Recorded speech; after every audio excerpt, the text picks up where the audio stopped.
Yeah, give me a second.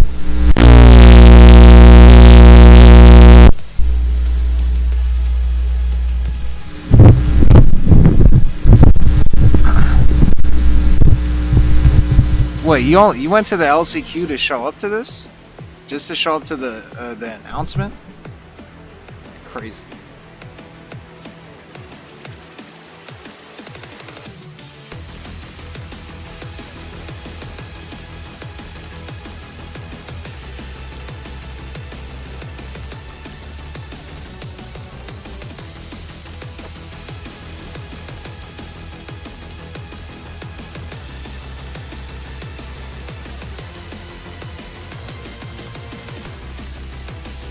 So you showed up to Sweden right after the LCQ? It's like funny timing.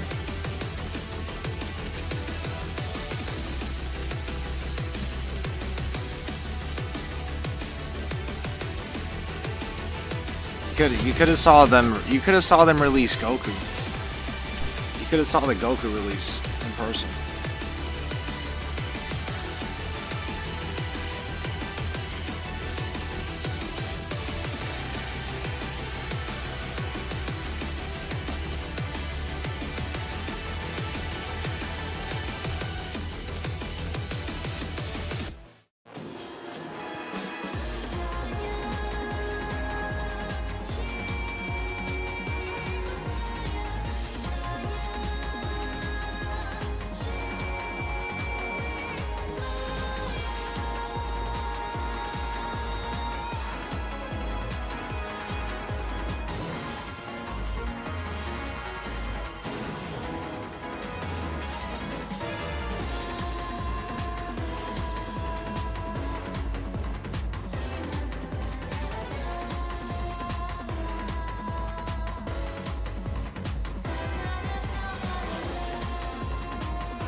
Bro, this guy said maybe I transitioned to CS2 high level. Hell no.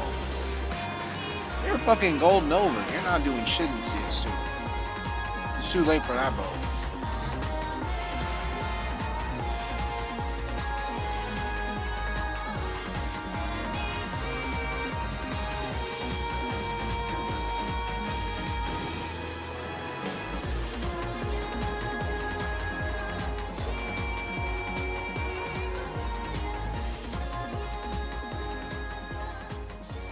The fact that this shit is like 1 hour and 30 minutes makes me think that we actually might get something good. They might actually be sorry about the dumb shit they did. Like, we might actually see them start crying. And we're gonna have to unzip our pants because they're gonna be sucking our dick for an hour 30. We're so sorry for season 2. We promise we're gonna fix it. We promise.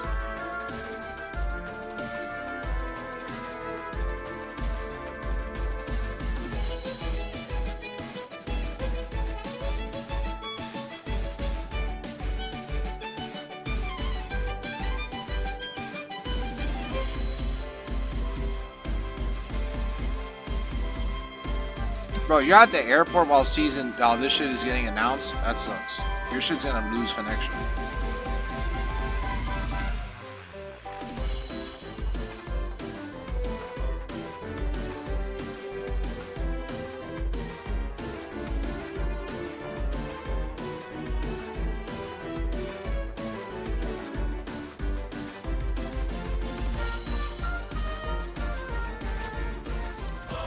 Oh, you're already in the plane? Yeah, GG's.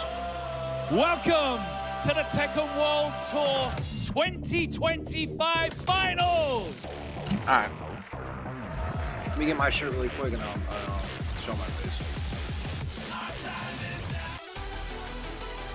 Since May last year, thousands of players around the globe have been attending dojos, challengers, Master and Master Plus events to earn the right to be on this stage.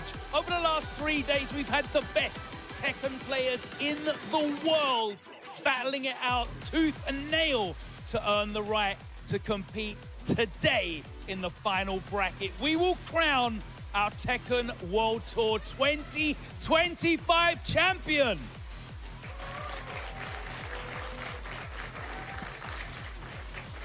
Thank you so much for joining us over the last 3 days of action. We've had some incredible scenes, and I promise you, it's only going to get even better today. And I could not wish for a better start than two of the greats who have been calling the action for the last 3 days. Let's hand it over. On the casting desk, I forgot too, we're gonna be my seeing very a lot good of close tribute friend, shit. Tasty Steve, and one of the greatest gonna be analytical Tribute minds City. out there right now. It's gonna be Pun Tribute Life. City for like 1,000 years. Logan Sama showing the stage hosting ability as always. It's your Look at guy, me. Tasty Steve, and it's a hard life, but it's Look at definitely knee, a fun front life. row. Those Knee, are my front guys. That row. was great. Listen, Logan's Front gonna be row blushing for right the now. season I three. was like, Mine? okay, thanks, my guy. Well, look, it's been a treacherous journey for all of the players here, not only for He the said, "I'm gonna LCQ be to make front it through, row but for like the Logan season said, 3 bullshit." Throughout the entire year, we started with that regional leaderboard qualification into the global leaderboard, and then they had a second chance at the redemption bracket, We are on top which 8. led us to the LCQ, which we saw come to We us actually are on yesterday. top 8. And of course, we still had those global leaders heading the board. Damn, I But don't as even you have can my see shit here, on. our final 20 contestants for the Tekken World 20, the not gonna lie, Tekken World fuck it. Tour 2025 Finals, and it is not going to be I wear the easy. You same can see hat, heading yeah. to Pack Edge and the John, of course. Wait, we wait, had our wait, wait, redemption wait, bracket wait, winner, wait, and wait, the wait, John, wait, our wait, wait. LCQ winner, and then of course we have yours. What are we doing here? Kostakis, Hexmark, Usama Mbasi. What are we doing here? Are we Nobi, doing and Brett, this? man. Are we As you doing like top to see, 8? everybody Are we from going Group doing A, this in which the I top called, 8? definitely And made then it the all announcement? way What are we back doing through here? to claim a spot in this final bracket here, which is absolutely crazy. We better be doing the 100%. announcement first. It's so crazy that, you know, having an entire group of people make it through all the different means that were But when you available said in this no final top 8, I is thought you absolutely meant like, insane. And you know, that as they're not as well, doing I it think today. the original group was a really, really interesting play out because we had some clear favorites, but in some cases, you know, those things didn't happen. But performance yards put up in Group A. Bradman also did really, really well. Oh, yeah, and I Nobi said the had a wrong- clear I said sweep the in wrong Group B. time. Usama Basi with that 6-2 as well, doing pretty decent. I said the And of wrong course, time Group last C, time on Europe stream. managing to actually pull out both of its players in there. Hexmark clean sweep, throwing out 10 strings at the end of the day, stealing the deal for himself as well. 2 different 10 strings even. And Kostakis Brakis obviously the desperation play with the down forward 2 to claim that final round, and basically in the last first to one as well. So that was a crazy group stage as well to go through, and obviously those players have been fighting their respective regions to actually get to the finals, because you know not everyone has money to travel, so that regional leaderboard does make it much more accessible for a lot of players across these regions to actually be able to make it to this final stage. But of course, we had all the players that did have the means to travel and did make an effort to go through the global leaderboard, and we had a top 2 coming from all of those groups: Mangja and Ulsan in Group A, Lopine ranked in Group B, Nitricker in Group C, and JDC and Rive in Group D.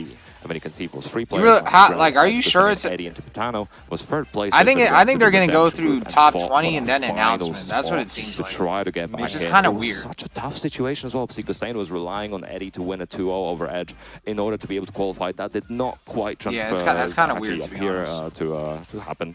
With Edge clearing out that pool pretty comfortably and making it. This guy's trying to make me fusion dance with freaking Look, it was a crazy run no matter what. I mean, and if just thinking about the fact that Edge played so crazy in his group but still had to fight his way through in that redemption bracket, it should tell you just how crazy the competition was. But also, you had all the players that were already qualified through the global leaderboard, of course, being the leaders. What did the poll even say? Still here watching the action unfold. A lot of their friends, a lot of their companions, teammates, and just some of the rivals going head to head that they had to fight just to get back to this spot. But we're on the cusp of history to crowning our TWT 2025 I don't know when they're champion, doing the announcement. and it is going to be spectacular. I guess after until these guys get to top 8. I can't say enough how ridiculous this LCQ was, man. I guess they get to top 8 and then they do a LCQ, break or musician something. Playing out of his mind. The John as well. Just a lot of amazing announcement at 8 a.m. all the way PST. through this top 8 for the LCQ. What?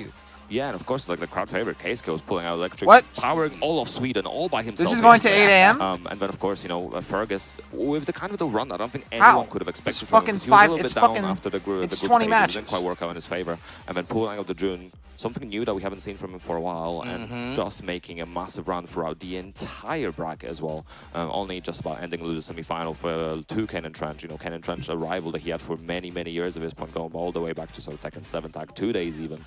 So that was a kind of a fated battle coming to a closer. So they're gonna do this to first to top 8.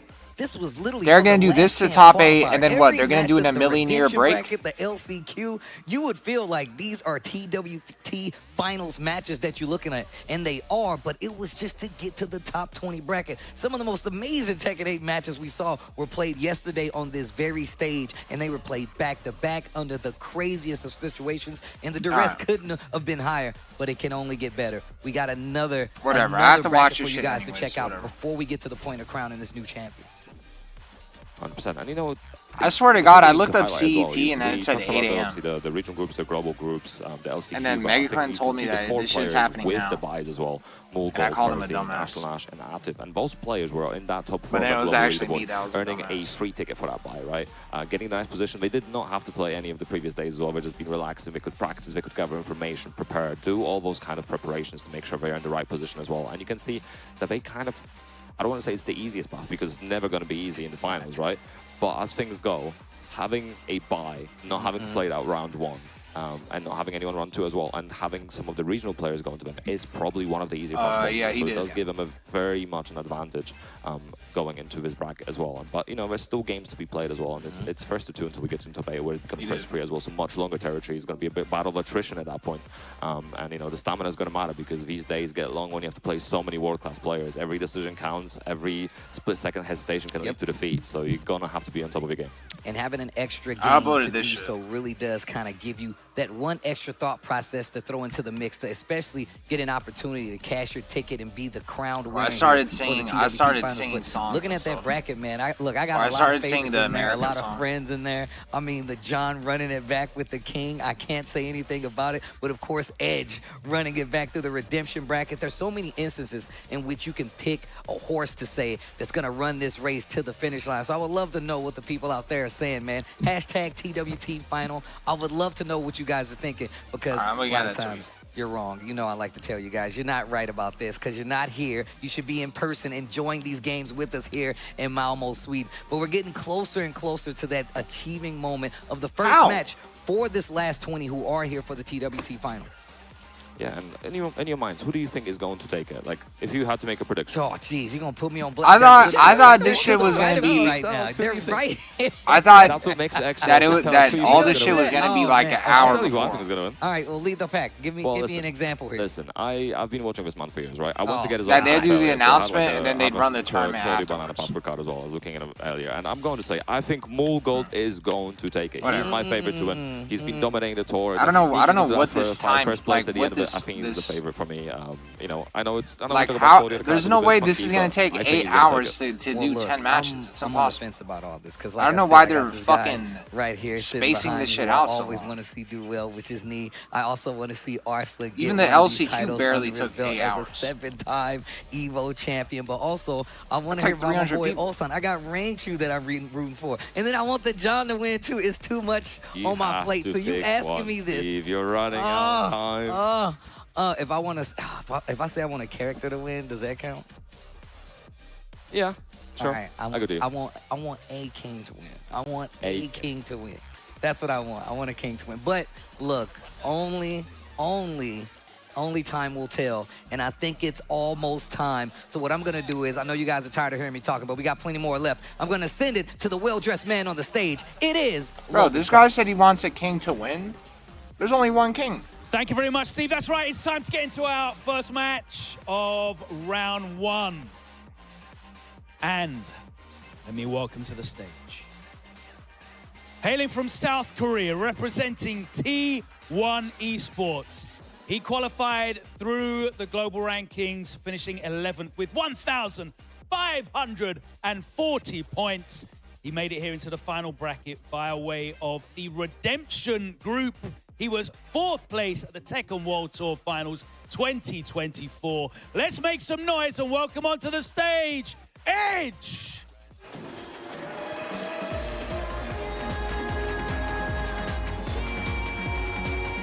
At least we're finally gonna see if Atif is a pussy or not. Is he actually gonna follow through and play Brian?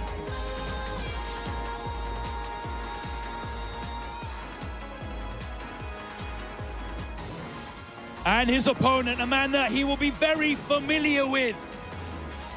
Hailing from Pakistan, representing these guys are kind of like rivals. Esports. He qualified by way of the global leaderboard, finishing 17th with 1,280 like when the John fights someone like Edge across the season.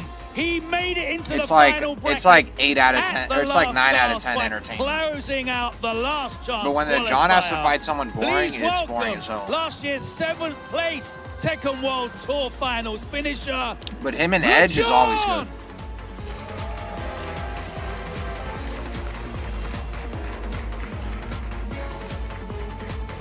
Gentlemen, I'm putting my camera on. I just have to diabetes. I just have to get diabetes on the sticks, and that is combat by rock, paper, scissors. We need to determine who's going to be player 1, player 2. So, if you would please do me the honor and take it away.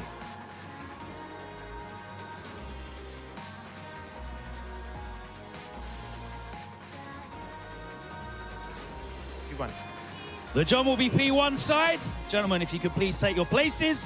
And let's go back over to the caster's desk.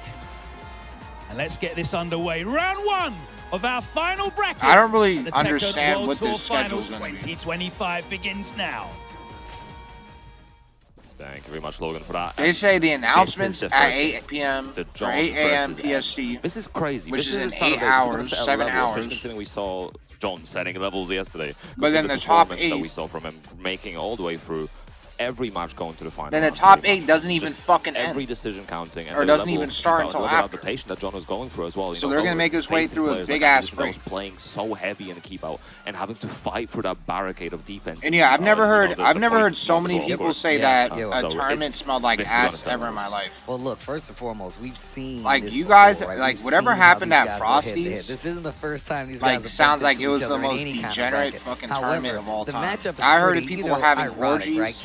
I heard everybody was ugly, and I heard everyone smelled. I remember, my God, that's all anybody would tell me about Frosty. With 2 for a few minutes. Yes, I do remember this. You know, you got to keep track of the fellow King players out there. But I mean, how do you stop the John. The same guy that said everybody was ugly. The same guy that said everybody was ugly said that he's going to an redemption bracket. But the LCQ is arguably one of the toughest Tekken tournaments on the entire circuit. I mean, you got Tiger Uppercut, then you have actually, you know, this main bracket, but then you look at the LCQ, everybody who didn't make it through is there with you. You're swimming with sharks, and they got tools to take you out. So this is definitely going to be one of those things we talk about. 7th place that we saw at the TWT Finals 2024. I mean, I have no choice. I have to sit here and watch this and then get cocked. Man, he's just so strong. Looking at him from last year, he was the LCQ winner from last year who made it all. The thing about Evo Vegas and CO and Combo Breaker is that survive in this spot, it's more spaced out and 100%, you know, no strange like the smell, like people's smells are not gonna like build up as well, and loses round 3, and Edge did narrowly take a 3-2 over to John. So you know, like Frosty Fausting is in like one of those like was like a kind of a smallish venue, it seems like. So when you smell like shit and it's hot in there, it's actually. I think the interesting aspect as well is that I saw Edge sitting in the back of the cinema yesterday and watching over the LCQ. Right, I'm sure he had a little. But CO is actually a really good venue when it comes to like being cold. His teammate was playing. The only venue that would be hot ass is that I've been to is like Evo Japan. Not just between the sets they play, but also from. But luckily, the people in Japan don't usually smell that bad. Yesterday, and of course that goes for the John as well, being able to adapt. I can only imagine like what that venue would smell like if it was all Americans. Hey, here we go. First game of the final day. TWT Finals. There's no takes back, no second chances. Top 20. Winners round 1. Edge versus John. Here we go. All right, Malmo, Sweden, you ready for this Tekken? Make some noise for me one time. Let's go. First match of the top 20. We're on our way to a champion. And the movement is already started. Two icons fighting, and it's 2 icons fighting. Hey, that's bars. I took a second, but no, you know, he's got most Final Fantasy bars, and Edge already pulling out, getting the Heat active as well. Very high interaction relying on. Oh, excellent punish. Big damage. It's a crazy punish. No ability to tech with the walls. Oh, yeah, man. That's a lot. Still in there. I know what out of the air. Nice conversion here for Edge. And he's got plenty of heat on top of it. Oh, and the patience. Oh, that's crazy punishment at the bottom. Whoa. Damage as well. I like him setting the president, letting him know that he's not going to stay on the ground. A lot of free hits can close out games here. The John putting the option on the table already. Yeah, like John trying to slow it down as well, looking for the counter options like the shove. Ooh. Nice. Spartan kick again. Working out beautifully. Oh, bro kick. I got some armor of my own. Nice down back four. Ooh, trying to mix up the options. Nice patience with the John. Nice patience with a big counter hill from that. And that's one of the first times we've seen him get that big counter hit back one. A nice awareness of the wall. The fuck is this Raider from to look out and scout for that multi-throw. Ooh. That could have been so much worse. That's breaking the 2. Oh, no. The blue one, that's going to be big damage. And look at how that evens up the life. Virtually identical. And now he's chipping away at the life bar. Not a lot of gray left in the low to close out the string. Edge taking the first 2 rounds. Oh my god, and then he does that, and then he does this, and then he wins. Big low as well, but it was enough to kill as well, so excellent position. And you know, Buffy's card is actually a good match. Already trying to go for potentially the lava break. Nice. Buffy's cards have a decent ability to use their throws to actually deal with the lava. And on top of that, we've seen I'm not gonna lie though, to cash out. If he gets that big full crouch down 4-2, going straight for the Shining Wizard. You guys were like, oh, the Kanan Trench and very much doing well at scouting this entire weekend. And the Eye Musician match was really good. Opponent, nice, getting a little bit of punish as well, trying to get the mix going. Bro, they were literally just like, I literally even saw FDX say that shit. That they were literally just doing spit. They were doing spit into good keep up from John as well. Sword into 4-1+2 driver. Nice combo. They were doing spit into spit. Damage and plenty. We're going well past 80 with this bad boy. Well past 80. Into the 90 territory. Big damage. It was honestly kind of great. Time slowly ticking down, and another giant swing around. And this is actually really burning the timer as well at the same time. A little bit of heat coming for John. Hey, heat spin on Edge's side. He's got to chip him out down 1-2. He's getting closer. It's not close enough. Nice interrupt. The John on the board, 2 rounds to 1. Yeah, 1 low too many. It was a big call out. So that was a mid. That could have been very scary for the John, but beautiful call out. Oh my gosh. And he got the blue one on top of it. Yo, the John playing like a monster today. Oh, just a hard duck as well. And the delay on the Jaguar sprint as well, going straight for the mid option. Speaking of the hard duck, what a call out. Full combo extension. Real close to the wall. The nip up saves him. Goes for the heat. I like Edge trying to go for that down 4-2 as well, trying to go play keep out. Again, homing moves coming through as well. Nice duck. Doesn't get anything for it. Could have been so much worse. Edge fighting his way back into it. Spins the rest of the heat. He breaks the throw. Down for it, too. He lets it rip. The wall is right there, though. What are you going to do with it? Can't kill. Running 3. This guy, the John. Once again, why is the commentator at 10 times speed? One of the best kings out there is the fact that he's able to switch up his strike throw game KCC? so well. And it really confuses even the best opponents, even the best players in the world. Oh, nice break. Strike throw, the mix-up is real. Am I hard for season 3? We saw down for 2-1 earlier as well, and he's just using the wave dash now as well to also delay timing jumps. I'm not gonna lie, the fact that it's like an hour. Perfect. Because they say top 8 starts at 9:30, announcement is 8 o'clock. He knows this stuff. So if they're actually going to be sitting there for an hour talking about season 3, Mark breaks the second one. It's probably going to be like a 10-minute That's going to be big damage. talk. Not done just yet. This first game to be coming to a close. Nice. Although you already know it's going to be a lot of Harada spending on the mid. I don't know. I can see it actually being like a wholesome, like actually wholesome, clutching it out, but that was looking scary. Like moment, John was looking for not that reverse moment, sweep. but like time. Oh my gosh! I don't really know what to call it. Like running though. Oh my like a meeting. Gosh. I didn't know. I can see it being like kind of wholesome. Right there. And them kind of like being like sincere about apologizing for the game and blah blah blah, and then them actually showing us season 3 shit. And then like they do like Harada. They do like some Harada. The heat smash was a big one. Obviously, the heat like smash already farewell does stuff, enough damage, but a counter hit is scaling on top of that. And then we all leave happy. No, most definitely, most definitely. That's like the best case scenario. As early as possible. On a character like King, you can make the most of it, but no more stage houses in play. Edge one game ahead. John's got to do something. It's actually good too because I forgot to get my drink very quickly last time, but John was able to make it back. Let's see if that happens. I forgot to get my drink. So since it's actually so long, it's good. Not overextending too much, but the John wants this game to go a lot faster because Edge is getting I'm a lot actually more gonna be drinking comfortable at 8 for all the kids out there. Time to play the game. Dunk on him, and the I like the use of the Jaguar spin as well to create space. Uh-oh. King's backdash, not the best. Using Jaguar spin front and back is a great way to build distance. Round number 1, game 2 goes to the John. I'm posting this shit on YouTube. You got to be careful with that Jaguar spin as well. Obviously, you can't be floated out of it. So if the Edge keeps his position right and is ready for it, he can't make a big call out on it. What's season 3 announcement? We're gonna see. Speaking of big call outs, for sure, a character. 3-2. Oh, big damage on board to the wall. Not gonna get a lot of damage. Kind of miscalculated, but still. Big combo could close it out. Jaguar sprint 3.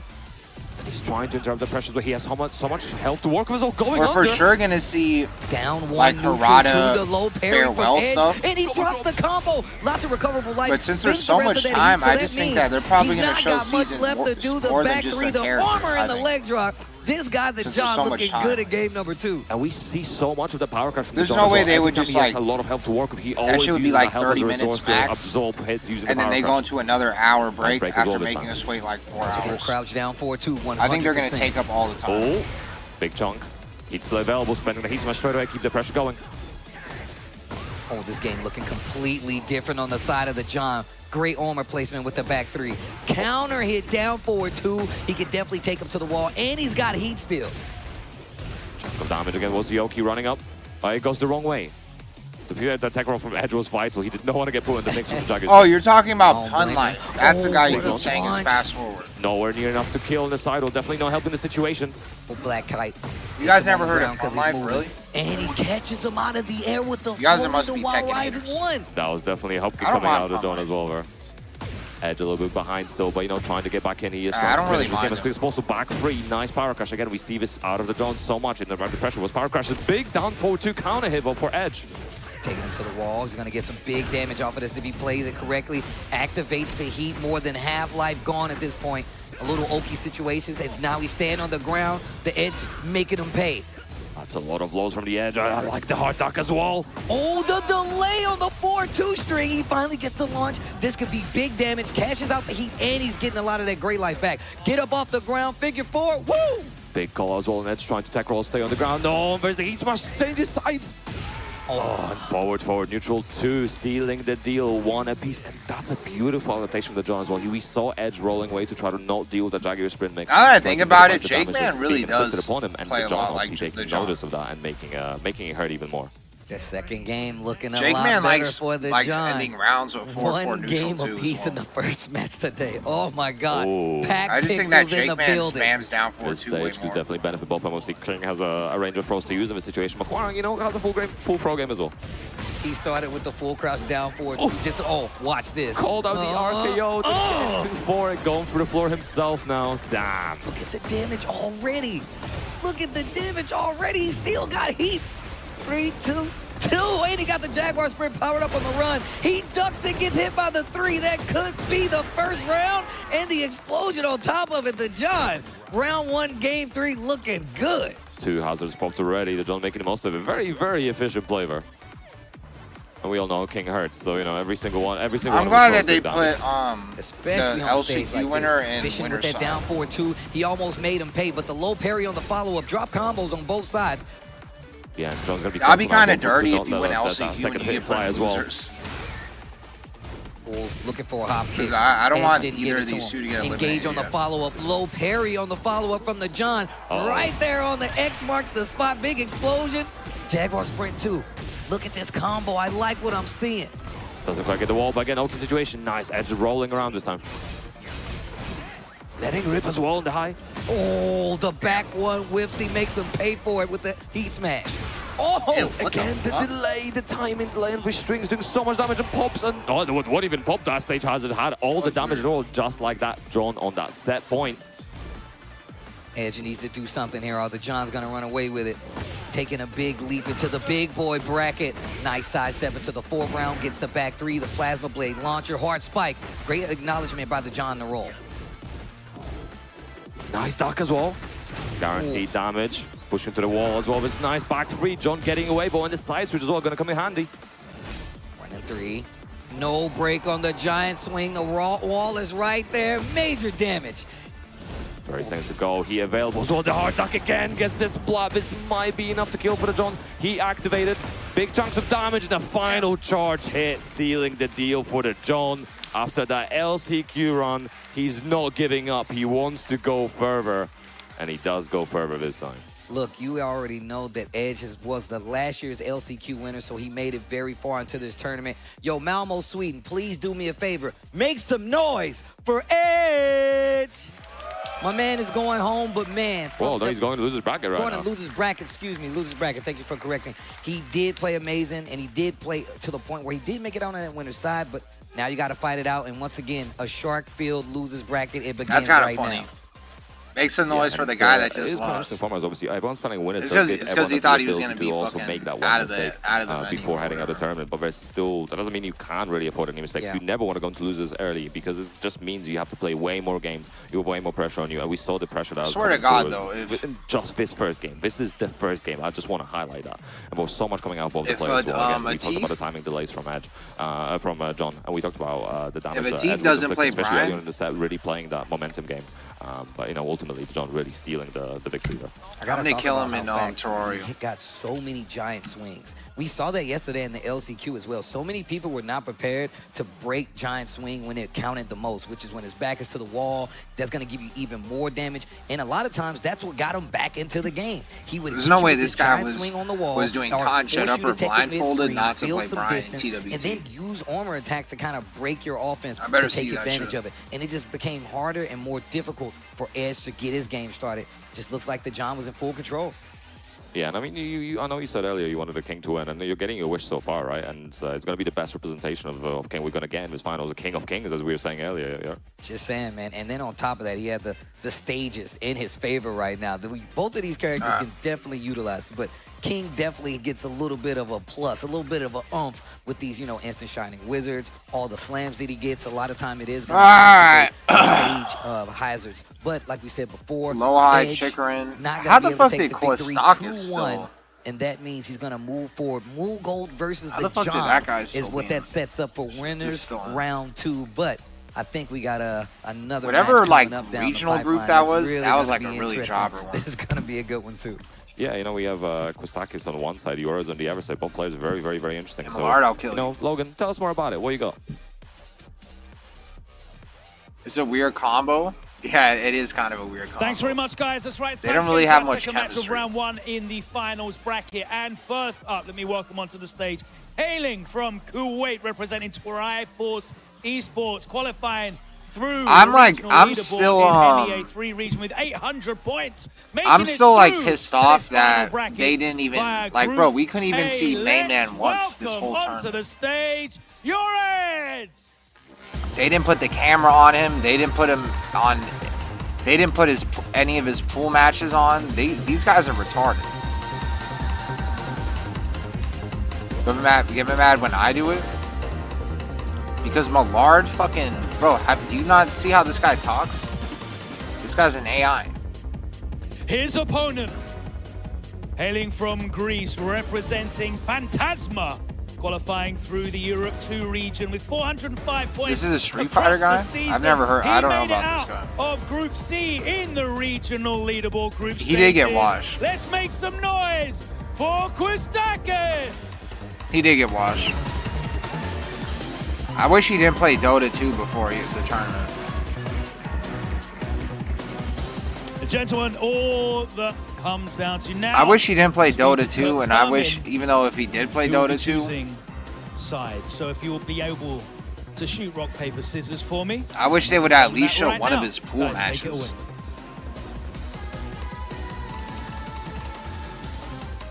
Like, bro, why didn't they show one of his pool matches? When he realizes TMM isn't God, you're fucking retarded. Player 1 side for Quistakis, thank you very much. Let's head back over to the casting desk. Tasty Steve and Pun Life. All right, now that we got the RPS like, out obviously, of the way, I wasn't thinking Mayman was going to win the LCQ. Yoritz versus Quistakis is coming up. But going like 1 and 2 and going like 1 and 2, run, especially and coming like out of that first and like not even like beating anybody like slightly good at the game. One of the strongest ones we got out here. 100%, yeah, they're definitely putting the Link Xiaoyu on the map. But now Carter, I thought he would have at least beat someone the decent. The Xiaoyu sometimes, you know, saying the Carter is weak, etc., etc. But Yoritz really showing that there's some nasty setups, and we've been seeing this guy posting Twitter clips, you know, Tekken 7, Tekken 8. It doesn't matter. The game doesn't matter. He's just out there clip farming and showcasing. I think people think had a perfect performance, almost. People think there's going to be an announcement in the group stages. He was in the A groups as well, only dropping a couple of games. 8-2 was his final score. Coming out as the first front seed, page. Putting Xiaoyu in the map, putting Kuwait He's on the pretty map as well. smart. He's pretty smart for timing. A player to watch because we obviously saw him in tournaments. He's pretty smart for timing the front page. And I think with the season 3 announcement, the trouble is really cool. Being able to showcase his hill and how strong he is. But on the other side, that's actually like good for advertising the game. Tumultuous run. Obviously, we had controller issues, couple of them in one match today. Man. Oh my gosh, man, that sucked. Obviously, it happens. Ultimately, it came down to him having to effectively play 2 1-1s versus Aladar. He was not allowed to drop a game if he wanted to. Oh, because you want me to see the announcement. And you know, it came down to that final. You want me to round see the announcement? Just let no it mask, rip on a down forward 2 on Clive, and it hit counter hit round start. Didn't quite steal the deal in one combo, but definitely set up a situation that helped him close out that game and cement his position. And you know, we had the pop-off. He was flexing all over the stage as well. Yeah, he was flexing for a minute. And then look, who's his AI talking in FFW? Finish. My guy absolutely lived up to it, especially to make it this far, make it on this stage. And look, when you get to a situation announcement where you plus drinking with no mask, Jesus Christ. That is probably the most pressure you can have on you in a I'll say this setting. that think about what's on the line and look at him asking for more energy. I think there's going to be a break. I think there's going to be a break in between. Look at him. Once this is done and then top 8. Showing a lot of love. So if you're donating for that, at all. But like we said before, Yoritz is one of these players. He's a tech monster. Me and Markman was already, you know, alluding to the. Yeah, I'm not trying to like scam you, but there's gonna be a break, and I think I'm gonna cut the stream off and then come back. Ling, one of those characters. So maybe you should wait. To see played at a high level all too often, especially not in these situations. Yeah, definitely in the kind of category of lab characters, as some people call them, right? Where this is the kind of character where you cannot really play a pure fundamental game against without knowing what we're doing. You know how to. Bro, I like how I put deal with AOP. You know how to deal with entries. I'm retarded. Right, AOP especially, evasion setups, etc. What's your punishment on things like Kali roll? How to deal with certain things. You have jump cancels from back to right, so put into the throw. So there's a ton of things you have to be aware of, and while sometimes that may force you to try to play slow, so you can observe and work something out. If you play too slow, you're gonna get put in the blender. Yep. So it's a very difficult dichotomy of trying to work out how do you want to play against this character what your options are. I'm gonna miss a lot of these matches. Does have Lars in the pocket as well. He doesn't have to play Clive. So I'm curious to see what he picks against Ling Xiaoyu specifically, because I know different people have different preferences, and some characters just don't feel great against Ling.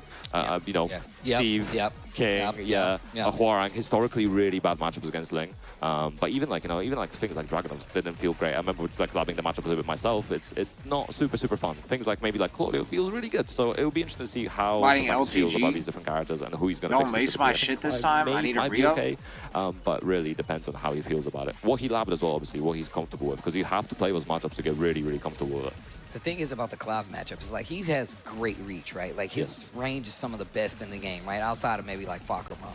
But it's not the easiest because you have to commit to a lot of hard lows. My point is, all his evasion you can go and watch this yourself. I'm going to upload this. And you can see my point is, playing with Claudio the idea is the worst character in this game. He has no mix-ups. If someone turtles, he can't do literally anything. Excuse me, what do I know? I'm just talking here.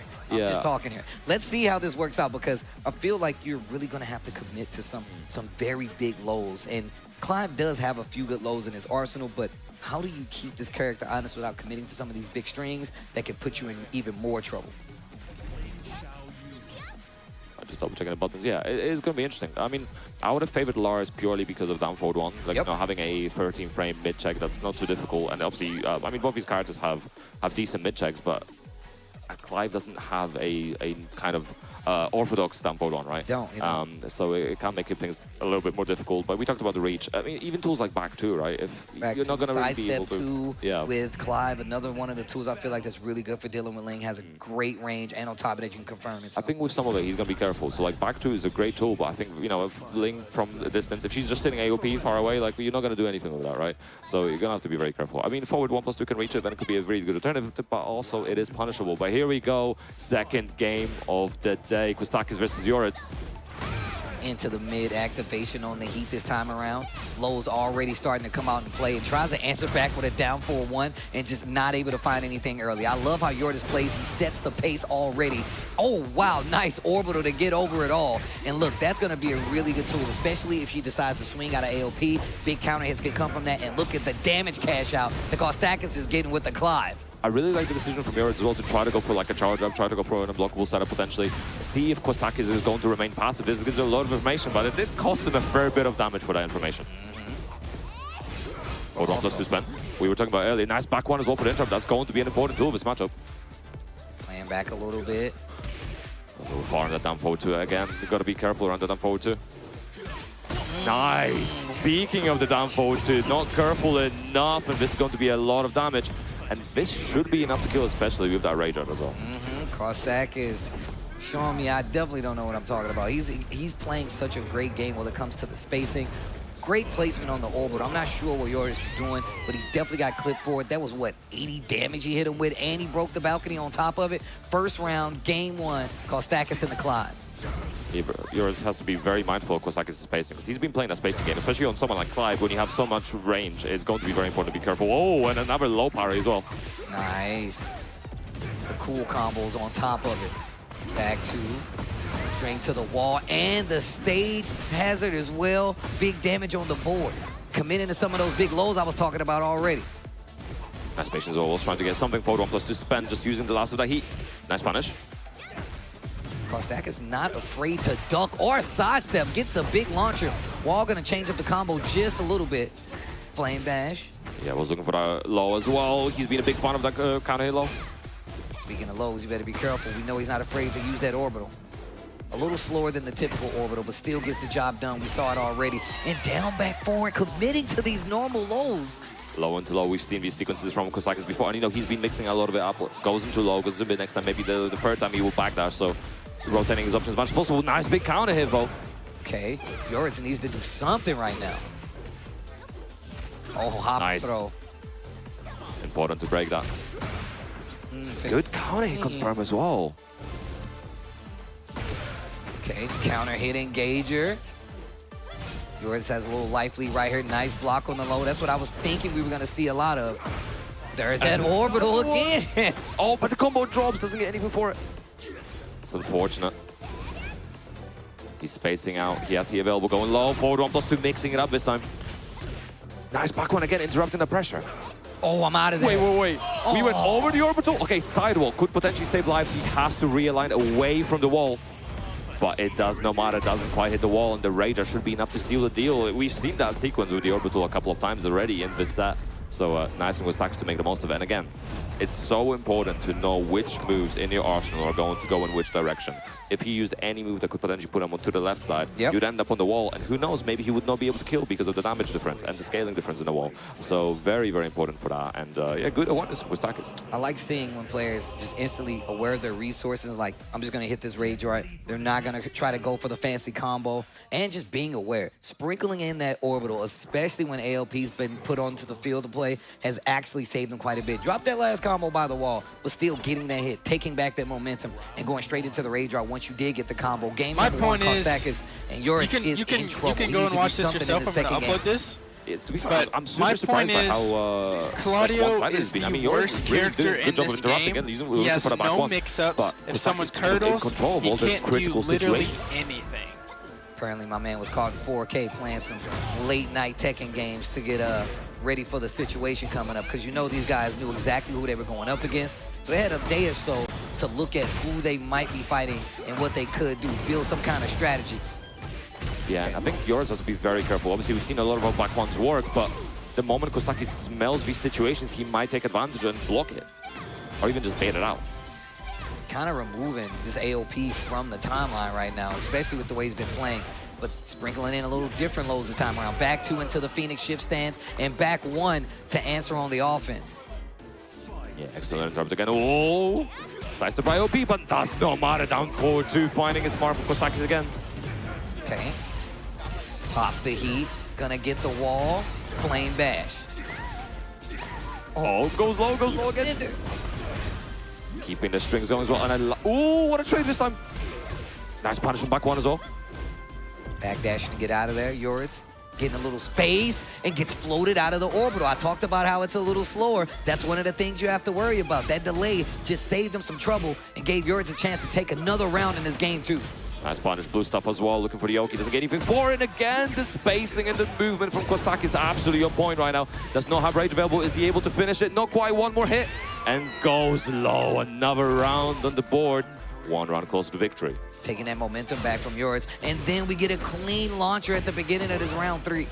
Yeah, Kostakis is looking for that back 1 as well, trying to potentially track some movement from Yoritz on round start. Get up. Well, using the camera, caught you swinging again. And this is what we were seeing in that Group A stage day 1. Charge ups all going mid. No, we're committing right now, but Yoritz fully in control. Nicely done, and a perfect as well, getting 1 step closer to equalizing this set. Oh my God, the down forward 2 accuracy. I need the numbers. Pun Life, I need the numbers. I don't understate how good his spacing has been, especially with that he's done from 2-2. I think he only missed 1 out of like 7. I think that's my best bet on that one. I think you got it about right. I've been trying to keep track of it, but I gotta say this. Missed 2 out of 8. There we go. It's fine. Okay. Back on the 2 map. out of 9. We're adding up. It's all right. It's all right. Won't be enough to kill, but it's still gonna be a lot of damage. Damn, Maj. Oh, uses the staff as well. Right, the lightning, and he's trying to ride the lightning to the next phase here. Just needs 1 more round. Back 2, Phoenix shift gets stuffed. That should be a big punish. Goes for the engager. Still upstairs, by the way. No breakage on the balcony or the window. Nice counter hit, confirm. Going run into as well, an option we haven't seen before. Jab. There's that sidestep 2. Spins it on the heat dash. Yeah, the low actually dealing really well by OP as well. Even if you move out of the way, it is bait. Yes, he goes to Tracky. Okay, trying to move around in the backfield. Kostakis getting clipped. His back is to the wall. Gets the wall splat. Yoritz has a chance. Was the Oki. Okay, Kostakis managed to get away from nice wall run. No enough to kill. Sick. Get up attack. Back 1 again. No punish. Needs to be careful on this wall. Another wall attack and the low to save his life. Yoritz is on the board. 1 game apiece here. Oh, this could come back to bite Kostakis as well, because obviously we're so close right now. But Yoritz, the patience and the composure from him has been absolutely impeccable, because obviously that first game was definitely not going his way. But the back ones, you know, I was saying like maybe Kostakis will come out, but right now we're doing a lot of work, especially the Phoenix shift into something like the low, just getting completely beaten out by back 1. I like how he added it in. I like how he added it in. He started interrupting in the second game, and now it saved his life multiple times. Yeah. Yeah, definitely a strong option to interrupt Clive's stance pressure. Nice move to the left as well, trying to deal with that startup. We do see Kostakis using that Demon's Breath on run start a lot. That back one starting to do a lot of work, starting to get a lot of mileage. Nice, big chunk of damage already. Yored's pulling ahead. Oh, but the forward one +2. Got all the range in the world. Okay, the real question is, are we reaching the wall? It is Clive. Back 2, yep. No, getting the Zentetsuken meter instead. Oh, slash kick not gonna hit. Down for 2 whiffs because of the AOP. I think that was the AOP down as well. I think Yored's making the decision to go even lower, you know. Must go further beyond, but nice counter hit confirm. Oh.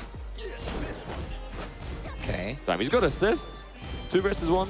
Thorgal out here. Dog in a fist fight? Crazy. 10 seconds. Counter hit. The first time we've seen it get this big counter hit. And I'm pretty sure we're going to see nothing. Oh, the roll to get under.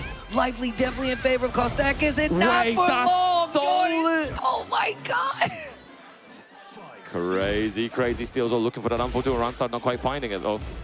And I like the mix from Yored's as well. Big counter hit though. He activated. We're running 2. Sweet bang. That Phoenix shift stand starting to get a little more work. Back ones were stopping it for quite some time. He finishes the string armor to get through. I love that option from Yored's. Once again, using the AOP duck to get under some of these attacks. You gotta know your mids. Again, down forward 2, the success rate getting a little bit lower. Does that stop you from doing it? Do you leave it on the platter? Didn't go for the second hit. Okay, cancels, finishes the string again. Sees the AOP is there. Nice block and punish. Kostakis trying to weight down that heat. Knows he doesn't have any resources left himself. Doesn't even have rage on the table. This is still awkward though. Time running out, but Yored still has heat. Got to burn him out. And nice. Good pressures will slide into our starting 4. Kostakis putting himself back on the board. Using that Phoenix shift stance once again. Sprinkling in the low. Yeah, Yored's trying to overcommit on a lot of his fingers, keeping the mix-ups fresh. Ooh. Nice back one again. Oh, but a step right down forward 2 again. And again, the success rate is increasing. Okay. Down 4-1 after side step left. Look at that. That's 2 sets taken. Barnyard. We're level 3, man. If we hit that 4 or 5, there's going to be a lot of damage on the board. Forward 1 +2 spent. No more heat in the tank for him. Yored with a lot of great health to work with as well. Finishes the string again. Didn't find his mark. And you can see Yored as well not throwing out as many back ones, especially in those strings. He does not want to face the trades, but big launch. Big launch. First time we've seen it represented by Yored. Nice, he activated, recovering even more health. Ooh, setups. Wow, he's ready for another down forward 2 natural hit. Hit it. Okay, gotta burn as much time. Use all your strings, use all the time you have, and there is the staff as well. Being able to keep out, drops the combo, but does no matter. Yored can't do anything here. And just like that, again, trying to ride that lightning. Oh, and then what an answer every time. He's like, I'm not gonna play these games with you. I'm just gonna down forward 2.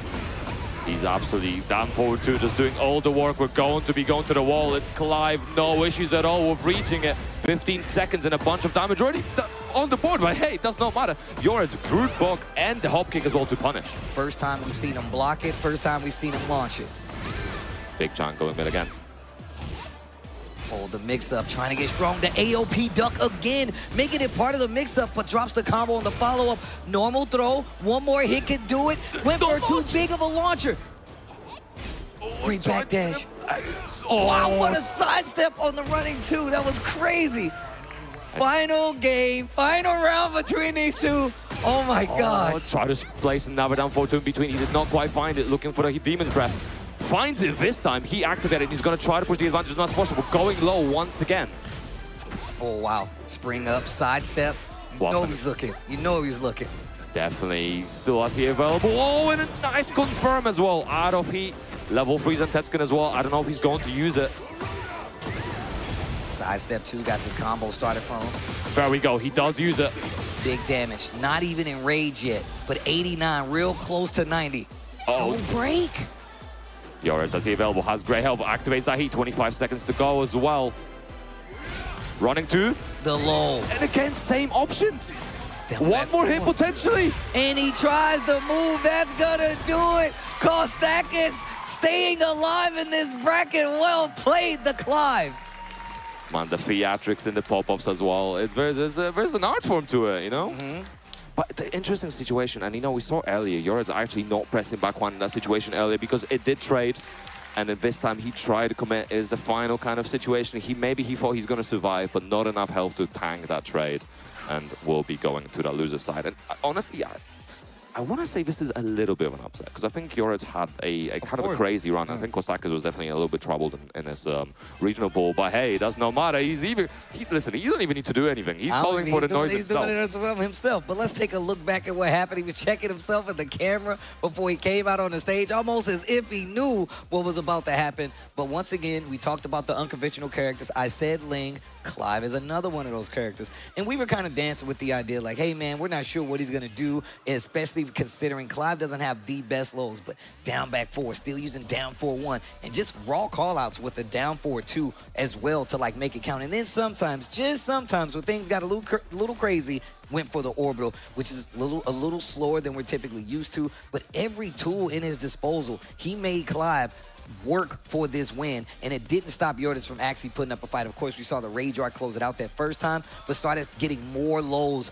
on the bill, right? Started adding more to and that back one that you pointed out. Back one really did start to set the stage, and one of these situations we saw was Yoredz on the wall quite a bit. Yeah, right now, you know, it's quite interesting to see. He's had such a tough part of the control issues and everything else, but the movement and the things we saw in regional pools still very much working. The down forward to the Demon's Breath as well, going for the lows, looking for the counter hits, but also in this way, tracking the AOP really well. So, you know, all I can say really is that his Final Fantasy is definitely still in play. See that shooting star right there to try to make something happen. Really started to use more of that bar as well. And I like going for the lows over and over because they got to this point where it was just wait and react. And Kostakis was like, yo, if you're going to give me the floor to close this distance, you know I'm going to attack with down 4-2. Great sidestep right there by Yoredz. But yeah, he really did kind of lean on the fact that he knew he wanted to move, that he knew he wanted to try to evade. Finished a lot of strings, which gave him a lot of counter hits. And even if he didn't trade for big damage, just the fact that he was able to get that hit and keep the life lead really did set the bar for him. Yeah, and that was another 2-1, very close game. And, you know, that does mean Kostakis is going to be facing Farzin in the next round of the games. And, you know, that's not going to be easy on either of the players. Farzin does have a bunch of different characters under his belt. But could be sword versus sword potentially if he pulls out a Victor, which will be very, very interesting. I would like to see Victor versus Clive. I think both characters have a lot of range, have a lot of options. And the mix-up potential on both sides can be very, very interesting. But, you know, it could be anyone else. Could be Lydia, could be Yoshi maybe, who knows? That's true, that's true. So many options. But there's only one option for our stage host here. It's going to be none other than Logan Sama. What do you got for us? Thank you very much, Steve. It's time to get into our third match of the first round here at the final bracket. And first up, hailing from France, representing Crazy Esports. Okay, that's the energy I'm here for. Representing Crazy Esports, he qualified out of Europe 1 region with 550 points. In the regional group stage, he qualified through Group C with a perfect 4-0 record, 8 wins, 0 losses. Let's welcome onto the stage, Hexmark!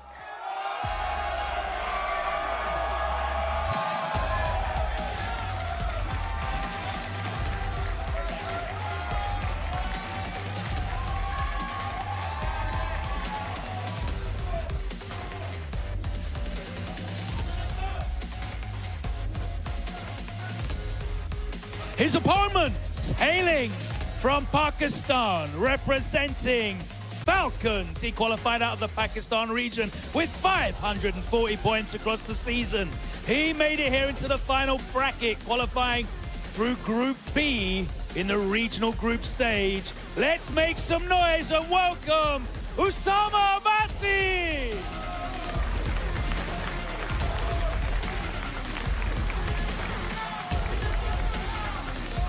Okay, gentlemen, it's time to determine who wants to pick sides. We'll do rock, paper, scissors. If you guys want to take it away, best 2 out of 3. Let's go.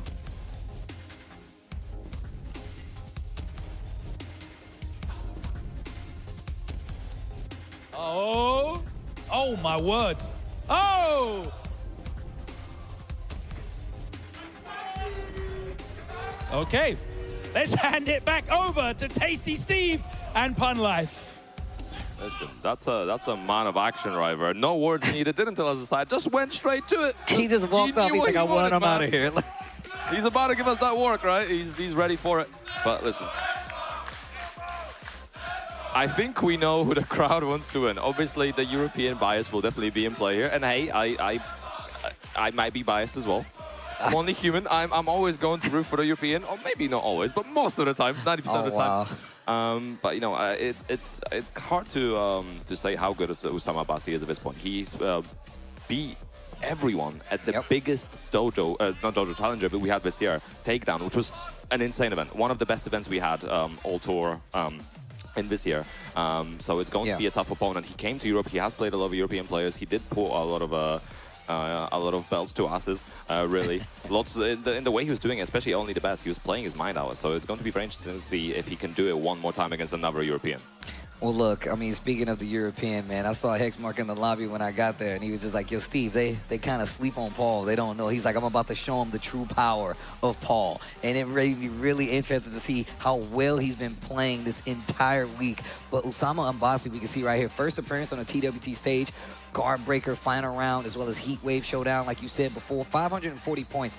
Not easy to get when you know you're traveling around the world, fighting up against the best players in the world, but he's put it all on the line here to be up on the stage. Usama Abbasi definitely got his work cut out for him, though, going up against Hexmark.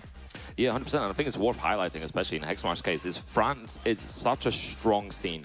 We're such a devoted scene to the locals. Great TOs, great producers, great casters, great players. And, you know, they've been uniting to make sure those dojos were as big as possible as well and make sure that the players had as much chance as possible. It was even just difficult for some of the other countries in Europe to really keep up with the numbers that France was putting out. So it's going to be very, very interesting. But we have the character selected Eddie on the side of Usama Abbasi, Paul on the side of Hexmark. And like you said, you know, people are sleeping on Paul. We have this character all the time in 7. We don't have him quite as much here, potentially a little bit harder in some cases. But, you know, this character still definitely brings the damage. And I'm sure there'll be, I always see Trojan and other players, you know, looking for the tech, pulling out all kinds of tech on Twitter with this character as well. So you can't be understated how strong he still is. Well, here we go. Hexmark versus Usama Abbasi coming up, and the Shredder kicks to start it off. To the wall we go. Ooh. Oh, wow, what a sidestep. Drum roll, please. Luckily, he was not close enough to get that wall splat, so that worked out. Sidestep 4. Usama not even waiting any chance. No time wasted. Starts on the offense. Oh. 2. What's the mix as well? A little bit of a deficit, but hey, one deficit could do all the damage here. Like a down 1-2, but that's no matter. Heat Smash claiming the first round for Usama Abbasi. Okay, okay. Nice. Ooh! Does not come into the counter this time. Okay, finishes the string. Hexmark trying to move, gets clipped. Gotta be careful again, the big deficit. And Hexmark does like playing the low risk, low reward playstyle to start as he gathers information. He'll definitely place that investigation phase a lot. Oh, ooh, no duck. This movement for Abbasi right now has been so good while standing 3-2 though. Ooh, throw whiffs again, the counter trade. Oh, the back 3 trade at that, heat burst. Sidestep 4. Relax, what's the mix? Stands up out of it, and just this pick and choose game of just poking Hexmark to death. Oh, and the second hit connecting with Usama Abbasi pulling head, but I like the delays and the attempt as well to look for those counter hits. It is really important on Eddie. A lot of times we've seen such stark different Eddies, right? Especially like John Dink. John Dink presses on the gas, he doesn't give you a chance. Well, someone plays a little different. He's like, yo, I want to see what you're going to do. I want to see how you're going to react. And I'm going to play it just a little bit slower and more pokes than anything. But here's a big pickup for Hexmark. Oh, and a stage hazard. Nice, they're running in there. I love this move. Oh! So nice, he had to do it twice, right? Down 1-2, look for the counter as well. Nice punish. That was so good. Launch. QCF3 to stabilize. Activating. Gets the stack. And the wall stacks are so important. You're going to get him as early as possible. 2 now. The threat of the mix as well from Hansen is going to be so important. Deep dive after the 4-2. Oh my god, the handstand launcher. Big chunk of damage. Time slowly ticking as well. Dashing up as well to make sure he can continue the pressure. I like that little relax reset right there. Catching him moving. Needs something. Oh. Finishes the streak. No punish. No punish. Oh, oh. Oh, looking for a Magic 4 potentially. Hexmark down 3 rounds right now. Osama Basi looking really, really good. It's kind of uncharacteristic because I think Hexmark is trying to look for potentially those bigger reads as he's gathering information, but it's very difficult for him to do so, right? We saw him dealing with Handstand a few times, dealing with it really, really well, but also Osama Basi is making sure he's covering up all his bases with going to relax, but also making sure he dashes up from relax to keep that clean hit range dangerous and unsafe for Hexmark. Here we go. God, I love this stage. I love it so much. Hometown advantage for Hexmark, right? The music. And it is a hometown advantage for sure. Game 2. Ooh, no punish this time. Plays such a slower game than the Eddies that we're used to. Nice in terms of 1-2, no overcommitting. Oh! The evasion working as well. Again, Osama Basi, keep dashing up from the relax. Does not matter. Hexmark, big, low parry. Charge it. Nice block while rising 2. I think that's the first time he presented the option as well in the demo, man. So Osama reacting already is definitely going to put some fear in his heart.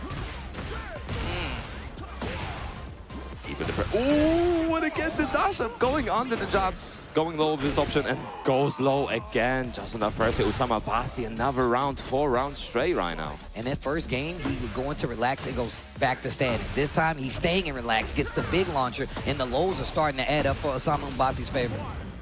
Yeah, ambush delays are trying to force Hexmark to actually press the button into, and then we begin this timing mix, right?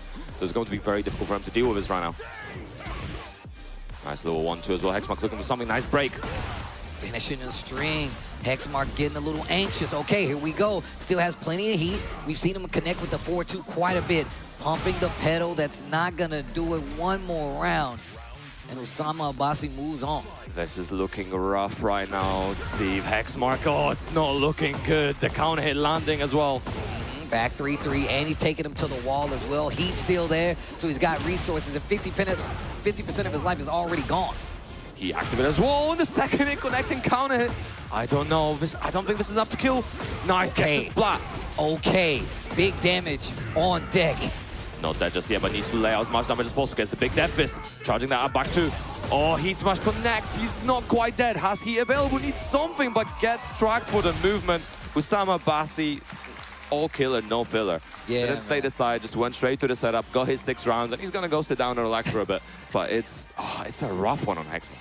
All business. My man was all business. Didn't say nothing, went to the seat, played his game, but like, once again, you gotta highlight just the fact that he does not play a conventional Eddie speed. Most Eddies, they're in your grill the whole time, trying to force you to make a mistake, committing to the lows maybe even more frequently. He commits to a lot more pokes than anything. And he really uses the relaxed handstand mix-up to kind of force the game on you. And it makes you play a little slower, makes you second guess quite a bit. But the same thing kind of goes for Paul. He does feel like he played a little slower in this game, but he has the damage to back it up. Unfortunately, Hexmark wasn't able to get it really started, even though he started with a bang with that big shredder kicks in the first round, first game. Yeah, it's very interesting, as you're saying, like, just the fray of relax was very, very interesting. Obviously, at first, Osama Basi started pressing buttons on somewhat intermediate timing, but then the timing delay, just dashing up, kind of seeing what he's going to do and playing around the delay and trying to focus Hexmark to check him with something. And then he's just going to get that rotation of, okay, he checks with his button, so now I can press another immediate button to deal with that option. So it's a very, very interesting playstyle. But yeah, like I said, Hexmark just really not getting a chance to get started. We saw him always looking for the information, looking for something to play off of. Once he starts seeing your habits and how you play, just definitely trying to use that to then make the high-risk decisions. But the moment he went for Demo Man, got blocked, got shut down. So that's the first blowout we have today, and hopefully Hexmark can adapt and clear his mindset, because he is on the loser's side, 1 life left. He's not out of it just yet, but Osama Basi facing Arslan Ash in winners round 2. That's just winners round 2, not even top 8 yet. Look, how do you go from this winners round 1 into round 2 and be like, yeah, now I gotta fight Arslan Ash, now I gotta fight Farzine, now I gotta fight Moolgold. Okay, no problem. Well, I'm sorry to hear it, but I'm happy to see it, because the matches are gonna be crazy, and we got the best seat in the house. Great match all around. Osama Basi, one of the players you definitely should have been paying attention to. He's not here by mistake. It is raw gameplay, but Hexmark definitely has another chance. I can't wait to hear this crowd actually cheer for him in that losers bracket. But once again, that's just how the cookie crumbles this time. But once again, looking a lot better than a cookie, my man, Logan Sama, on stage to introduce the next players. Oh, Steve, stop flirting. Right, let's get into our final match of round 1. And it's time to introduce our first player, hailing from Japan, representing Team Yamasa, qualifying out of the Japan region with 750 points. He had a perfect record in Regional Group B, a 4-0 record, 8 game wins, 0 game losses. Let's welcome onto the stage, Nobi!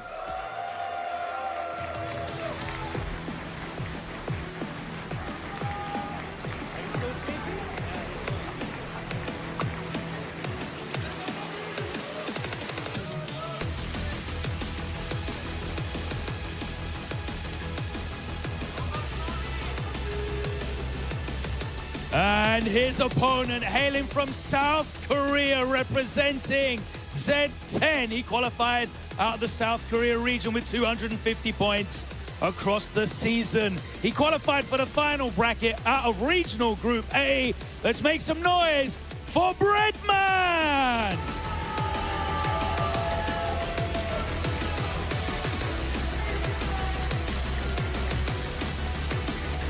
Gentlemen, it's time to rock, paper, scissors for player side. So if you'd like to do that for me right now, take it away.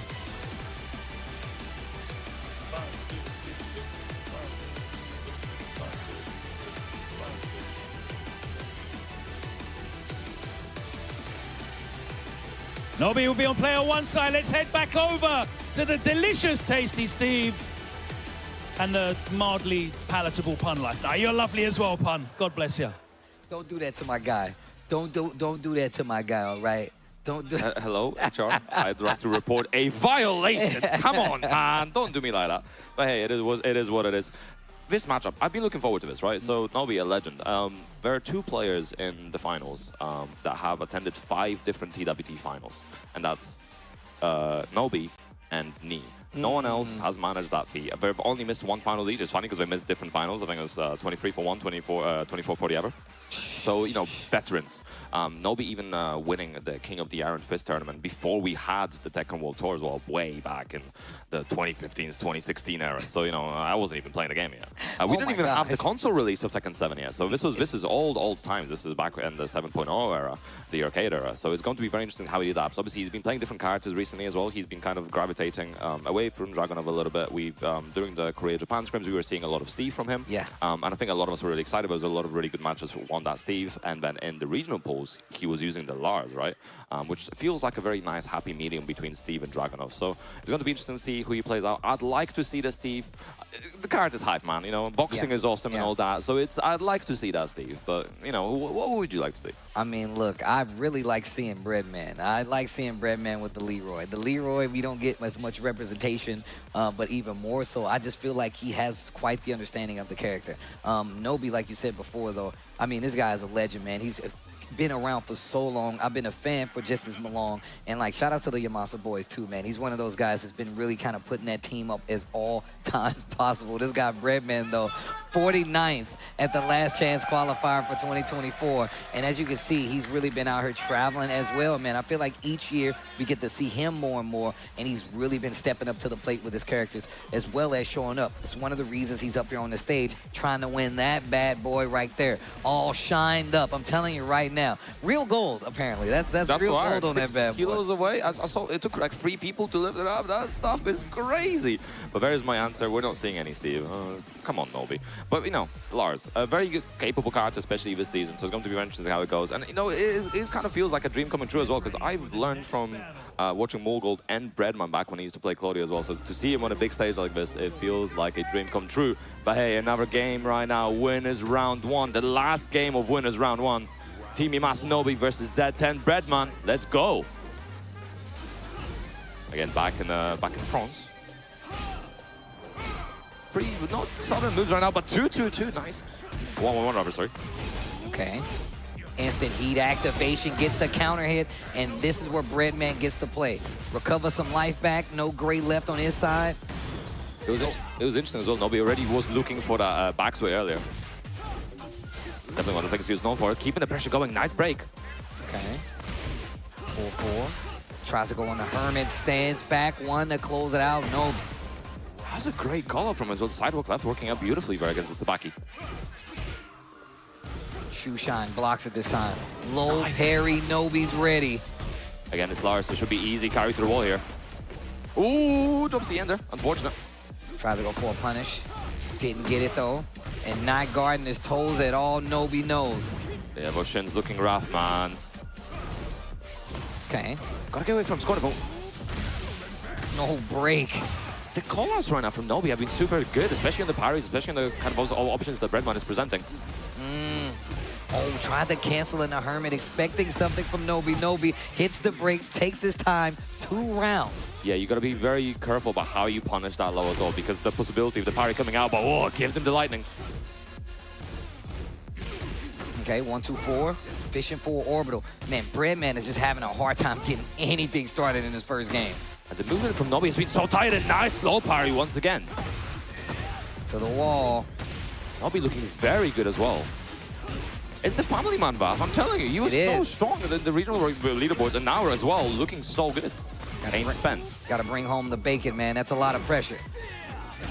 That's a lot of bacon on that pedestal as well, man. Oh. Nice in terms of the timing, they're going low once again.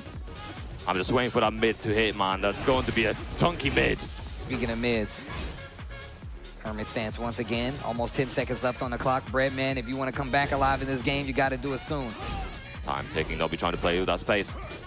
Oh, he's just backdashing. He's using movement so well. Nice was for to interrupt as well. The call-out doesn't even need a punish. Nobi playing perfectly here. Defense. Defense. He couldn't even hit Nobi. That's crazy.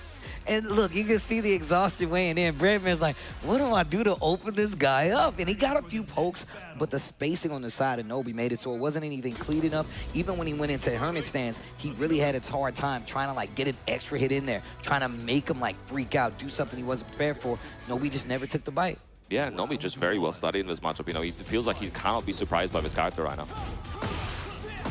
Okay. Okay, finally gets some up close, staying in Hermit stance. Nobi ready for the low out of there, though. Nice, trying to stop that movement as well. Looking for his homing moves. Okay. Down 4-2 this time. And again, beautiful spacing. And Lars, again, one of his characters that has really good space control thanks to all the big range buttons. Oh, not guarding his toes. Nobi. Almost a completely low round right there. 4 rounds straight right now. Trying to use that down forward 1 mix. And again, low jump, no overcommitting, but he is just making it, and again, gives him the lightning. Nice little patience as well from Nobi. I love the timing, how simple he is playing. He's not doing anything crazy, just spacing out really beautifully, constantly keeping that low mix active. Man, Nobi's defense, and then when he turns to offense mode, just simple pokes, nothing crazy with the combos. Almost got in trouble right there, though. It's still ahead, but another counter hit from that low. Good conversion, the 1,000 punches working out beautifully. Okay, let's see if he can get this wall. Yes, he does. Has the cane available. Nobi spending the heat, recover a little bit of health. Nice power crush. 10 seconds, and he gets him out of the air, goes in the Hermit. Okay, okay, finally getting around on the board. And instantly gets counter hit on the way on. What a duck. And another one. Oh, the one is Outcast arrow. Should be able to carry through the wall. Nice. Again, he activation to extend the combo. Nice conversion as well. Beautiful. Popping those lows, a little bit of damage on each one, but hey, it's stacking up. Again, going low afterwards, but gets that big. So give me combo drops. I think wall axes definitely didn't help. He was trying to break the wall with that. Down 1+2, had the wall, had the combo, just couldn't close out. Nobi can definitely bring it back here. He's got rage, no heat on either side, but a simple 2-2 with the punish to close it down. Breadman getting the lead in this second game, still needs a round to tie it up though.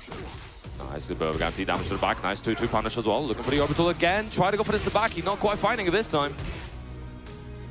Back to that slow pace, low game is starting to add up once again. Hits him with the cane, the walking stick on the plate. The nice cancel combo, man. That's so sick. Good awareness from Breadman as well, carrying to the wall. Oh my God, the damage. Bro, look at the damage. Hey, TA reported the orbital from Nobi as well, trying to steal the show right now. Sidewall still saving lives, but he's trying to stabilize the combo. Drop of his own. Both are still alive in this set. Tried to finish the string. Great awareness to not do so. Looking for that big mid up 4-3 plus 4. What a block and a punish. Nobi says this is not over yet. I don't want him to get a game. I'm trying to go home now. Set point, Nobi, man. Breadman almost had it, but Nobi still staying alive. That's so unfortunate for Chops.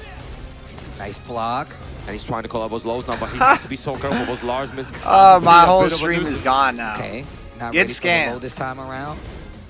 I like how he's threatening with Herman fucking stance. Nobi just backing up, more defense. He's looking for the slower mids as well now, trying to condition Nobi to press something. Okay. Ooh, good defense. Next time, honestly, Kwam, what you need to do is just message me before I stream. Yeah, he was using this size of 3+4 a lot. Message me before I stream so I don't have to like take like 1,000 counter hit. Because I have to wear makeup. Once again, we see a lot of counter hits from Breadman with that low. Yeah. Down back 4, not quite ready to block it. And the heat smash connecting. Is this enough? Yes, it is. Breadman staying alive.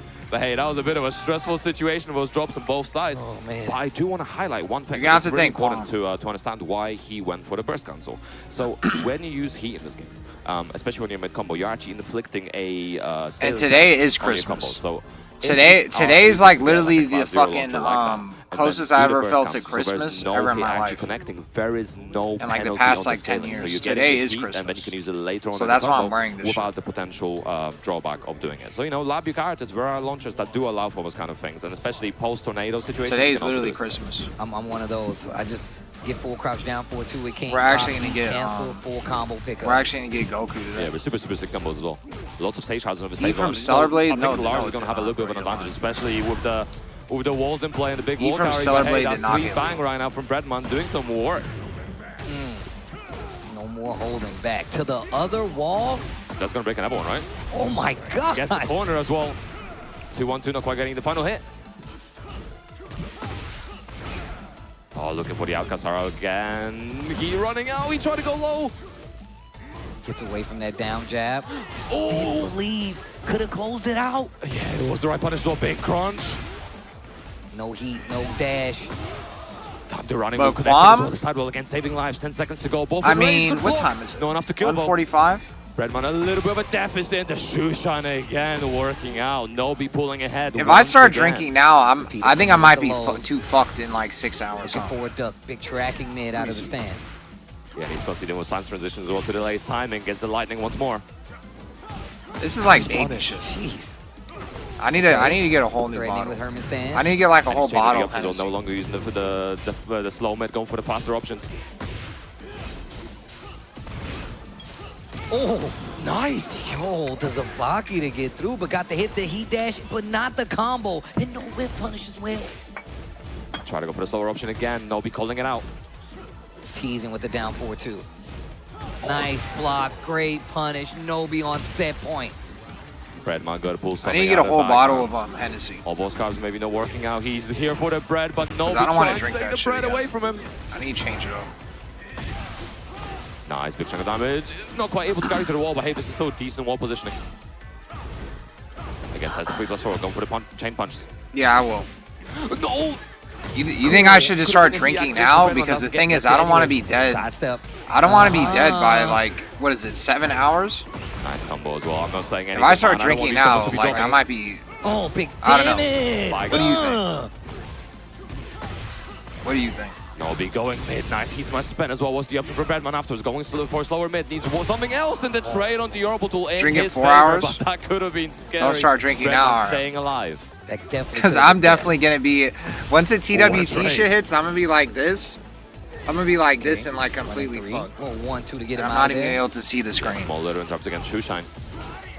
Punish. Drink but mix it, yeah. He's finally working out. Oh wow, had the counter hit but didn't. No, I know they added liquor stores on that. before a low parry. He activated as well. Big chunky combo. Shushan again goes low, and that's enough to kill with the counter hit. Nobi going forward. But Breadman, what a performance from him as well, trying to get back into it, just not quite ready. The Lars, man, I like seeing the I'm not gonna lie, I thought Nobi Saint was multitude Breadman. of characters to switch from, and playing him in I actually made that mistake exactly first, too. What you like to see from a player. This time I knew it was Breadman, but the first time I saw him, Breadman still has the last time he played, I thought it was Saint, too. Lars still, once again, the interesting pick. It's because they have, like, very, very they're both, like, chunky. Listen, they're both, like, chunky. I would have liked to see the Steve. I think with Steve as a character, it's not even like their face. Like, obviously, Saint's face looks different. They have the same body type. And really, really fun. And playing him in a mostly very simple way, just going for his lows, changing up his timing as well, not always committing to the full Breadman has, like, an old man build. We saw him as well go into the dynamic entry a few times as well to mix up his timing. It's just they have the same body type. His was absolutely immaculate. You can really see how many Saint's face obviously looks different. And he's, trying to put himself back. He might be a family man. He might not have as much time to play as he used to back in the day. But he definitely is still a very strong and very serious competitor. Well, let's take a look back at this set and just the defense that we saw on the side of Nobi. Lots of hits, obviously, right? Like even running down to where the timer was out and still brave enough to play at this range where he definitely could have got hit by a bunch of tricky lows. Has anybody figured out? What the fuck the schedule is? Where Breadman got a lot more confident. Out of the dude who beat Hawk on, and that's when Nobi's like, you know what? Yeah, they have to run a set more on the defensive side, but we're still able to find stuff like. Has anybody figured out? I look like Kawastakis. Yeah, 100%. It is a bit unfortunate as well for Breadman. I think the situations with the combos were dropping.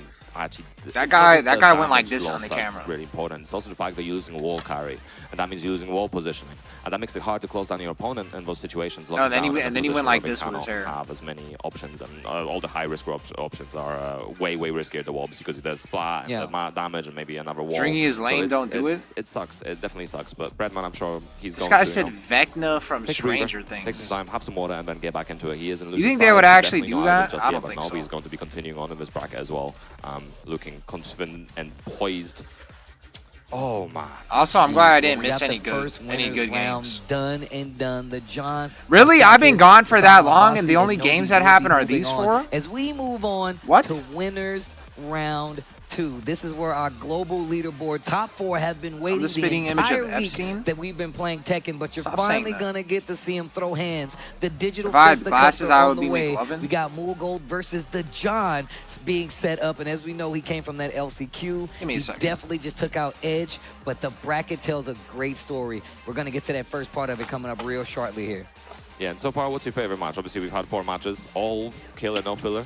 Oh, man. I mean, all of them were really good. I got to say that the John Edge match was probably my favorite to start it off. But I'm sure I'm going to have a different one by the time we get towards the end of this bad boy. What about you? I really like yours versus Kostakis. I thought there's a lot of options being presented as well. I think the fact that Kostakis actually looked really confident in the match. It was all the theatrics before the match and after the match were really interesting as well. But, all the best still very much ahead of us.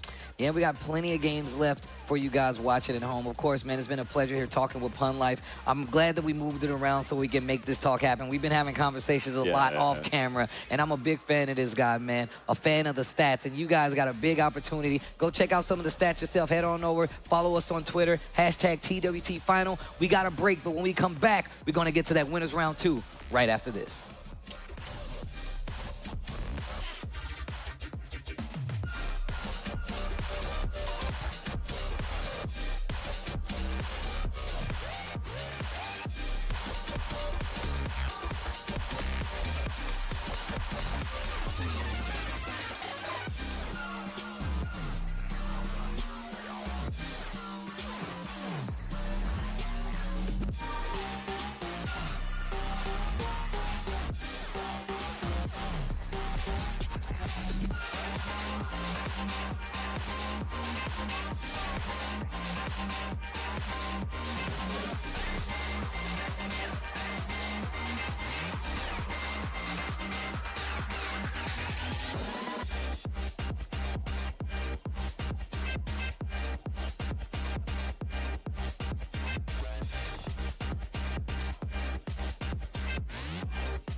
From your beginner days to where you are now, I've seen you win.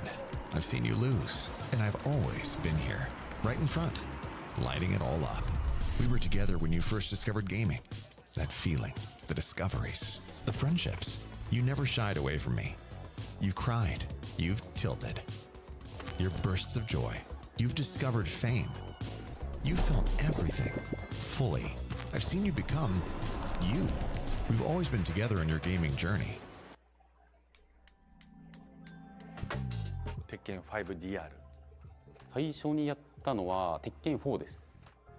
The first Tekken title I ever played, I think it was Tekken 6. जो मैंने सही तरह से खेला था वो Tekken Tag 2 था. हाँ, Tekken मैंने खेली थी, Tekken 3 खेली थी मैंने. I started play Tekken in a high level at Tekken 7 and also still playing right now. J'ai commencé par Tekken 3. My first Tekken is Tekken 3. My first game Tekken is Tekken 7. I started playing Tekken in 2018, so it was Tekken 7.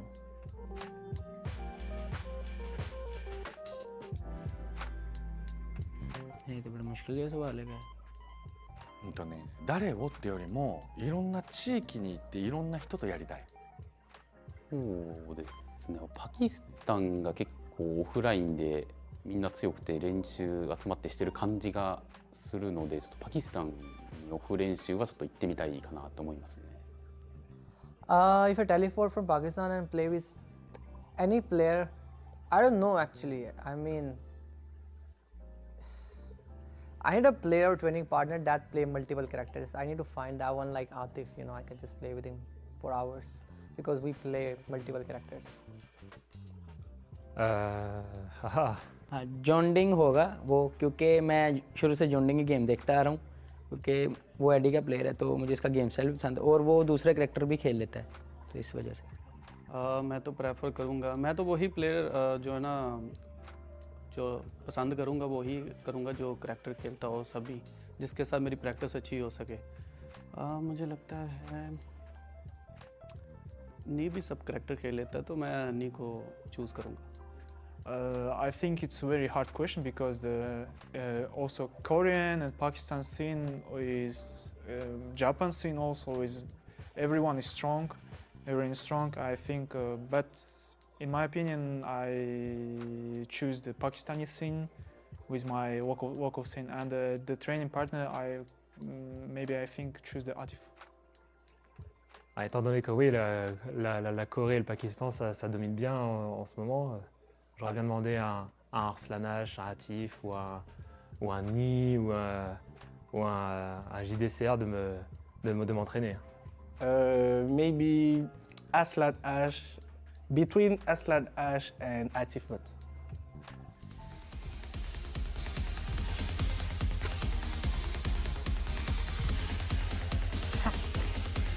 Oh, what the fuck?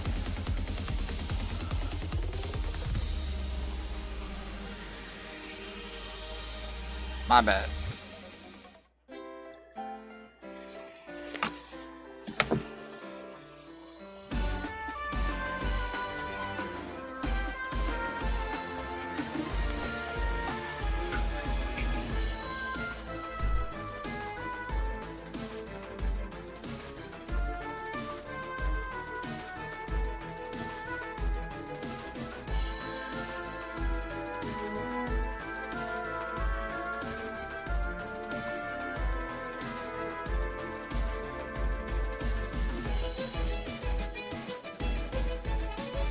I took way too long, my bad.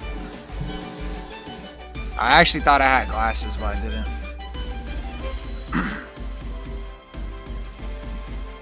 I don't actually need glasses. Welcome back to the Tekken World Tour 2025 finals. It's final bracket day, and we have just completed the first round of winner's side, which means it is time to progress into round 2, and you're going to be seeing some of the faces that you have not yet seen play this week. That's right.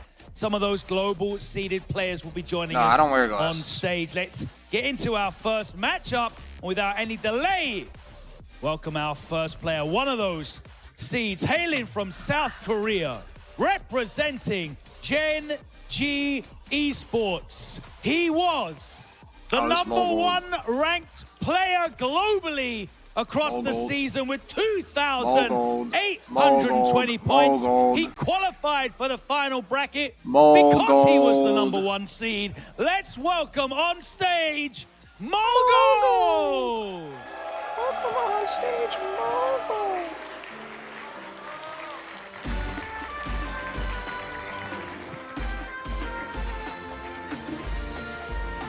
I need to get Korean Harry Potter glasses.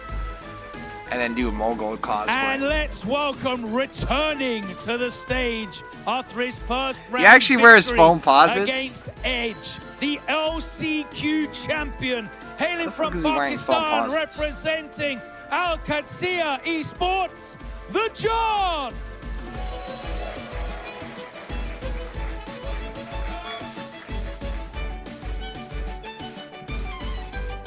Gentlemen, I'm going to need you to rock, paper, scissors to determine player side. So if you'd like to take it away.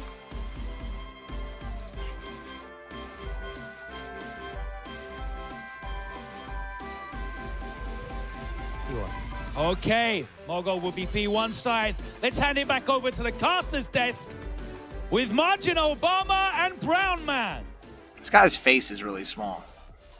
I remember, like, when I first saw him, ladies and gentlemen, to the epicenter of the action here at the Tekken like, World I was about to Tour say Finals something 2025 cancelable, in Malmo, Sweden. but he just has a I'm small the face. ever-hydrated Brown Man, joined here today by the magnificent Margin Obama. How you doing, my What's man? going on, Brown Man? How you feeling? Look, when we see these two players step Like up, we've had flashbacks, right? People like Spag, us, we've had front row seats to watching this regional rivalry play out in a way that goes beyond just. It's really easy to get distracted with the Arsenal. It's because people are donating me to take my shit you off. forget about the other guys. It's because they want to see me react to season 3 but with my mask off because I'm gonna be drunk as fuck. Matchup. I like watching the Edge versus the John, who just got over to make it this far in the winners round 2 here at the top 20.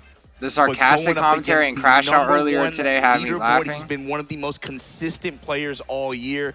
Through losses, able to battle back. Remember the it's hard, man. It's hard.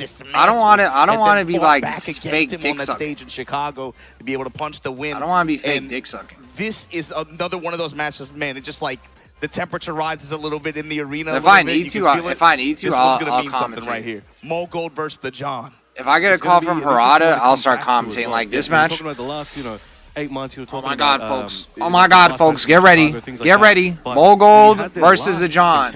The last time fucking MoGold fought the John, he fucking volleyed the fuck out of him. He skull fucked him. No loot. Anime game. The John got through that. So this time, we're gonna see. Family and friendship. Is he gonna take that with him today on this? We're gonna see. Watch this. Against the monster. Because he played Claudio, and I'm like, how the fuck? Let Korea, me turn this shit down. What fucking Margin Obama is loud as fuck. Through new matchups and new players, constantly. Like I remember watching this, and I was like, there's like, how the fuck are you just running through King like this with Claudio? Let's get into it. But he made it happen. Whoa. That was the John part of the main story. How does MoGold look different? In this anime, let's find out. Now, MoGold, all right, watch this shit. Comes back in. He knows he can't use the same strategy. Because I swear to God, this is like one of the worst matchups for Claudio in the game. Fucking hate this matchup. Excellent spin back. Round start, you do that shit. Yeah, you can't do forward. Immediately throwing. We run up to the grappler. We get throws too. You can't do forward in the matchup. Feeling each other out, right in each other's face. You get fucking muscle. What the fuck? Sidestep into the Claudio twin piston, sends him up. Excellent wall situation for him as well. And this is where things are going to come into play here. Watching how MoGold wants to play around the wall. Watching how the thanks for the super chat. Immediate return with that charge shot. Activate. And look at the return he's going to get for this. And, what's he going to do? Heat smash. Towards the start of the set to see how they deal with that. Oh my God. Oh my God. The dumbass. That grab, they just spammed the fuck out of that grab at the wall. Oh my God. The John special. Does he kill him? Oh yeah, predictions? My bad. I didn't know you guys are so hyped for this shit. Maybe I should be super fucking hyped. Holy fuck, MoGold, is he finally gonna skull fuck him again? Or is he gonna close his legs? Because the John right now is skull. Oh my God, he's skull fucking him. safe mid pressure at the wall. He's down forward twoing out the wazoo. Gonna get clapped up by this beast in heat. Jab float. Beast in heat. Trying to fight this one back, has a little bit of health. Pretty sure iMusician won. Using up some of that heat. Splash down. Used up the rest of his meter there. No way he gets wall splat by something. Close on health. He doesn't parry that, really? Heat smash coming in. Plus no way he gets raped. Delays a little bit, but floats him out of the air. Morgold. This guy's plot might be able to take this round. This guy Morgold has plot armor. In that situation. And fucking hate watching Morgold. I don't think it was blinking, man. He was looking for every animation. He makes like fighting King look so easy. I swear to God, I fight King, I'm struggling for my fucking life to fight this character. He makes it look so easy. Able to back out. Break on the Shining Wizard attempt. Now, see, Morgold is backing up a bit more. John. First round and a half. He was willing to kind of I'm gonna give you guys like 1 minute. See what John had for him up close. But now Most of you guys are gonna cheat. John is pressing. He knows the timing. I gotta go in and out, and you can see he's slowing down on the heavier. Morgold has plot armor. Morgold has plot armor. Morgold has plot armor. Morgold has plot armor. Morgold has plot armor. But he doesn't break Giant Swing at the wall, surprisingly. What's he gonna do? Heat Burst? What's he gonna do? Sidestep DP? Another fucking Giant Swing? Get gripped up. Gonna throw him back to center stage. Whoa, he whiffed that? It's because that Jaguar sprint is like the perfect, it's like the perfect length to whiff. What is that setup? It looks like Professor Snape. This is a back and forth. This is a back and forth, Brown Man. Well, I'll fucking kill you like Professor Snape. I'll throw a fucking wand through your fucking skull. And Mogul light punish there on the hot knee, but what the John is thinking right now, he wants that down forward too so bad. It's just like, come over here, man. Let me show you something. Oh my God, he floats him. Holy shit, he fucking floats the fuck out of him. Holy fuck. Is he actually gonna win?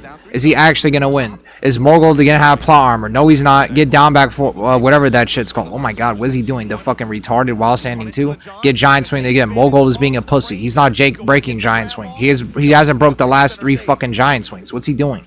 What's he doing? Running 2. The most. He fucking fell for that? Wait. He didn't even do the tornado. Morgold is choking. He didn't do the tornado when he was supposed to. What's happening? He's not breaking Giant Swing. What the fuck was that? No way he loses this round. No fucking way he loses. Oh, no. Morgold knows that the John always does forward 4 neutral 2 to end rounds. Morgold knows that John always does forward 4 2 neutral to end rounds. Forward 4 neutral 2 to end rounds. Even I could see that shit coming. There's no way Morgold wins this. Does Morgold have plot armor? Is Morgold Luffy? Is Morgold Izuku Midoriya? Is he gonna have plot armor here? No. Giant Swing for the 50th time not broken in a fucking row. Morgold is playing like shit. Look at him, breathing heavily, looking around for help, kissing. What is he doing a smoochy face for? A lot of options, a lot of counter hits, a lot of good situations. Those grabs started adding up though. What was that? Swings, and he was able to close it out in a commanding. I think that shit was for freaking Sun. Especially for the John side, you saw like down 4-2 was basically not even an element in the matchup for like 3 to 5. Let's see if Morgold fucking, if he acts like Morgold. Is he gonna act like Morgold or is he gonna act like a pussy? We're gonna see. Or like, that was some. All right, now this is the part where Morgold just starts playing like a fucking, like a crazy maniac. Okay, he's a crazy maniac now. As soon as I try to call him a pussy, he's playing like a crazy maniac. Crazy man. Yep. Overall, the John's done a pretty decent job in spite of the tracking on that. How the fuck did that track? How the fuck did that track? Y'all better watch that wasn't balanced. I've seen Mogul pop off in the crowd once or twice. Oh yeah, I've seen that. That wasn't balanced. You don't want to make this guy angry. Yo, go change that EWC reaction, man. You wouldn't like him when he's angry. Why doesn't my shit track like that? Right now, trying to get that was plot. Keep him near the wall. Look at him. Just poking him, trying to keep a barrier, like an invisible barrier that's just stopping. Everything sidestepped, everything landing, everything tracking, everything working. Give up the real estate a little bit and just hold back. Never gets hit by down 4-2 ever, but he eats every Giant Swing in the book. He's eating every Giant Swing in the book. That's 5 Giant Swings in a row he's not breaking. He's dead. He's dead. He's dead. He's dead. He's dead. He's dead. He's dead. He's running up He's dead. giant swing. People have no idea when you are at the pinnacle of. He didn't even take the giant swing get up. I didn't even notice that. No matter how good you are, Moogold, #1 in the leaderboard, one of the best to ever do it, and he's not able to break them every time. This is a very odd Moogold game. How hard it is, and it gets finally a giant swing break. He's not doing the motion in a way that is telegraphed like that. Yes, he's hiding the input in between runs, short dashes. Moogold is playing like shit. What is going on? Like he'll have a plot armor round and then he'll do that. But you know that catches him on the wake up attempt, tried to kip up. He's gonna lose this game. Doesn't even go for the low or the mid. That was plot armor. Step with him. He didn't even step and that shit fucking up. Got the star burst, but right into a knee. He must have tried to do a scrubby ass down jab into while standing 1-2 or something.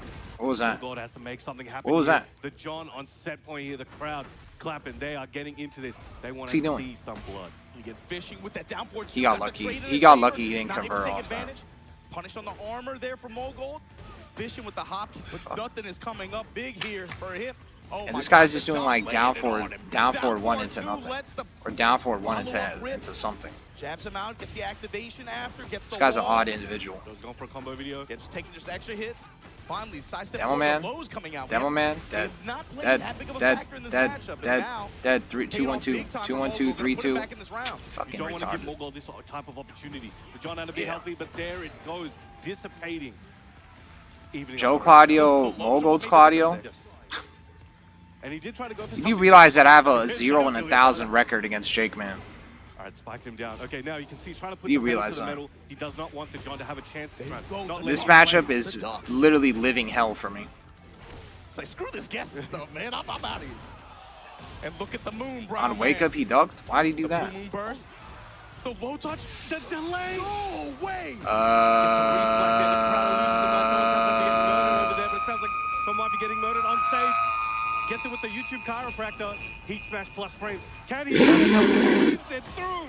The hop kick from How the fuck did that go through? Keeping him alive on the winner side. Is that a high or a mid? Top 20. How many times have we seen this? Is that a high or a mid? Brink of destruction. Somebody tell me. It all on a blue moon. That's a high, right? It all on a sky slash. Oh man, sky slash Nova kick. Man, Moogold letting you know it's motherfucker not hop gonna be kicked that out of easy. off of that. And that This guy has plot Could armor. you imagine qualifying in the place that he did? This guy has plot armor. This is why I hate Moogold. He has plot armor. He was not supposed to win that game. He was not supposed to win that game. That was plot armor. That's not Claudio. That's plot armor. That Moogold just touched a wishing well before this match. Double running 2. Nice punish. Wow. And the low snap kicks right into a counter. Another counter hit or another giant swing, just period. Throw that on a limb, before someone blinks. What's he gonna do? So impressive. He's buffering that while being hit. Yeah, exactly. He knows.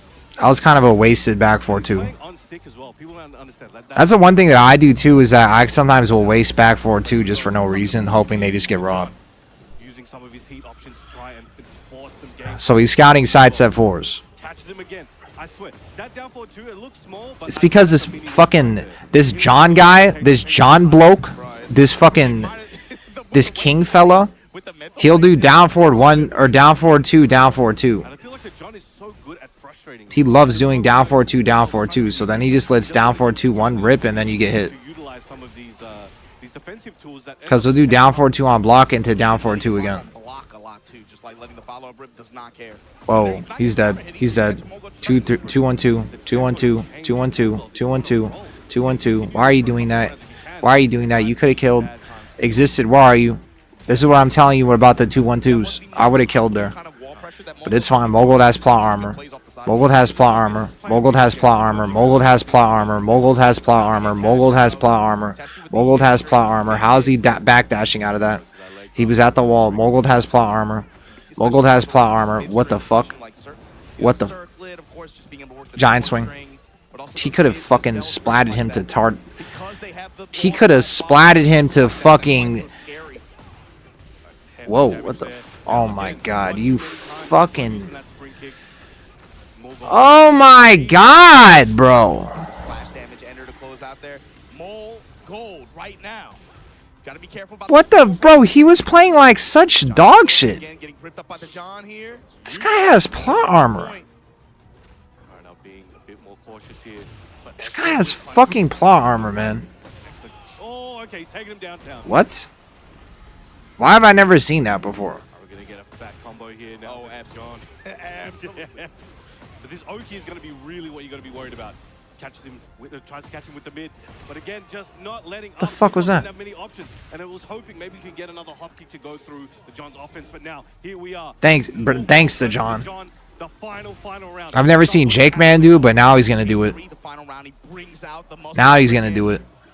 Thanks. This is for page 5 on the King playbook right here. I never seen Jordan do that move, but now he's gonna do that move. Thanks. Adding another move to his fucking arsenal.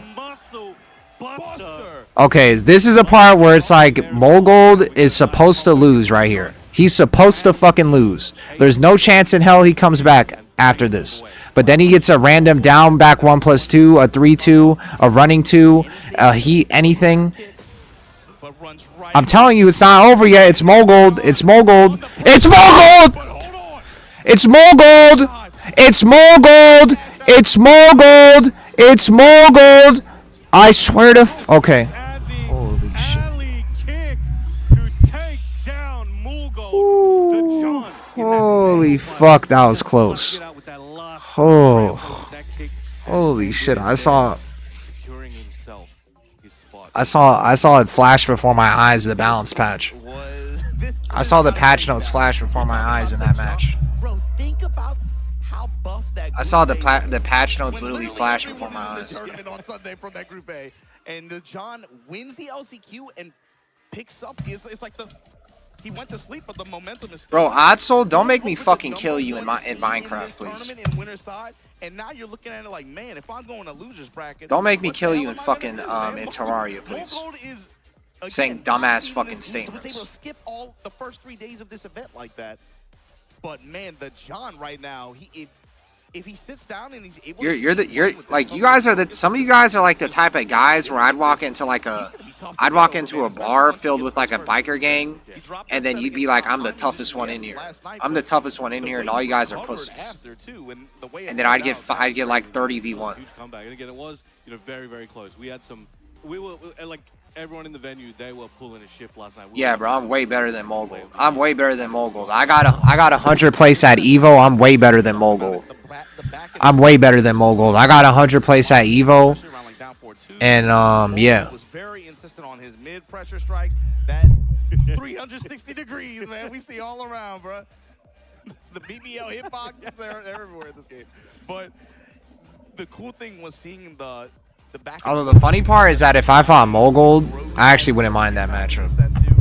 But if he played Fang against me, that'd be annoying as hell. The set went on. The John, he was just kind of undeterred, and they played a really big role, especially Giants. I don't mind fighting Claudios anymore. Yeah, the John that we saw at the start of the year is not the John that we're seeing. At the start of last year, 12 months ago, 10 months ago, is not the John we're seeing here today. I would actually love to fight his Claudio. He has the makings of being a champion. I think I could definitely rob his Claudio. His other characters, I mean, I fought his Elisa before, and it went like basically final round. We'll get to him in just a moment, but when you think about the way I mean, man, think about where Mogul gets. Not in tournament though, in like fucking rank. But I know his Elisa is not as good as his Fang or his Dragunov. That's not even like a real. That's not even like a real character for him. You know what to expect when it comes to Tekken World Tour finals like this? No mask, yeah. You know, it's the best of Someone the best, donated, right? or Quam donated. Man, that losers bracket. There isn't a volume that didn't peak my shit. Nasty.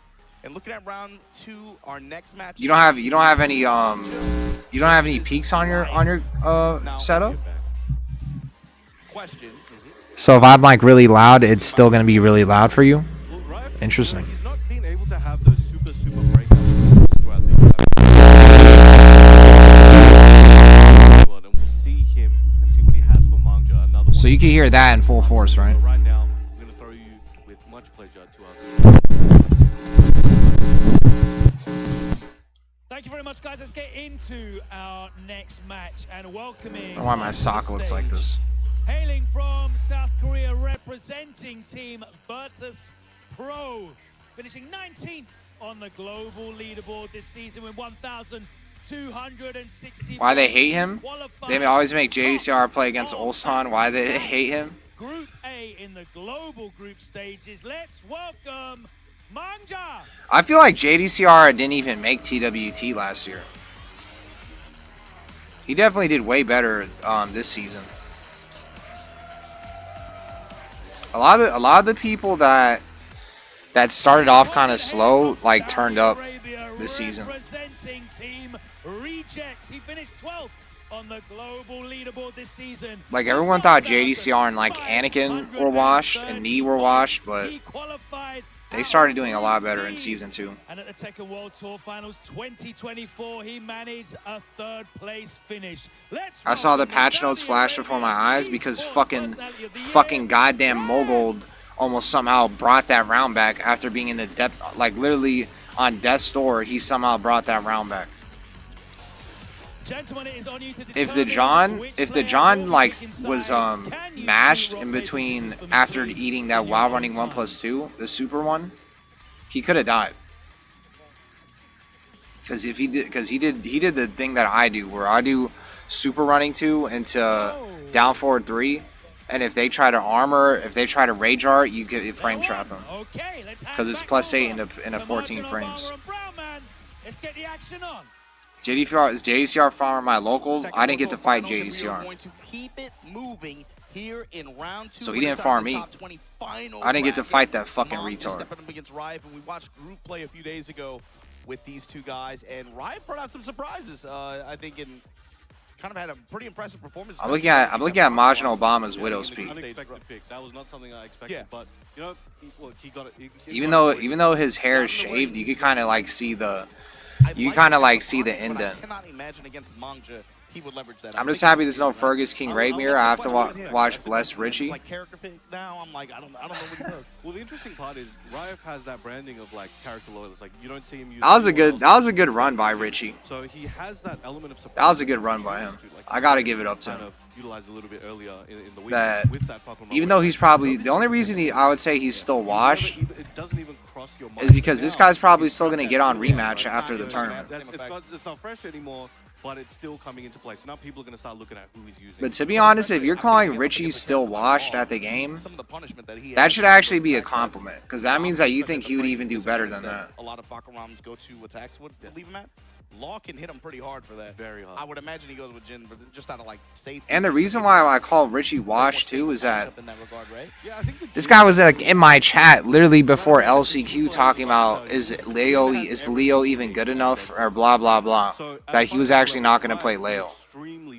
Again, I keep saying one of the best. That he kept doubting fucking Leo's strength. Fundamentally based, right? And you can see that in his Jin. He's not just out here like just spamming whatever, right? He's not utilizing. Oh yeah, and he kept saying that I wanted to pick Dragunov. That if I lost a game against somebody, I was going to use Dragunov. I don't think he used Dragunov at all. But that is something scary. Meanwhile, we got Mangja. You know, at this Dude, point, JDCR not playing any casuals. You really slid in Anakin with Knee and JDCR. Spotlight to the masses in the last few years, especially with. I mean, Anakin is obviously a far cry from what he did in 7. But Anakin has been doing a lot better recently. 2 years in a row, right? And has really big. They booed Raif, really? They actually muted the crowd? On the stage for a reason. Seriously? He has trouble getting the win, though, right? And of course, today's bracket, it's going to be a marathon affair. You got to be locked in and ready to play this bracket all the way out. Are you serious? But the thing for him is he's looking for a win. Because I was waiting for the crowd to boo. On the resume, right? That kind of like resounding dub to kind of put on your resume. Top 8 final? You got South Korea going up against the Saudi Does my Arabia. pin work or no? Right now, there's something. Why can't I type 8 p.m.? Starting with, you know, Riot was talking about it in the interview content. He's like, my man, shouts to Sora. Yo, what are there's always a Saudi Arabian Jin player. Always. They love this character. So Riot stepping up to Mangja right here. Mangja showing no fear, interrupting on those 1, 2, 3 string checks from Riot. Catching him out of the air. Again, every time Riot is trying to take some of his turn, Mangja's putting something in there. And again, first round, he can do that. He wants to see what have you got for him. Yeah, and I want to see how Mangja plays around the threat of parry as well. How Riot is going to deal with slide. Should Mangja be really insistent about presenting it? That second hit catches people. You think you're safe? Get a nunchuck to the face. High mid strings. Sending 4-4 and sidestep activate from Riot now. Trying to get some of this health back. He's working with Rage. He's working with Heat. He's got those glowing eyes. Instead of the VOD. And the low, sneaky low there. Again, a lot of mental stack there for Mangja. Right, there. What's going to happen moving forward? And he gets clipped with that low. Now, starting off with a big sweep, using those plus frames. Now, Mangja, again, I was about to say he's a bit more conservative on the interrupt attempts, but gets this. I'm not gonna act like I'm fucking insanely hyped to watch this shit. Raif was already kind of like sleeper, especially since this isn't like Tekken 7 gen. And now after like the cheating shit, like I really don't care to watch him. I'm mid-string poking with no punish. Yeah, Season 3 announced me. And that's just for like an hour. They're talking about Season 3 at 8 p.m. or 8 a.m. And Top 8 doesn't start till like 9:30. So they're going to be on the mic or whatever the fuck for like an hour 30. That's a big deal. I know, I've been dooming a lot. Like, obviously, I've been shitting on the game a lot. Like, a whole lot. Like, I know there's a lot of people that look at me and they're like, yeah, if I watch your stream, I'm just going to start hating Tekken 8. But, to be honest, I think the fact that they have that long and it's Harada's, like, final shit, that there's no way they're not going to, like, we're not going to be full afterwards. They're for sure going to do more than just release a character trailer and then say thank you for playing Tekken and like goodbye and shit like that. And that's it. Nah. I think we're going to see we're going to all have to unzip our pants because they're going to be on their hands and knees. That's my prediction. Slowing it down a little bit. Nobody wants to overcommit. It's all on the line. I think once they start showing up on the screen and you see Michael Murray and Akatsu, that I think you should start unzipping your pants. Because I'm expecting a lot of lip service. I'm just used to jab strings this whole game so far. Man, he has gotten a lot of return. Oh, that missed input on the jump might cost him. A guest character and Bob in the same patch. The irony is that they fixed the game in the way you say you don't want it. You scum will hate the game. That's not true. I've already said this a million times that if they actually fix the game and I become a worse player, I'll just simply fucking learn how to play the game. I'll simply just like go back to where I left off in Tekken 7, where I was actually trying to like learn how to like use patience and like actually block, and then I'll just pick up where I left off at. And then I'll just simply outwork everyone. Not overcommitting, not overextending, not allowing many openings to appear. It puts the onus on Riot to make the like it's really that simple. It's not always so easy, and you can see Mangja there. He had that plan. I think the people that don't play the game are fucked. If you don't play the game and you're not willing to put the time and effort to get better, and they actually change the game and fix it, like quote unquote fix it, you're fucked. Now, his brethren in the bracket as well. They may face each other at some point later in there. Bro, Millard, you're fucked. Gotta give him his best advice. He ain't trying to see it down there. I actually can't believe that you played Lydia and Clive, and then you actually think that they're ass, or you actually think that they're that you're not on the same tier as me with Claudio. Like, you know, we're in the same boat, right? As a Claudio player that doesn't use his brain, if you did a DNA test and I pricked your fucking I pricked your arm and I took the blood out of you, and then I did the DNA test, we would definitely be cousins. Even Mary Zo. By the time Season 3 comes around, people are gonna have that matchup. People are gonna actually know how to fight Mary Zo. So we're still gonna be in the same boat. What happened with the cheating? They didn't do anything. Lay and Bob would be sick? Hell no. They're not doing Lay and Bob in the same patch. Or back to back. Lay and Bob is like a Season 7 fucking thing.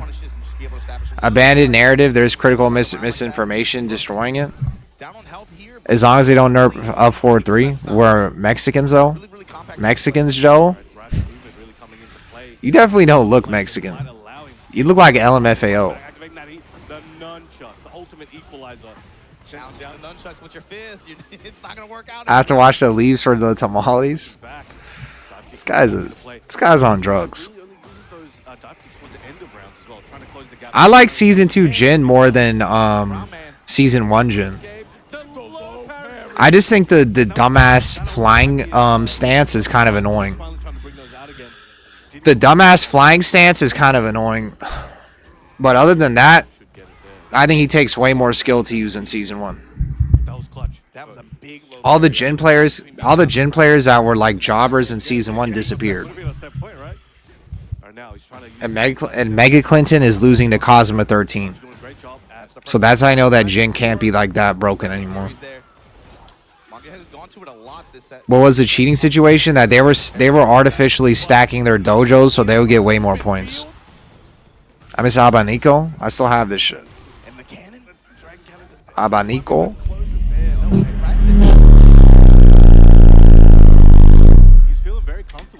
That's like 10. Trying to close the gap. 1, 2, 3.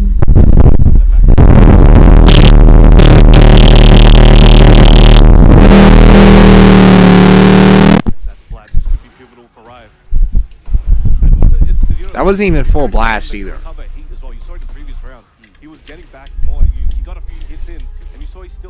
Death grips?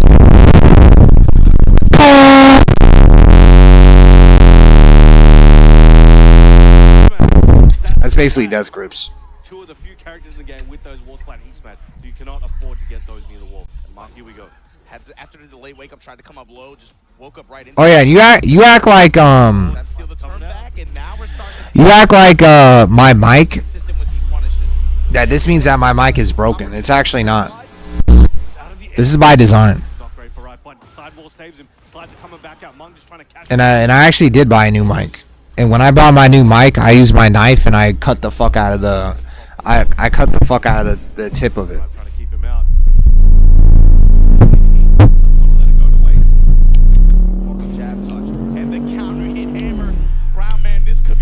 This guy said new Skrillex track. I'm gonna sample that and turn it into a bass. Keep it in the VOD. Yeah, look. On the winner's side of this top 20. I'm gonna give you guys a hack. He popped up, both hands in the air. But you're gonna have to figure out what mic I'm using. That's another thing too, man. It's like that I fucking cut the top of it so that I can remove the mic, so I can go like this. Release of pressure. Able to get the win. Rive's still gonna have a shot on loser's side of the bracket here in the Tekken World Tour Finals top 20. Because I have to feel the mic's veins. If I can't feel the mic's veins, then I don't have the right mic. I have to be able to feel the veins of the mic.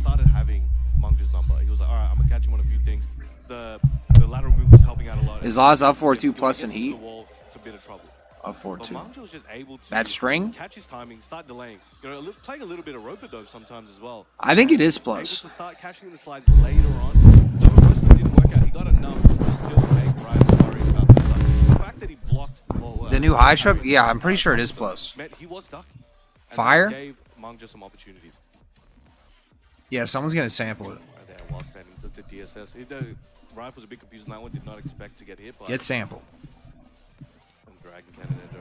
Yeah, that was just really well played. And has anybody investigated? Has anybody investigated on other than that, he played that on like the time? Like how long is this gonna go to? And then what are we looking at break wise? How long? Flick it out very quickly. When that last final round came through, Mangja was like, talk to the VC. So you see what matchup that cues up in winners quarterfinal. We've seen this before. We've seen this before. The John versus Mangja. That showdown went down at Super Tournament. It's one of the last master events on the tour calendar, and it was very one-sided. We'll see how that one plays out this time. Hey, Mega Retard. Also group stage. They were in the same groups. Yes. They not? Yes. Yeah. Mega Group A. There's something about Group A, man. There was something about there, man. I don't know what's going on. What are you doing in your hotel room, bro? I was hearing things. What were you doing? And then you said raise your hand if your dick is in your hand. Raise your hand if your dick is in your hands right now. That's what you said in my Discord. Yeah. That's what I said. And then why does it sound like you're like far away from your mic? Representing Team Falcons. This season he was 4th in the global leaderboard with 2,081 points. Dark Days, fam. You see this? Auto seeding by finishing in the top. Dark Days, fam. Let's welcome Farzine. Wow. Did you get to play AO Richie at all or no? Yeah, not yet. Hey, yo, Joe, you need to fix some shit in the Discord. Somebody, they entered the shit and the first word they dropped was the G slur, so. Who's that? I would say scroll back up like way earlier. It was, hold up. The G slur. Hold on, I'm just going. Yeah, no, that's, I'm trying to find it. Farzine? It's a Hawweed or something. It's like HOW something.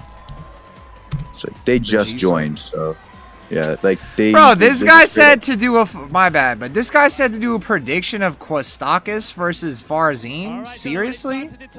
You're doing in all caps a prediction for this match?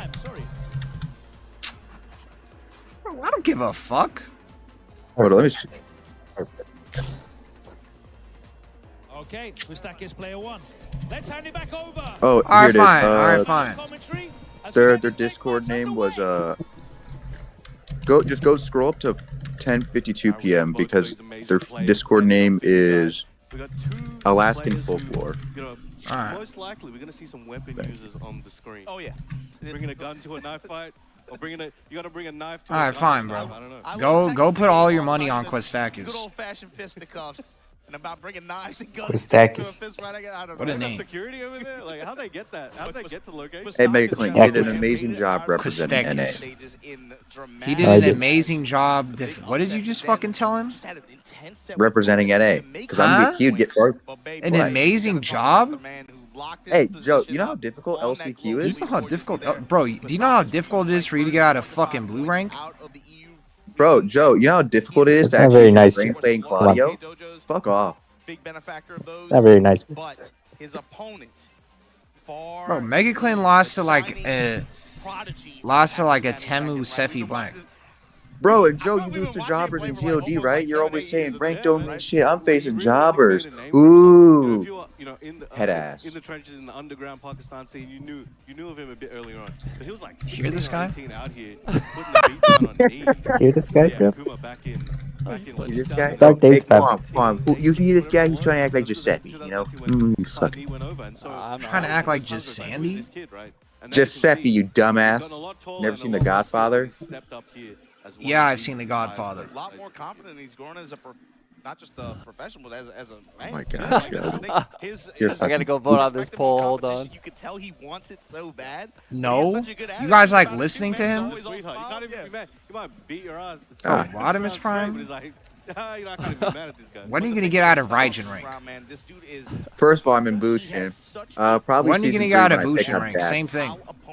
I'm gonna get out once I pick up Jack. Why are you even picking up any other characters? I need to take a break from Dragon. Also, when I come back, I have a different perspective. A break from what? Being in blue rank? You need a break from Joe, can you play another character? Here's a guy we should actually ban.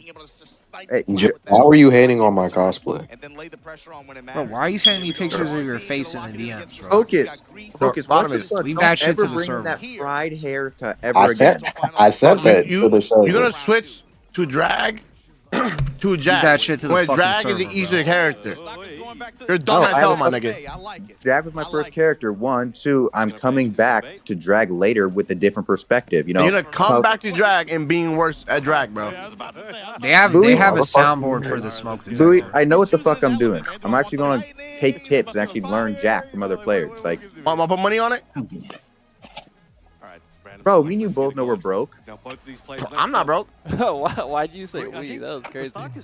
Yo, take back your insult, bro. Tell me why my cosplay was good. Focus, shut the fuck up. You post a picture of you in a tank top, some fried fucking hair. Like, that was the Hey Hachi. That was the Hey Hachi cosplay. No, it looks like someone took the fucking. I heard band for band. I got summoned. Marvin said you're gonna switch to Jack to be better at Dragon off. Big Trucker Joe's gonna teach me. That's the dumbest shit I heard in my life. How? I hope you peeping this Victor gameplay right here. Oh, I'm not. I'm off watching the other bullshit. I'm watching Friends. Fuck the How far you playing, bro? We here for listening to good old Victor gameplay. Who the fuck is this guy? I'm you, but black. No, not you, bro. Oh, Fuck you. Oh, me, Why you I'm mad like- at me?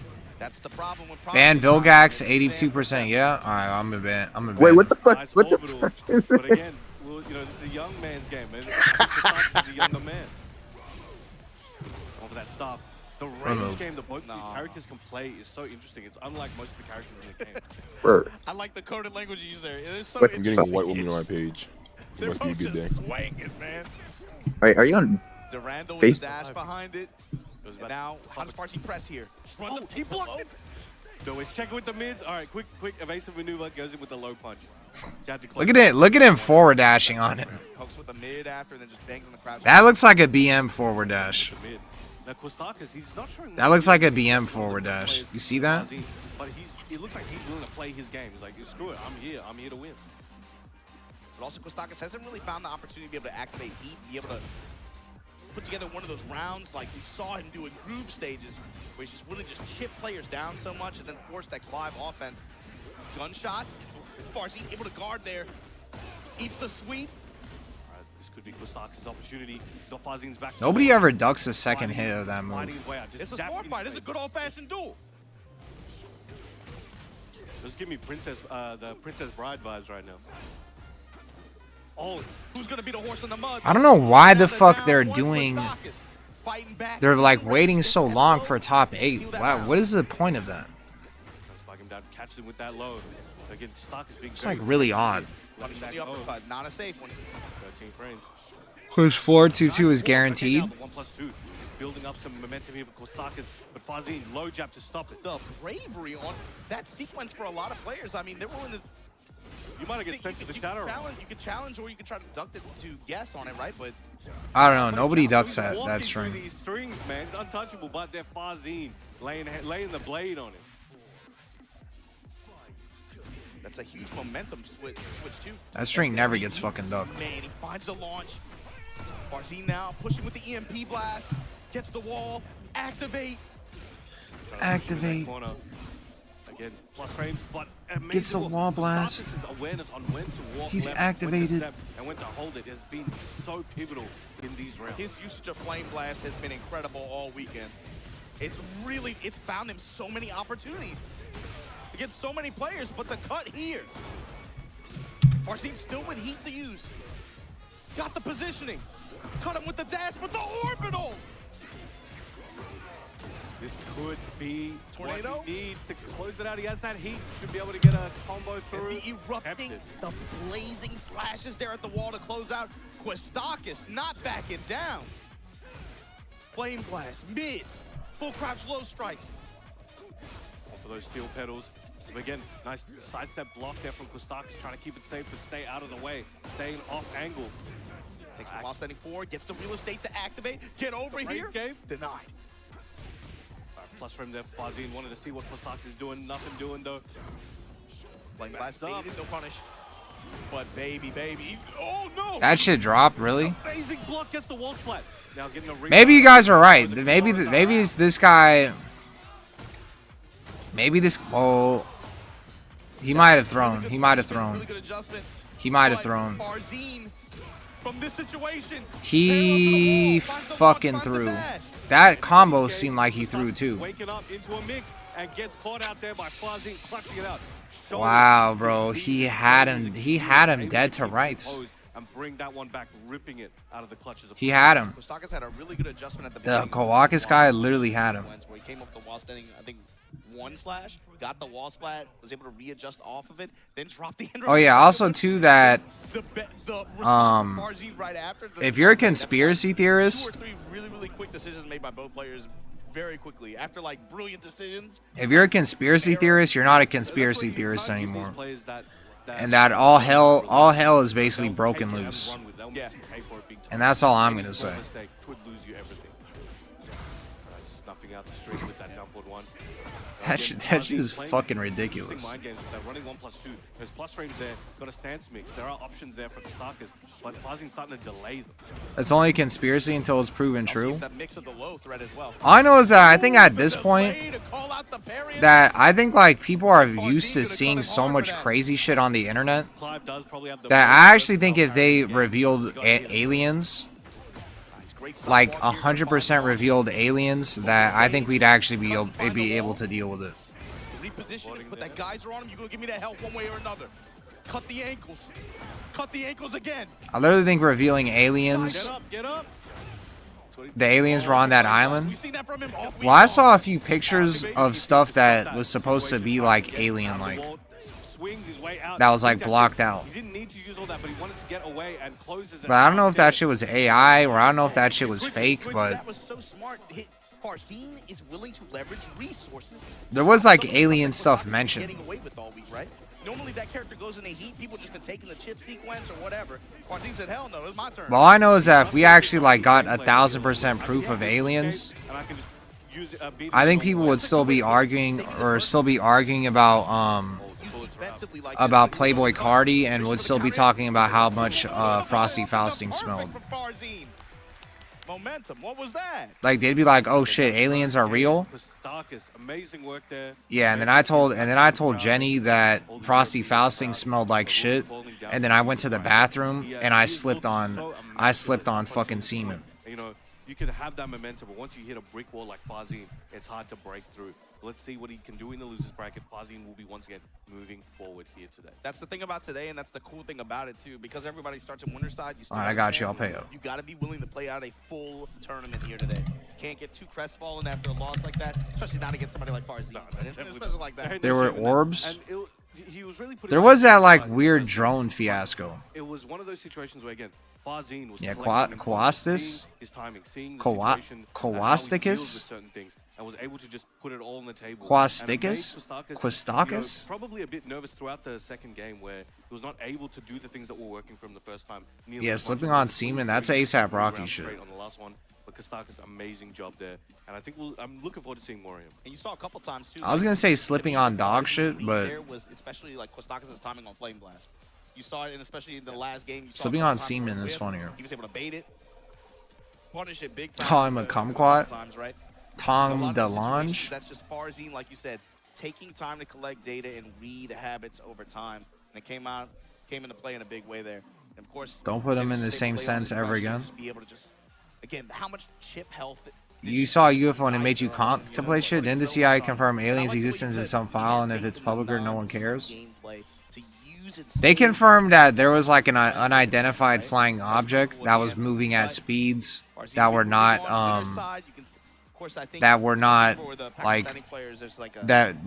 that seemed like they were not human. That they were not even human made. They did confirm that.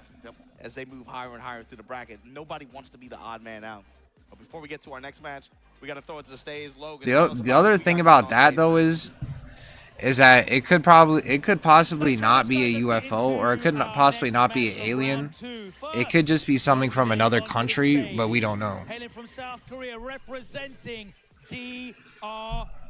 He finished 6th on the global leaderboard this season with 1,870 points.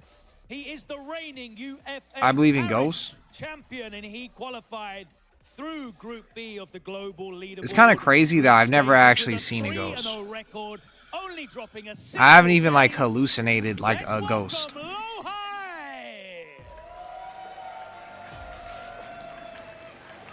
I've never actually hallucinated anything supernatural. Maybe I need to do more drugs. Who is this?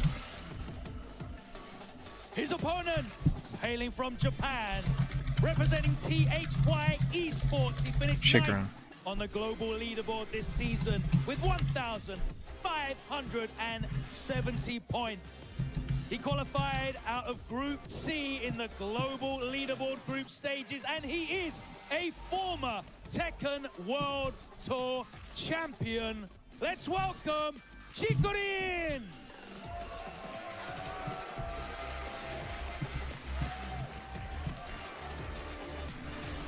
window panes and play Fortnite mushrooms? Please take your own time.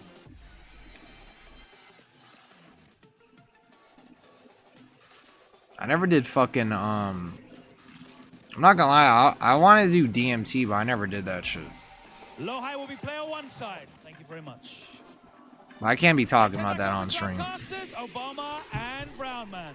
And I'm honestly kind of glad because I think DMT would have fucked the shit out of me. I probably would have saw aliens on DMT.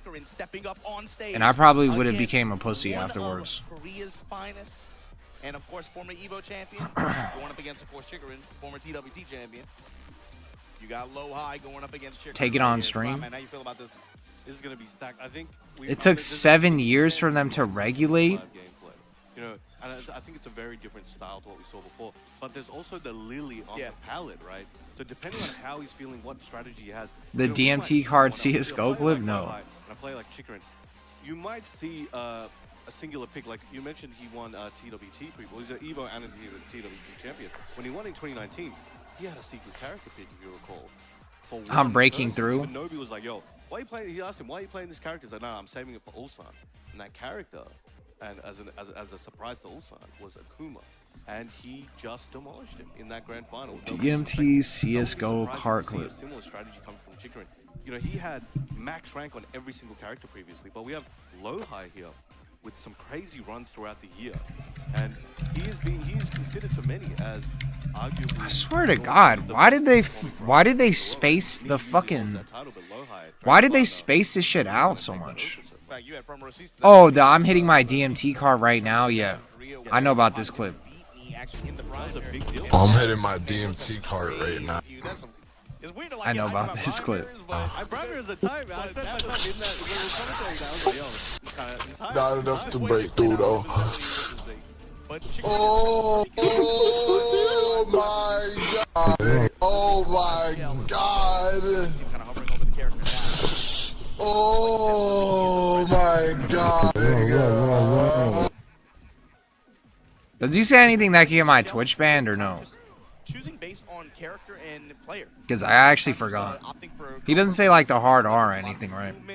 Just be again. I need that.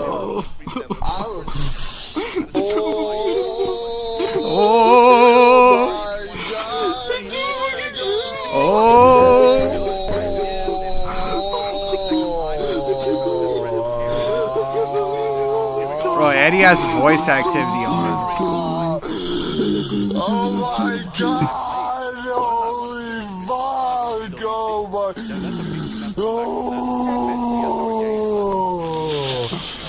Oh god! Oh my god! I think this has to be fake. Because why would he have his? Breaking through, bro. Why would he have voice activity? Or how would he be able to hit his push to talk?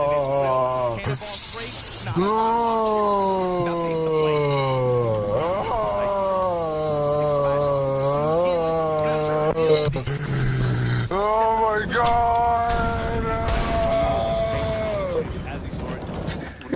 Half-Life Zombies, man. Yeah, buddy.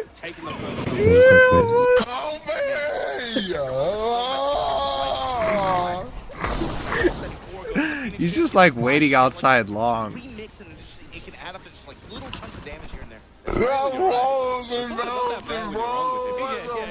look at this. Look at this retard. Chikarin fighting back. He got a 3-stack in the pocket too. Fuck this shit. Look at him at the end. Look at it right over here. Look at him like walk up to the walls like he's not even playing CS. That walls are melting, bro.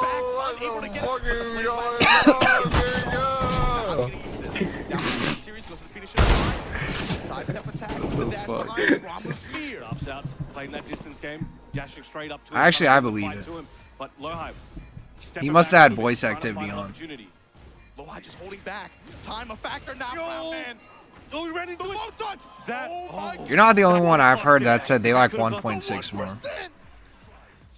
Again, I mean, CS2 is definitely like a downgrade from that CS1. makes the whole difference. They're fun. Test him with the Falcon mid punches. Low high dropping boost on him. Taking the fight to him. I like LSD the That most. second hit. Oh, catches him on that. Now it's very difficult to escape. There's a certain timing. Some situations seen guaranteed, but there's this small window. But Chikarin gets caught. That counter hit, that knee gives him a concussion and closing out the round. Getting close to the wall out here too. That felt like a cooldown round for Lowhigh, right? Really, really strong momentum built on his side. Okay, delays in the 4-2 swipes from Chikarin. These sword slashes. Yeah, what's it called? Oase? Test with the jab. Going to the low, his mix of jabs and There's actually a lot of psychedelics that So far in this round, he gets a big hatchet. I used to want to try, and then I did, and then I kind of like never got the chance to. Has those snake eyes. I was just like, all right, fuck it then.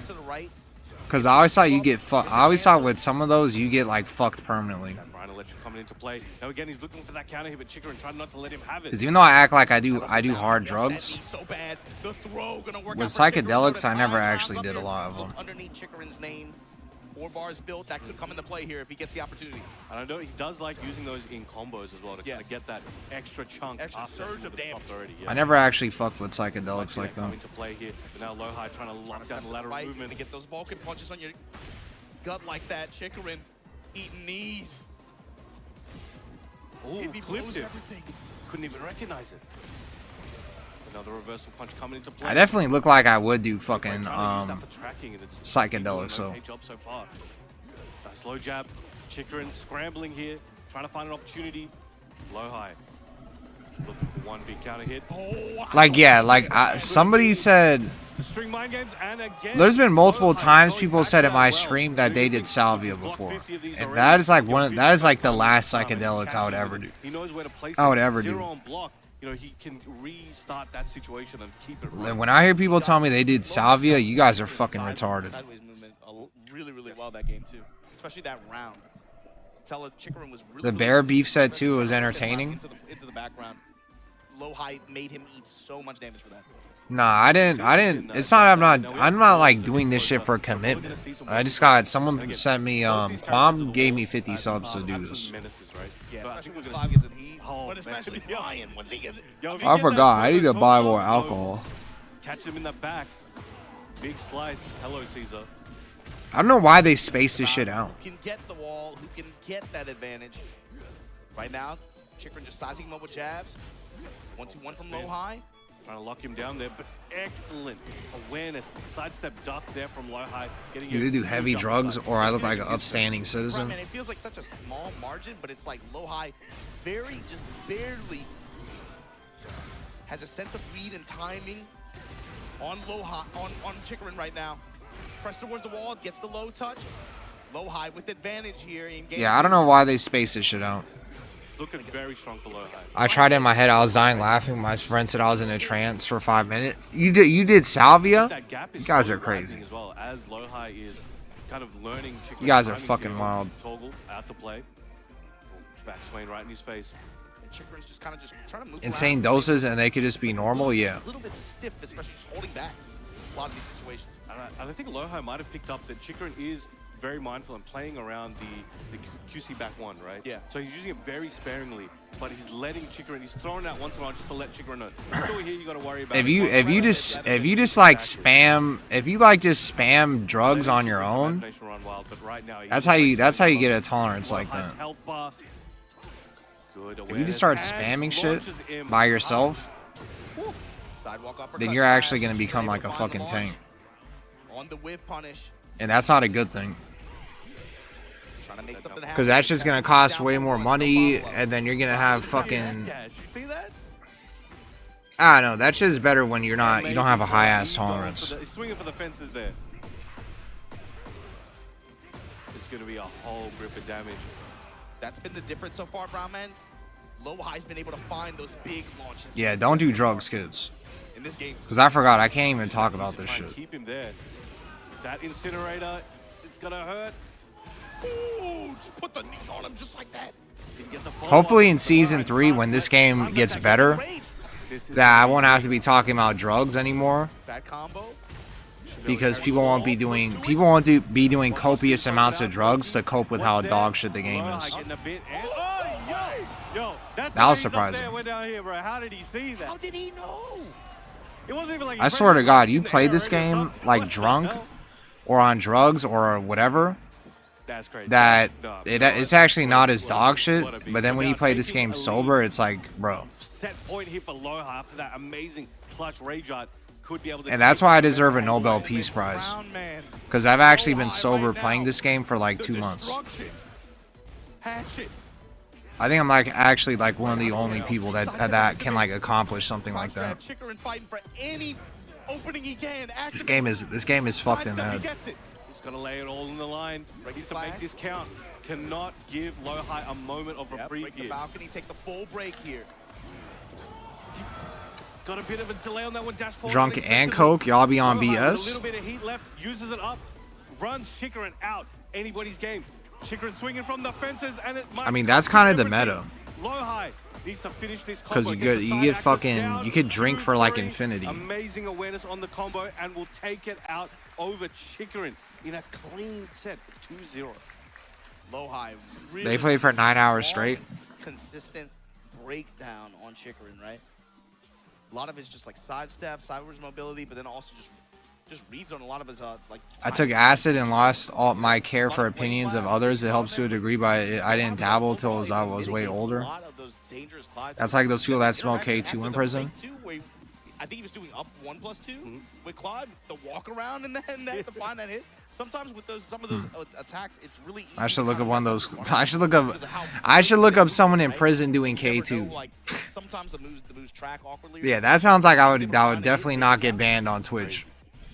I would for sure be able to play that shit on Twitch. This one in an open stage like this. Bro, I'm telling you, why the fuck did they like? What's the time, man? What is the deal with fucking TWT? Perhaps. But yeah, it was used so much more when he felt. Why is this shit so like early? He was willing to use that up. What is wrong with these guys? My community's full of crackheads. What do you expect? Bro, playing Tekken 8 sober? Yeah, good luck. Like I'm telling you, I deserve a nomination for the Nobel Peace Prize. Playing this fucking game sober. They most commonly came after just Chikrin would observing how he would pressure him, finding big sidewalks, and then whip punish. And then not only do I play this game sober, I will play this game for an outrageous amount of hours too.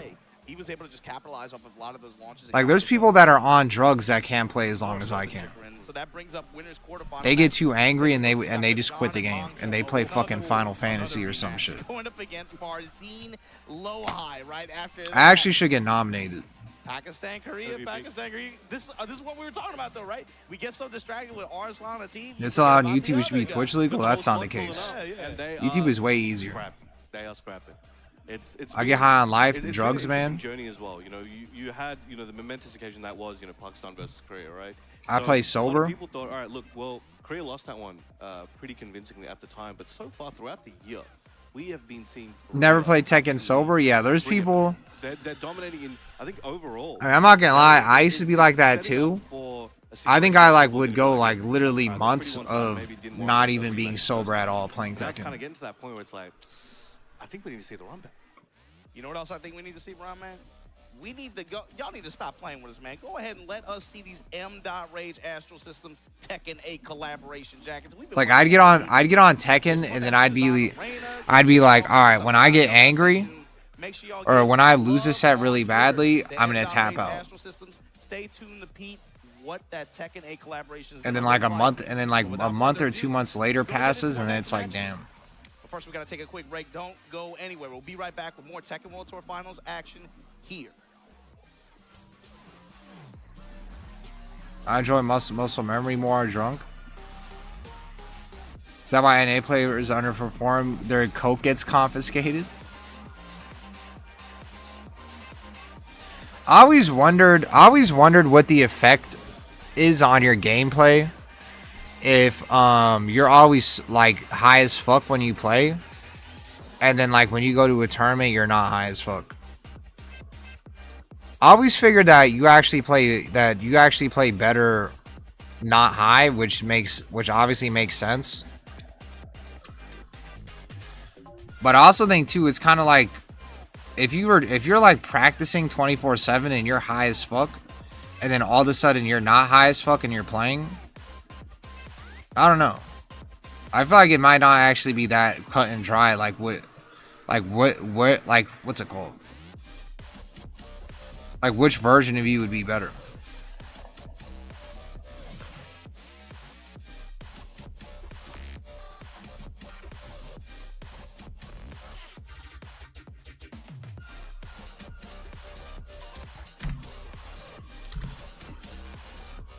Because, like, if you have all this muscle memory and practice while you're high as fuck, and then when you start playing and you're just sober, I don't know.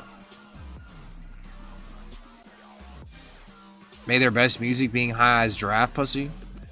The thing is, though, music is a little bit different, though.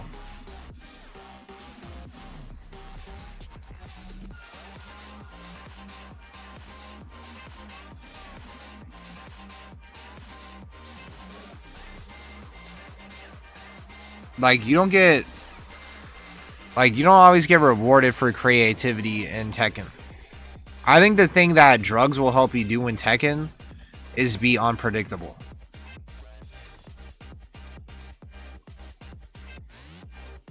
But I think to win consistently, I doubt it. I feel like it would probably be actually worse.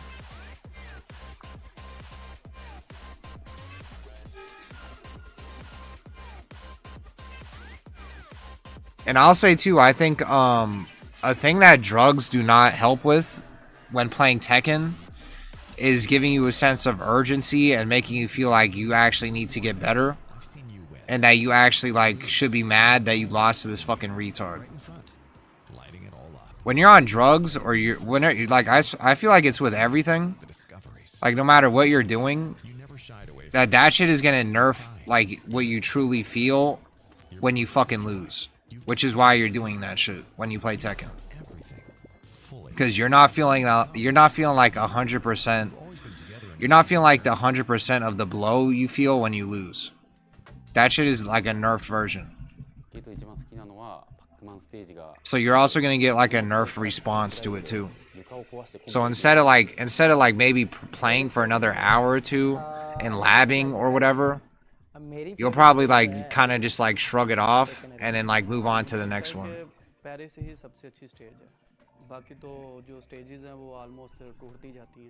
My favorite stage in Tekken 8 is the final stage of the story mode, is Fallen Destiny, because it's very cool. There's a storm. It means more composure. I think it's like I think the graphics is more. I think it's actually like kind of interesting. I don't think it's that cut and dry which one is better. I still would have to bet that being sober is better, because I think that like I said earlier, I think that mentality of giving a fuck is like the most important. I think I'm fine with. And obviously too, like you could say that shit will your like reaction speed and stuff will probably be lower too. In Tekken 8 Arena, where I can see though drugs helping you practice though. I can see how drugs can help you practice because you're able to play for longer periods of time without getting burnt out. which is kind of. But I think when it comes to performing, you can't be on drugs. I like Wallace stages and I like its design. It would definitely have to be Midnight Siege because it just gives off Tekken 3 Nina vibes, especially with the bass guitar in the background, the bass riffs. It's just chef's kiss. It's so perfect. ADHD's taking is cheating. Of course. Probably Yakushima. As an AD player, That's a good question. We usually tend to like big stages, at least. If someone that needs to be prescribed ADHD medication like Ritalin, if they double dose, are they gonna get like extra buffed? Does it affect them like that or no? Labbing replays while smoking a blunt is a fun way to pass time. I cannot remember the name of it. And getting shadow smoked hella weed in 7. The graphics are cool. Soundtrack is even better. And yeah, I think I'll lock into that. Yeah. what's his name? Anakin definitely looked like he smoked hella weed.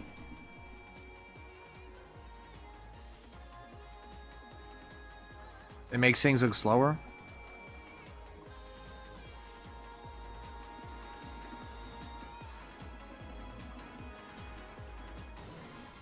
He doesn't ask Anakin? Seriously? He definitely looks like he's on that shit. Or he at least used to be. Tried Vyvanse, that shit was ass. 8 a.m. Pacific Standard Time. Tekken 7 rewards weed smokers. I think so too. I think the way Tekken 7 is, that smoking weed actually would help you more in that game.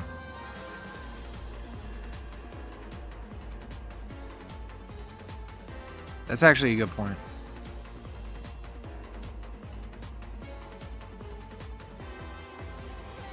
Tekken 8 rewards K2. Weed makes you a dumbass. Well, I've already said that. Vyvanse making me losing feels, so it's not cheating to use it. Oh, Vyvanse.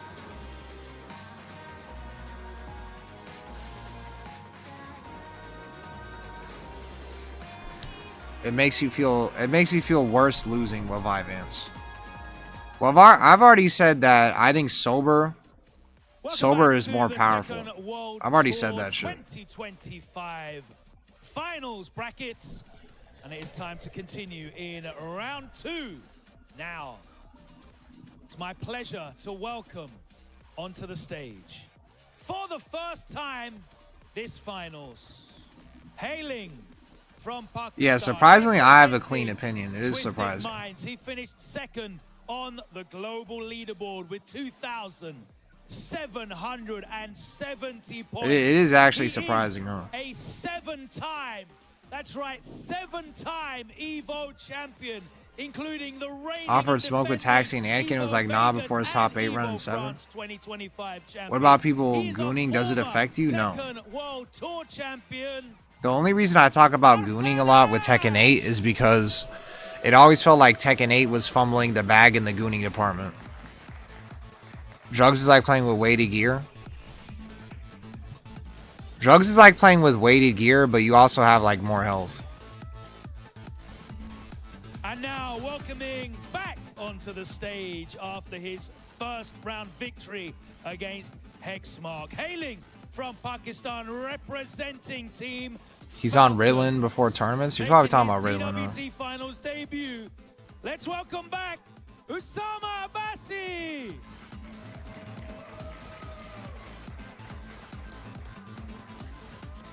Okay, gentlemen, it's time to Smoking makes me careless when I play. Rock, paper, scissors, yeah, in your own time. I agree with that.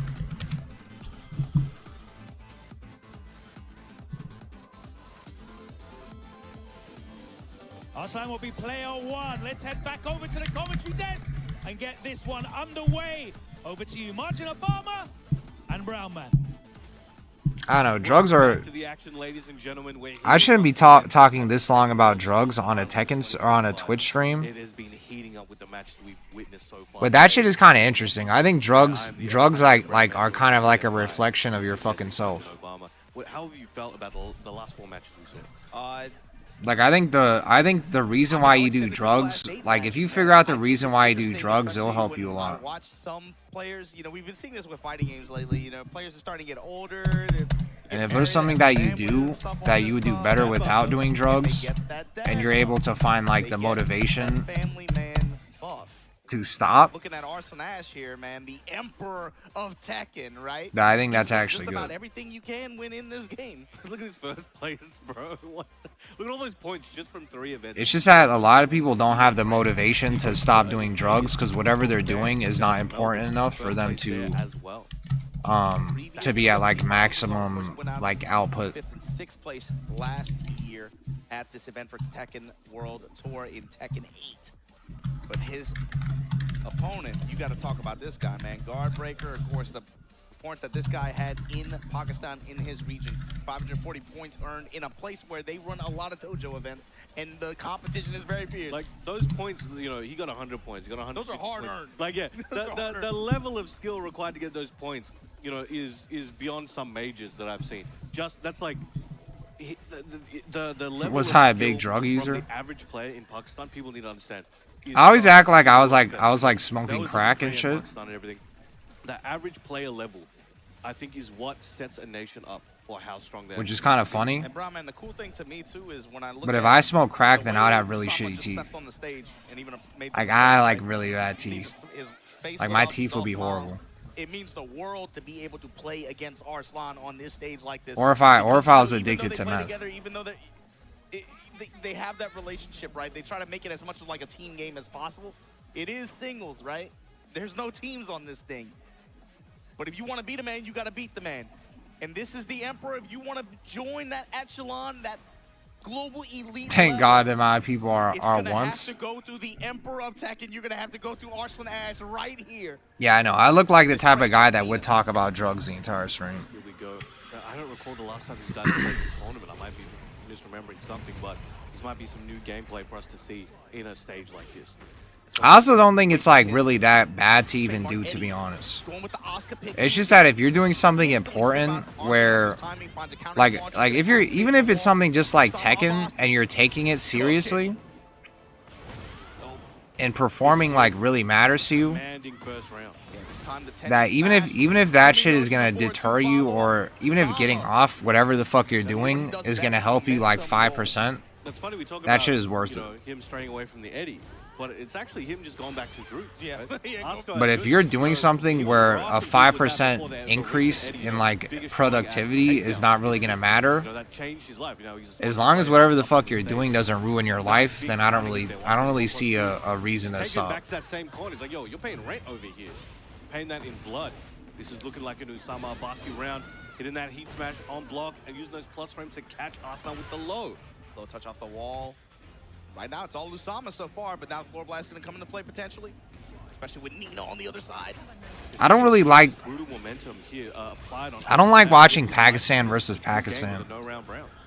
The only time I like watching Pakistan versus Pakistan is when it's like Bilal versus Arslan Ash or something. Because these guys are all in like the same camp. So far hasn't come into play. He's just, if Arslan wants to keep it in mid-range like that, fine. Trying to hit that one. When I watch Arslan fight like Hafiz Tanvir or Usama Abbasi or basically anybody that he trains with, it's kind of boring. Trying to close this round out. Excellent block there. He's starting to wake up. Low swipe, and again, huge whiff there. Arslan Ash able to get the whip. I sometimes feel like Arslan too will. That's that patented Arslan. And he's not gonna do this shit in TWT because it like means a lot. But there's been like I feel like there's been some tournaments where he actually has like sandbag. Like I remember that one tournament where it was Hafiz Tanvir's like first time offline at like a major, and he had like just beat Knee, and then he fought Arslan, and I felt like Arslan sandbagged and like let him win, so that like so that he would probably get sponsored and like people would remember, oh, he went to a major, his first major, he did this and he did that. And I think I remember that one tournament with that one tournament where he fought Atif, like the really recent one that people were calling him out for sandbagging too. I think he did that too in that tournament where Atif won with Brian.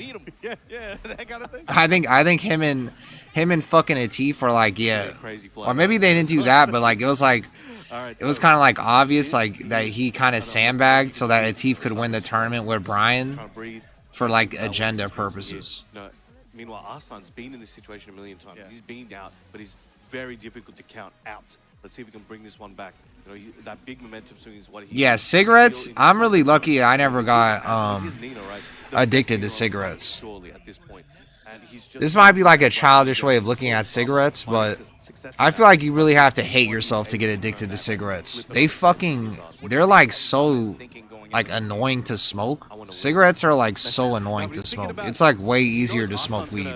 be able to counter what he did in the Smoking cigarettes like will fucking like annoy you. I'm not gonna say it's gonna ruin your whole day, but it just like annoys the fuck out of you. Stay one step ahead. If he falls behind at any point, it's Like you gotta worry about your teeth getting fucked up, and then you gotta like have to deal with the cigarette shit in your mouth the entire day. I don't even think weed really even does that. Ready to pursue potentially Aizen or some of those other options that Asuka has. Going under the Like I can't really remember the time where I would like smoke weed or whatever, and it would be in my like I could taste that shit for the entire day. When you smoke a cigarette, that shit is literally like a fucking like that shit is literally like a stand or something Finds that launch, finds that wall. for like the whole day. It's like a pet. Working overtime.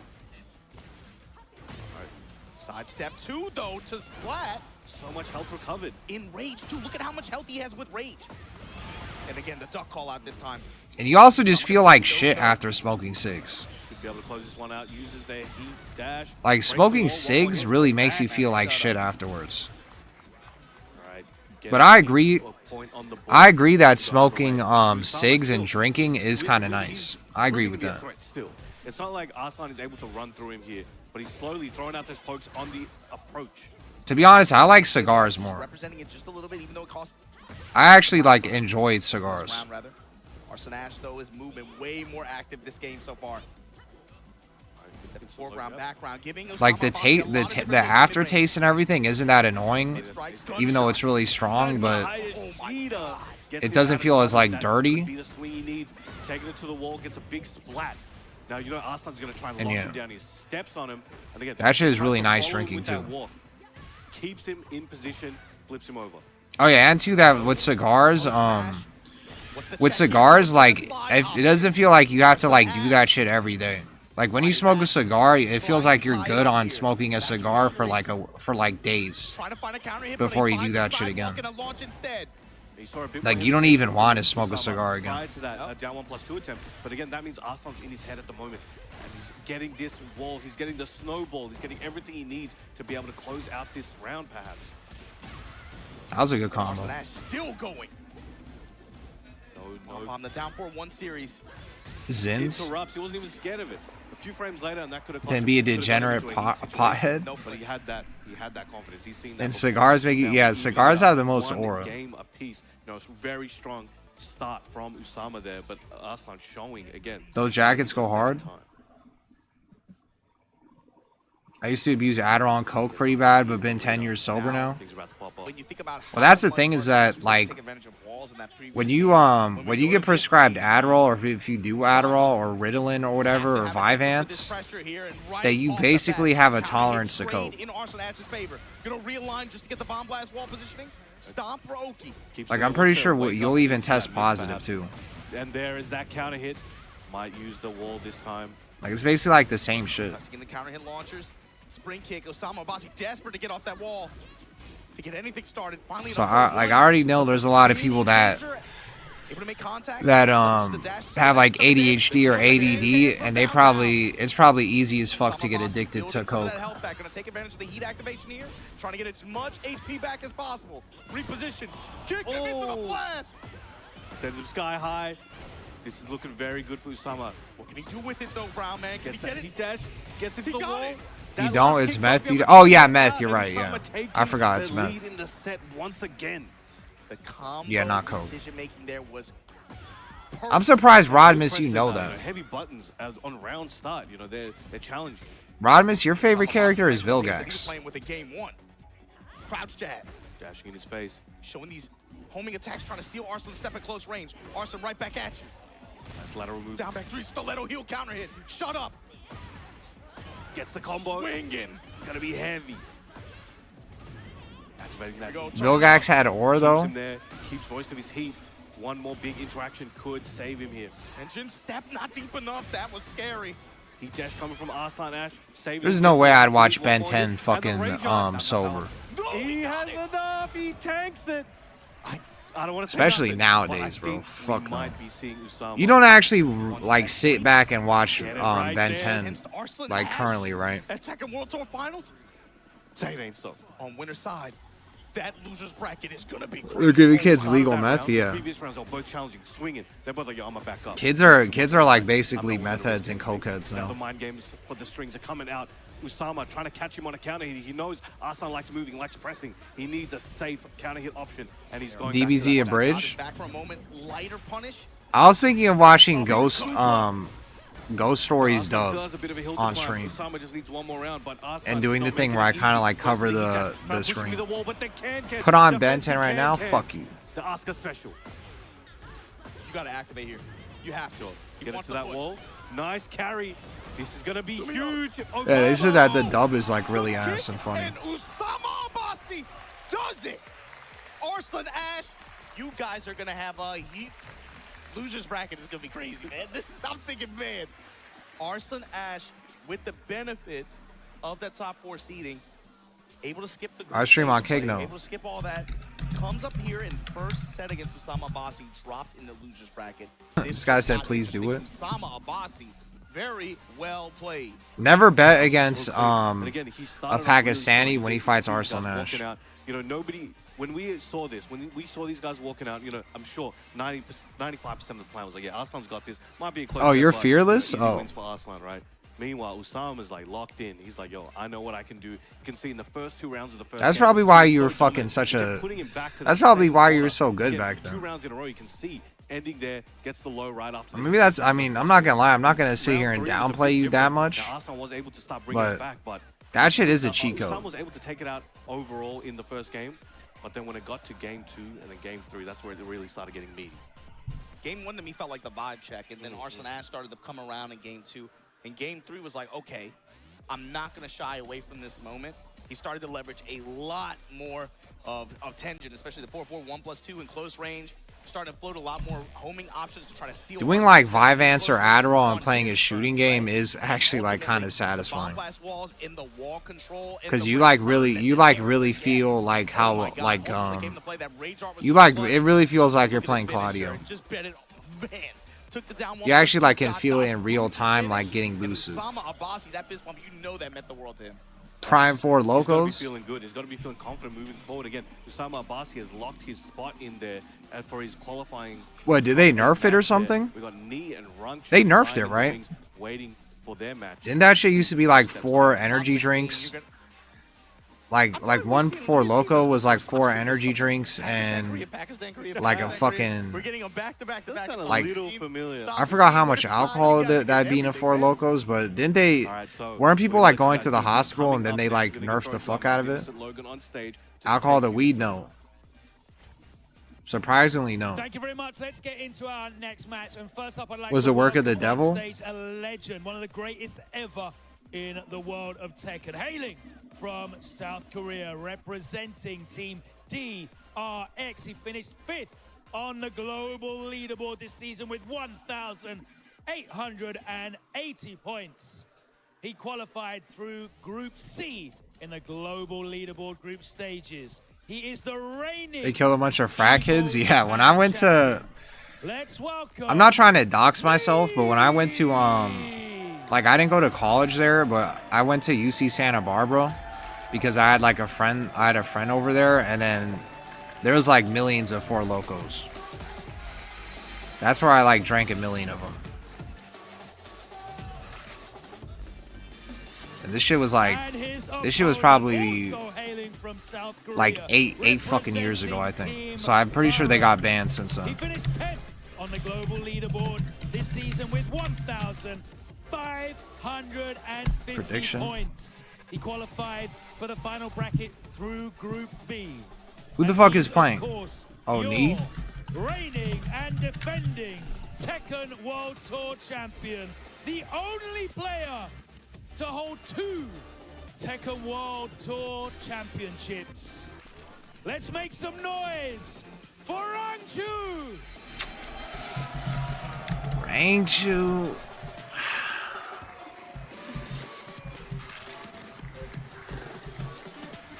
Gentlemen, if you can rock, I really hope that this shit changes in season 3. in your own time.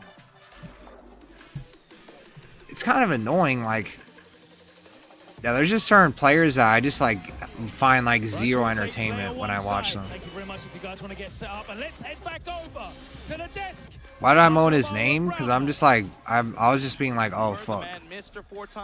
That's one of those players that I don't give a fuck about when they play. What made me take off the mask? I got donated. And man, Yeah, Quam sent me. I mean, these two guys have played a lot over the years, bro. I mean, what do you think about this when they sit down in this game? Right Also, I thought that I was supposed to years of tournaments over multiple games as well. I thought I was supposed to start the stream at like 8 a.m. They played so much. So I actually forgot to Knee has yet to be able I forgot to sleep. I'm not even gonna lie. He's got, you know, so many others, so many titles, but that's one that I need to figure out when the break is after this.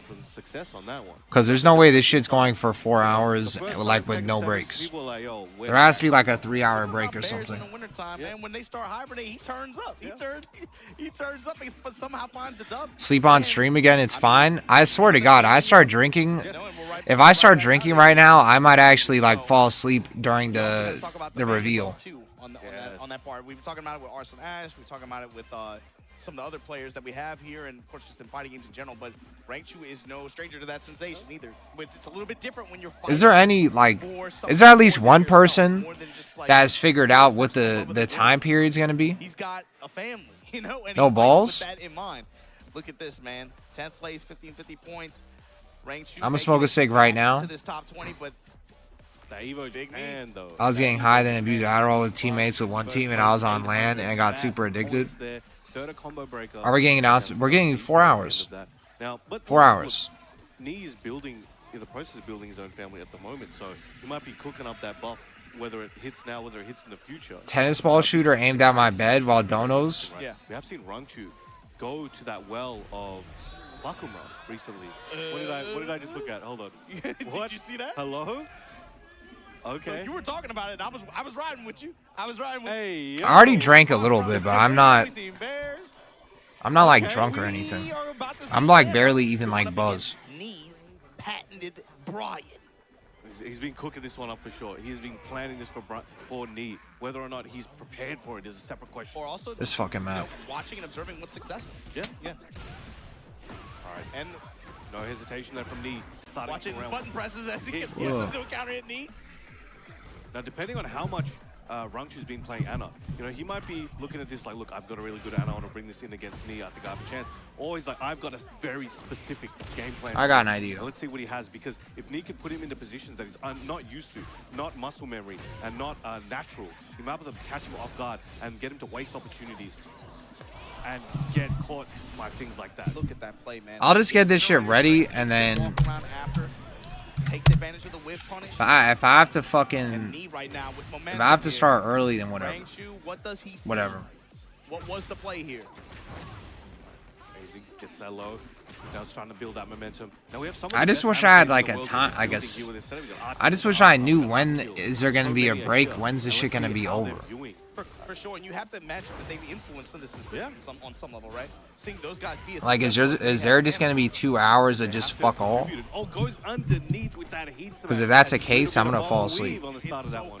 Yeah, so good. They're trying to keep that distance with that 3+4, mind gaming with the strings.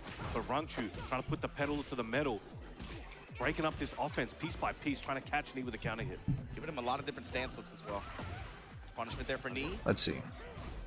Trying to call out a lot on these uppers. He's going to just take his frames and see what Rangchu wants to do with it. Trying to observe here, but the full crouch launch this time, working out for Rangchu. Going to activate. And you can see Knee here. Oh, okay, goes to the double O. Going for the stance cancel, just trying to pursue instead. Smash, in touch, and he comes up with the dub here, Rangchu. Right, 2 rounds to 1. Checking full. Okay, gets the full one. Weaves that through, big uppercut. This is going to be a big change of pace for Knee. See if he can keep that momentum going. But on the wake up, you know Rangchu's going to squirm. He's not going to go down and just take that pressure. You see Rangchu going for some chaos judgment stance transitions as well. But that raw burst is going to get tagged and punished big time from Knee. Should be able to close it out there with the 7 golden letters, making a statement. It's like, bro, can't be bringing this Ana to me. You got to bring your A game. Wait, I didn't even realize Rangchu had an Ana. The fuck? It's like a black hole, man. It just sucks you in sometimes. The crowd's feeling this. Knee might be feeding off that. He doesn't have headphones on. He can hear and feel everything. Message me when top 8. He can see their heart. Are you saying message me when top 8? You're telling do you know the announcement's gonna happen before top 8? Knee step very, very active at like range 2. See him rotating around. I hope Knee wins this. Rangchu looking prime. He uses his heat resource, but the rage art from Knee trying to equalize the health. Knee actually might be able to take a little bit of a, might be close to even maybe a health lead. Sammy, I'll kill him. Anybody's game after that recovery. He has heat and he has snake eyes. Yeah, heat cancel. Floats him into the heat dash, gets the combo. He's taking him downtown, Obama. What's he gonna do with this, Brown Man? Hey, no way! And goes right in. Knee, oh my God. He was feeling it. He's feeling it. Get over here, man. Get over here. Let me show you something. As soon as he got the heat burst cancel after that one sequence, and you knew that it was wide open stage with no walls to aid him, it's like, what's the play? What's he gonna be looking for after this combo launch to try to set up and confirm this round like that? Makes him wake up right up into the knee. Oh, he's trying to show him. Do I really think? Yeah, they will. 1000%. 1,000,000%. What Rangchu can do? What if it's just showing off the patch? No change. Didn't hesitate. Went straight to it. Let's see. I'm not gonna lie to you. Showing off the patch Let's see if he can. and showing a character are like equal levels of importance to me. This matchup looks way different than what we're used to seeing. So if they were to only show off a patch, I wouldn't actually be that angry. I'm not even gonna lie to you. On both sides, but here we go. I test him with these strings, man. Knee has more than enough Anatrauma to keep him going here. True. Gonna activate now. Got the wall to help him out. Too early to show the patch? Cannonball straight burning some of that heat gauge. This time on the mid extension with the dash. He ain't letting up. I mean, they've had a million fucking years. They've had a million years, and we still don't know when the release date is. So you say too early, but what if that shit is somehow in February? Jet upper, keeping it clean. Or not February. Looking amazing. Or yeah, February. Not really working out here. Knee able to Like at the very end of February, and then early March. Incinerator. I don't think that's too far away to show to show seasons 3 shit. Gets that hammer chance in. Spiked him down. All right, gets that sidewall. They're showing something, and that's all that matters. Get a bit of a route to breathe. All I know is they have an hour and 30 minutes. There's no way they're gonna have an hour 30 minutes of just like Harada this, Harada that. We're sorry he's gone, blah blah blah. That might be like max like 45 minutes. You got to mount an answer right here, right now. Nice walk on Old Tekken remasters. Throwing out those strings. Dashing in his grill. Cannonball straight. Big confirm there from It's Rangchu. possible. He's looking to take this one. He needs to get back on the board. He can't let it go here. The fuck out? Yeah, January's already been sped run. Spiking him down. Going for the purpose. It's looking like a Rangchu round. Can he keep it going? Yeah, Harada's gonna get a tribute. Nice duck there, knee. He knew the risk of that. Let it go. Hope for It's it. an hour. Yeah, the announcement. They said the announcement is at 8 p.m. Pacific Standard Time, and then the top 8 says that it starts at 9:30. So that's a long ass time. Why he is the Brian God. That's why I'm actually like I'm kind of I'm not like no, I'm not really like dooming right now because that's a long ass time that I think we're gonna see a lot. Now got him back to the wall. This could be his round. Could even up the round count. And here we go. That hammer chance. He is not taking any chance. No patch, no DLC, just a Harada tribute. Rangchu staying alive. He's showing signs of life. If they tribute Harada for an hour and 30 minutes and we don't get jack shit, right now, man, all it takes is 2 or 3 right sequences, and he gets the round no matter what the deficit is. The depth is there. Can he unlock it in time? Extra punish from knee. This is going to be big. I don't even know what I could say that I would do outside of just saying that whatever fucking rope is near my house in Minecraft, that I would find that shit, and then I would use it to climb out of the caves and find like the villagers. Here at the final, and if Rangchu's gonna do it again, it is gonna have to be a hell of a run because he just got dropped in the losers bracket. It's a marathon. He's gonna have. They did it before in a Tekken Talk. Why wouldn't they do it again? This play Well, because the stakes are a lot higher for season 3, and the community. the last couple of years, but this could be his chance. Bro, this is not like season 3 currently is not like your average season. We're fresh off the worst patch in fighting game history, arguably, definitely in Tekken history. They've apologized. They've cleaned house on devs. Like, you really think they're just gonna do the same shit they did in season 2, and just be like, "Fuck you"? Blah blah blah. Like, I'm the guy that has been dooming a lot and has been saying fuck Namco, but I don't think they're that dumb. I don't actually think they're that dumb. I think they're gonna acquiesce, like Haga Sonata would say. I think they're gonna acquiesce for an hour and 30 minutes. For many years, that was the case. And now I think that's a lot of time and a lot of acquiescing.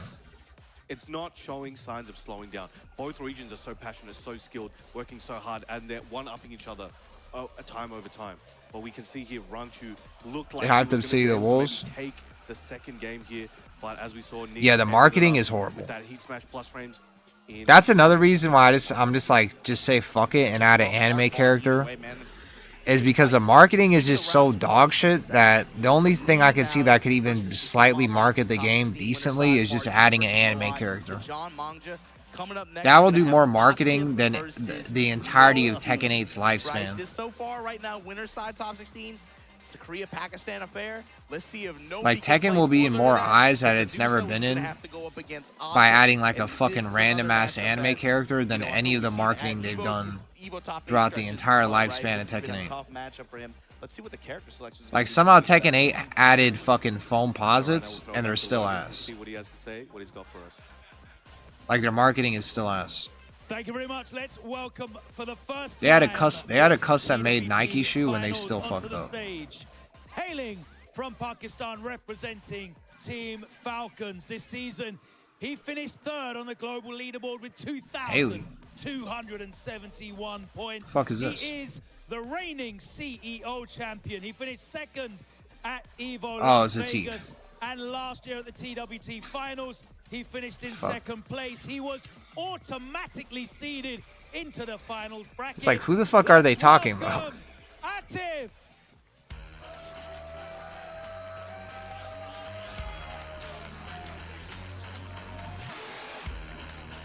No, all they said is there's going to be an announcement at 8 p.m. or 8 a.m. And his opponent, hailing from Japan, representing Team Yamasa. They're going to beat around the bush. He qualified through Group B and he's currently on Bro, it's 3:40 a.m. win streak here at the Tekken World Tour Finals. It's still four more hours. Nobi! All right. Even though I'm falling asleep, this is actually a good match. The reason why this is a good match is because Atif has bitch Nobi. Atif has bitch Nobi on like multiple occasions. So we're really going to see what Nobi is made out of. Atif will be player one side. Let's go back over to Martin Obama and Brown Man on commentary. We're going to see if Nobi could bitch him back. Thank you, Mr. Logan Sama. So queuing up on stage, you guys saw it. Atif, but going up against Nobi. And yeah, I don't know. We have seen this matchup on EVO. This like top 20. I don't know why they fucking started so early. This is going to be a tough matchup. Nobi's going to get this done. This is the guy that he has to beat, and he has not been able to do it yet. He's got It's new battle pass for the shop, and that's it. He's got a 100% win ratio. I can tell some of you guys actually hate Namco way more than even I do. Maybe two. And Atif has just had his number. Unless you're just joking. Let's see if today, they knew they're running into. If you're not joking, like, you actually hate Namco even more than me. I'm curious to see. And they fucking so banned me from he's been stream. rocking that Lars. He's looked untouchable. He just swept everyone on his path here this week.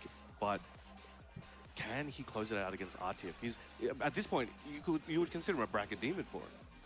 The other thing too is Atif hasn't played all week. This is his first set actually.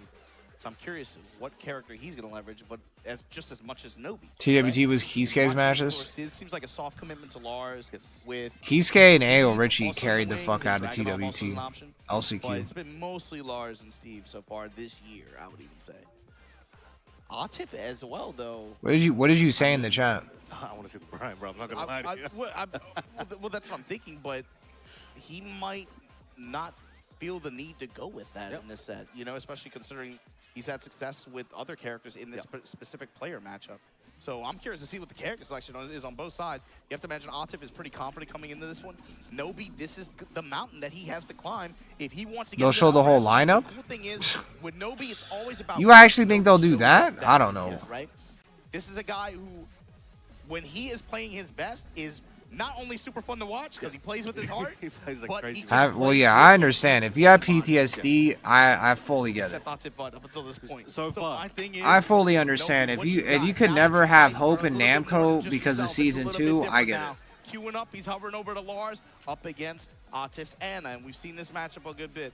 I think no surprises in the picks here. I think they're going to what they think is, you know, the most effective, right?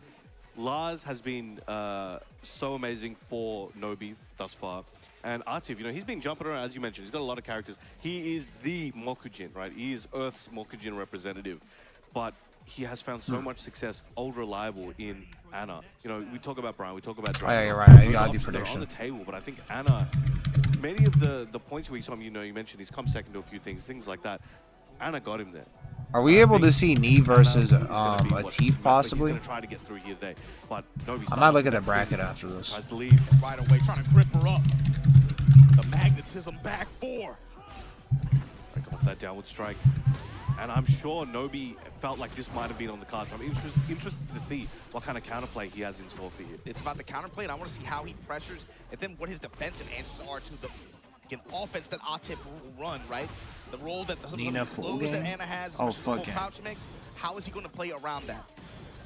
And we can see, as we mentioned before, there's so many Ana plays in the crowd, right? Things like that. So now when Nobi approaches with the Lars options, that counter hit options from while standing that Ana has are so dangerous. But right now, Nobi finding a way to work around it. First significant full crouch mix, Yes. and look at what Nobi's answer was. Correct read, punish, secures the round with it. Excellent And he is knockdown. zooming on this lightning strikes. Trying to catch him with that mid one of that counter hit. But now Both stacking up on the side of Atif. Able to cross. Back swing. The double barrel out of stance now to engage for Nobi. Pushing with the lightning towards the wall. Atif back to the wall. Eats the avalanche and the power crush.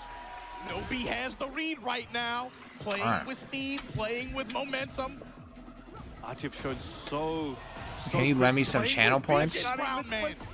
This guy's gonna make me react to Hey Broken figures the world out or whatever that's called. But again, not missing a step. The backswing again, saving him and allowing him to move forward. But Atif with the Chaos Judge and low parry. This is going to be a big position for Atif to take. Getting him near the wall, but gets the back position himself. Ramen, the walk around. He knows the combo. He knows that back turn combo. He's gotten too many people in that situation. He has that heat. Atif might be able to try to use it. Goes to the heat dash, trying to catch Nobi, but Nobi not blinking. Goes underneath that down forward one. Tried for a big launch of that QCF1. Atif looking prime for this round if he can close it out. And the slide rocket out to close it, but still one round behind. Let's see Brian's Han Jet Upper for the win. Bro, I just fucking realized this guy's not playing Brian. Bro. And it needed a huge swing there at the very end. He could have secured Where's that my round. fucking towel at, man? The punishment is on point right now for Nobi overall, though. Bro, wake me up when fucking goddamn Goku's in the game. Steal the turn back. Goes with the lows. Punishment there for Atif as well. Lows adding up. And if you notice, Atif's Wake me up when prioritizing Goku's in the keeping Nobi fucking off him. game. So he's willing to use his heat very shortly after he gets it. He doesn't use many of the heat options. He just tries to catch him with a heat launcher that's safe. But there we I go just with realized that big he's playing launch. fucking Atif playing with the Ana. Should be able What to the close fuck? it out. Keeps it safe, keeps it simple, gives himself a moment to take What it. happened to Brian is so fucking broken. Brian is this, Brian is that. I'm gonna play Brian in TWT. What happened to that?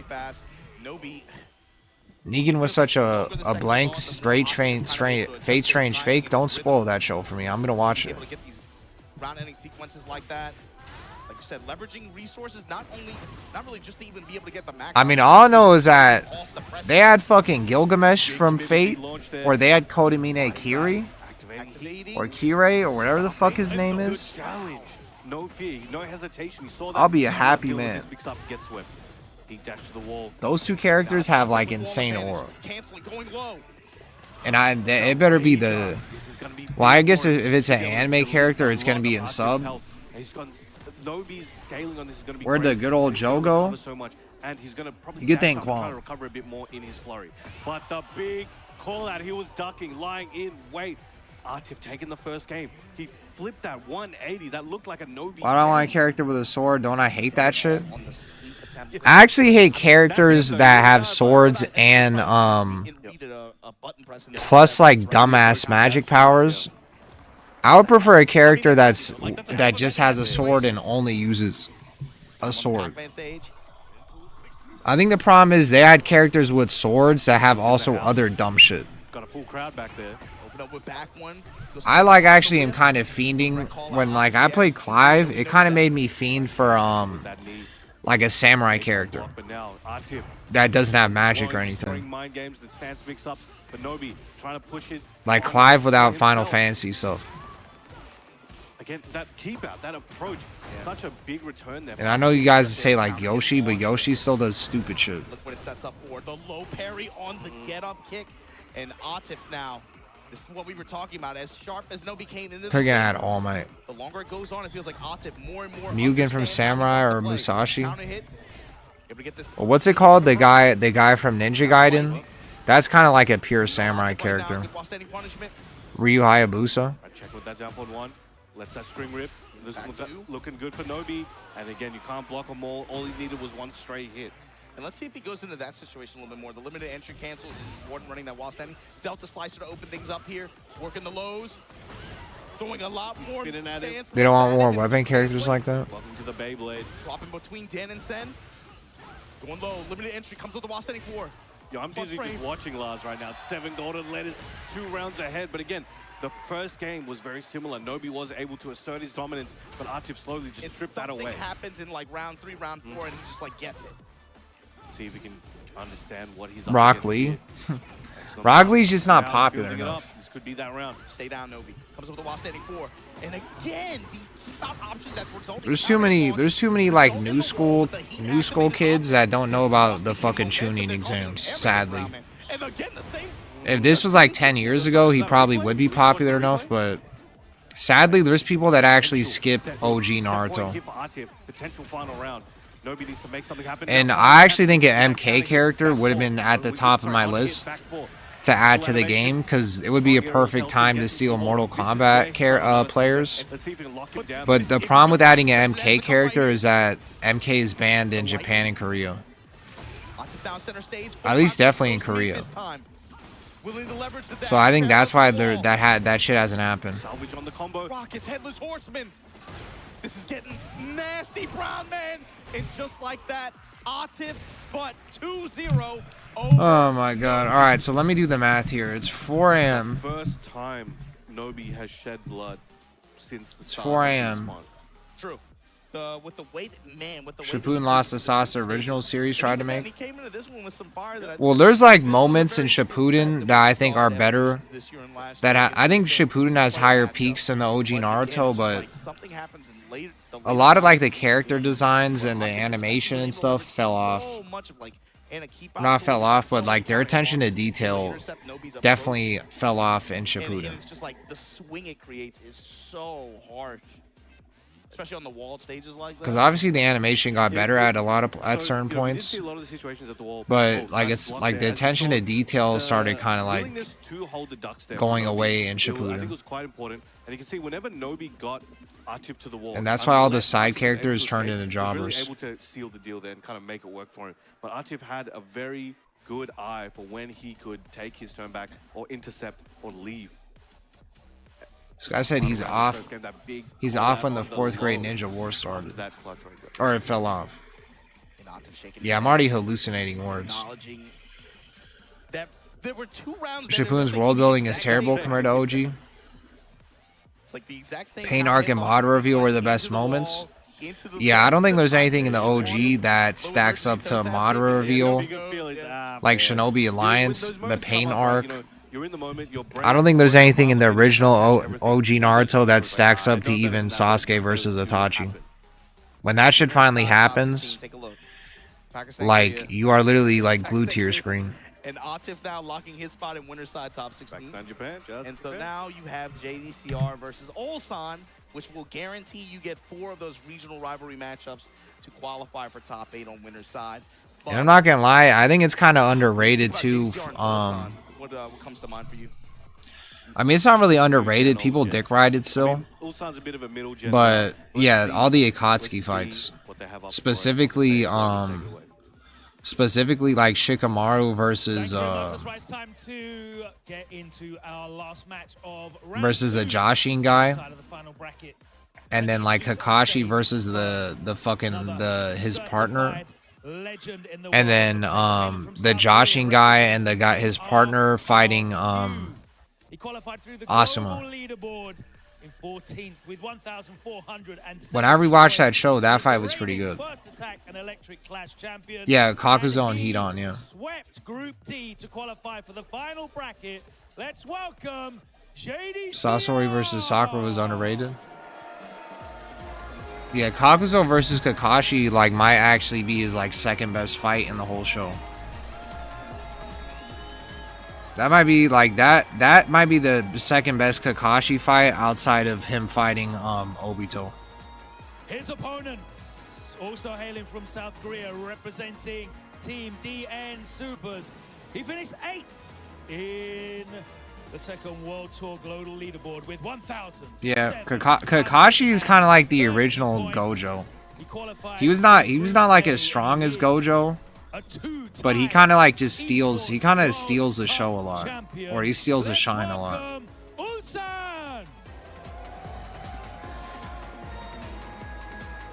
Like he kind of upstages the main characters.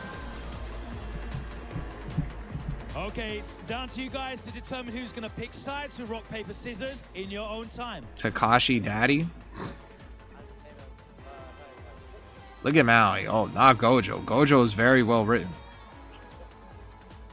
Yuta? Oh, you think Yuta upstages the main characters?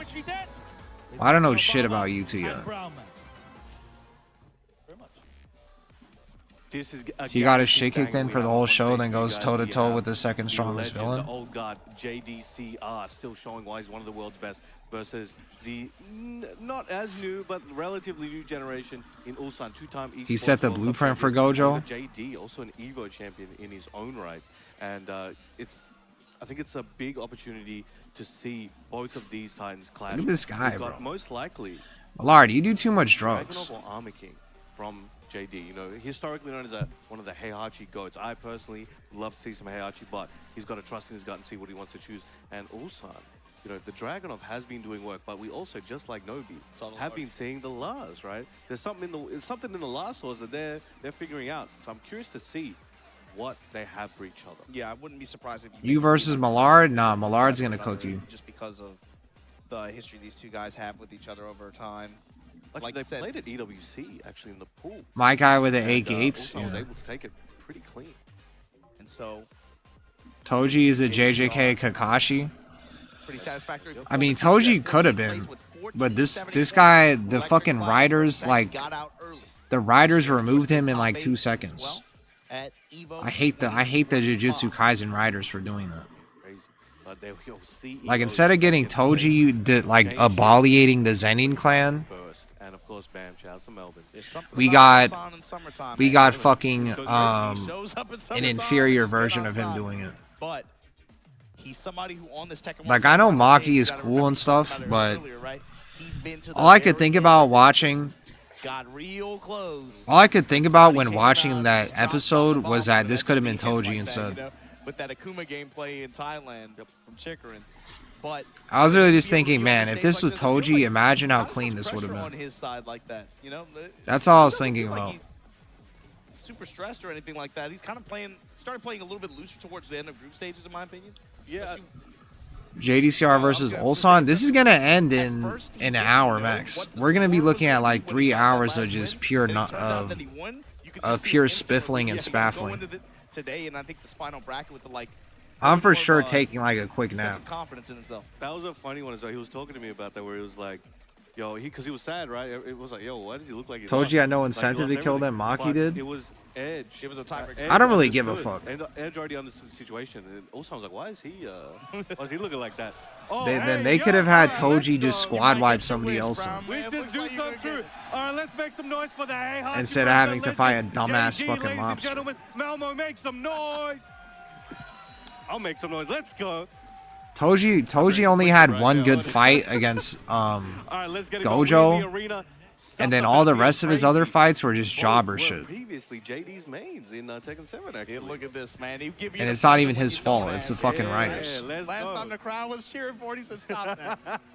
Let's go. Dragon on queuing into this legendary JDCR Heihachi. Let's get it going. This is the moment I've been waiting for myself. Now, Where people talk about FF and anime more than the game. I'm not having it. Well, that's because you're on my stream. Trying to check with that down 4-2, maybe an electric attempt. Every time I watch it, every time I've been watching tournaments for Tekken 8, Vicious switch whiff there. How is JDCR? I get sidetracked like insanely easily. Hyper, man. Ulsan is so good, especially when he's playing on his reactions.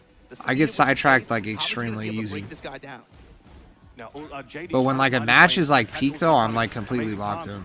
Goes for the double palms, doesn't want to risk an omen, anything fancy, needs to keep it clean, needs to keep it simple. Like, this could be A player like interesting. Ulsan, no mistakes are allowed. But again, catches him on the offense, catches him with that electric. There's going to be big damage. Heihachi, This guy said, an "Please don't absolute watch this fight." machine will melt your This whole guy said, life. "Nice cock." Unless if you get interrupted like that. Recovery off the wall, this time with time expiring. Ulsan in rage. Heat to work with. Wall 4-4. Goes to the heat dash 3 seconds ago. I just think Oscar on the screen, And he's taking it seriously. away slowly. Yo, dashing in his face. He's showing. He's like, "Yo, that's me." Nice try, kid. This guy's glazing. All right, held that duck. Got hit by the Russian assault. Trying to catch him. Stepping with that back four. Gets the big counter hit. Again, keeping the combo simple. I respect that. Once the damage is guaranteed, doesn't want to try and get greedy with anything. Gets the 1-1-2 to the wall. And the Heihachi political storm to close it out there. Oh, wow. Damage enter at the wall, but again, the wraparound and then into Tundra Slasher kick from Ulsan. Shades of the first round. Similar scenario. Flipping Get it your over. flip, Goes for the get your pigeon roll. Trying to go for that sidestep electric. He's not quite warmed up yet. That may cost him big, but Ulsan trying to take it back. Goes for the upswing. That fucking move. Big low from the pigeon roll. These rolls are coming in handy. But the 1-3 to even up the score. Ulsan fighting back. Back two, trying to seal the step a little bit for Ulsan. Yo, they are playing a game of inches. All right, checking that stance. Goes to the down forward one. Rolls into the side. Immediate stance cancel. Stance cancel, and then just goes to the jab pressure. Down 4-1, lets the extension rock, trying to, again, find any form of pressure here at the wall, but Ulsan able to step off, gets back to center stage. Bishop with the down two, the 4-4. Check it with that. The big strike. Firm on that down forward 4. Didn't believe. But now, big electric catching Ulsan. These off timings are doing wonders here for JD. And now gets the back 3-3 into that electric slam. Battering ram. Yeah, I get your. Ulsan now. 1-1-2 checks him. Thought he might be pressing. Goes for the heat dash, but That the Ulsan, fucking. 1, Oh. 2-1. I'm already falling asleep. I thought I heard somebody. And I swear to God, I'm not schizo. 1-2-1. It's always in his head. Cannot count him out with it. But now, Salvo, and now the speed that he's approaching this with, leveraging slide a lot more as well. Working the back two. Trade. Trade there. Nobody got the better. Thought I had like that the one, Discord really. open. JD still has his Warriors instinct. Decides to crack it now. Pop it off here. Doesn't want to try and take it. Yeah, I'm down. actually like Might not getting get there. delirious. Can't make it through here. Bishop with back one. The 1-1-2 works out this time. Upward one gets that gold spark. He's got that timing.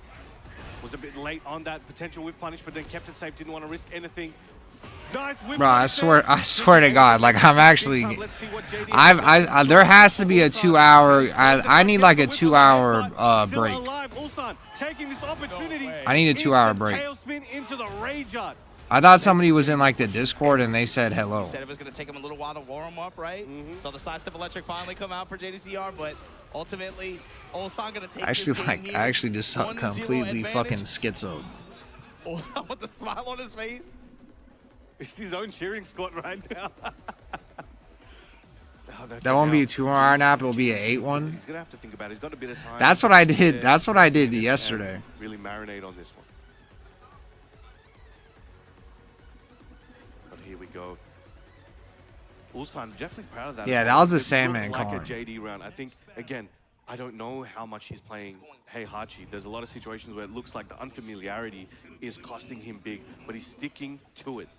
Now we have the hidden retreat, a very fitting stage here for this momentous round, this game. Ulsan one game away from The Sandman sounds like a dumbass.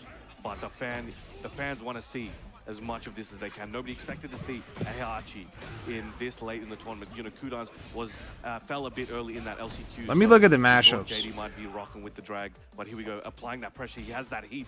Again, jab checking him, trying to keep him in his range.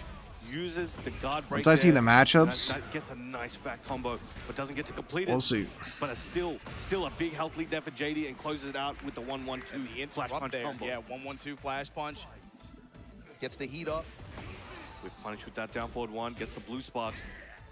Again, he's trying to use, so the way you have to track with Heihachi now is, you know, you got the down forward one, you got the electric, you got the jabs, but they they are weak to certain sides, so JD needs to be aware which side Ulsan is stepping, and nice gets the 1-1-2, that back four, trying to catch him, doesn't get a wall splat once again, off axis is costing a little bit to JD here. While setting four. JDCR is contesting this mid-range. The back four is the...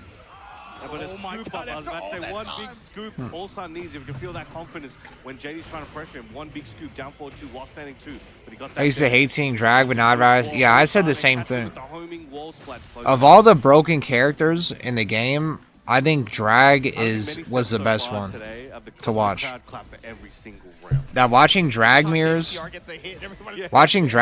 was the most fun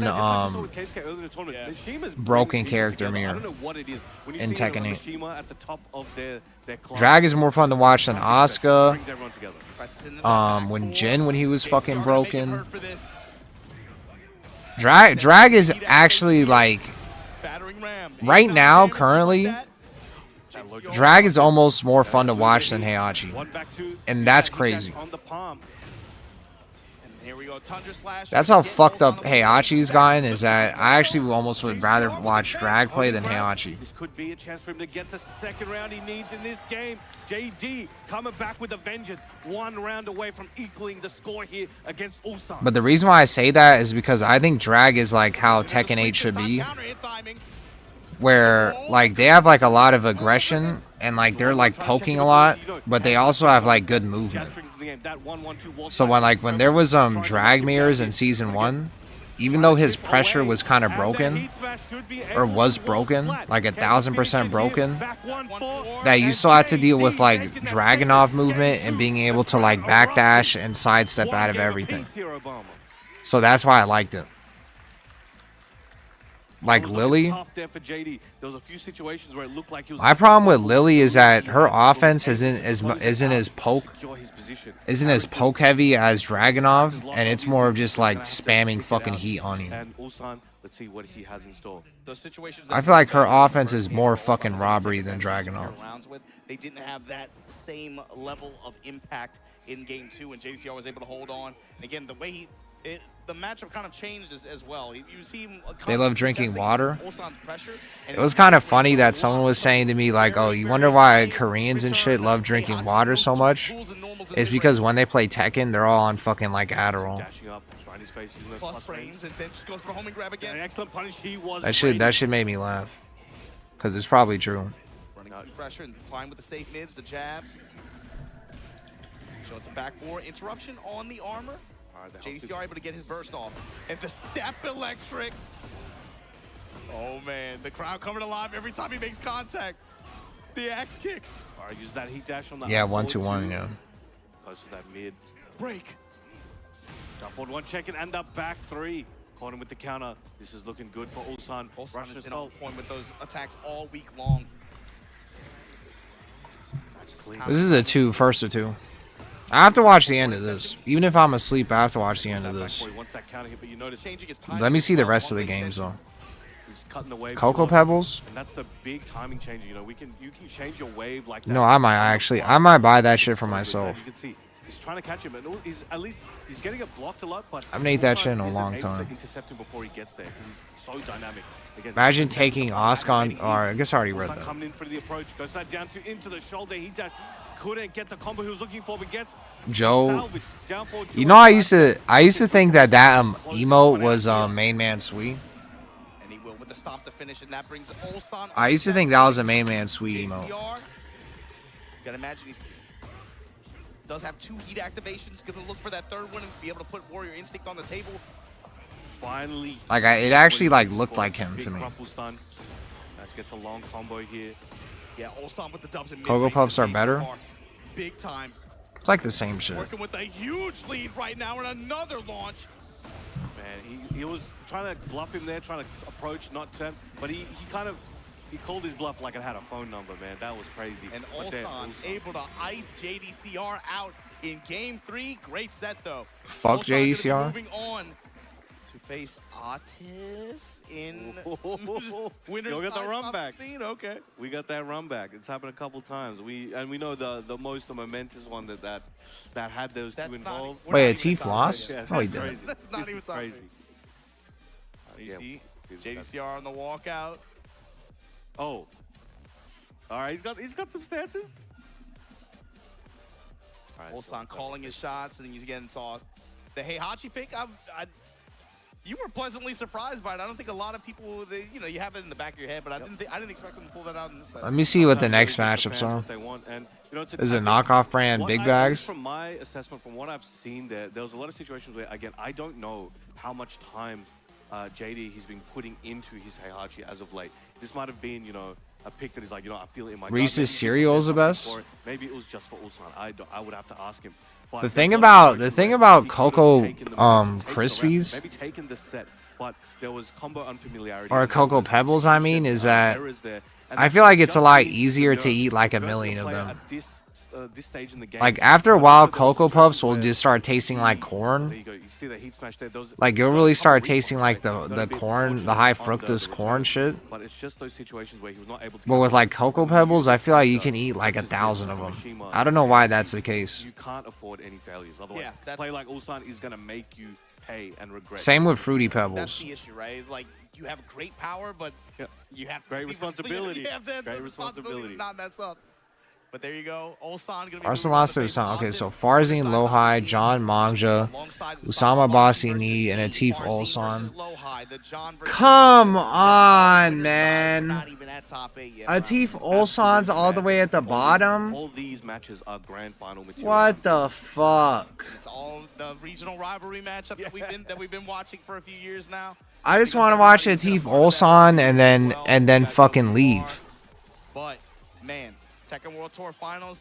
Come on. I miss OG JDCR. Black Pharaoh, when you were at Frosty Fausting, were you doing that shit on purpose when you were fighting Shadow? Rangchu versus Yoreds playing into Arslan Ash. Chikrin and Hexmark. Bro, this many people are fighting? Oh my god, bro. Potentially. And then Riot versus Breadman will play into Mogold in Losers Round 2. You know the camera was like zooming in on your face while you're going like this with your fucking mouth. Down here, I'm looking. I don't think we see. You know the camera's like zooming in on your face. That shit was funny as fuck. Looking around, we got JD with potential Heihachi. You got Drag. You got Lars. You got Hwarang. And you were like meditating and shit. We might see the Ana a couple times, but overall, it's a great spread, and I think people are going to get a lot of exposure to a lot of characters and a lot of crazy styles. Yeah. Also, Black Pharaoh, how the fuck did you lose to Moonsault For all the Slayer? Tekken action that we have going on today. This is the final bracket here for the Tekken World Tour 2025. finals event. We've been playing. It was pretty entertaining, Black Pharaoh. Pharaoh. In the past 3 days, we had a crazy LCQ yesterday. It was pretty We're entertaining. not even close to being done yet. Go ahead, do what you got to do. Get your snacks. Get Your set versus Shadow was one of the most memorable sets. With the Tekken World Tour Finals live from Malmo, Sweden. Don't go anywhere.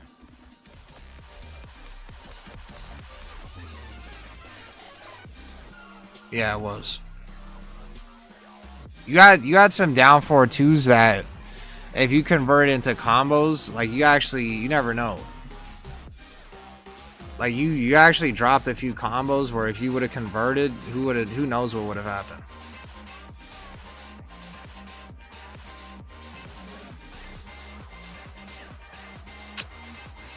Like there's so much dumb shit in this tournament that I don't really want to watch, and then they just have a T versus Ulsan for top 8.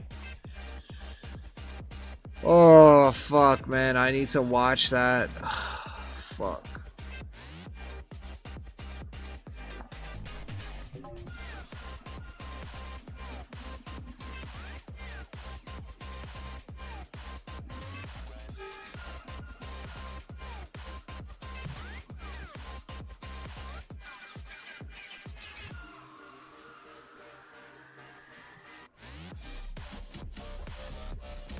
Yeah.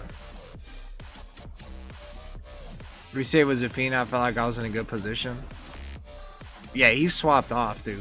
I remember that.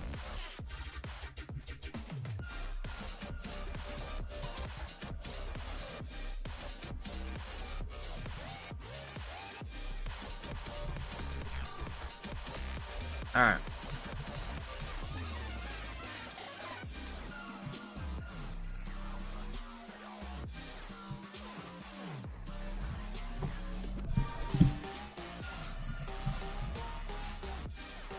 Fucking jobber that does not play the game. They demoralize it. Yeah. Be like in CS, like that one thing about fighting games. That's how a lot of people compare to like Counter-Strike and like Rocket League, more like team-based games, is that you could be like not at par with everybody else, and you still could have a chance to like go like rank up, right? Where the fuck is where is Vito at? I don't fucking know. I'm trying to raid somebody really quick. Who the fuck joined? Anonymous. Well, yeah, the thing for like fighting games is that you had nobody to carry but yourself. Yeah, I fucking know. That's why I said I'm not in a My nigga, I'm rush. not talking to you, bro. How about you start a conversation with somebody else before you join my conversation? You're here talking in the street. Yeah, Vilgax, give Vilgax on. Yeah, but like I was saying, like in like fighting it, you don't have anybody to like ace the round. Like it's all you. If you fuck them in the punish, that's you. And the game will tell you all full big out letters that you fucking lost, my nigga. You lost. Again, I can tell you like, oh, it's okay. You get them next time now. What are these guys arguing about? Raid Big Nose? Top 16 after this break? Yeah. I'm using Combo Obsidian 2. I think it's the best controller out there. How are you doing TV? Are you live or no? I currently use a default PlayStation 5 DualShock or DualSense controller. Actuellement, je joue avec une manette Xbox One. I use a DS4 controller. I use a PS5 controller. I use DualShock 4 for my controller. I used to, and right now use the DualSense. Previous I used DualShock, and right now use DualSense. For me, it's good. For me, it's good. But I also looking for the hitbox in the future. Maybe. I'm using VM6R. I use the VM6R controller. Knee stick. My stick. Oh, hey, Broken is? I'm customizing. My controller would be oh, I got you. With a Korean the DualShock 5, the standard PS5 controller.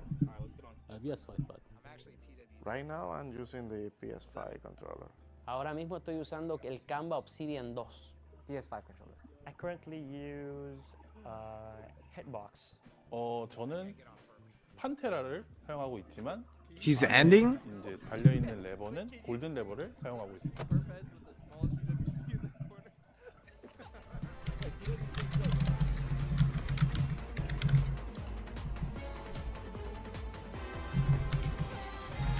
Bro, fucking what the fuck? Bro, I was supposed to rage you.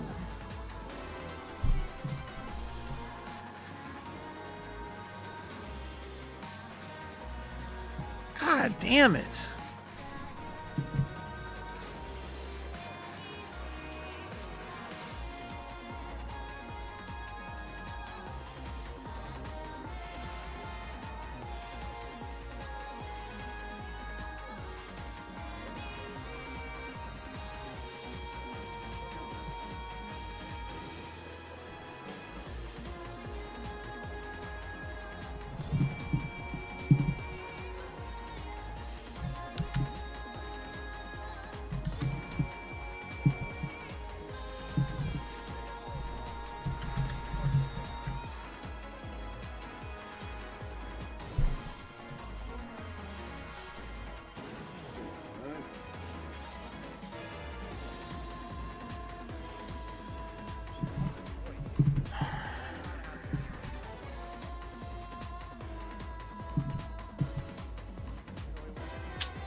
Let me see.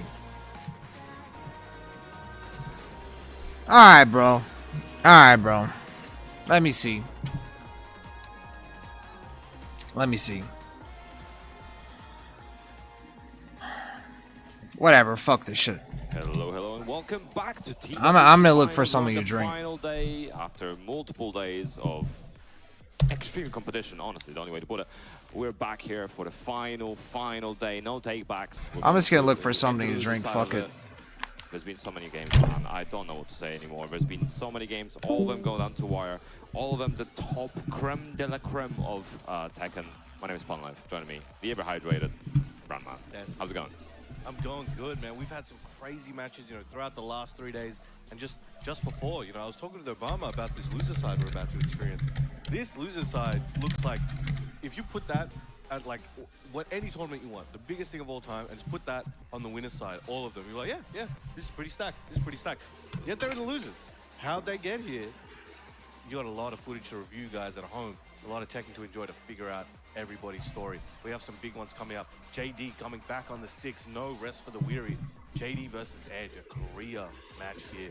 We saw him bust out the Heihachi. It didn't work out for him in that moment, but let's see if he has something else in store for Edge. The winner of that will get the gracious gift of going up against Nobi.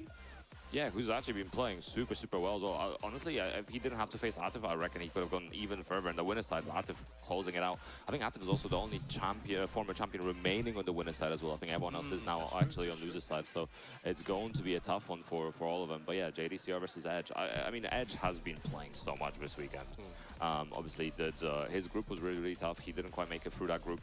It was like 4-2. I think the three of them had like 4-2 or 4-3 score, so it was difficult for him. Made it through the redemption group. Was waiting, but obviously straight into the winner of our LCQ, John. So tough one. But only one of them can continue forward. Only one life remains. Both of them had a pretty busy tour as well. I think JDCR really activating towards the end of the tour as well, getting more and more points in the line on that leaderboard. And Edge, I think, just been very consistent throughout most of it as well. His TWT finals performance is very interesting as well. You know, you got last year, 2024. He made it through the LCQ. With Keisuke, I believe, and then ends up coming fourth in the whole thing. Imagine that. He's used to digging through the trenches and slugging through it, and it's no different here this weekend. So he's here to make another statement, see if he can go beyond that fourth place of last year. Yeah. But standing right in front of him is the legend JDCR. Yeah, it's quite interesting though. JDCR, had previous final appearances, especially the sort of 17, 18, 19, but then had a big break. So this is like a nice return to form compared to some of the previous years as well. Locking in that Dragunov versus Hwoarang. See where we're going, where this stage will be set. And Seaside Resort. Here we go, ladies and gentlemen. The first match of the TWT Finals Top 20 Losers Side Round 1. Let's get it going. It's going to be interesting to see how Edge adapts. So obviously, he wasn't far off from defeating John, but it's still going to be a tough one to actually make through a run through. But if anyone can do is him. But JDCR back on that Dragunov. No more Heihachi. Right. Edge trying to start off chopping with those lows. Already timing till they were just in the first round. Pigeon rolled mid-mix. JD trying to stay in his face, stay at that 0.5 range, just out of range of the jabs or the quick pokes, like down back four from the Edge. He's ducking a lot as well. A lot of attempted interrupts with the down jab, a lot of how the ducks. Or Edge flowing through stances, trying to drown JD here in these options.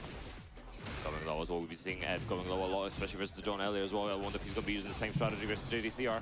Heat spent again, goes low again, and again, and again. Oh, but JDCR claiming some heat. The pigeon roll, kept safe, went for the orbital there, but the inertia kick taking JD and putting Edge into a rage. That great help extinguish as well. On the enrage available for both sides, got a guess free. Nice guess, it's 1 and 3. On the ground. Anybody's game, and the back 4-3 with punish there from JD, taking the first round with 3 seconds to spare. Yeah, strong start already, nice again. Using the wave dash as well to delay his timing on the skyrocket. There's a lot of Edge can really round through people when he can count on, he can basically counteract their movement. But JD, one of the best movers and shakers out in the business, is doing a great job at both staying within range, being off axis, changing his timing, and kind of making Edge have to commit to riskier options, perhaps. Yeah, and JDC was trying to catch him with 1-to-1 as well, on counter hit on the dash in as well, but not quite catching the timing. About even on health as well. Edge looking for the back four, doesn't find it. Nice little punish on it as well. Edge going for those ladder steps. Going for that heat smash on block again, timing out Edge's heat. He's got nothing left. On the jab control as well, the importance of one jab. Famous video, and now he's showing it in action. Nice movement.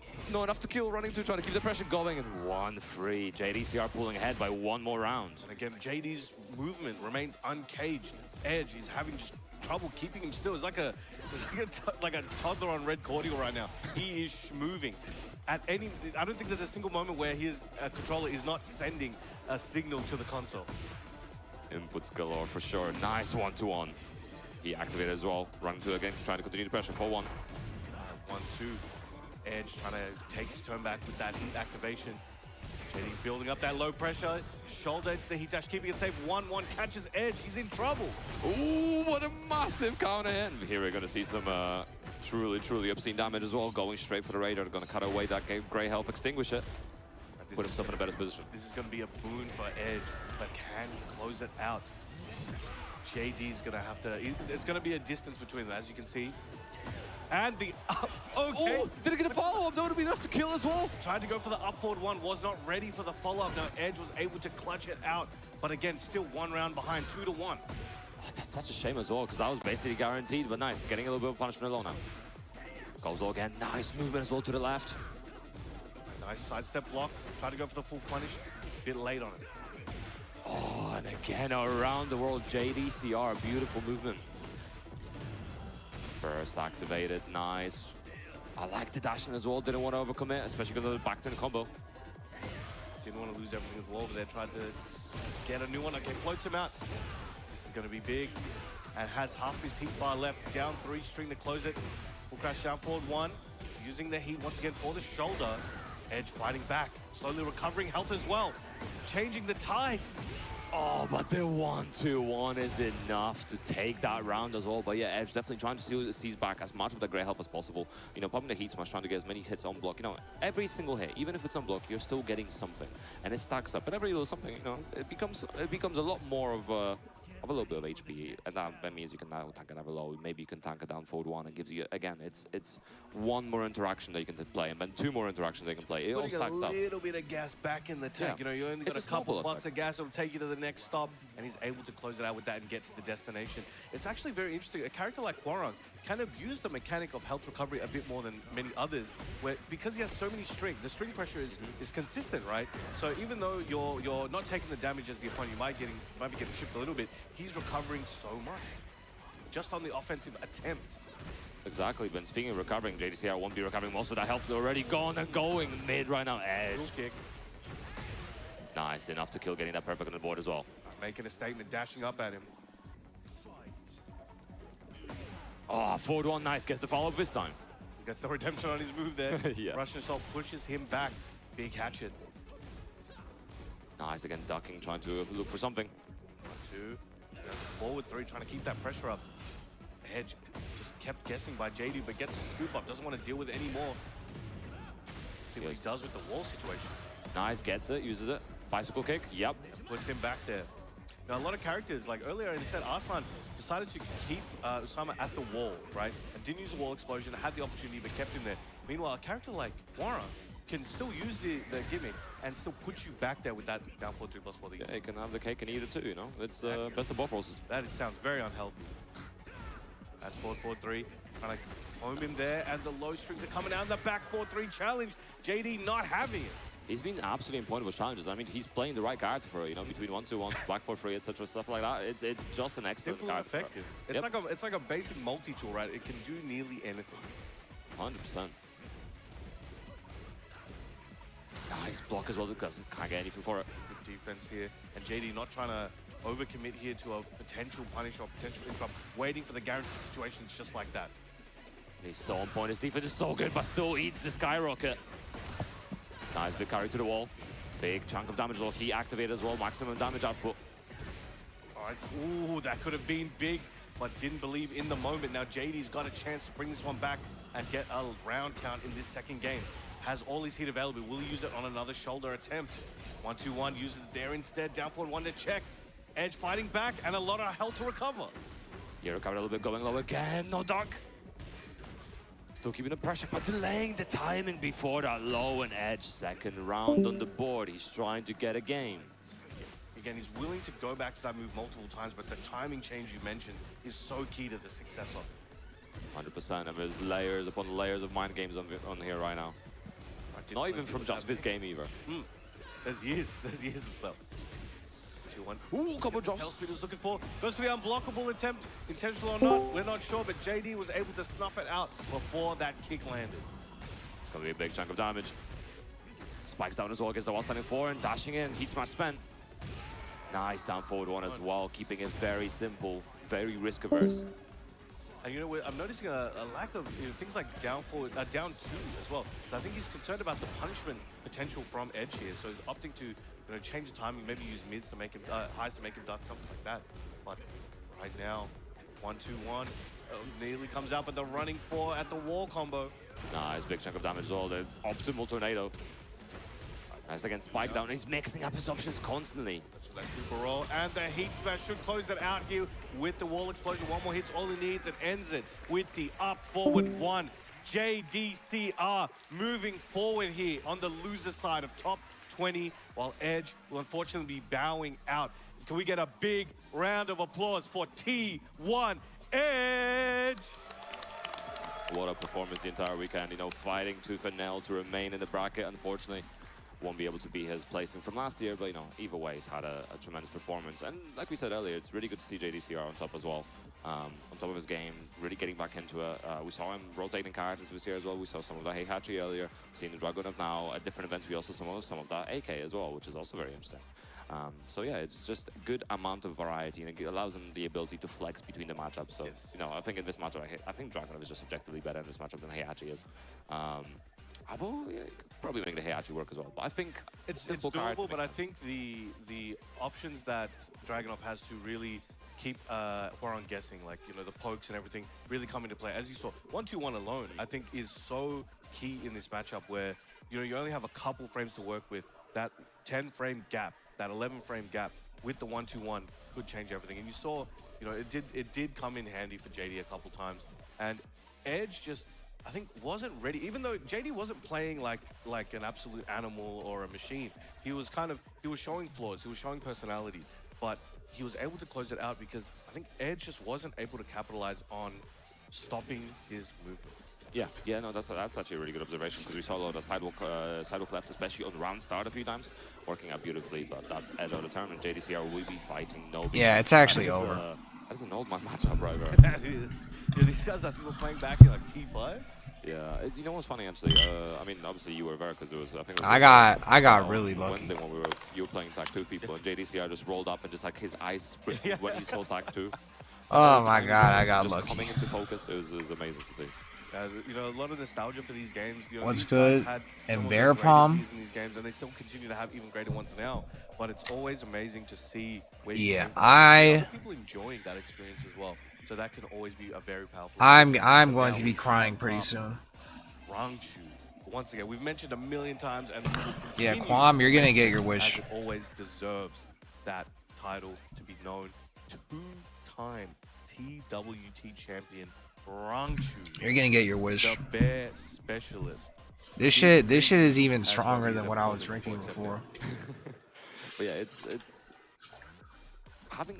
quite an interesting stat. So I was looking at some of the ages of players before, right? And I'm pretty sure, I mean, my maths could be slightly off, but I'm pretty sure that Rangchu is both the youngest ever TWT champion and also the oldest ever TWT champion.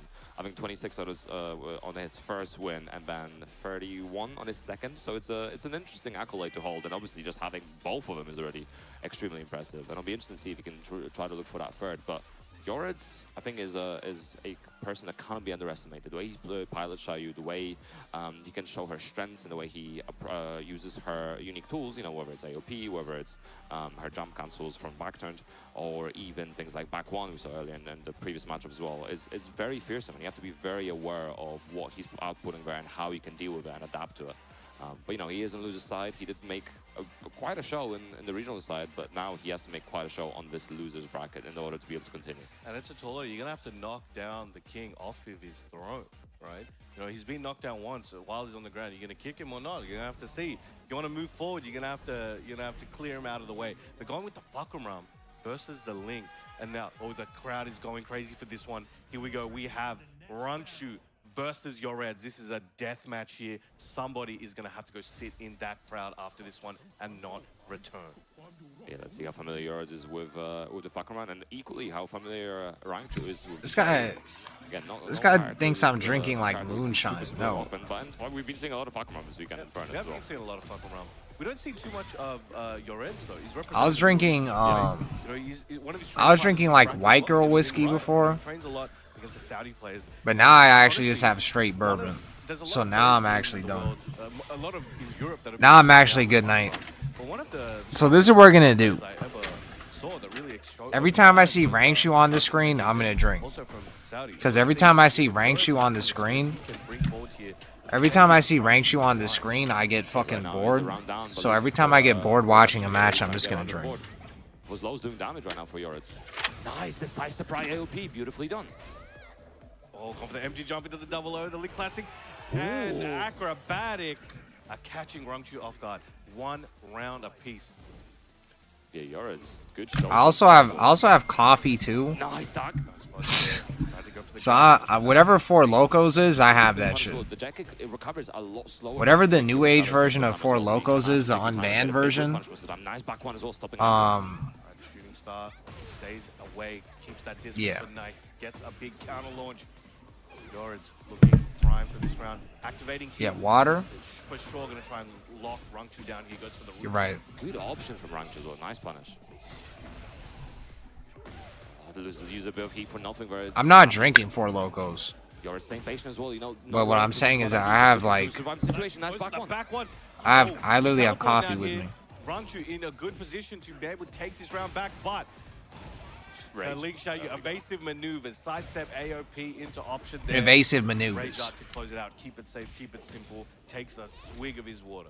Yeah, it's great stuff as well, because for those unfamiliar, AOP has some inbuilt movement in it, where it takes you a little bit to the right. So if you do sidestep right and AOP on top of that, you are actually advancing quite a lot of distance, and also obviously in crouch status. So it is an amazing... Evasive right now, maneuvers. making the most of it. There's some interesting situations here where Rangchu isn't maybe getting everything he wants to, and could that be maybe There's not enough I mean, time. Oscar Man if they He's sell definitely season putting a 3. lot, and he's planned for this. But there are little mis-inputs or misplays here and there. But he's able to salvage it. Look at the damage he just got out of that one combo. And again, that Slice the AOP just doing a lot of work. But that's a lot of great help to recover, and Yored's got to get on top of that ASAP. Meanwhile, Yored, so looking very smooth. Obviously, it's his main character. He's put in 1,000 hours. Man says he plays 8 hours a day, and from the way he's moving right now, I believe. I mean, honestly, to make a character like work sometimes where you have to lab so many different setups and stuff, it makes perfect sense. Yeah. But nice conversion as well. One more held that low. He's like, yo, I'm looking at my content. Yours beating Rangchu will be good. The back turn, full crouch into the low as well. I love the mix. Could have potentially went for a Rage. I don't think it would have killed, but I do like the fact that he went for Oki instead. Was confident in his Oki setup and working out. By the time I'm done, it better be 8 o'clock. As you were saying earlier, he's coming for the king. By the time I get it balliated, it better be 8 o'clock. That's all I know. Being respectful. Shout out to That's all I know. The Muay Thai fans out there. Okay, let's see how Rangchu adapts to this matchup as well. Yored's honestly looking a lot more dominant in this matchup than I expected. Rangchu not switching cars, just sticking on Fakram, so just has to change something else within his game plan. I respect the commitment. Live and die by it. All went for the immediate AOP. Check with that back four. Nice, he activated as well. Oh, spun away. Getting this splat as well. Oh, side switch. Oh, he's going for some Ling shenanigans. Going for the hypnotist. And I'm loving the Oki setups we're seeing from Yored's right now. Nice movement as well. Again, doesn't get much for it. It's missed enough to kill. Save him. Yep. There you go. All right, Rangchu was able to salvage that one. That nearly slipped out of his grasp, but he was able to clutch on, keep it in check, and take it out. And Rangchu getting so many of those lows in early as well. Nice, guaranteed follow-up for Yored. Gets the splat as well. 4-4-1-3. All right, here we go. Hypnotist mix coming again. Heat spin as well, trying to continue the pressure, charging it up. Nice call out. Ooh, was a bit far from the wall. Didn't maybe get a bigger return than if he was. Big splat as well, big conversion from Rangchu. Heat span, gets another wall. Oh, nice launch. This could be huge for Yored's. All right, keeps it safe, keeps it chill. The amount of health he has, the scaling might work out into his favor quite drastically. Yeah, I don't think it's enough to kill, but it's definitely going to recover a lot of his health and still puts him in like a one-guess situation. Nicely done. Good keep out. Flurry of strikes. One round apiece. Again, Yored's leading. Holy moly. Excellent punish there. Holy moly, pal. Evasive maneuvers. Evasive maneuvers. Rotation as well for the carry, the jab, Nah. never committing on anything. Nice back one as well. It's a really good way to deal with that. Alright. Nice duck. All right, he's ready. Back into the hypnotist. A few frames off. Are we actually going to make it till 8 o'clock? That's a real question. Are we actually going to make it till 8 o'clock? Like a dog with a toy, not letting go until it's done. Rangchu, one round God away from damn. evening up the score here against Yored. And we can see the rank. Oh my god, are we actually going to make it till 8 o'clock? Constantly pushing the pressure, and I think he's noticed that and now trying to achieve the same. So many lows right now. Good that from Yored doesn't get that much for it, unfortunately. Big launch though. Scoops him up, but Rangchu's willingness to just go for those lows. Yored's hasn't I'm been not. pay for it yet, so it's I a good am. game. It's either Oscar or Law players. Again, Which gets base out the player jump. is neither ass beat the most in Season 2? Able to just claw it back. Can he do it again? And again, this size surprise. AOP, so much damage. Don't have to kill just take going God low. damn. Ooh, gets a massive splat. The conversion, honestly, and I think the radar is probably the best decision Rangchu could have taken in the situation. I don't know. Clutches out the. We were just talking about it, right? He's Fuck them for putting this tournament in Sweden. Fuck them for making the beginning before the top 8 like 6 hours away. Yored's went immediately to stance, tried to get out of the situation. Yeah, Oscar Maybe tried to get a players. whip button coming out, something like that, but was able to just make him pay. Side wall, salvages the combo, rage art. Maybe puts a little bit of doubt in Yored's mind, right? Oscar players, Able to fuck just them. Take the lead, run with it, and just gets pushed to the Yeah, side. Oscar players, fuck them. I thought Oscar players were gonna get fucked. Provide here as well. Obviously, I don't think it's gonna be Xiaoyu related advice for the most part, but it's gonna be very interesting to see what. I thought Oscar players were gonna get fucked before Season 3 even happened. But yeah, it's gonna be very, very interesting. I think the big thing to call out was things like using back one versus the down forward. I remember messaging an Oscar player and being like, next week when the new patch comes out, you're gonna get fucked. Is 8 frames, so you get the punish. And now it's in like the second month of Season 2. And it's been literally almost like a year later, and then nothing's happened to fucking Oscar. I think what? Oh my god. I can't think of another move that has the same type of problem. I mean, flashes Need the out back there. one, I guess, but I remember how fast it is. 8 frames? No, I don't know if it's that fast, yeah. But there we go. All right, game 3. Again, this is it. If they shit the bed with the All announcement, it's gonna be called Monkey Somebody Corporate 8. is going to go sit with their homies, sit with the great community behind us, but they will not be back on this stage to compete again after this. We'll see. A big stage as well to work with, so it might be unfortunate for Yoris to not get that damage on the board as well. But to be fair, Falcon Roundel gets a lot of damage for the wall as well. But nice, he activated for Yoris, going mid this time. Ooh, massive counter here as well. Hefty damage. Let's see what kind of Oki Yoritz has in store for him. Hypnotist goes for the mid, heat dash. This is looking great for Yoritz. And all those lows outside of damage earlier were also setting up the conditioning right now. Dashing in his face. Gets the counter on the low. Try to whiff punish, didn't quite get it. We're seeing it. Are we seeing a flashback again of Brunchu being able to just claw this back? Yoritz needs to make something happen. Shooting star. One more hit. And another one. That's all he needed. Yoris pulling head. Ling making this like a night sky over here. Shooting stars everywhere. Yeah, gotta be careful. Here, I have an idea. I have an idea. I'm gonna make a meter really quick. Situations, especially on a stage like this where you have a lot of space to work with. So Yoris has to make sure to play as close as possible to take advantage of, you know, Link's tools as well. And dash blocking up. But Brunchu fighting back with that dash option. Oh, combo drops. Give me a second. Oh, the AOP.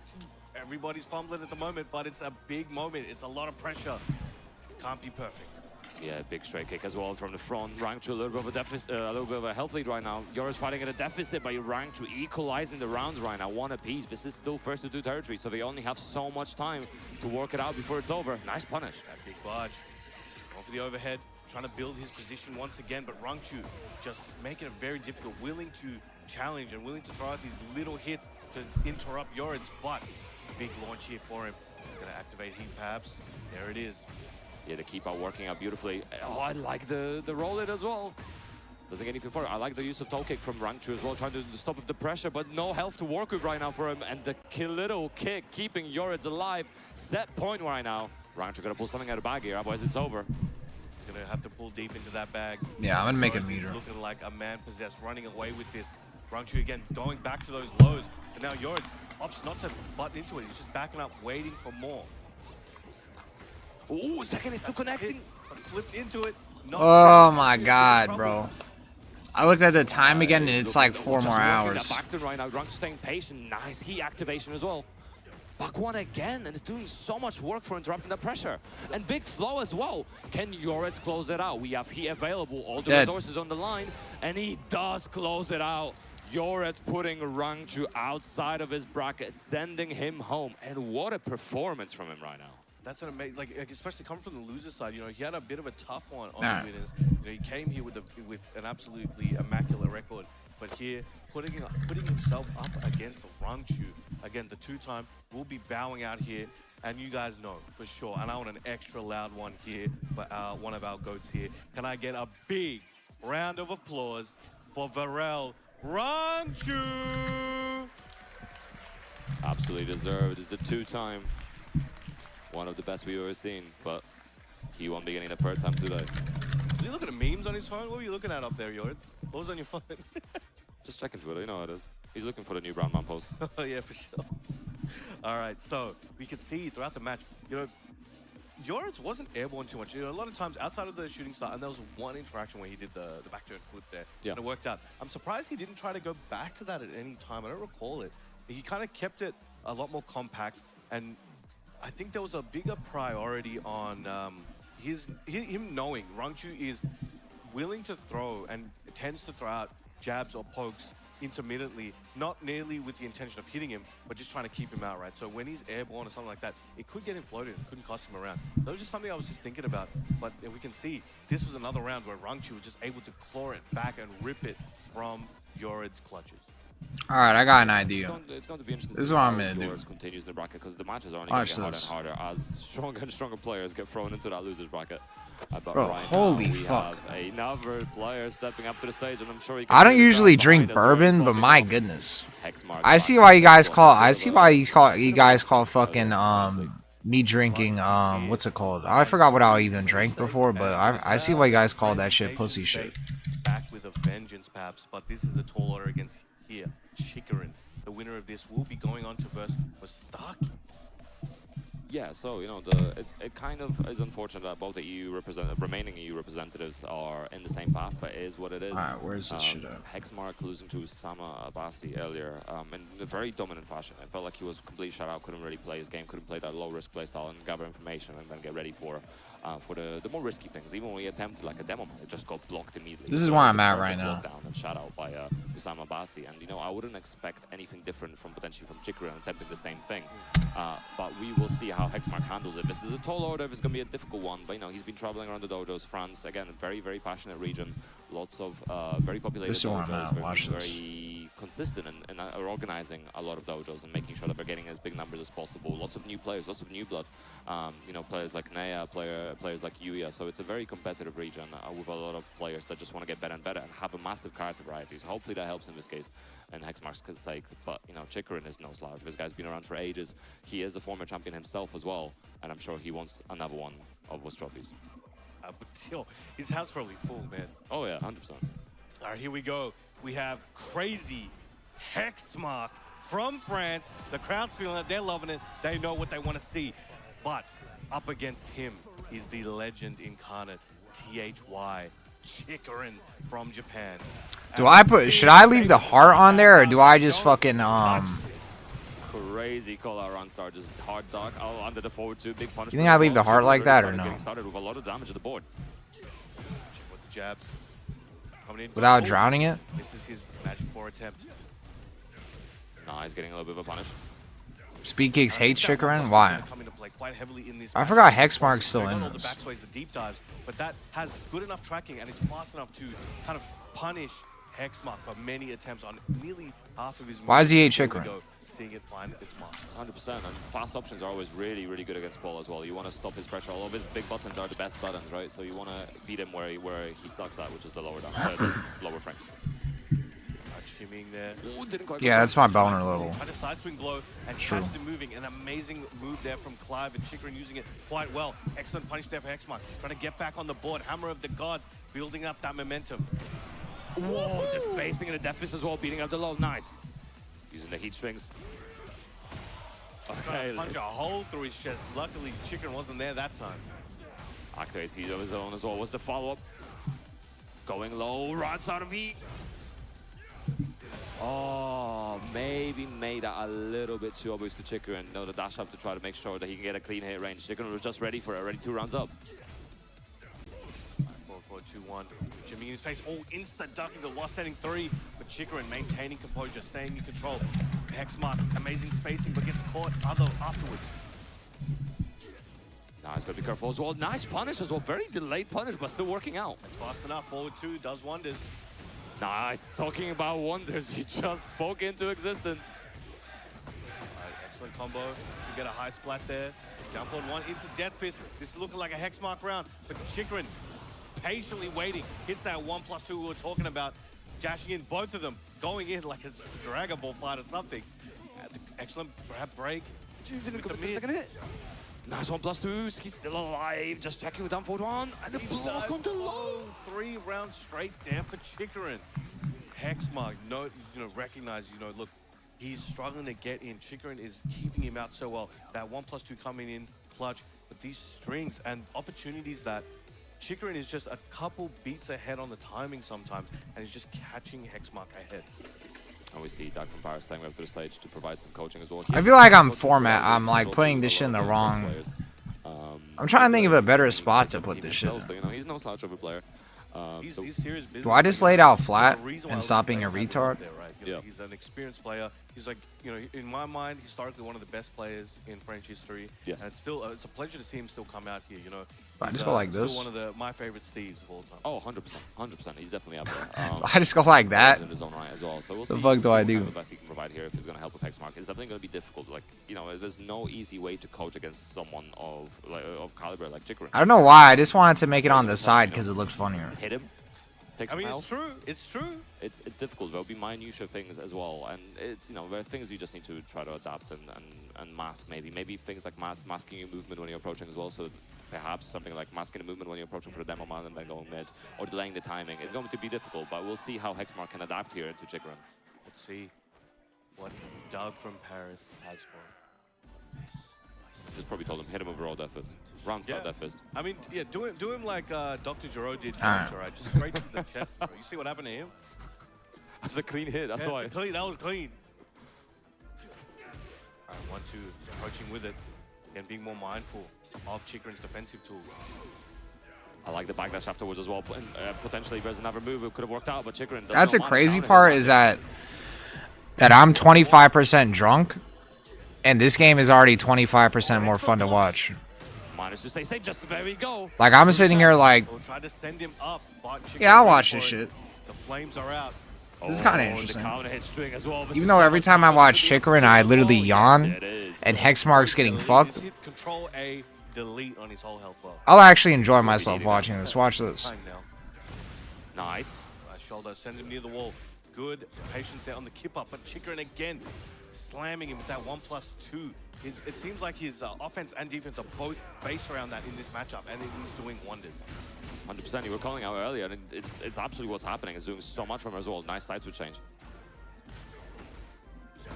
Oh, and again, it's just doing so much work. Going low once again, and Chikrin. This guy's getting fucked though. This is not even like close. Hard and fast. Hexmark needs to make something. Shit isn't even close. Definitely possible. We've seen This game, the game will become interesting. notably defeating Arslan Ash in UFA. I swear to God, like you fucking just turn your brain off, and then you're just watching them just go back and forth. It's like NASCAR or something. Still in the game. As long as you get something, it matters. Like you don't even have to understand why they're doing what they're doing. So much damage, just keeping the pressure. Oh, empty stun pressure. You just see dumb shit just happening, and it's just like there's no questions you're asking.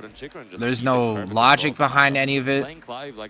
You just fucking just. But there we go, Chikrin taking it. You just watch that shit happen. A very strong showing, a very clean victory. But can we make some noise for crazy? Yeah, you just press. Hexmark! He's definitely a fan favorite, much loved, and this will not be the last time we see him on a stage like this for sure. Hexmark needs a better character and better skills. And they mean business. It was a pleasure to watch him and his poll inspiring me. Yeah, I'm gonna get I have a new image already. The man moving forward one step closer to perhaps I have a new image lined up. I already have the 50%.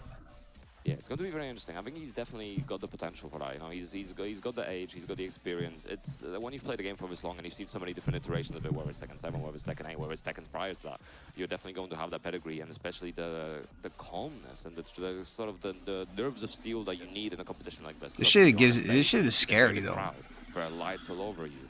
It's a whole another level. Bourbon feels like the type of shit you drink right before you fucking you get like a Magnum or something. Yeah, I gotta talk to and then you play Russian roulette with yourself. What did I get first? I mean, hey, you know, real recognize real, you know what I'm saying? Listen, look, Casey came second in that rehearsal, so he's probably feeling the worst, you know? Yeah, true. Are you there? Second is always the worst place to be fair. Yeah, I get you. All right, well, here we go. We're looking at some of the beats we saw throughout this set. Again, that 1+2 pivotal to Chikrin. This guy said Hexmark is clearly a new. I feel like you're joking. Finish the set with it there, but amazing performance from both. And Hexmark, well loved. I'm sure he's not going to be able to make it out of the venue without signing like 50 autographs. 100%. But we're going to be going into another game on this losers round 1. The last one remaining, Riot versus Breadman. Both of them super capable players. We were seeing the Falcon from Riot, which, just to be fair, I don't know. I just want to see the Jin, man. Like, however much I hate Jin, I think Riot's Jin is extremely aggressive, is extremely tight. He's got fine control, 100%. But Breadman, you know, that Leroy was looking good as well. Except some of the drops, I think very unfortunate drops in some cases that definitely did cost him. But I'm sure he's gonna tighten up. He's maybe a bit more loose, maybe a bit more ready. Because I forgot until I saw like a picture of a Photoshop of TWT, and then CBM responded that I didn't realize that CBM didn't qualify for TWT. 250 points total. They're getting dojo points in Korea. It's kind of crazy because he's always one of those guys that's always like a shoo-in to qualify for shit like this. From Saudi Arabia, 15-30 points. You know, best placements here coming from some big majors. But here today, like he really hasn't been able to figure out how to play Jin in Tekken 8 to like his maximum potential. Breadman versus Riot. fighting. Although to be honest, all of the Jin players kind of fell off in Tekken 8. Strong parry cards, both of them can utilize I'm actually starting to think that maybe Jin actually isn't as good as people think. Like Daniel Motto kind of fell off, and CBM. In the arsenal. But here we go. Like somehow Daniel Motto did better in Tekken 7, and this guy in Tekken 8 lived in Korea. Space out to look for the whip punish, but not quite finding it. All right, 2-1. He's going low as well. Beautiful punish. That down forward 2-1. I also think too that since Jin was like really fucked up in season 1, that everybody has like an insane amount of experience fighting Jin. Now pole position for Breadman, has his heat, has the momentum, still has his cane installed. Easy to forget about that one. Like everybody was fighting Jin in season 1. That was like one of the most. That was one of the most like fought characters I think. That was the most played characters I'd ever run into. He's a lot more strict than in previous games. He had a much. Everyone had a fucking Jin. You have to be far more intentional, far more careful, and excellent back. And at this point, it feels like almost everyone can like almost react to down 2. Nice spacing as well. Didn't get anything for it, but and the movement right now from Breadman is absolutely on point. And the outcast arrow landing as well. Going to be a big chunk of damage.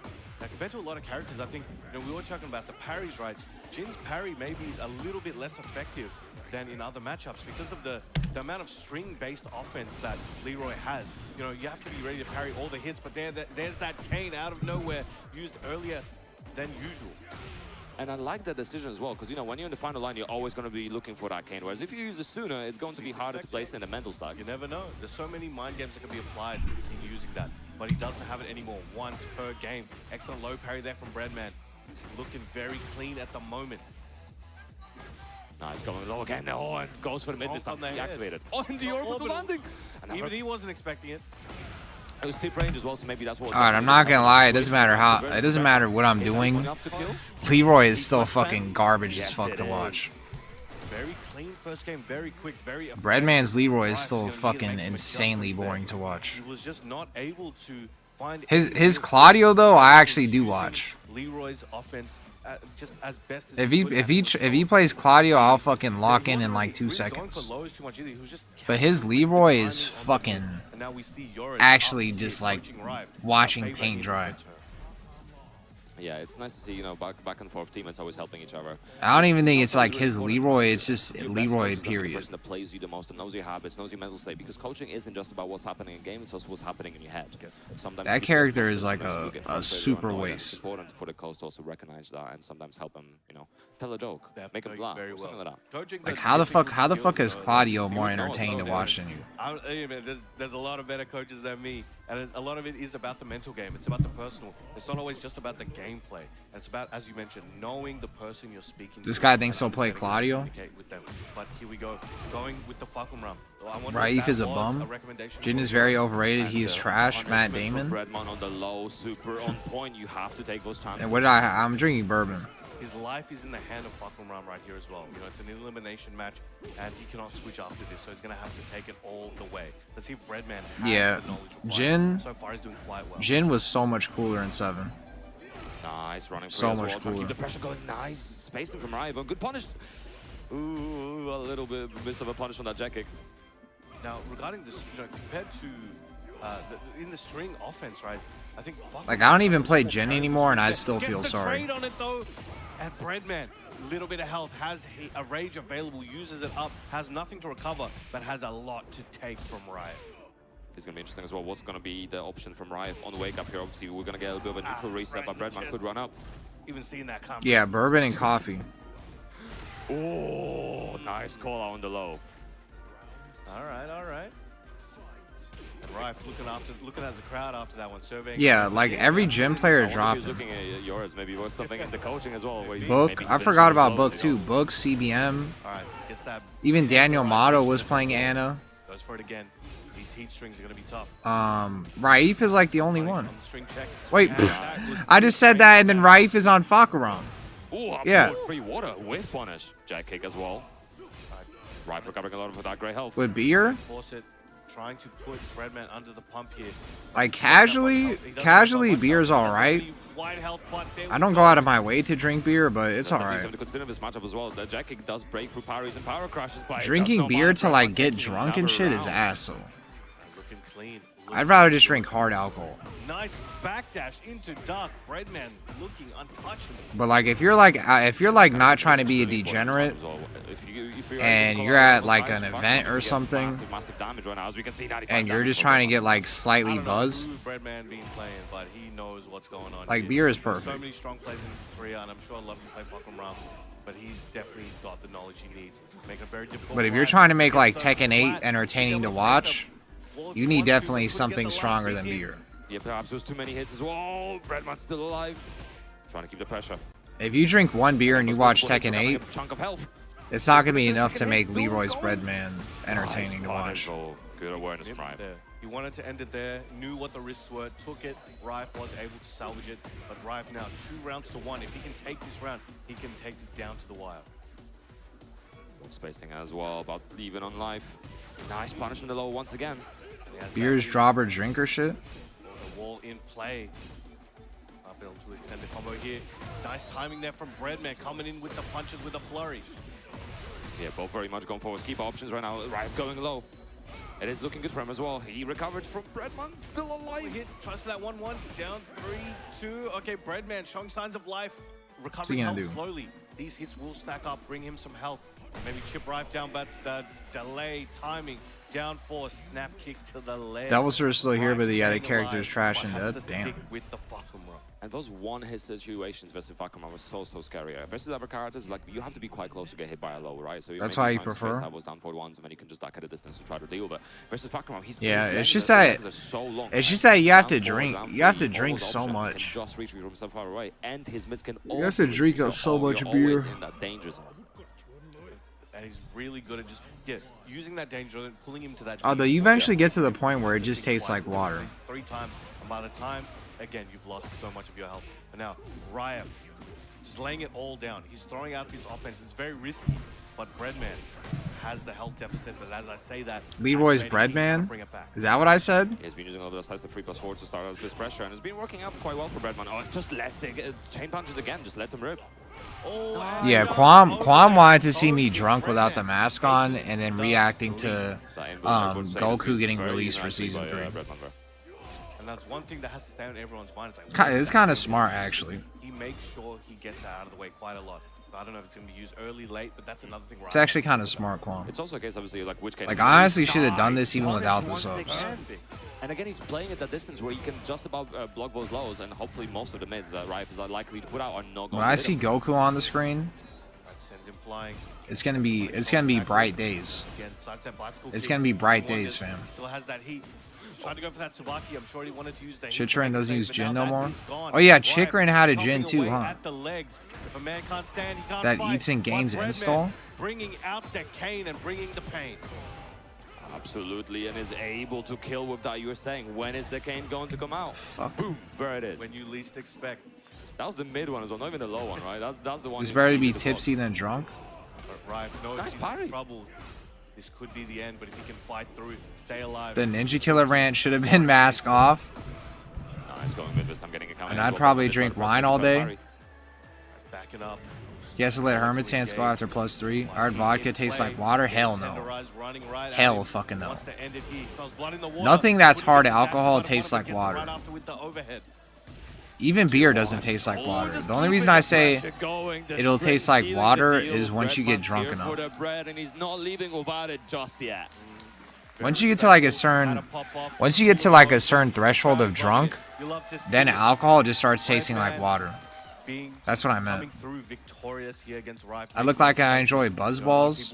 Rodimus Prime, stop using someone else's joke. Again, we'll be moving forward. But can I get a big round of applause for Rejects?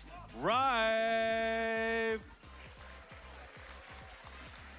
Amazing play, had a long run, throughout the year, made it here to this match, but Breadman was able to take it over, and he's looking very good. Beer tastes like spoiled I mean, apple juice. Leroy's on the planet that are performing at such a level, or even close, honestly.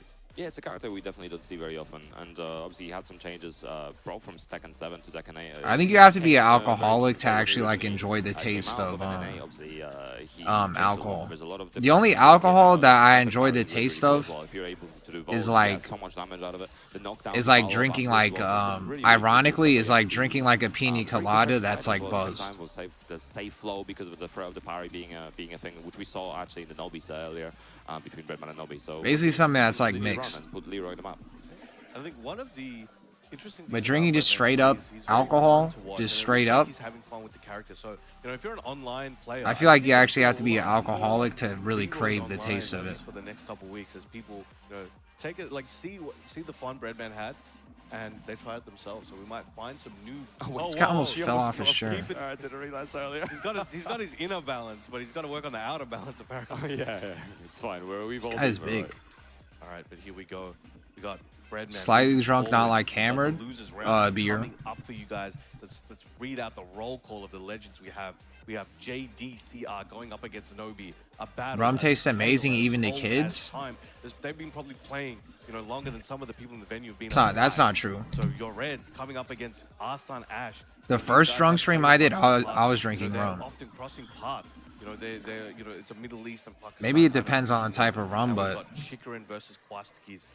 the rum I was drinking, hell no. Mirror perhaps, or will Chikarin decide he wants to opt out? Oh yeah, Breadman actually beats Mogold's Claudio a lot. Mogold is not going to play Claudio. Watch. To see actually which way they go with it. I don't know if I want to see a Clive Mirror. I think that's going to be very interesting. He's gonna be too afraid to pick Claudio. Just like whoever, you know, we're just doing jousting, right? I've seen Breadman even beat him in the mirror with Claudio. It might be the same kind of thing where we had it with the Yoshi Mirror yesterday, right? Where we're just kind of doing mix it with water. Different times and both trying to catch each other's timing. But this guy's retarded. Go either way. I think for now, we're going to let you guys marinate on those matches. Marinate. Take a break, take a breather. We have much more action for you guys. Take a breather. Closer Take a breather. And then ultimately crowning a champion. So evasive maneuver. All we have soon. The crowd here. Get your maneuvers up. We'll see you guys very soon. Get evased.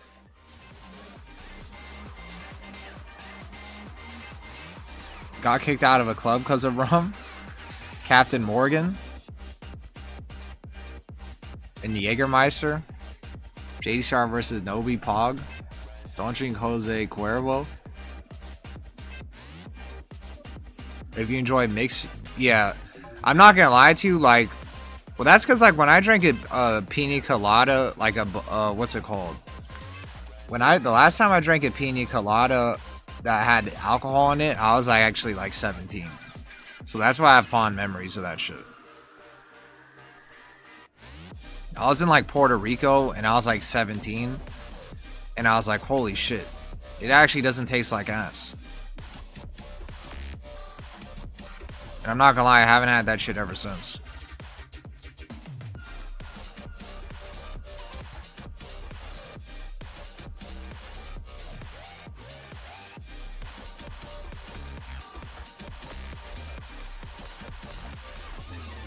But that's why I'm not an alcohol guy.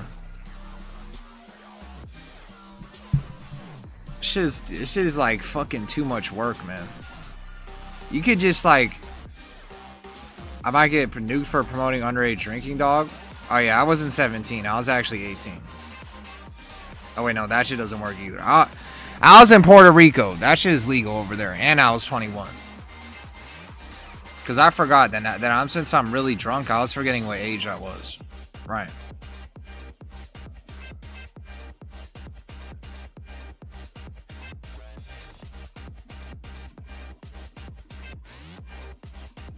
Yeah, thanks for letting me know that I was forgetting my age.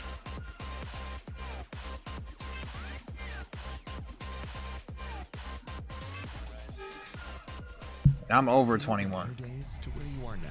So watch this. I've seen you lose, and I've always been here, right in front, lining it all up. We were together when you first discovered gaming. That feeling, the discoveries, the friendships. You never shied Indica or away from me. sativa? You've cried. You've tilted. Your bursts of joy. You've discovered fame. I think the obvious choice is Indica, but fully. I always like going back and forth. We've always been together in your gaming journey. It's just because Indica just Like it literally just, it's literally just like Sativa just goes by like way quicker, man. It's not as thick. That shit, like Indica will last way longer.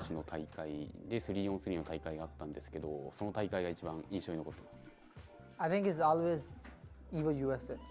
I don't know. I think it's the vibe of the event or something, but I think it's the. And I feel like I've had like more headaches with Sativa. FGC का event जितने भी USA के होते हैं ना, जिस तरह combo breaker, CEO, Evo. Hybrid's where it's at. Yeah. मुझे events लगे तो यही. I don't think the effects of like of them are really that drastic to be like fuck one or the other. I never really understood those people. Maybe Islamic Soldier. Where they're like, oh, I can only smoke Indica, I can never smoke a Tiva under any circumstance. I don't actually think the effects of them are that fucking drastic to be like that. Was EWC of the previous year, so I think it's the most big. I hope that this scene will be more better. Jusqu'à présent, c'est l'Evo 2025, l'Evo Nice. Pour moi, c'était déjà la salle grande. That's some stoner level shit, yeah. L'ambiance, le summum de la FGC en France. Pour moi, c'était un. Yeah, Rodimus Prime. I think that's what it is. That certain strains like interact with some people like really, like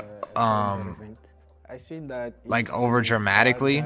It's not like they're faking it, but you know what I mean, like really potently, in like a bad way, and that's probably one. Probably the Far East from Russia. That's my favorite event. 저는 프랑스 에보를 갔을 때 제일 많이 놀랐던 것 같습니다.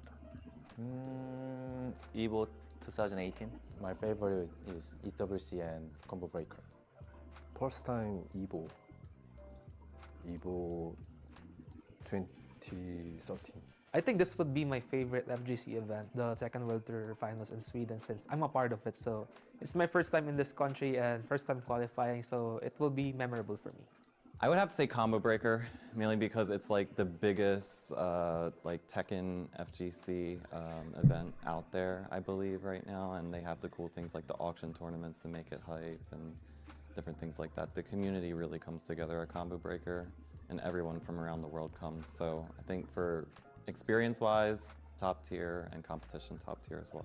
I think Evo Japan because I love to travel to Japan and compete there. The region is too strong, you know. Only when you play online. Biggest is EWC. Stop lying. Not in America. It's too high, you know. In America, Combo Breaker is like the biggest tournament outside of Evo, easily. Everybody and their grandmother goes to Combo Breaker. It's probably the best run fighting game tournament. One event in the year, go to Combo Breaker. Combo Breaker is the best run fighting game tournament, I think. It's like it has the highest budget. It has a bit like everything about Combo Breaker is just run better than almost all the other tournaments. Tiger Uppercut. I love Thailand and I love the high stakes of the last event of TWT. My favorite FGC event so far. Like I don't even think it's even an argument. Was like CEO is really fun, but it's like an obvious difference with like budget-wise when you compare CEO to Combo Breaker. Big event, so hype, and I have to. Money match me in Tekken 6. Look at this guy saying Tekken 6. And Legacy of Kaiser, of course. So yeah, very looking forward to it. I don't even know how to combo in Tekken 6.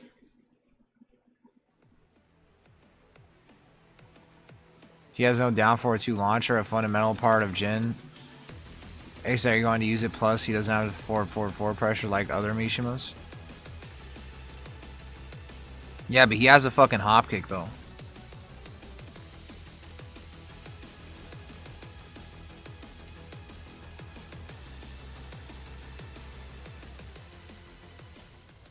The thing is, Combo Breaker only has prestige in America, though. Combo Breaker will never be like Evo, where people from... I mean, people from other countries do go to Combo Breaker.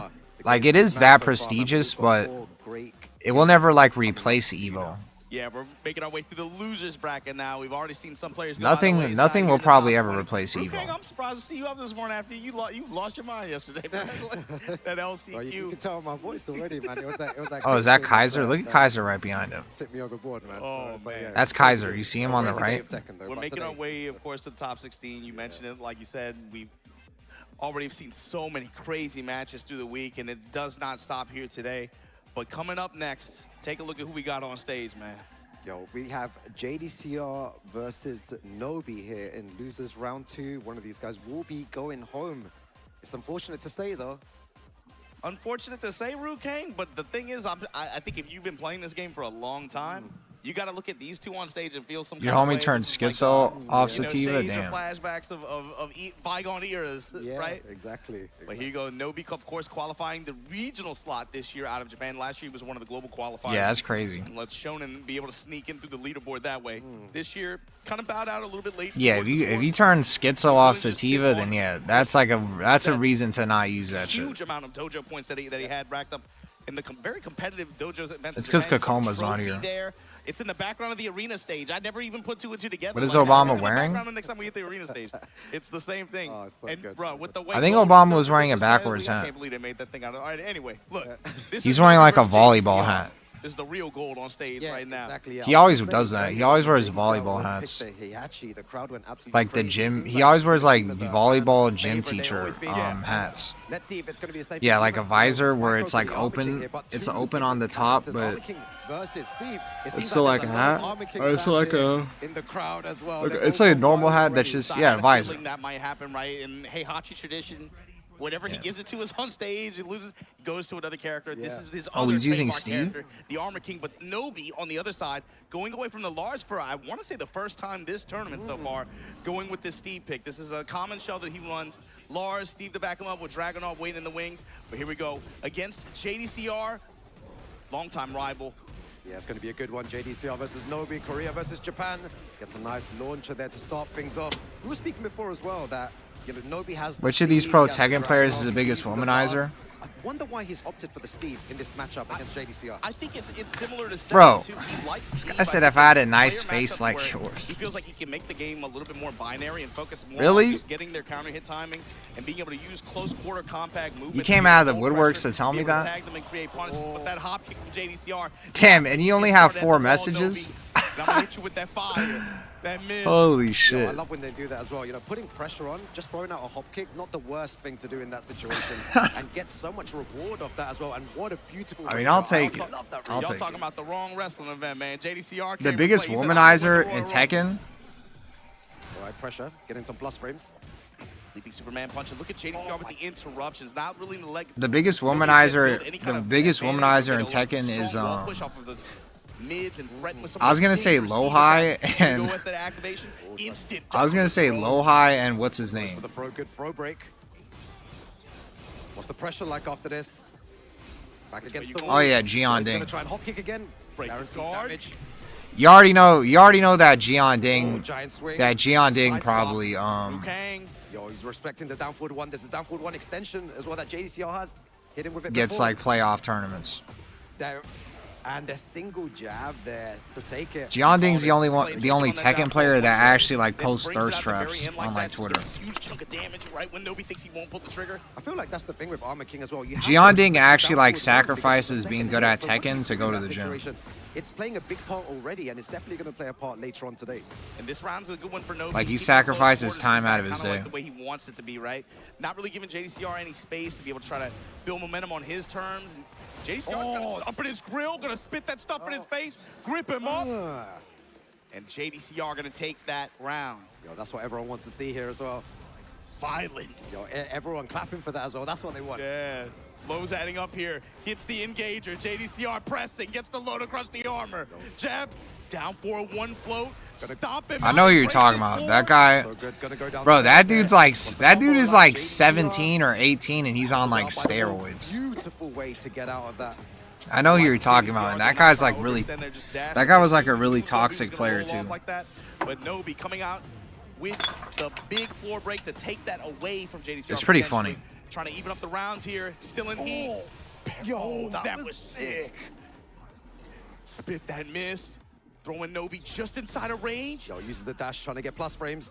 JDCR playing defense, tries to punish. Crouch stab, steal the turn back. Great duck from Nobi. The mid strikes. What are you finna do for season 3? The knee. And the JDCR. stomp, the ceiling for JDCR, Ruke. Yo, he's playing like a monster right now. Nobi needs to wake What up. are they gonna do for What season is he 3? gonna do? Maybe the character switch? It's I know for this event particularly, tools that you typically see from this kind of matchup that aren't even really coming. this into is play. my JDCR just prediction. Keeping it close quarters, keeping it compact, and just making really good steps here and there. Good block punishment, and he's applying his pressure and not really he's denying Nobi. This is my a lot of prediction. Any kind of momentum or pressure like that. Anytime Steve was able to get They're gonna do a Harada tribute for at least 30 minutes. like showing any of those kinds of options. After they're done, Yeah, it was good to they're see. gonna do I wonder what adaptation he's gonna make here going into a our character next reveal. round. There's a 33% chance the character reveal is a guest character. He was able to navigate off of it pretty And well. of the chances of the guest character being like an anime character, a TV show character, or something that's not a video game character is also, actually I'll say 25%. That it's a 75% chance is we're just gonna get a KOF or Street Fighter or some other fucking video game character, guest character. Or I should say fighting game character. And the other 25% is a character from another video game, or a character from a show, or a character from a movie, or whatever. I'll put all those in the same category. Yo, he smashed into mix. Man, the way that Nobi So uses that guest low, character, but JDCR fighting back, goes for the low. 33%. To take it there. The trade in his favor, yeah. 66%. Oh, he started with that so many times. He started with the same Um, opening. Going for the G clef. That it's just gonna be a legacy character. Giving JDCR some different looks. You see him using the slide. And I'll even break down the percentages of the legacy characters. Like that. Yo, this is what I like. Super fast gameplay here. Standing forward this time, the double barrel with the dash behind it. Avalanche goes. So I think that defense from JDCR right now. Len cancel while standing forward. Trying to get this I think ball that it's rolling, actually a but the counter 50-50. hits That we're gonna get a guest character that wasn't in Tekken, or we're gonna get a legacy character that wasn't in Tekken 7, like a fucking Jinpachi or something. Armor King push with the stomp. Like someone actually really cool that wasn't in 7. There, JDCR with a Or we're very just gonna good get the call-out. boring ass Miguel Cooney Marduk. Oh, the wave you into the Yeah, phone. like a Miguel Cooney or Marduk. That's like, or Julia. Again, the down forward ones. He's making him second guess. Nobi using back two options as well. Fishing with that back four. Those are like the boring answers that are probably actually the most Same option. Yeah. Same option, same break. Who's gonna most make first? viable. Yo, you see the little sidestep right there. I even say 66 again. 66% chance Marduk Cooney, whatever, whoever I just said, Marduk Cooney. Nobi, what do you do? How'd you come Oh, back from Julia. He's enraged. He's got to create some snowball offense right now. And it should be JC, but it's probably not going to be JC. That is just going to be Julia, Tekken 7 Julia, with her fucking corny ass, boring fucking moves. Now we're starting to see some, fishing with that mid-range safe kick with the stunner option. But I got one like that too. I feel like there was somebody else in that The shit. electricity. Pushing with him, stance cancels. Nobi giving him a lot of different looks. Yo, the nice punish there as well. Goes for the mid option. Take flight, Rukang. But yeah. Yo, look at the pressure though. Look at That's for the pressure with characters. And it's going to be one. Now, the other prediction, my other prediction is that since there's so much time, doing work now. that after the fucking, the tribute to Harada and stuff, and they show the guest character, or whatever character it is, Slams him down. Nobi not out of it yet. I think that we're going to have to all unzip our pants We're gonna lose our voices again. and put our flies down, because I think they're going to be dick sucking. And they're going to be acquiescing for the next 45 minutes or the next 30 minutes. And they're going to be showing us Season 3 mechanics. And they're going to be saying stuff like, yeah, we're sorry about this and that. And that for Season 3, we're going to do this. And blah, blah, blah. And that's going to take up the rest of the time. Into his static shock right now with the Lars pick. You see JDCR's face there? He's like, what the hell happened that So final round? basically what they're going to do is they're going to use Harada to get our emotions involved, like to use our emotions. They're going to drop the guest character or they're gonna drop the DLC character, so they're like, so we're like, oh, when we get Marduk for the guest character, we're kind of like buttered up, and we're not gonna be as angry. And then after they drop that shit, then they're gonna try to acquiesce us a little bit more and do the whole spiel of, oh, I know you guys are mad as fuck about the game, but for season 3 we're doing this. And then once he gets that wall push too, you know, he's able to take advantage of that. And I think that's what's gonna You happen. see the Tesla coil and the deep wall combo scenario that Nobi has been hitting all year. He's been cracking people with that. Now, for what they're actually gonna change in season 3, I don't fucking know. JDCR was able to neutralize I wouldn't be surprised if Heat Burst is removed from combos. I wouldn't be surprised if combos are just nerf, period. That they nerf Tailspin. I saw fucking FDX say they should make it so that when you do a wall explosion, that you're not allowed to tornado, which is interesting. That's an option. JDCR has gone to a lot. I kind of agree with that. A lot this week. Yo, that whiff punish as well from JDCR has been That when you get a wall explosion, you shouldn't be able to get like wall to wall across like every stage. Arc blast, reversal arc blast, activate. Yo, that was so good out of nowhere. Tesla. Stuff like that is really important in Tekken. That would be a pretty good change. Big low as well. How'd you make a comeback here? Nobi down. Buff forward, backdash, one nerf to tracking, finish it add off by Tifa. JDCR. And Nobi starting to play a bit more defensive again. Not. I mean, to be honest, that even though I think Tifa wouldn't do as much, wouldn't really like fix the game. Well, not fix the game. Obviously, guest character can't fix the game, but I don't think Tifa is gonna have as much motion as everybody is saying. But now JDCR is on the front foot. He's the one pressing the button. I think that like the amount of people that have tried Tekken that know about Final Fantasy is kind of like close to like a like that number is close to the fucking top, I think. Like I'm saying, the only time Nobi's really got started. I don't think there's a lot of people left that play Final Fantasy that don't know about Tekken or haven't at least tried it. A Barre Delta slicer, jab, float in return. Yo, single jab to stop that. You want plus frames? I'll give you the This is frames. is to make a home. Doctor Doom sees the future. Salvo, pressure. Nobi's on his final stand here. Gonna get the guaranteed damage afterwards. What's the mix-up? Goes for the mid. Sidestepping lightning. Low touch, low touch. Oh, wow. Nice. That was sick. That wasn't even a punish. Yo, he needs to convert here though. No room for error. He wanted the wall repositioning. Oh no. Fuck. Down for one follow. And JDCR canceled the throw.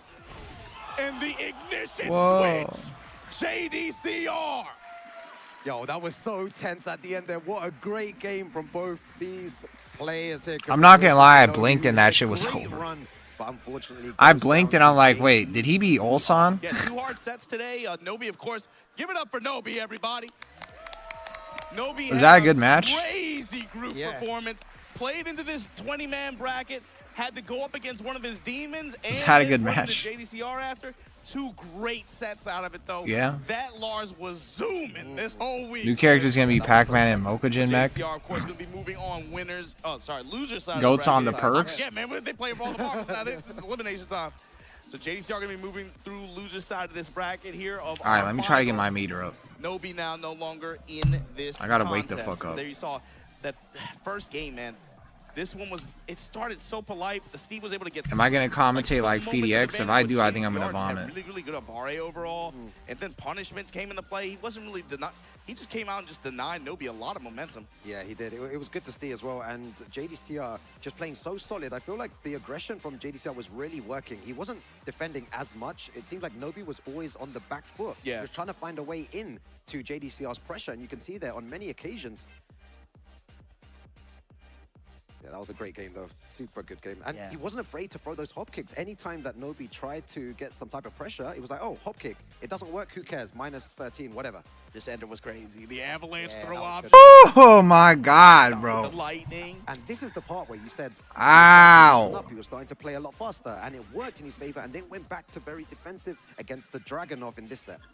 Yeah, it's like he has to create. Oh my lord. Hesitation or caution for him to like really activate his scramble. All right. And I think that's when he plays his best, man. Oh, fucking hell. It's so painful when you go out like that. It's like, no. There you saw JDCR going to be moving on to losers round 3. right before our top 8 Who the starts. fuck But is next, playing? Yords and we got Arslan Ash. the Emperor of Tekken, and man, look at this.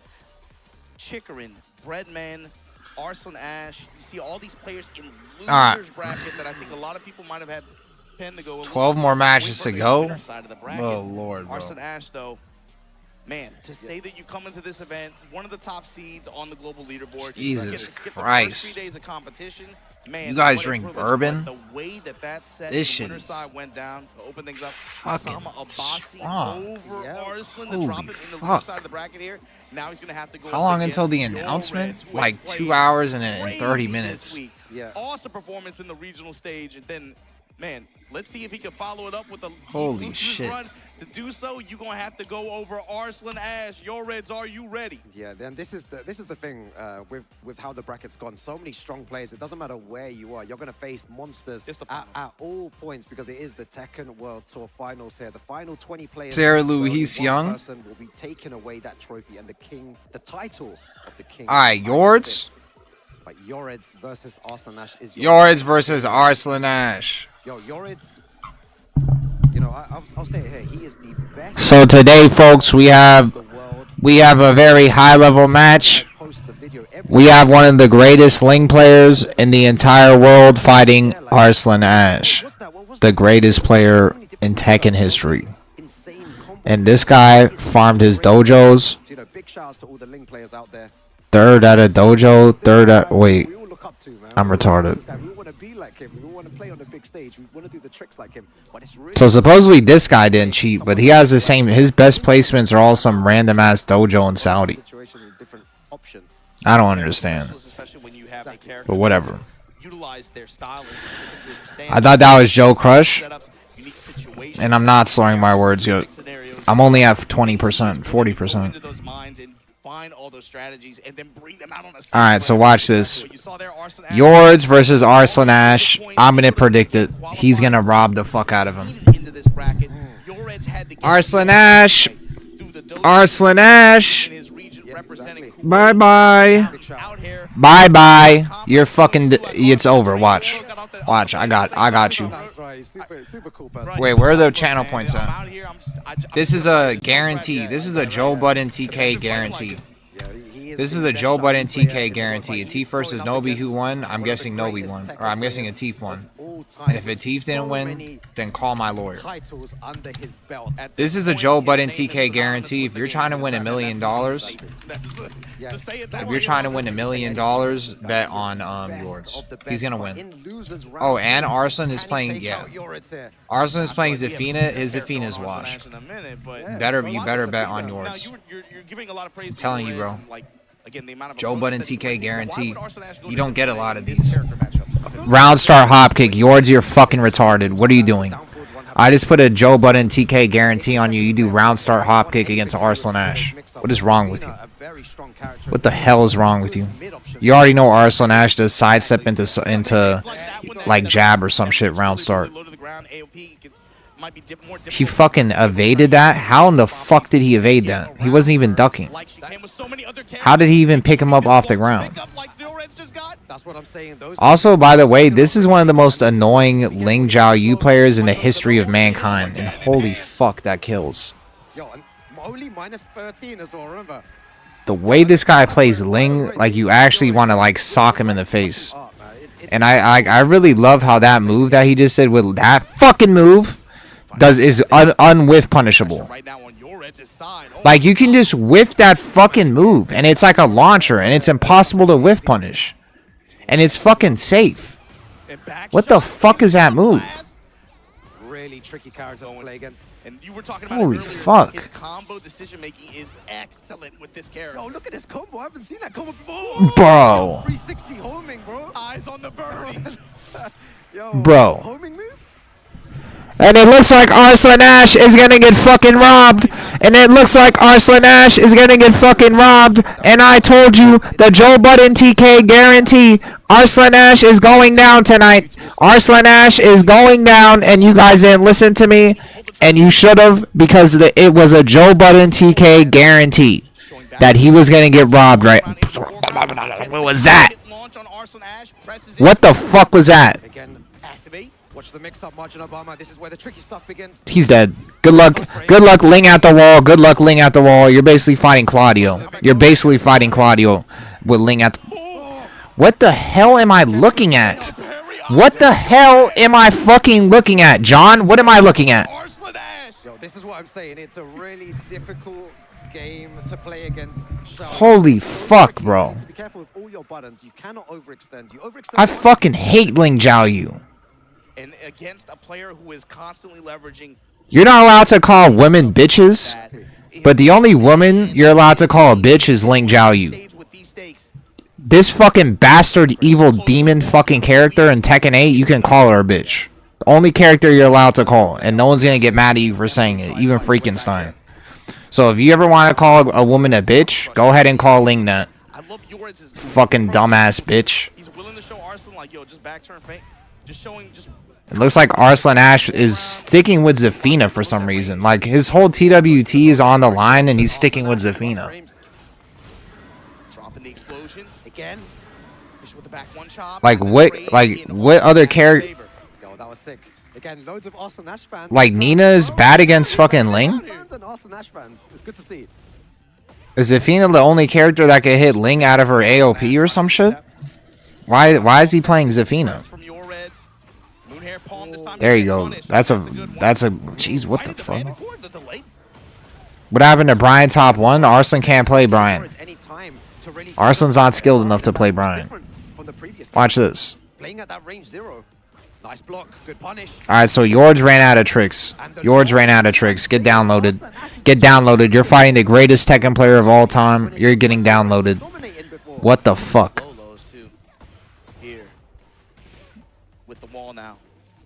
What is he doing? Why is he rolling at him? He fucking, even Arslan Ash gets hit with that grab.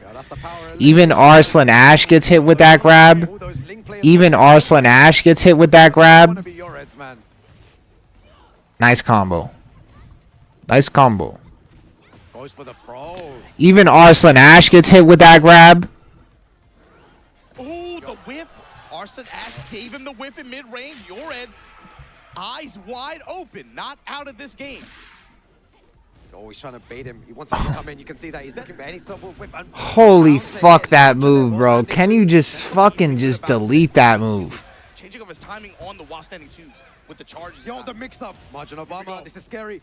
I fucking despise that move with all my heart, man. Roll out. Rukang. Oh, third hit. The third hit. Sidewalk. AOP. AOP. I bet you could even AOP that shit. Oh, needs to be careful. Look at the range that they're playing at as well. Goes for the low. Beautiful stuff from Arslan Ash. Chunks of damage. Arslan Ash still with heat to work with as well. My What are you doing? Why would you do that? That shit is launch punishable. That was insane. And he's got it. Beautiful stuff. What the fuck did you do? You know why that was so good? Is because Yoretz hasn't used that back turn launch. He was getting momentum too. He almost 2-0'd him. Similar to like Feng's shoulder. It's still not over yet. Are not ready for it. Still not over yet. Maybe the first time or the second time, and it's so fast as well. Watch, he put his headphones on. Arslan Ash was so ready, and then launches him for him, and he gets the round. That's the difference between like being good at. And Raif is slipping a Game Shark in his sleeve. I don't think Yored's had even. He's slipping a Game Shark so that he can put it on the PS5. No. He wasn't really mixing up from back turn there, and I thought back turn in general, that set so far has mostly been used to just maneuver. Yeah, watch this shit. Just to move around, just to create space. Watch this shit, watch. Using more AOP to try and enforce his mix-ups. But a really, really good game we're witnessing here. Another classic, for sure. Look, he's slipping it in. And this one feels heavy, especially on this stage. Getting a lot of walls to work with. Joe, you scam me? What did I scam you with? What are you talking about? Scammed you on fucking what? Yeah, Yoredz versus Arslan Ash. What did I scam you going on? home right now. One will be advancing. All right, gets a small little punish there. Tries to go for the third hit, and he's ready. He's ready. You need guys like Arslan to be villains to aspire to? Well, right now, yours is a villain because he's playing Ling Jiaoyu. Fuck Ling. Please be right. I'm telling you. You didn't believe in me, but yours is going to rob him. Yours is going to rob him. No TWT for Arslan. I don't know why he's stuck with Zafina. Dead. Oh, goes for the down jab there. Don't get he engaged. Oh my god, Arslan Ash activates heat, rightfully so. He's gonna do it again, isn't he? Careful. Careful. Don't get wall splat. Don't get wall splat. Don't. Whoa, he's dead. Ling players love wall fucking jumping. You guys love doing tricks. You guys always are doing tricks. And you always play a trick ass fucking character too. Fucking dumbass Ling. Like a lot of the states used just to move. Oh, that was so good from Arslan, knowing that he was going to go there. Arslan, they're just controlling the game now, trying to slow it down a little bit. Wow. Counter hit Manticore. Didn't he start the first round of the first game with that? Yeah. We knew that this is the move he's going to be using against AOP. It's fine. It's fine. Arslan Ash, he might win this round, but he hasn't won the war yet. He hasn't won the war yet. It's 1-1. It's 1-1. Pattern up. Pattern up. It's like Yoritz is showing a masterclass in how to mix. What was that hey broken setup? What was that hey broken setup? How to slow it down and control this beast. Yeah, even under pressure, this is what you need to do. It's fine. Okay, go for He fucking sidestepped. What is... Arslan's not going to randomly duck there, bro. Going for the mid option. Again, Arslan Ash just using these small pokes to try and win. Nice. You could have launched him. Oh, he could have fucking comboed off that. Now he's ducking. Now he's Omega ducking. Ash one round away from moving forward here. But you know the concentration on Alright. Alright. Alright. He could have punished that. He's not punished. What the fuck is that? That's what you get for doing that dumbass while rising launcher that's impossible to whiff punish. That's what happens when you use the carried move too much. Back against the wall though. Wow. Yo, this is dangerous. Wow. Wow. Wow. Wow. Wow. Nice punish on that. What? Pressure into range of the low What? blows. Comes up with the mid this time. What? Oh, he's dead. Gonna get the wall splat as well. Arslan Ash, what's your combo like here though? What's he gonna do? He's dead. No way. And the whip punish after Arslan Ash hangs on here. And I'm not giving you guys your points. Get refunded. Wow, what a set in a master class in Xiaoyu play, man. Exactly. That was great. And a masterclass in defense and how to adapt from Arslan Ash. It was so beautiful to watch. Like I said, you have the art from Yoritz just trying to use all these different mix-ups to try and confuse Arslan Ash. And then Arslan Ash just slowed it down completely. Didn't go in too much anymore. Yoritz wasn't able to Fucking hate Ling. optimize his mix-ups. And then Arslan Ash just moving correctly, and it was so good. And what's cool about it too is you saw how effective it was in the beginning. Yeah. But then you see the All right, who's playing now? from Arslan Ash. That's something Who's playing now? I scammed you? Played online and just got clapped by Guarantee, guarantee. Joe Budden, guarantee. that they kind of apply what's happening and think about how to control those scenarios and situations. And you can, fuck just you can happened? learn for yourself how to deal with that. But yo, everybody, give it up for your Reds from Kuwait. You're lucky I don't take those points back and then say that he did win. Cause I was gonna guarantee he fucking won in the predictions. That's what I meant. That I was just gonna scam you. Scammer gets scammed. Robbed in broad day. And a really fun character to watch as well. What's that shit he says? Robbed in broad daylight? I'm gonna rob you in broad daylight, bro. I will literally rob you in broad daylight, bro. You're a Ling hater? I didn't know that. I was gonna do that. Because I hate her, I try to play her. Nice. You know what I mean? That kind of thing. I'm gonna rob you in broad daylight, into bro. our next game here. Halfway through losers round 2. Oof. And check out who's on stage. There you see Arslan Ash bringing it back in this third game. Arslan Ash. Yeah. The 1+2. Arslan Ash. What a Tekken player. You can tell Arslan felt the heat a little bit from that. What a Tekken player, this guy. Do a lot for, like, again, just he got to settle himself down here, even though he finds himself in losers bracket. The fact that he was able Melanie Martinez. Why do you keep talking about Melanie Martinez? How is this guy still in the tournament? his knowledge as a player and his ability to control neutral like that. I'm not even trying to hate on this guy, but how is this guy still in? Who did he beat? But look at who's on stage. How is Kostakis still in here? Yeah. What a performance he has had so far this week. He said, I'm not done yet. I'm down, but I'm not out. Yeah. Problem. Super cool guy. Problem, Rukang. Also, you guys said that I look like him? Fuck you. He's got a problem on the other side of the stage, though, man. And this guy, the last... It's fucking not true. Samurai effort. The last Samurai effort from Japan, former TWT champion. He got he got a set against Arslan. Oh, so you have the Rick Muldrip disease, where you don't know what his set is. A game is a game, and a set is 2 games. Capiche? Oh, no. Don't say it, man. Don't say it, please. No. I like Final Fantasy. If only GM gave it a go. Someone tell a sponsor to try to sponsor him and see if he gives it a go. Opting for the Lily. He chose out of the I'm a Lily fan now, man. I just didn't want to see the... Lily? What the fuck did I just drink? That's crazy. Oh no. It's gonna lock in. Wait, it was a blind pick anyway, son. It was. I'm telling you, bro. I don't know if I have the facilities to make it to 8 o'clock. I don't know if I have the facilities to make it to 8 o'clock. This is gonna be a long day. This is gonna be a long day.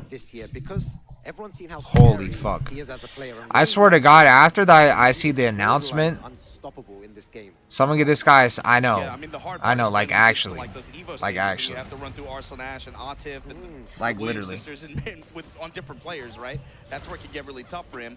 But here at this stage, opting for this Please lose Clive. Please. At this point, make it back to the big boy But his name is Phantasma. You see him kind of just simplifying the game. Isn't that a Fate shit? And this pressure, the return off of like just jab strings, very good. Real compact, and just utilizing his movement and defensive. You could sleep during the stream like you did before.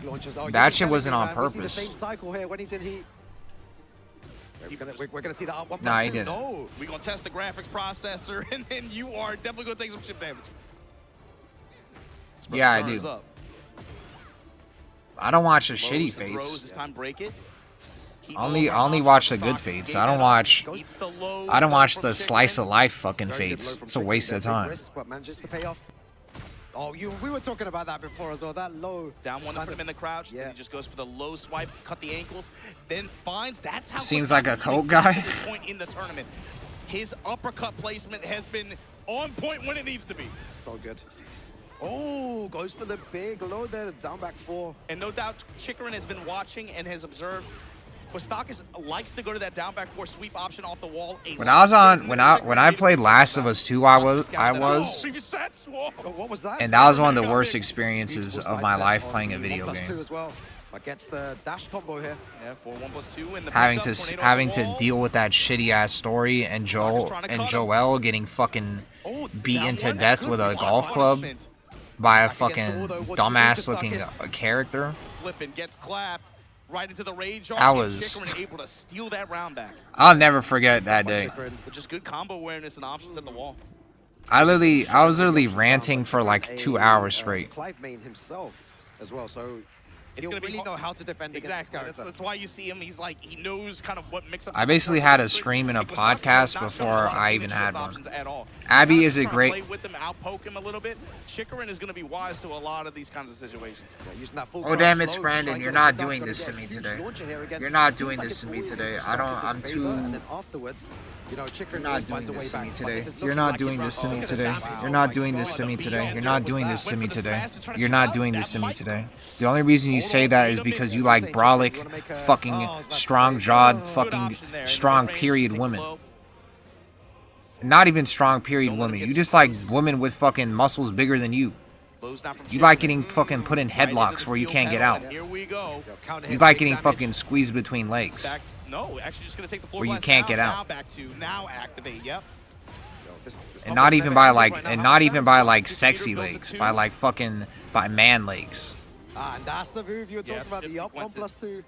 People just been holding back. So you just take the chip.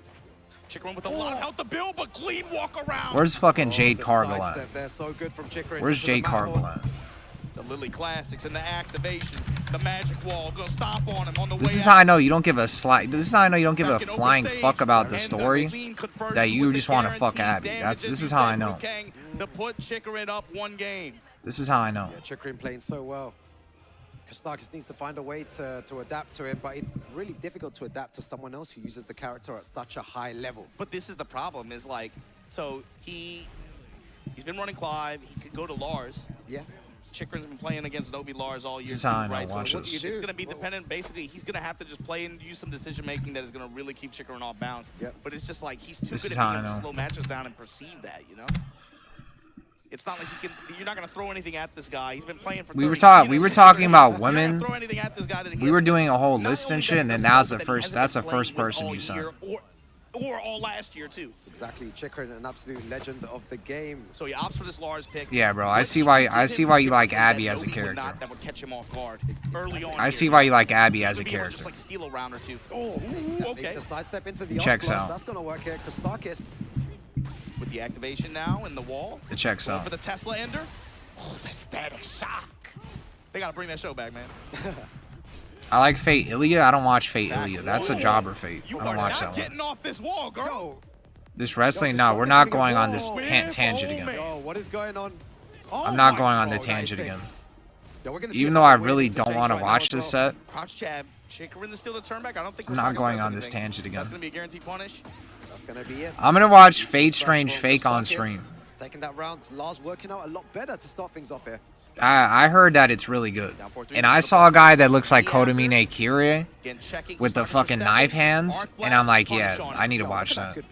And I don't even know if that's him, but don't spoil it to me. Don't spoil shit to me. This time goes low out of back turn. Chikrin's pressure, but the Millard, don't spoil shit to me. Always careful of that. Oh, Matt Damon? That's why you said I like Fate Ilya, because you're a fucking dumbass. You're fucking deadbeat father. The push after the heat engager with the dash behind it, gonna put Chikrin up on this round. You're a deadbeat father and you have a deadbeat daughter. You said it earlier as well. Locked in Chikrin's a gonna be fucking ready for basement. The majority of these characters. No location. This is not gonna be a character matchup issue. It's gonna be a player. Exactly. Decision-making read. No food It's gonna and be water. You have to force some kind of Yomi layers that he's not prepared for. Yeah, can Kostakis do it here? Ray Represent the Ripley? EU here as well. Big low. This time going with the feisty rabbit. Oh, and gets hit by this. I've only fucking watched hit Fate there. Stay Night. Fate Zero is the best one. And it's getting sloppy, but Chikrin Alright, right now Chikrin, with the end this control, shit. floor blast, End this gameplay. shit. I'm tired of seeing Kawastakis on the screen. End this shit. Yeah, 4-dash in his face. Thank you. Thank you. One round away. Thank you. Go. Yup. Punish that shit. Yup. Thank you. Thank you. Thank you. Thank you. Thank you. Thank you. Duck that shit. Thank you. Thank you. Could have killed him. Doesn't matter. You have another chance. Sidestep fucking. Yup. Yeah. Got him. Got him. Got him. Got him. Got him. Good night. Good night. Dominant performance over Good night. Kostakis here in loser side of the bracket. 2-0 finish. Yeah, it was a great Yeah. game Shake to his watch. hand. Kostakis Shake his hands with playing 2 hands. Super well, but Chikrin Shake his just hands with on 2 the front hands. foot there and ready for everything that Kostakis was throwing at him. Yeah, just outclassed. I mean, Chikrin was ready for everything. Really, with both characters, both matches. But yo, Kostakis played his heart out this week. Give it up for Kostakis, everybody. Give it up to Big love Kostakis. to Kostakis. I'm sure he had a great time My here point as well. is, you can Thanks for the go sub. and How watch fast this can you- yourself. I'm gonna upload this. But my point is, Claudio is the worst character in this game. He has no mix-ups. If someone turtles, he can't do literally anything. 20 best Who the players fuck in are you world as well. asking? Highest placing players. Definitely something to be proud of. Not an easy feat. So Kuda, he did So make it. well throughout the weekend. But he got eliminated. Unfortunate there at the end. Chikrin a bit too strong. So I guess And he with the didn't blind make it, pick huh? at the beginning, which is really interesting, right? He didn't want to go potentially into the mirror match. Yeah, I wouldn't be surprised if Kostakis was the one that called for it, right? Thinking about it. Yeah. And this shit is boring as fuck. So there you see, going into game 2. I almost just like ended the stream and just slept, but instead I got baited into staying on the stream, and then I just started drinking early. Very few opportunities for Kostakis to even get any. So kind now of we're momentum here. rolling. And it's really important with Lars, like, bro, you got to be able to. That I have to if somehow you're not stay getting alive for small 2 more returns out of hours. Just like his compact, his jab strings or like lows and strikes here and there. Like, you got to be able to. I have to stay zoom, alive for move, 2 more shot, hours, and like, I can hear fortunately, whispers in Nobi my had when ear. he started to loosen up and do that kind of stuff, right? It's Because hard I to do haven't at this slept for level, of course, 'cause 24 everyone's hours. So good, but if you can't create a little bit of chaos like that and the match is going like that, it's going to be hard for you. But speaking Before of you which, ask, I'm not this is gonna be a schizophrenic. tough It's one. just once This you is get gonna be past a the tough one, 24-hour mark, you got a South Korea face-off. Both these guys. once you get past the 24-hour mark, then you start seeing things, and then you start hearing things, and it's kind of like Red You know when you play that game, Don't Starve together, and then you're in the dark for too long, and then you get skull fucked. Yeah, that's what happens. Right now, I'm just getting skull fucked by the shadow monsters. But I think I could survive until the 2 hours mark. 2 hour mark. Yeah, this has been like an issue with Mogul too. Is like in these kinds of tournaments where people are looking at him. This guy said my baby girl. He's been so dominant. He's been so consistent. Exactly. He'll sometimes. I heard Zero was good, but didn't watch it. Yeah, Zero is the best one. EWCs or the towards the ends of the brackets, right? Like EWCs or the finals, etc. The new, if it's a jobber JRPG, I swear to God, bro. I swear to God, if it's a JRPG character, I swear to God, tell me, Yoshi boy, I'll ban you. I'll ban you. I'll ban you for even speaking that into existence. I'll ban you. You might help me sleep. Oh yeah, you're trying to sleep in my stream? You're trying to sleep in my stream? Oh, he's playing Claudio? Oh. Oh, uh-oh, I have awoken. Uh-oh, the reason why I've awoken is because Breadman always beats his Claudio. So Mogold is like, nah, fuck you. I'm gonna beat you with Claudio, even though I always lose to you every fucking tournament and every time in rank. He always busts his Claudio's fucking ass. Even within the Claudio mirror, Breadman wins. So this is actually balls of Mogold. This is actually balls of him. But I'm saying all this shit, and then Breadman's gonna win this game, and Mogold's gonna swap to Fang. Do you see that? Parry the fucking up 4-2? This guy's a fucking monster. The only time I'll be hyped watching Breadman's Leroy is literally just for this occasion. Just for when he fights Mogold's Claudio. I'm telling you, every time I've watched Breadman fight Mogold's Claudio, he actually busts his ass. Nice damage. Run on it. Yo, is the wall there? No. And he's on the Claudio stage too. This is the he's an idiot. I mean, he's not an idiot, but I'm trying to think of what that parry would do. Is that a leg parry? Was that a leg parry? Who's a Leroy player in the chat?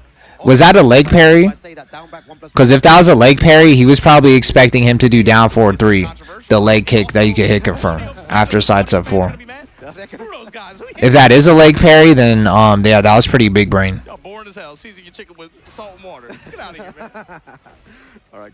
Oh, punch parry? Alright, never mind. That was dumb. Breadman, you got to think about how he threw away that last round. He just went position. Went for that one situation where it put his back. I thought you could leg parry. I thought that was his leg parry. Stay off the walls against this guy. Walking around, the chain punches wrapping around. Yo, he actually sidestepped that and got. This guy parried up 4-2. That was sick. Also, while standing 2 is -14. No one knows to punish that shit. What is he doing? What the fuck? Punishment on point from Breadman there. One round. That shit is -14. People don't punish that shit. -14. They punish it, but they don't do -14 though. But Breadman knows. Breadman fucking knows. This is also another reason why I was pissed off Breadman blocked me when I played him. Because I know he probably is the best anti-Claudio player in all of Korea. Arguably probably in the entire world. Because I haven't seen him play Haviz Tanvir, but he actually kind of aboliates Mogold's Claudio. And I wanted to see how I stacked up against him. And when I played him, we literally went final fucking round. And it was actually close. And this cocksucker fucking one and done me and then blocked me. Because I was key charging him. So that's why I call him soft, man. Yeah. Anthony was right when it mattered.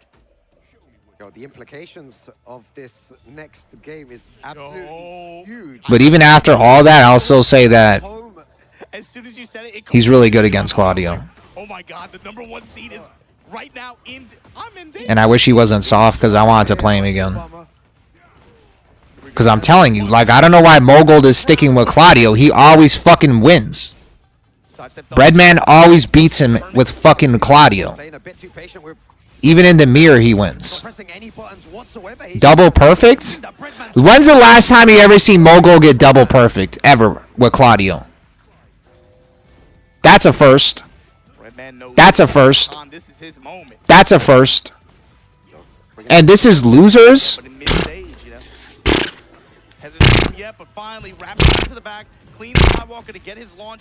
Thanks for the agenda.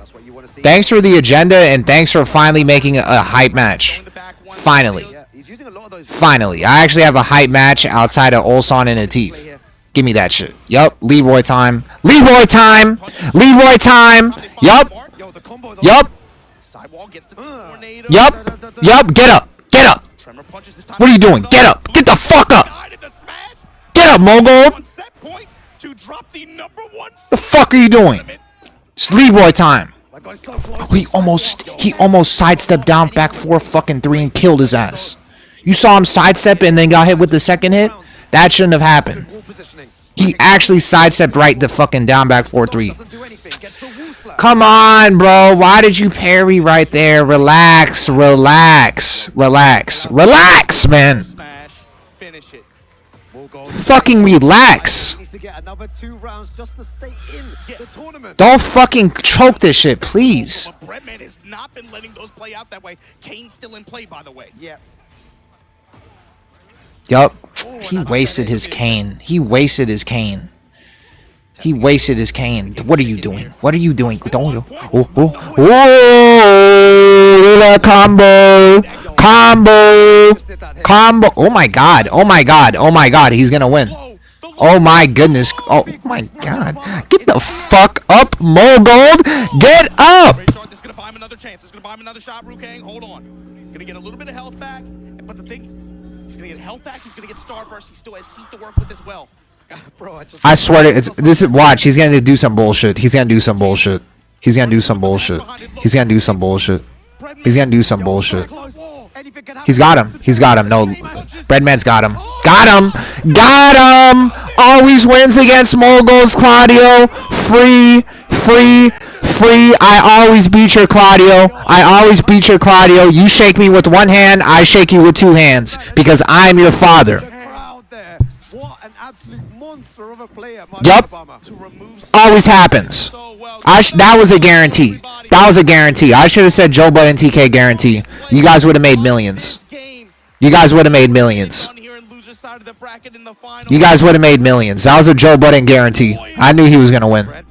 I knew he was going to win. That's the worst you ever seen Mogul fucking lose, huh? That's the worst you ever seen Mogul fucking lose, huh? That happens all the fucking time. That happens all the time. No eye contact. Yup. And you notice how too he went like this? You notice how too he went like this? He went like this. You notice how his hand went like this and he went like this? And then Breadman, Softman went like this, and then Mogul went like this. That's because Mogul always gets his ass busted with Claudio against Breadman. Always. And Breadman has been playing Claudio, I think, even longer than Mogul. The crazy part is I'm dick sucking Breadman all this time, or all this much. And this motherfucker blocked me and fuck you. And you're still soft, man. But if Breadman traveled more, his Claudio would have been as good as Mogul's Claudio. I'll just say that right now. That his Claudio has had actually really good tournament runs, even since Tekken 7 in like 2017, 2018. That he's actually one of the original Claudio mains in Korea. And he's actually had like really crazy tournament runs with Claudio before. But the thing is, this guy never travels. Yeah, he's not gonna block you. I know. I know. And look, that's Kaiser in the background. And why was Ulsan smiling so hard?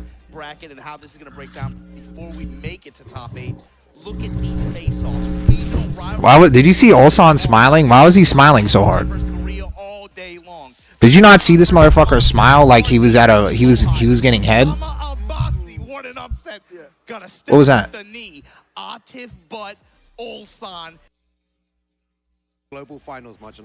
What was that? Tekken World Tour Global Finals, Margin Obama. And I think that, man, you have a major favorite to They win must have been this telling him a funny joke. at the top 8. That's crazy. Take a look at this win. Okay, there he was being told a funny joke. You guys are lucky, bro. Y'all got 3 days worth of That he's smiling a lot. He's smiling a lot for Ulsan to just be sent to the fucking moon. done yet. Before we get to our next match, we got to take a quick commercial break here at the Tekken World Tour Finals in Malmo, Sweden. Don't go anywhere. We'll be right back. Ulsan is probably just nervous. That's why. Because he has to fight his teeth. I'm looking too much into it.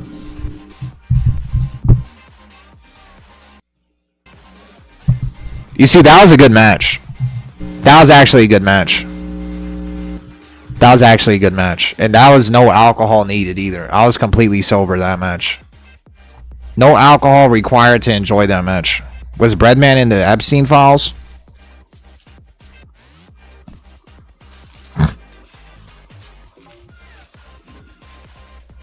Who paid the 50 subs? Quant. Good match equals Claudio agenda? That's because I also watched them both. Breadman and Ulsan are the two Claudios I watched. The only other Claudio that I watched that's not here is Crescent. The guy that you saw at STL that was on DRX fucking the Weenie Hut Junior squad. Breadman, he's a baker. He made a man extra crispy. I'm telling you, that have you guys ever seen Mogold look that free before? Because I haven't. I mean, actually, I'm sorry. I actually have. Every time I watch him play fucking Breadman and in the replays and in STL and in every Korean tournament. But I bet you guys haven't. I bet you that shit was news to you. I bet you that shit was news to you. You've never seen Claudio look that free, especially Mogold's Claudio. And that's because Breadman knows how to fight Claudio like the back of his fucking hand. That's called anti-Claudio, boys.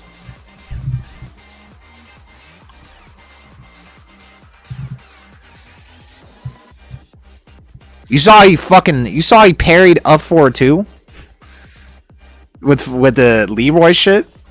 I never seen that shit. That broken ass fucking move, he fucking parried the fuck out of that immediately too. That's crazy. Leroy can parry up 4-2. He can parry running 2. He can parry super running 2. He can parry knee. He can parry the running knee. He can parry fucking... He can parry everything. Might have to update my anti-Claudio guide. Yeah, I've never seen anyone play anti-Claudio better than him. Lighting it all up. We were together when you first discovered gaming. That feeling, the discoveries. Yeah, he can parry knee. You never shied away from me. You cried. He can Ichi knee. He can literally Ichi knee. He can Ichi knee, he can parry. Where's that shit at? The fuck was that? I've seen you become you. We've always been together in your gaming journey. Yeah, he can Ichi knee, he can parry knee. He can do all of it. The favorite rivalry of most the players, Knee versus Arslan. Yeah, it's for me it's the Knee versus Arslan. Yeah. Ulsan knows he's winning the tourney. I think he's just nervously laughing because he has to fight Teef. I think Arslan. My jump meter needs to be level 3. It's like. Here, give me a second. History. Give me a second. I'll make it level 3 right now. I got you. Rivalry. I think so. That shit actually got me hyped up. I finally actually saw a good Tekken match that I gave a fuck about. That shit was kind of hype. Tekken 8 is the best game I've ever seen in tournament. And it's the most hype I've ever seen. Right, oh damn, it's Brandon. This game is like really sick to watch. It's like super cool. I really like watching Claudio just get skull fucked. Claudio's the worst character in the game. He has like no mix-ups. And if someone parries everything and turtles, you literally can't do shit. It's actually like unplayable.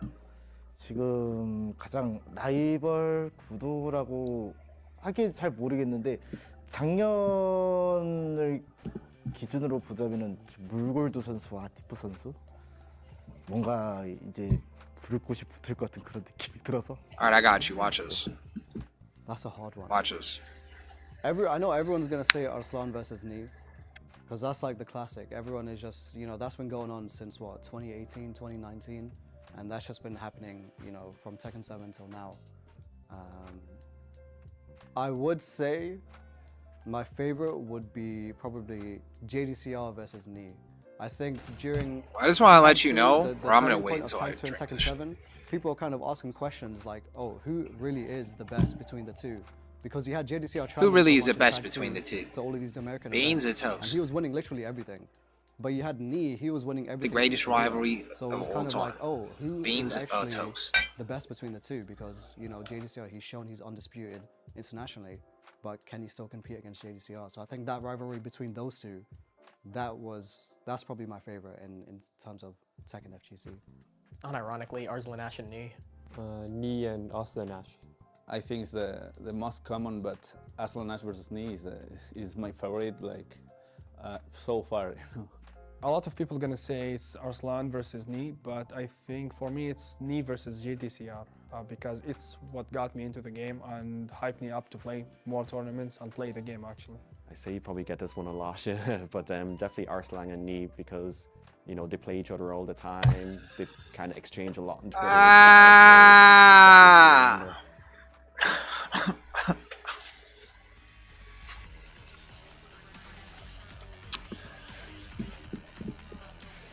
Oh my god.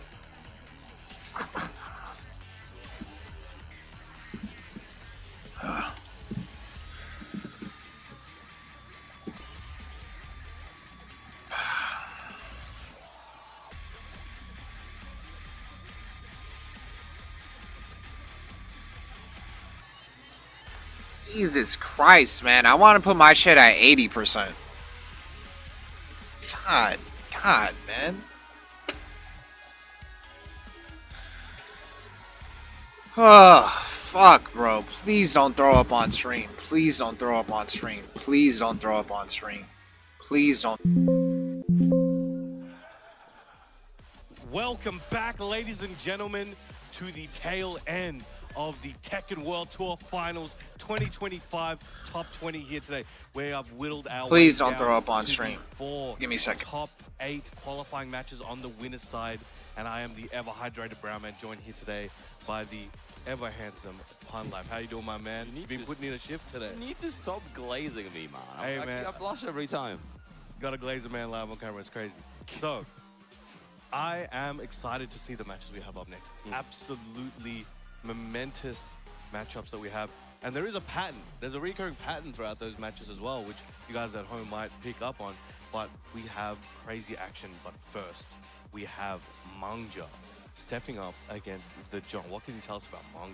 I think honestly, Mangja's one of those players that is a little bit underrated. Goes under the radar sometimes, especially when compared to some of the ever Korean players. I think he's been around for a long time. Used to go by Malgu as well, so that's something to keep in note. A Nameless King as well. The Nameless King as well. Big Dark Souls fan. We found out the other day. He's had some really good performances. I think he's getting stronger and stronger, but often like kind of ending up in some of the lower positions. Maybe not quite. I just want to let you guys know that Dark Souls is overrated. Really good positions. AKA Dark Souls 3. It's not even the best game in the series. Right? It's going to be a tough one. I think it's not even the best game in the fucking the way series. he plays around the nunchucks as well, and Dark Souls 3 is overrated and Elden Ring is overrated. If you think those are the best Dark Souls games, then you might be as dumb as Odam and Brandon. A lot of the time, so we'll see if he's. So make sure you don't tell me that. The crowd is ramping up for this top 16 winners quarterfinal. Everything's on the line here. Who is going to make top 8? Mangja versus the John. Let's get it going. Yeah, we're still Bro, in why territory as well, so not that much room for adaptation. You have to be quick on it. And the John pulled out a shift and a half yesterday and still going strong here. Massive call out, nice, gets the full combo as well. Blue Sparks. Junkyard into heat, 93 damage and still has so much heat to spare. Try to grab him with that 93 damage, and it still has so much heat to spare. The John is in trouble. Nice. He's on the brink. The Dragon Hammer. He's on the brink of destruction. And massive callouts already. You want to start running your game. I noticed Pun Life, his accent has been getting stronger and stronger as he's been talking. Is that just me? Or is that he actually like his accent has been getting thicker and thicker as he's been speaking? It's so important as well. You got to start cycling as low as 4. Like I'm like trying to hear him. I'm trying to like understand what he's saying, but his accent is actually like getting thicker and thicker, and it's fucking harder and harder to hear. Like he actually slowed down speaking, and his accent just got like a little bit harder to hear. Still trying to run it. Nice. Final season of Stranger. I'm not talking about Stranger Things. I didn't watch that shit. Don't spoil that shit for me. Velveeta or whatever his name is. Don't tell me what he does. Breaking that grab. Don't tell me what Velveeta does. The legends say different though. Allegedly, yeah. Nice confirm. Just needs a couple more hits here. Maybe like a little check. There we go. The jab. I'm glad that it's not just me though, because that would sound really racist. Definitely feeling himself. He's got that confidence, and you know, even there are options where the John is taking some health from Mangja, you know, getting the better side of a situation. But Mangja's not letting that phase him. Holy shit, man. Look, I'm actually dead. Nice counter hit confirm as well from Mangja. How many hours do I have to wait? 2 hours? Bro. Nice. Stringer recovering fast enough to be able to deal with getting some counter hits in there. Hours? Are you kidding me? And I'm at this level? Trying to home him at the wall. Yeah, man.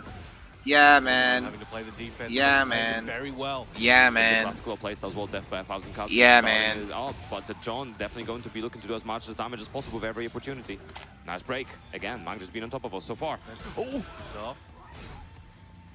Yeah, man. Nice break. Oh, breaks on both sides. Perfect.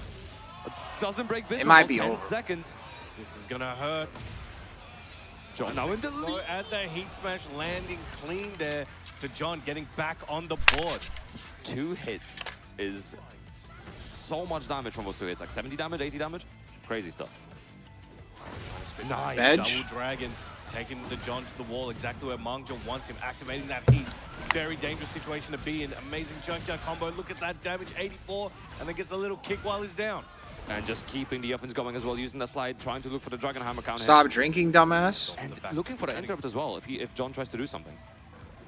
Alright, I think I'm good. I think I'm John good. trying to feel him out there and test him with that full. As long as I stop here and I wait until I see Harada's dumbass face, I think I should be good. Health left and the double down I think I should be one, closing it out. Mangja, the very strong first game.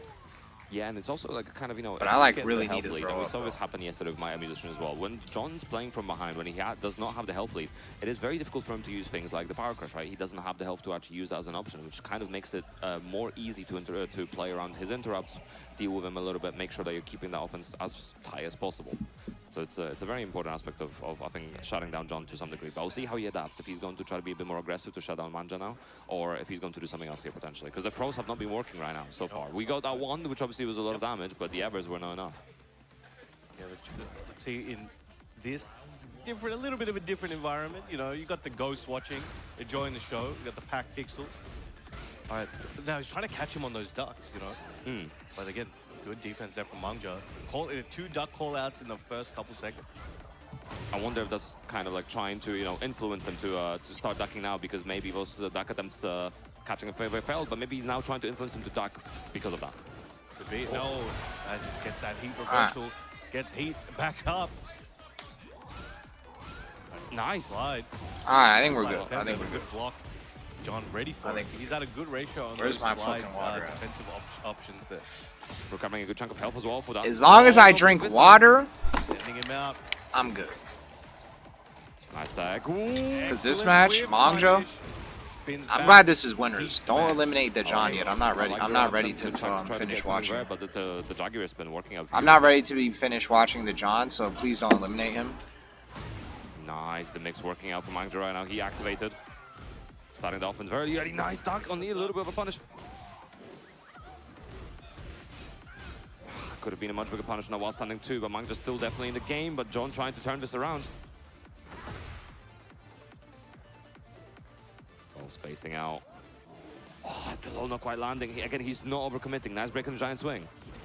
And another one. Again, third time the charm perhaps, but a back spin into the chop. Pedigree. And now very close to the breakable ground. But floats him out of the air. Mangja about to take a whole grip of damage and will have an amazing wall position to take advantage of. Keep my spell. I like the John. As well.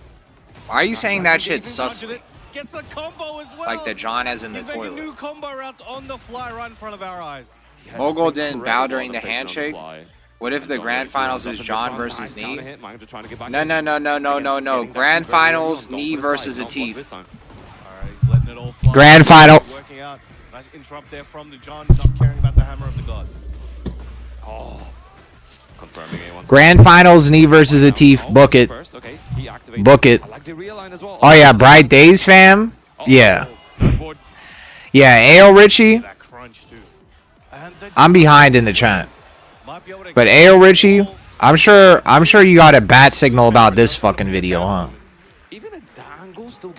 Did someone send you this video? That's such a big chunk of damage. It makes such a big difference in those rounds, right? Now what a turnaround, a complete 180. Mangja now potentially. This guy made me sing the America song. Dominant second game. This guy made me sing a fucking the America song, bro. Tried in the first game.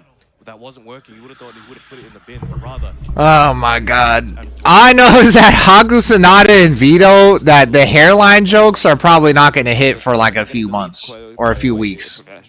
I know is as soon as Vito and Haku Sanada start saying shit about your hairline, I know is that all you gotta do is just go like this on them, or go like this, and then they basically GG's. That you basically did like a Temu golden letters. Poison now as well. He's bringing out different tools. Nice movement as well. The heat smash will be enough to splat. It's that big splat. Gets the re-splat. Now we got the junkyard combo. So much there. And this guy was about to play Dragunov too. That's a crazy part. This guy was like dooming about Leo not being good enough, and saying I might pick Dragunov if I lose and shit. Confirmed from Mangja as well, and should be an easy finish. Yoinking back in this set, Mangja looking great. He's gonna have to make a few more. I'm actually surprised. John, you know, he still has a decent game plan. Let's see what he can do with it. But you can see he's dashing in and out, waiting for the John to come to him. Yeah, the momentum stealing right now from Mangja is definitely working. Oh, try looking for that whip punish, not quite finding it. But it's still fuck dapper though. As well. I like that he's going for the small. It's still fuck dapper though. Yeah, as soon as the John starts looking for those, duck opportunities from Mangja, he knows exactly when he can start taking advantage. Start singing some American songs. And trying to delay his time and try to catch a counter. Mangja. I'm gonna have to start singing fucking Don't get too greedy now. Yes, playing impatient. John still has a full. I have to start singing like Aerosmith or something. Excellent counter hit. There we go. Down 4-2 gets that big launch, that mini nuke. Big confirm as well. Any collab with JRPG, they got the Reina costume. Now they add the main character from that game and everyone will be happy. Loki Vodka, fuck you. If we get the main character from Tales of whatever the fuck in Tekken, and that's our guest character, I'll probably kill you right after I kill AO Richie. Point from securing his spot in Terraria. And sending the John to the loser side. And this has been such a back and forth as well. And a water hop kick from Mangja, massive call out. I think Mangja might have ascended. Let's see if we can close this one out. Oh, there's going to be so much damage as well. So I don't really give a fuck about watching Mangja. Dragon Hammer as well. Poison arrow just keeping the pressure going, but nice. Even while I'm like a level 4, I don't really care. Down but not out. Goes to the low jab under that grab. I'm like the only one that doesn't really like give a fuck watching his What is he gonna do with these plus frames? Look at this guy, like I killed your region. Yeah, bro. Yeah, bro. Wait until Ninja Killer listens to my PSA. Wait until Ninja Killer listens to my PSA. Is this enough to kill? I don't think it is, but we'll see how you do against Ninja Killer. This cost him everything. With that while standing 4, big snap kick to the leg. We'll see what happens when we send the ninjas. When we send the ninjas to EU. They are very flustered. There were some opportunities that were not capitalized on, but how can you blame them? This guy did that round start. That's a Jake Man technique. Sometimes you gotta let it fly when they least expect it. We're rocking beanies now. Trying to enforce the full crouch mix up a little bit more, being a bit more aggressive with the John. I'm technically wearing a beanie right now too. Whatever Mangja's got going on over there. Mangja is 36. Really? The Spencer from Bionic Commando was announced as the next guest character. Do they even confirm that they will reveal every DLC because Michael Murray made a poll on that? Nah, I don't think they will do that still. You just told Ninja Killer fuck you. He's probably not saving NA. And there we go, Mangja with the amazing while standing 2 to close it out. Cheering, showing his pride. to the crowd, sending to John. Ah, boo. Himself in. Manja's boring, man. He's boring. Manja's boring to watch. I really don't give a fuck about watching Manja. Almost a 3-0 back as well. So both I'd rather players just watch together, like the way double that they're or adaptations like and Ninja the way Killer. they were playing around the momentum was incredible. Big round of applause for Mangja there. We'll be seeing the John back again soon, fighting for his life, but Mangja Or gets like a little bit Gosei. of time I'd to rather relax, watch Gosei. recompose, and study for what he might be facing in that top 8 bracket. Yeah, you know, that's good. That top 8 is going to be a different kettle of fish as well. Obviously, there's going to be first to 3 format, which makes it... Yeah, Manja has just been top 8 in like every major known to mankind, and it's just kind of like boring. Not even gonna lie. Alright, there you go. A lot of emotion on both these players' faces. They've come this far. They've spent the whole year, one way or another, finding a way to make it to this building today. Manja's, yeah, so was Gosane. Gosane used to be like... They used to make fun of Gosane for always dropping DSS. The announcement is in an hour and 30 minutes. Most legendary couples of countries. Here we have Farzine and At 8 a.m. Pacific Standard Time, and then in fucking PU time, it's like 9. I don't fucking know, like 17 CST or whatever the fuck. Something. I don't know. Hour 30. Okay, I'm gonna have dog shit seats. I see Kaiser sitting at the front. Yeah. You never expected You should do some favors for him or something. He could save you a spot. Feeling that pride, representing his team, representing his country, representing. You should tell him that you'll let him win next time. Today. But if you take a look at the bracket, what do we got here, Pun Life? Yeah, so that's our first top 8 qualifier on the winner's side. Mangja making to the top 8. Usama versus Nee. I hope Nee doesn't. Bro, we could have had Arslan versus fucking Nee, man, and then we could have had a T versus Ulsan. What the fuck? I just realized that. At least on this winner's side, and you know, it's all killer, no filler from now on. 100%. And we ain't gonna stop till someone is crowned. Oh, come on, bro. Why didn't anybody say anything? And then we've got Lowhigh, arguably one of the What the best fuck? players of all time, arguably the best Brian of all time.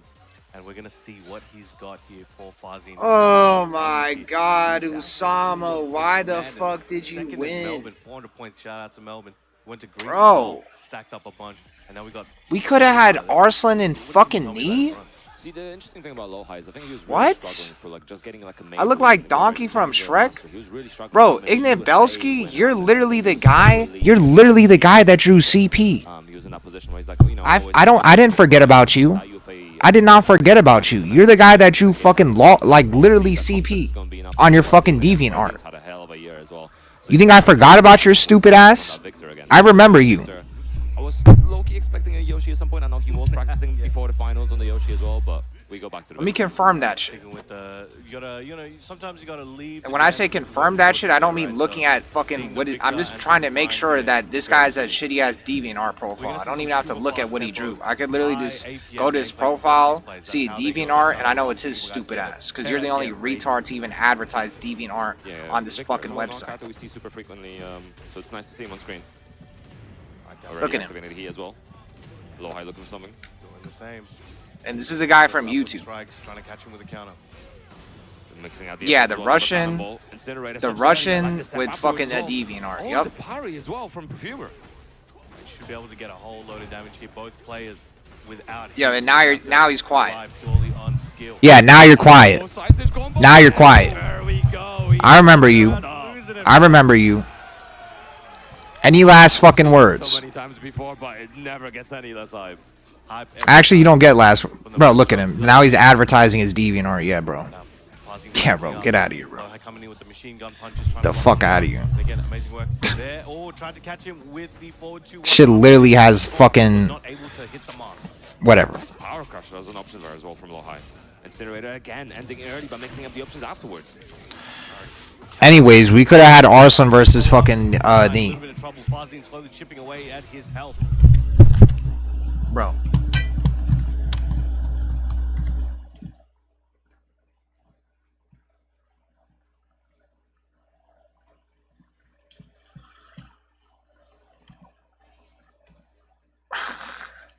Bro, how the fuck did I hit that all of those buttons at once?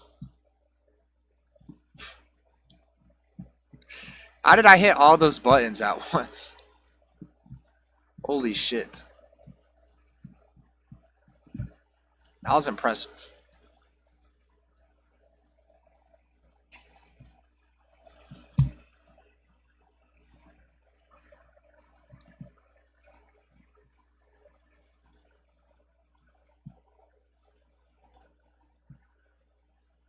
Hello?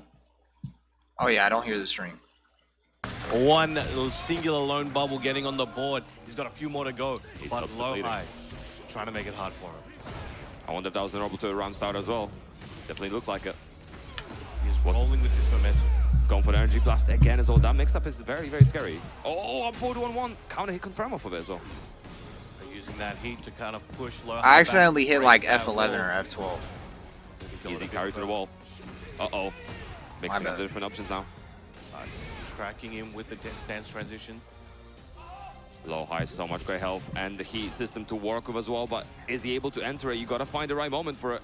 Lowhigh's gonna need to make a miracle happen right now. Farzine's looking in prime position, but gets it. Farzine is in prime position. Lowhigh building up what he needs, but the 1+2. Evasive maneuvers. To use that move. I like how he actually says evasive maneuvers. So. Yeah, and it was a great response as well. You know, he but this guy's from Australia though. He's actually not from the UK. As well after that second or third hit. So him saying evasive maneuvers dashing up, trying to close the gap. It's not like pulling back a little bit. It's not like beans and toast. Come and interact, but decides That's to touch peas the and face. roast. Looking for that Raccoon as well. Nice power crush. Snake Eyes already used up. Let's rip on the full string. Tried to go for that running 1+2 double low strike. Lowhigh not having it, using his reversal. He's got an unlimited supply right now. Heat smash, trying to close it out. 1+2, amazing break. Putting Don't think he's an F-16 pilot. I've been drinking to this, yes. Farzine, bit of a deficit, but has that High quality heat Joe system is active as fucking me well. up. Chip damage could be great, but nice counter hit confirmed from Lowhigh, and he's pulling ahead once again. And so clean as well, trying to make sure to use as much of that heat as possible. You know, he was using with both Snake Eyes stacks as well, throwing in the Neo Grim Reaper low as well, and the Incinerator as well. So he's trying to make the most of that system. Got to stay hydrated. Now the crowd are, you know, trying to send their energy through to their favorite champion here. But it might come down to this. Let's see what Lowhigh can do in the second game. Farzine needs to make some adjustments. Farzine needs to make some adjustments. I'm curious to see. Curious to see Farzine trying to close the gap, you know, with the stance and then try a button in there. And Lowhigh was really over the round, starting to do a good job at kind of be off axis and try to avoid and punish some of it. Farzine. Let's see if he can. I think the timing change would be very helpful on Farzine's side to see Farzine kind of lock him down can get a more. timing change. But again, Lowhigh just seems to be. See if he can download his timing. One step ahead. Yeah. The From Farzine. what I've heard, I think we're about to enter a very polished time in our lives as Lydia comes out for Farzine. Here we go. Now, definitely going to try and be oppressive in the gameplay as possible. Now, we've seen Farzine's Lydia. Farzine. Farzine. Telling time. Oh my God! One more hour and 30 minutes. I'm a freaky ass white boy. A few months ago. So let's see if we can continue that momentum of gameplay. What's the prize money for this? Yeah, it's worked out with Clash of the Olympics versus Casimir as well, so he's definitely got success. Oh no, that's all the way to the back of the head. Turns him around and look at the damage right now. And just gave him some CTE real quick. Again, the Neo Grim Reaper coming out. Nice spike down as well. The back one. What a call out there. Oh, but Lowhigh so ready for it. That momentum, that round was all Lowhigh. Yeah, Lowhigh rode him a check there on that punish as well. He just wasn't able to cash it, and Lowhigh was continuing to finish it off. Again, Farzine trying to pull ahead, but nice checks from Lowhigh looking for that forward three. Trying to lock him down again. Forward three. Excellent duck on the homing attempt from Farzine. Farzine also got a single stack there. We'll be working on that in the background. Second one comes into play. Big wall splat. Farzine trying to play the game. It's actually fucked up. I had the prize right next to me and I lost. Triple already. This is gonna hurt. Absolutely, heat smash as well. The 3 stacks in second round, that's not going to spell good news for Lowhigh. He needs to do something with it. Definitely needs to make the rounds as quick as possible. Big counter hit. Farzine seems to be a bit overzealous at the moment. You can see the stress in his eyes. He's trying to make this one back, but Lowhigh trying to suffocate him now. Non-stop pressure and timing. Again, nice ducking under. This might be enough to kill the Incinerator. Just like that, Lowhigh is on set point. It's actually fucked up. I had the prize right next to me, but I think I ate it. Very one-sided here for Lowhigh. That said, Farzine Can't find it needs to do is unlock the next level and start bringing this one back. Nice. Again, Farzine trying to apply the pressure right now. Lowhigh trying to get away from Will. Nice He was teabagging him. Good punish as well in the hatchet. Yeah, I think the prize money is you get a ho-ho. I like the slice of pride duck as well. He's trying But to I'm do pretty sure I already options. ate it. Oh, the parry of the fisherman. Oh, I was trying to find it. Farzine has an opportunity here. Needs to make Prize the most money of is it get now. Farzine. Political Storm. Use that heat smash. Amazing lateral movement there from Lowhigh, getting out of trouble and getting a big punish for himself. Goes to the chopping elbow. Garrett, oh, not quite. Goes for the orbital and... I remember I said Lowhigh versus a Pakistani is always like 9 out of 10. Staying alive, 2 rounds apiece. But Farzine is kind of boring. One more round and Lowhigh Farzine is like one of the most boring Nice Pakistanis, I confirm from think. Lowhigh as well. He's trying to stack up as much of the damage as possible. The only time he wasn't boring is that one time when he trolled Ulsan with the Yoshimitsu. That was kind of funny. It's going to be very painful. Lowhigh on the home stretch. Can he complete it? He's definitely looking for a back one. Incinerator ends early once again. Oh, the block on the down jump was clutch, but needs something more. Cannonball whiffs. Nice duck and punish as well. And the movement into duck from Lowhigh was so crucial in that set. And the punishment so on point. He's moving. Damn, I never actually see him pop off like that. Congratulations there. Yo, the crowd is loving it. Farzine going to be moving into that loser side as well. Obviously not out of it just That was yet, like a but rare it'll be harder Lowhigh to, pop to make off. it all the way to the end as we are heading into that top side slowly. As long as you're still in it, you got a chance. Absolutely, you know, there's a life's a life, and he's definitely going to be trying to get back into it. But there's so many crucial moments in that set. I think honestly, the slice to prime duck movement, especially from Lowhigh, is super important. It does deal with a lot of Lydia's immediate timing options. Not quite, you know, if you start adding delay, then things can happen. But the immediate timing options are definitely something you worth dealing with. We can see a few clips here from earlier in the set. That first game. Lowhigh has been like very sneakily consistent. Oh yeah, I'm cooking, yeah. But the Incinerator string as well, like obviously we saw Lowhigh using it a lot. So there's moments where he finishes it, where he, Donnie, I think Donnie kind of play. But I remember we were looking at Lowhigh's like Liquipedia, earlier hits of it are actually pretty decent. and he's just like he was always in the mix, but he never actually wins. So it is a difficult string to deal with, and he's getting a lot of mileage out of it. Well, now we could see another. I feel like the best version of Lowhigh. I feel like the best version of Lowhigh, or maybe not the best version, but because I'm pretty sure when he won Evo, had the tools he needed to close this out. But you know, when you go to that final round, this like before he got canceled, that was probably the best version of him. But I think the version of him when he came back after getting canceled and he was like punished Lowhigh, and the Pakistanis were like beating the fuck out of everybody, but then Lowhigh came back and then he started beating My point is, that was like that was the best you version, can go and watch or this the most yourself. I'm entertaining gonna upload version. this. Pakistan matchup. But so my obviously a point couple more is, to go, but we'll see how Claudio he is the handles worst character in this game. He has no mix-ups. If someone turtles, he can't do literally anything. Thanks for the sub. Went to that side. He already know he came Yeah, in when he with was the like punished Lowhigh and he was Exponentially playing, unsponsored, but and then he Neo came always back was and the he started beating Farzine Arslan well Ash and like a at the thief. final. So years and years of experience. That across shit was so like many really different entertaining. games. Hasn't quite been able to capture the TWT title yet, and I think it would be Why did he nice get to see him do canceled? it this You guys don't He's know? on track right now. He's on the winner's side to qualify. There was like some shit with like him and Mayo Ill, I mean, if any time where could be it's right now. But then we also have one of the upcoming challenges in. I don't think he like stole his girlfriend or something, but he was like pillow talking with somebody about Mayo Ill, and then it turned into like a whole thing, and then he got Maybe we're going with the Asuka. Looks like it. he basically got like excommunicado. So Eddie versus Brian, here we go. And I know the crowd is going to make so much noise for this one, aren't you guys? There we go. They clap it. They clap it. Let's get it going. There we go. A little bit of a delay. They're doing it the timing delay, you know? Yeah. Woo. All right. They love Eddie. Let's see, big stage to work with as well. So we'll see what he can do as well. He was so clean in group stages, but he needs to maintain that cleanliness. Knee refusing to do He stole someone's bitch, so he got canceled. I don't know the full thing. Again, looking for that jab usage. I don't think he did. I think he was just like pillow talking about male ill to some girl, and then she basically like snitched on him or something. I don't know. Sends him up. This could be Something with involving a girl. That's all I know. Yeah, big chunk of health taken by that. I think that knew both of the them. burst though. It was not a bad idea in the situation, especially if it was a little bit faster. It would have been perfect. It would have gone a little bound there, but hey, it is what it is. Can't get him every time. Run up. Fuck, man. We could have had Arslan versus Neve. More active job at Oh my god, bro. What the fuck? But again, getting caught out on occasion. Yeah, Usama catching his timing as well, but Neve, honestly, like it's weird because he had such a nice little, had nice amount of health and advantage, but right now Usama just tearing all of it And we down. could have fucking had Arslan versus Neve. God damn it, bro. Why the fuck did Arslan have to lose to this guy? Trying to stop Neve's approach. Is he looking for I something? know Usama is good, but working out goes like, behind. bro. Eddie's evasiveness is sucks, but Requiem right now still bringing a lot of damage to Neve. No one cares about Arslan Nash. When he's fighting Neve, yeah. When he's fighting Neve, we fucking care. What are you talking about? Go again, the highs, but big. It's like seeing Vader without his mask. You've already seen me without my mask. It's because Quan wanted to donate me 50 subs so that I could see the season 3 shit with no mask.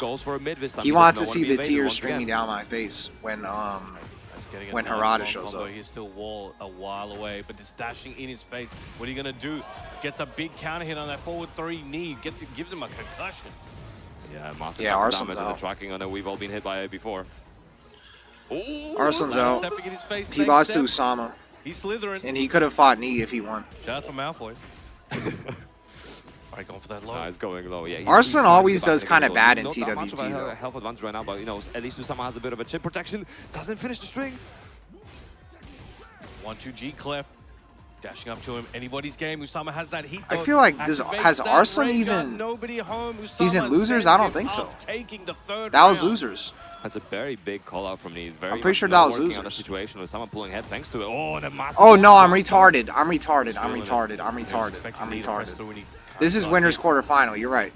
You're right. I'm a retarded. Yeah, I think Eddie's evasiveness does definitely make it hard for Neve to try to play around that jab usage, right? He has to be very mindful of what buttons he's using to try both track and also. Did Arslan ever win a TWT finals? I forgot. Potentially, the way Usama's playing, Neve might have to wait for punishment opportunities and maybe counter hits solely. He's maybe not going to be able to hit him with the neutral pressure like you would want. I swear to Neve versus Arslan, please fucking board. Please fucking make that happen. Please make that happen. Neve versus Arslan Nash, please. That will completely change the fucking tide of this shit. Alright, giving himself a little bit of recovery there. Okay, goes for the Rage Art. Wants to delete as much as he can from Usama. Knows he can't recover too much himself, but still has that heat, has a hit or two worth of health. Let's see what he's got here for Usama. Yo, lad, fuck off. Activating he as well, looking for something. 7 seconds to go. He's trying to play around the time, but nice interrupt from Usama and confirm on it as well. Well done there. Okay. Arslan won the last Tekken 7 TWT. Joe, you ape. Got his team over there. I know he always did kind of bad in the TWTs. The adaptation is from me as well. We got some more. When I say bad, I mean for his standards. It's gonna be interesting to see if this benefits me as well. Obviously, having that wall does contribute a lot to Brian's net damage. And Usama was being very evasive and very elusive throughout that first game. If Nick Very can try and evasive lock him down the wall, I know Usama is going to squirm and use some of Eddie's escape options to get out of there. Usama might win this whole thing and finish those rounds up. But now Usama taking Neve to the wall instead. Yeah, got caught while moving, I think. It's he's trying to play very patient here, despite the fact that he's at a pretty major life deficit right now. Nice circuit breaker as well. Oh, he beat Low-High beat Farzine. He never beat him. But I believe sometimes. Oh, down jump not working out. He's rotating through these stance. Yeah, Low-High and Usama. Movement included. QCB1 landing as well. They're probably the favorites. He's just trying to work around the big timing delay as well. Nice, finds the forward free.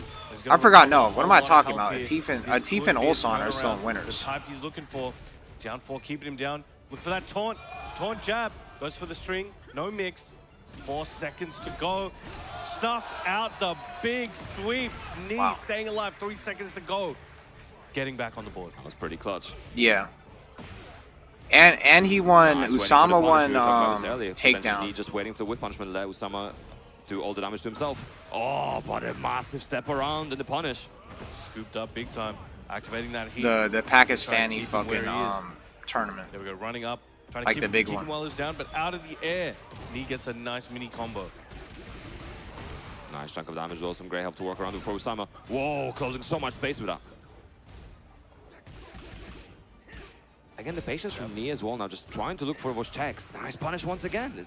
All right, got the Incinerator mining up, gets him out.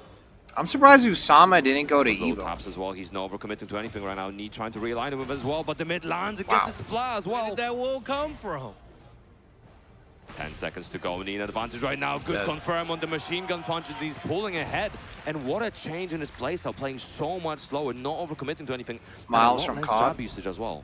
Yeah, it's working out very well so far. Trying to catch him with the mid. Low's coming out. He's rotating through him. Sidestep 34 on block. Rest of the machine gun punches catching him coming in multiple times. Nice delay as well. Trying to go for a throw, trying to activate the hazard. Oh, while standing one doesn't get a flow for it. All right, letting that taunt rock most of the way. Trying to catch Usama coming in. Let's see. I'm expecting a Requiem anytime now as well. Oh, never Oh, mind. wow. We'll be He needing that ducked it, then he burst. Using up that heat. Tried to go for that safe launch attempt. No dice, no heat on the board. Both these guys are just going to have to go for a slugfest. Nice break. I'm slowly taking as well. Usama at a bit of an advantage right now. Has one stack available. Oh, try to go for a crouch throw. All right, the time is now getting to the single-digit error. 9 seconds to go.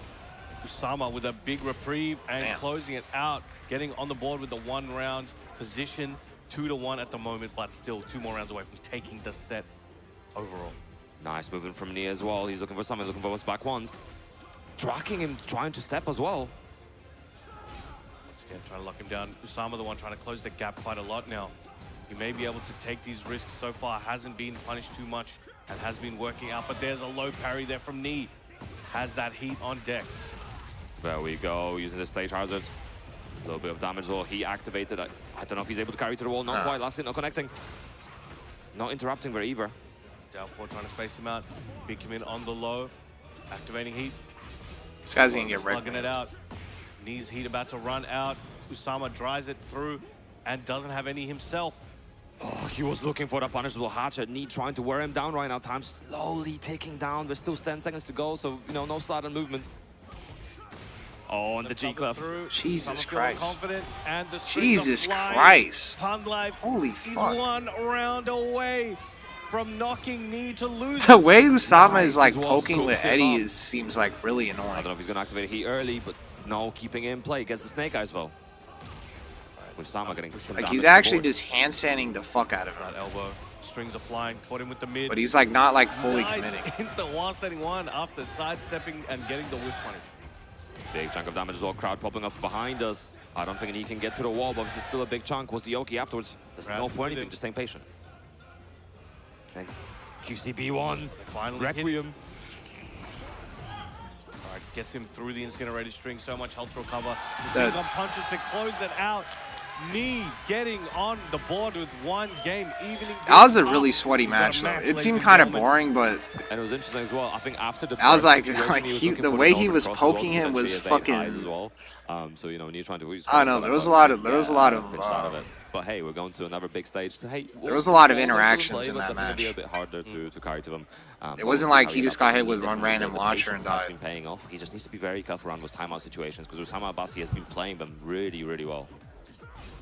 And using the side stances to kind of move around and try to bait Knee in. But there we go, nice side step. God forward. damn. Getting some big damage here. Getting close to one of the walls.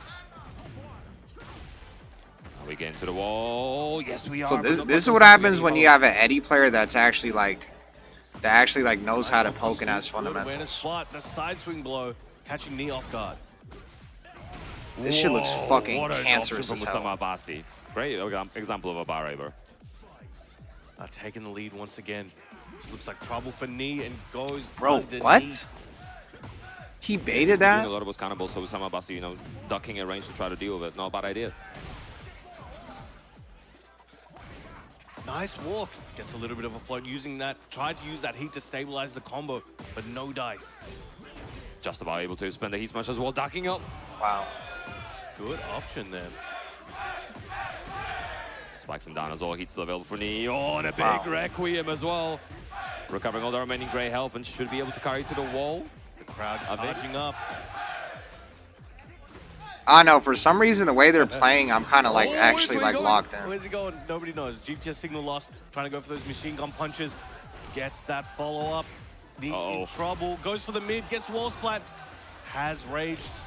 Like I'm trying to like read what the fuck Usama is doing, and it's fucking. What can it be? Goes for the rage. It's fucking giving me Seems cancer. Usama was not pressing, sends him up and closes it out just before the buzzer sings.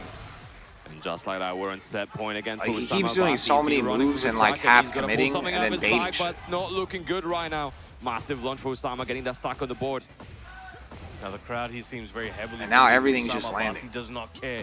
I'm my own man. I don't care if I disappoint y'all. I am potentially the new TWT champion if I keep going like this. He's got to be thinking like that. And the movement around from Sam as well. Nice dark as well on the low. Knee dashing up, trying to get that heat activated. Gets the key. Nice low parry. Slipping that in. They get louder every time. They're feeling it. Hey, listen, it's do or die, but he just channel all the energy. Go on, the Requiem spent. Nice moving again, just avoiding. He hasn't done the super hatchet like once. Trying to check him there on the approach. Knee needs to close this out somehow, and he knows he's in a bit of trouble. But Usama can afford a little bit of the risks. He does have the lead. That elbow there trying to stop Knee. He's gonna low parry 6 seconds to go. Hatchet goes for the forward 3 and fuck, man. With the second hit of back 1-3, back 1-4. And another name that was taken down by Usama Abbasi. He's having a I need to win that. Amazing, amazing work. But of course, Knee will be returning on the loser side. Usama will be moving forward, securing his spot on the winner's side here. That was like, it looked really brain dead, but Usama's like mind games were kind of like, we're kind of fucking insane. It's gonna go a tie or it's gonna go one side. Yeah, I mean, honestly, it's super impressive the way. Like, because he wasn't only just mixing him, he was also like pretending like he was gonna mix him and not finishing strings and then baiting shit. So very, like that one time he did that one string, or he did the beginning of that one string and then just fucking choosing to press baited QCB1. Is absolutely supreme. So great stuff with Usama Abbasi. I think Usama's one of the youngest players in this event. I don't think I don't think people play Eddie like this guy. The oldest. I think he's the oldest. As far as I know, he's the oldest. There's literally like, I don't think there's anybody I've seen that plays Eddie like him. I don't even think Jian Ding does this. Take a look at a few more bits of the set we just saw. A nail biter. Knee again just was not able to close it out there. Usama Abbasi. But I might just be drunk and a retard, and I might be overanalyzing. Yeah, the first game as well, you can see there was a lot of, obviously the jab control. That I might be giving him too much credit. I was just working out, and you can see knees. I was just kind of like fucking. I was just kind of like hypnotized by them like going back and forth. And then Usama's adaptation to that was then trying to step to be. I got fucking hypnotized. So it's pretty good adaptation on both ends, and it's a simple change, right? But it was doing a lot of work as well. But here we go. That machine gun punch there to even up the game count. The crowd was loving it. But now Usama really stepped onto a new level in this final game. Yeah, again, favorite categories for what? The ways no, they didn't announce anything so far. One more hour. Bit of patience at the right moment. SMH. Had a lot of his match was crazy. They dropped him both. Knee got poked up. Tried to get back in, and Usama was just playing his time. Yeah, Knee got like Knee was getting poked the fuck up. So really well done to Usama Abbasi, bro. Now up next we have two legends. One of they might play good. Many that they all right. We have. All right, I need a drink for this one. Atif Butt versus Ulsa. Oh, nice catch as well. Yes. Yo, his reflexes are on point then today, huh? Yeah, 100%. But yeah. You can catch the water ball, you can catch a W apparently. That's oh yeah, 100%. And it's quite interesting as well actually, because obviously these players are no stranger to each other. They have played before. I think they're about 3-2-ish in official tournaments as well. Atif winning SCO 2025, both in winners final and the grand final as well, versus Ulsan, and Ulsan winning in EWC and last year in TWT 2024 finals. So It's going to be interesting to see which way we go now. I think Ulsan was a little bit unsure at times earlier in the competition as well. I think his results this year maybe were not as good as last year. But, you know, he still had some standard results. The two back-to-back EWC wins obviously speak for themselves. Jesus Christ, we'll see if he's able to claim the victory this time. How did I survive? How did I survive this shit, man? Holy fuck. I was dead to rights. I was literally dead to rights. I was gonna raid. I was slurring my words. Yeah, I think I don't know how we're here. Anna got picked. I think the crowd made up their mind about who we're going Anna? Yeah, but it is what it is. You know, you got to go on for the win. Crowd or not, you have to be able to take your decisions and stick by them. So we have Falcons, Atif here, the final top 8 qualifier on the winner's side. Which one is it going to be, Atif or Ulsan? He's already playing that threatening full crouch game as well. No overcommitting in anything, just making sure that to remind Ulsan that it's an option. Nice. Actually with that elbow. All right, 4-2 trying to keep him in check. Nice counter hit, Russian assault, instant tailspin. Big chunk of damage already for Ulsan. Nice combo. And now we're running 2 as well. Oh, but Atif, 4-4-2 of his own. The Headless Horseman doing work. Oh, got a counter hit there, was not prepared. Still putting him on notice. He activated, also going to be looking for something nice. Oh, what a Hold out the pigeon roll, and he's definitely been watching his matches before, you know.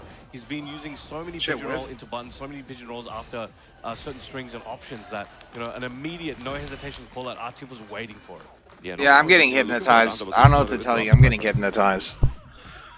Nice, small checks, no overcommitting. Oh. Counter hit. He's all looking like Atif, but as I said, that Ulsan, excellent block. I'm being hypnotized by the gameplay. Nice dog. Bit of a punish QC for come through as well. What's the follow-up? Nice. Kick. Wipe away the gray. That slide. Ulsan. I predict whole Tekken dying soon. Low parry. Should be able to close it out here. All I know is we're gonna get a lot of answers tonight. And the crowd shouting for every hit. There we go. Tonight is like is like you went through your girl's phone or they went through your phone. And you saw a lot of text messages, and now you're finally off from vacation. That's what tonight is. We're gonna find a lot of. We're gonna get to the bottom of this shit tonight, or today, or in 1 hour. I got my answers when season 2 dropped.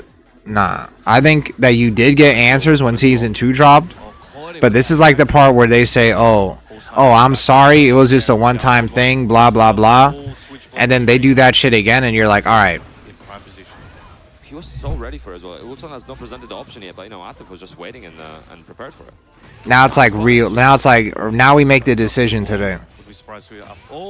Today we make the decision. Tried it again, called him out a bit earlier. Yeah, today's when we make the decision. There we go, 2 rounds apiece, even in game 1. What the fuck am I talking about? You won't get it. It's fun going for them, and they can't prevent you wouldn't understand. Right now is absolutely you never had to make a decision. Getting a nice carry, activating that heat should extend a little Once you have to make decisions, you'll understand. The distance, there we go. 89 damage on that, and so much more heat available. But Ulsan ready with that block and recovering health as I speak. Unfortunately, he doesn't get to Narado as well. He tried to carry through the wall cleanly, but hey, I'm sorry season 2 didn't kill you. I hope season 3 will kill you and bring in new casuals. Very strong. One more hit's all he needs, and a sneaky low teardrop. With that heal.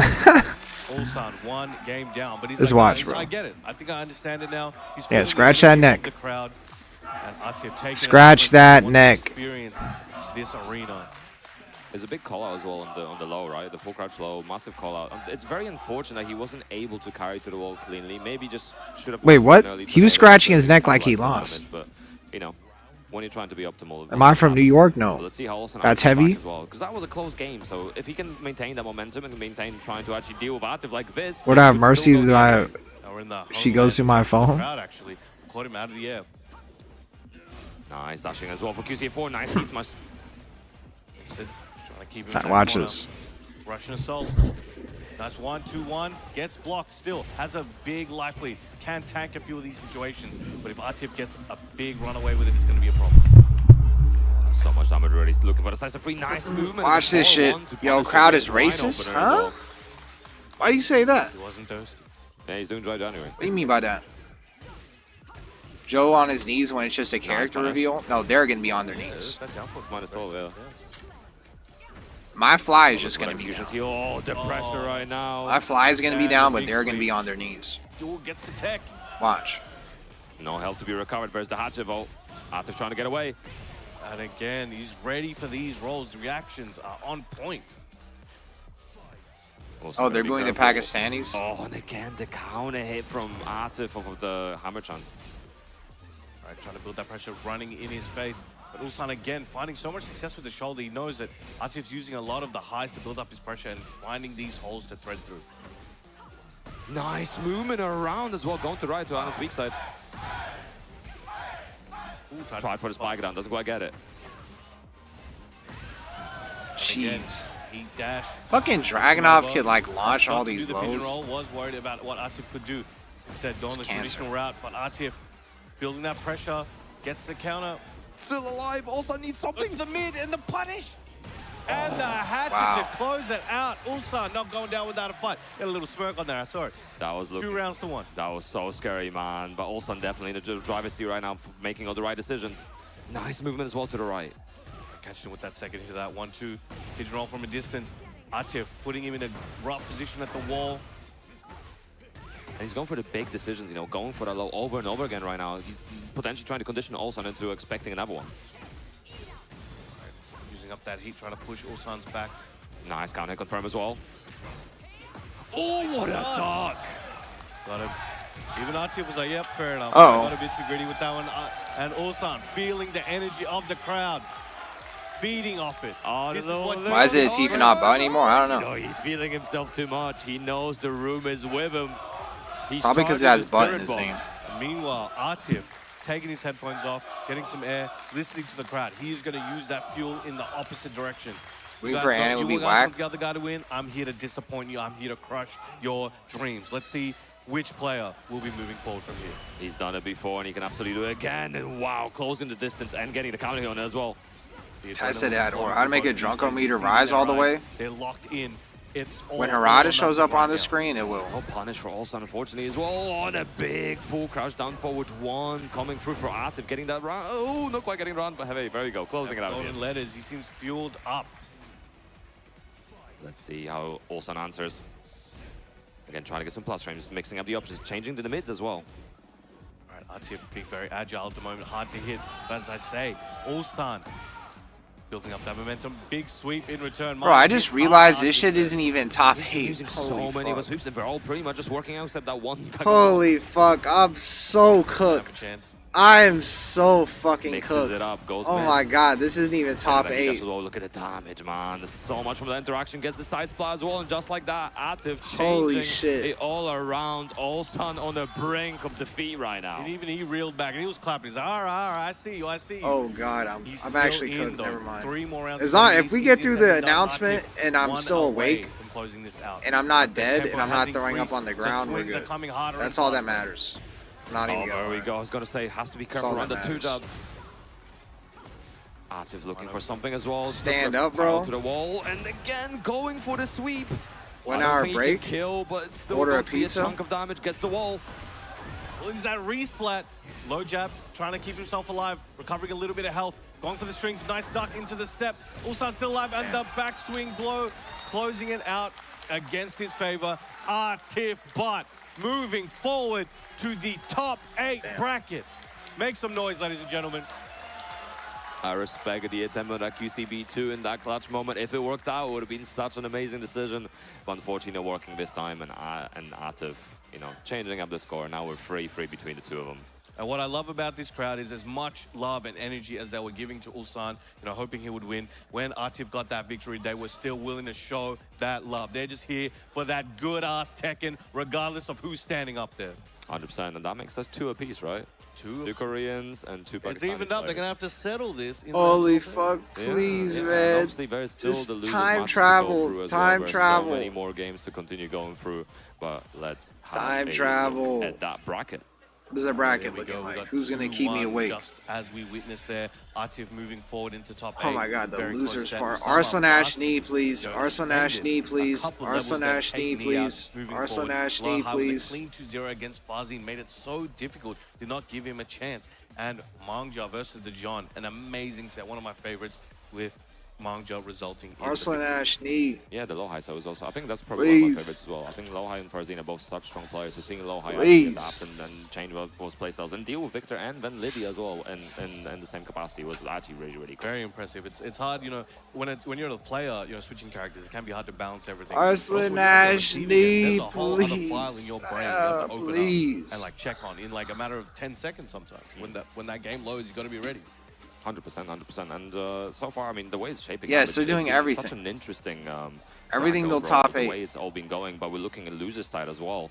Farzine Knee and versus JDCR in Breadman. the first match, John and Arslan Nash in the second, Olsan Chikrin and Knee and Breadman. So I mean, this is an insane bracket. No to look at. Arslan Ash We knee. got one, you know, Pakistan. I think it's 55-minute break now, I think. Pakistan team kill. What, after So, these guys? Got Ulsan and Chikrin, you know, Japan, Korea, and you know, Chikrin the last Japanese standing.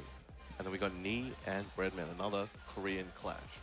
Yeah, and really, it's impossible to call how any of these games are going to go. It's been so close. We had so many 2-1s. Even the games where, you know, it's like a 2-0, like sometimes you don't even anticipate how much of a blowout it might be, but it's really just back and forth, over and over the place. But for now, we're going to let you guys take a break, grab a drink, grab a snack, whatever you need. We're going to be right back with more TWT action. Don't go anywhere. Let's see. There's no way they do a 1 hour break for the last part of top 8 or the last part of the 16 shit. You're saying 1 hour break. 1 hour break before top 8. Would Ninja Killer make top 8 if he was here? I'm not gonna say like that'd be a guarantee or anything. We have to see what he would do. It would be what he would do. So it's like we still don't know how good Ninja Killer is offline. At least against Pakistanis and Koreans. Like the first time he plays them, it's kind of expected for him to lose because he only fights American players, but since this is like his second or third time fighting him now, if he were to go again, we'll really be able to see.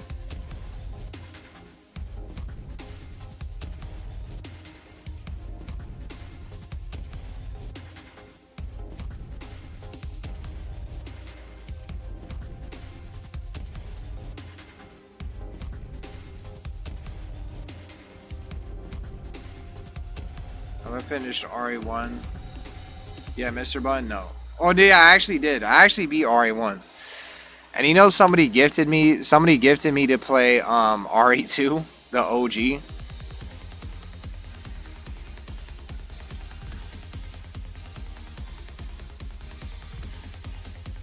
So I actually have to beat the OG now. That's just gonna take me another 6 years.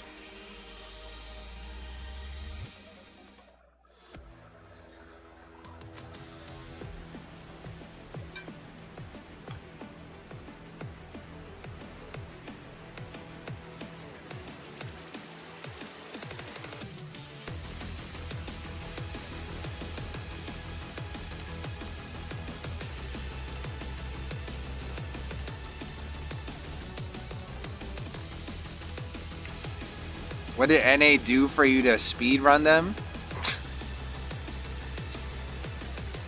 Beating off Americans? Wait, I read that wrong?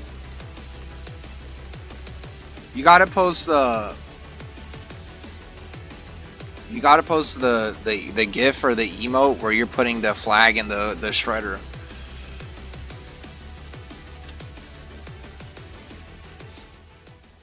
From your beginner days to where you are That's a now, golden I've letters. seen you win. I've seen you lose, and I've always been here. Just look up A.O. Richie Golden Letters, and that's where his origin story started, where he hates Americans. The discoveries, the friendships. You never shied away from me. You cried. You've tilted. I know, this fucking announcement has fucked me. You've discovered fame. You felt this announcement has fucked me, man. You become you. We've always been together on your gaming journey. Like, the timing for this is... They should have gave us more time. ゴールデンレバーの会社が作ってる VM6R っていう多分結構 Fucking dumbass 使用してるのは堀井さんのタイピングコマンダー Octa Pro っていうコントローラーを使ってますね。I'm using Kamba Obsidian 2. I think it's the best controller out there. अभी तो मैं खेल रहा हूँ golden liver पे. Golden liver ही मेरे लिए अच्छा है इस time. I currently use a default PlayStation 5 DualShock or DualSense controller. Actuellement, je joue avec une Xbox One. Trigger J. I use a DS4 controller. I use a PS5 controller. I use DualShock 4 for my controller. I used to and right now use the DualSense. Previous I used DualShock and right now I use DualSense. For me it's good. For me it's good, but I also looking for the hitbox in the future. Maybe. I'm using VM6R. I use the VM6R controller. Knee stick, my stick. I'm customizing. My controller will be an arcade stick with a Korean lever. The DualShock 5, the standard PS5 controller. PS5, but I am Big Boss. I have my own stick. Ahora mismo estoy usando el Kamba Obsidian 2. PS5 controller. I'm tired, boss. I'm tired, boss. I am tired, boss. 저는 판테라를 사용하고 I know how I feel. 안에 이제 I know how I 레버는 feel. 골든 레버를 사용하고 있습니다. Hello, and welcome. You think back after as like well. the We're here 50th with time the of final NA being day of asked at Tekken Tekken, World Tour Finals that you don't think 2025. I'm My name is tired Pun too. Life. Joining me on the mic now is Majin Obama, the legend himself. And look, Pun Life, we got to get through this losers bracket to see Not who using is going to DualShock. make it to our top 8 bracket. But yo, is this thing on? Bro, this place been looking mad packed, but it sound mad quiet during that break. Can y'all hear me out there? Is Malmo Sweden? Can you hear me? That's a good answer. Because when you look on this stage and you see another Pakistan-South Korea matchup, you got the young upstart in Farzin toe-to-toe with JDCR. Playing for big stakes here. You're part of NA though, level up. Their countrymen in that I wasn't part of them bracket. getting smoked at How you feel looking LCQ. at these two? I wasn't part of that To shit. see who comes on top. That's none of my We're business. 2 apiece right now so far for Korea and Pakistan. So it's, you know, the tides will shift in some I mean, that actually favor. is my business, it's but been nice to see JDC obviously having a big resurgence. He did make that's it not to my 17, 18, 19 TWTs, but he's not been at a TWT since. So it's good to see, you know, the old dog still learning new It feels like we're a far cry from the early 2017 era, Oh, you know, yeah. the Oh, Xbox yeah. days. We've been seeing him kind of like show up and have these big performances, but the marquee wins haven't been there for him recently, outside of course, Electric Clash, First Attack this year, where he was able to rack up those challenger points and get to that 1470 mark. When Season 3 that gets he announced, did this year on the tour. But of course, I'll go back. Farzin, many years as junior, but man, the way this guy is playing, especially this week in group phase, being able to, of course, make it here today, this far in the losers bracket.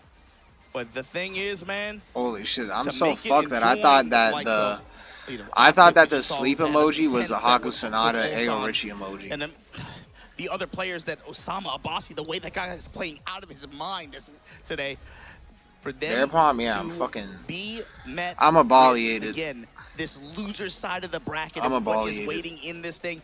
If he's going to swim out of here, bro, he's going to have to go over one of the best to ever do it. JDCR hovering over the I'm Dragon. gonna put NA on my That's back. the question, too, is, you know, with him, he's been showing different characters so far, too. I mean, we'd expect it out of him anyway, right?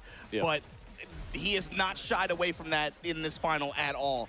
Everything's on the table. Hey, Hachi, Armor King, this time queuing up the drag. Yeah, it's going to be very interesting to see how Farzin answers back. We obviously saw Fuck. the Lydia versus Low High, but then going to the Lydia in a bit of a desperation play. But hey, maybe this time the Victor will work out perfectly. And you know, he had some really good placements this year, and he's definitely trying to... The shadow, I he's can already hear the improved shadow upon his placement from last monsters. year's to finals as well. So we'll see if we can go further. And when you think about this matchup, or what cues do you think we're going to be looking for? Me, I'm thinking about... I the way gotta- JDCR I likes to gotta lead with stay that one awake. jab and try to walk Yeah. around, I gotta especially stay step awake. towards I was Farzin's going to weak say, side. something like Flashbang or Perfume Parry could come in very vital.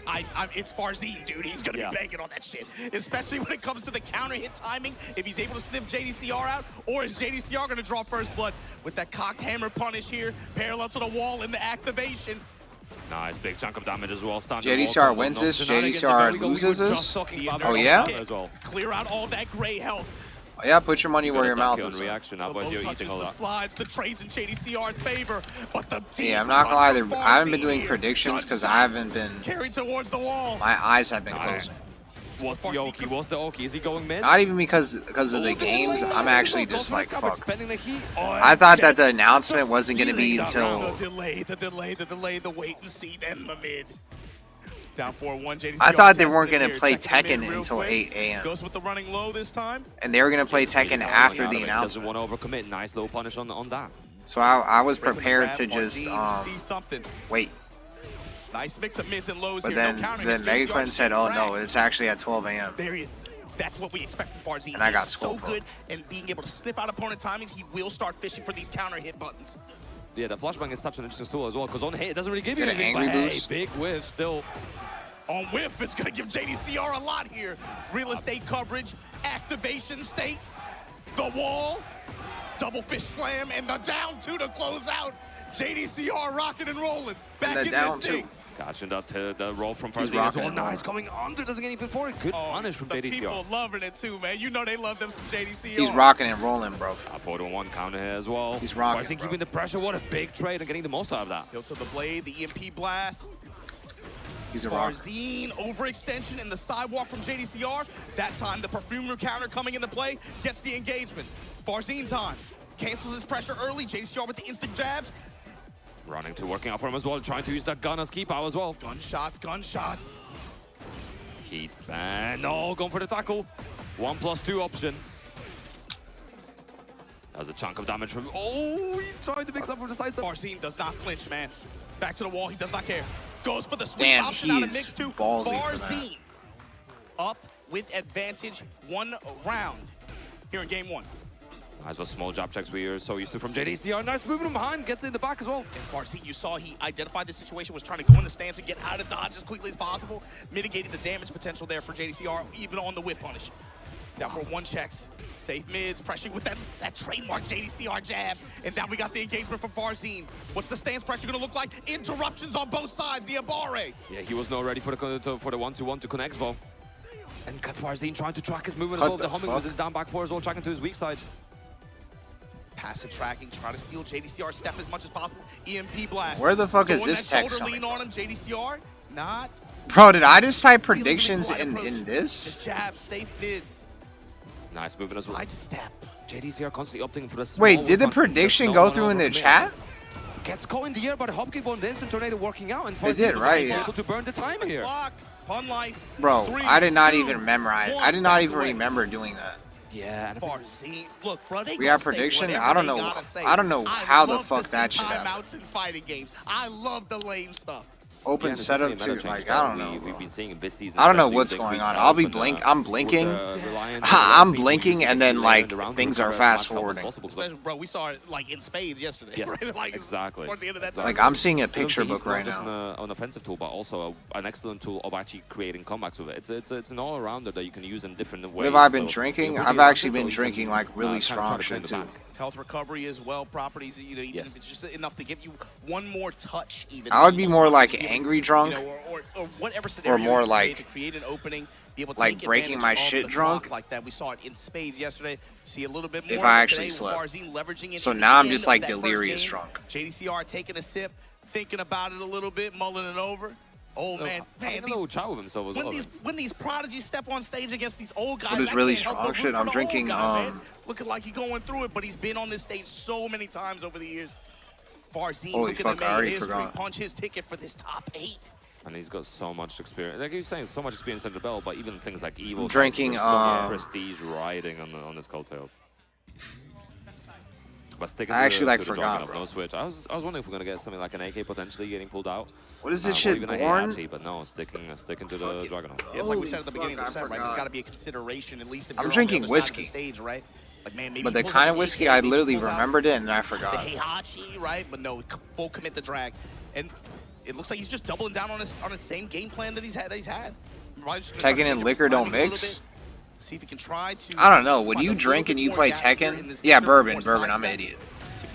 When you play Tekken and you're drunk, it actually feels like you're playing Season 3. Running too as well, and this being Victor, you know, it's not unheard of if he makes it to the wall.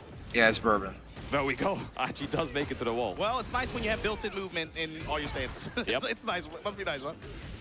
Jab touch and the sweep. He's must spend as well trying to look for Zine out of heat. Nice option in the That shit was way stronger than the shit I had last time. You need to wear a helmet, bro. You can get CTE wears around it, but you wear a helmet, get CTE now. Yeah, you will get your ass beat, but like your ass will get beaten while you're drunk, but at least it's like kind of fun. Nice carry to the wall as well. Yeah, that too. It's hard to break grabs. That corner saving legs, but that's not matter. Shoulder lean, pun life, and that's gonna put him on Good or bad Season 3? And on this game. I mean, 1 hour and 30 minutes of talking about Season 3 and Harada departure. That seems like pretty good news. He's just dashing into him as well. I mean, again, just checking with the jabs. Took the punishment on the shoulder lean. Be hard to believe that we're not going to get good news, but I guess call me a Cobra. Trying to stay as close as possible, but hammer. Pun life. Uh-oh. That's such a good whiff. I think it's a good chance we actually get like Season 3. Like we get like Season 3 previews of what's gonna change. In my opinion. I think that's a good chance. Because what else are they gonna talk about? They can't just talk about Harada for 1 hour and 30 minutes. And again, the counter here they're running to giving Farzin a lot of damage off of this as well, but doesn't quite get the wall. Back it up, keep it center stage. What a flash! Resident Evil guest character. Tornado at the wall. Got the hilt of the sword to make that contact new game there. is coming and out. The combo confirm into finish for Farzin. The momentum break complete for Farzin right now. He's looking for that counter while standing too as well.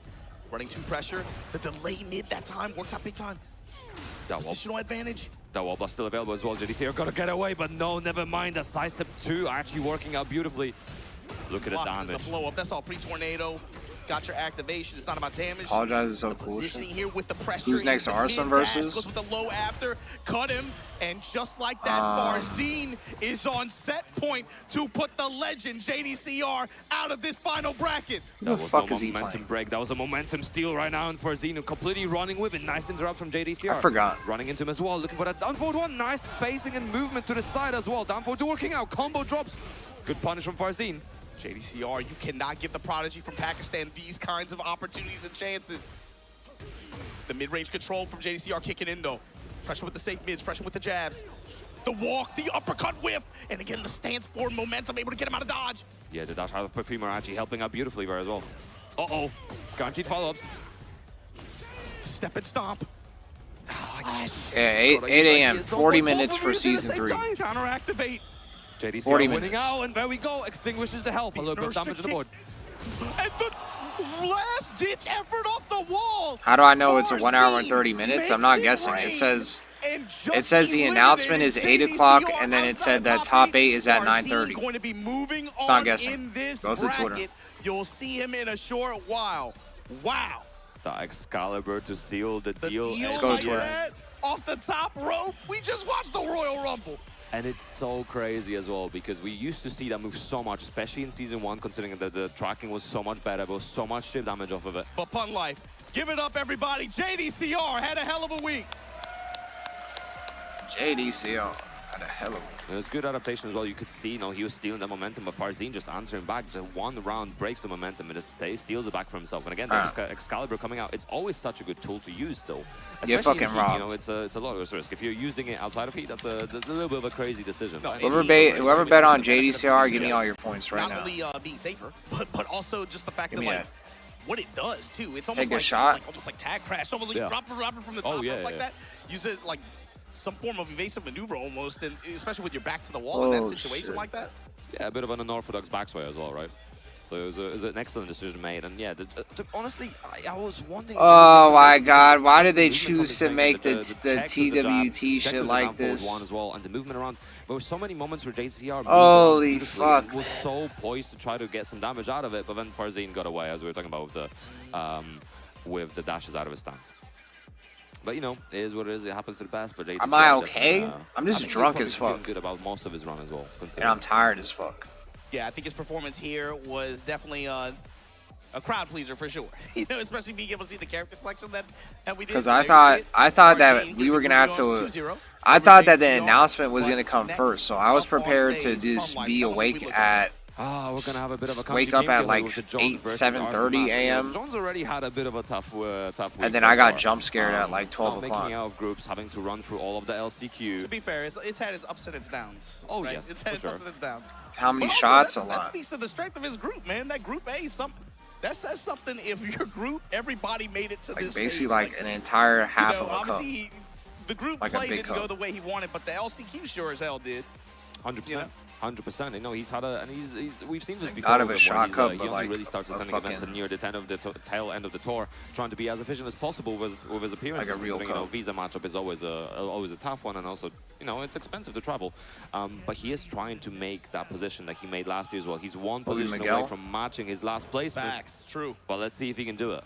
But look, man, you talk about team kill, team kill, team kill. This is a 1v1 tournament, and that team kill, that talk is fine up until you're sitting across from that guy. The John versus Arslan Ash. Both playing at big range as well. And, you know, John had to face a lot of poison mist yesterday, but from a different character, so we'll see how he handles it today. While standing forward, running the knees and the Sabad kick follow-up. Running up to checking Arslan low.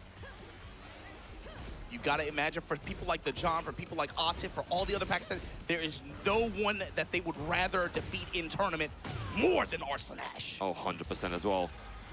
Oh, chain throws as well. Arslan. Ripped up, uh-oh. This is a chunk of damage as well. We usually see a break here. No break this time. Uh-oh. Are we going I know. all the I'm way? drinking coffee too. It's looking I'm like drinking it. coffee too. Oh, no. Oh, no way. I think the that's best the in the first world, you goal. gonna do that to him, the John! You gotta send the message, man. Carrier pigeon or no, it's getting there. Carrier pigeon, what are they doing that movie about the wizards? They said owls or something, whatever message, however you're gonna send it. Europe is behind the times sometimes, man. You know how it is. Y'all could use email. This could have been an email. No, I know. We're faxing it, it's fine. The reason why I didn't take a nap and come back later is because Slide as well. because the Ulsan and the Teef were happening, and they were like one of the last sets that played in the fucking Fine, I'll bet on the slide. I don't mind in like the doing it winner from time to time. I gotta side of represent top it. 16 You or put that wherever throw the out there, fuck. you So roll I a got chain baited grab, I into gotta put staying. options out there too. This time, homing attack out of stance. I got baited. Looking for the counter shoulder shove, not quite there. Down forward. Ooh.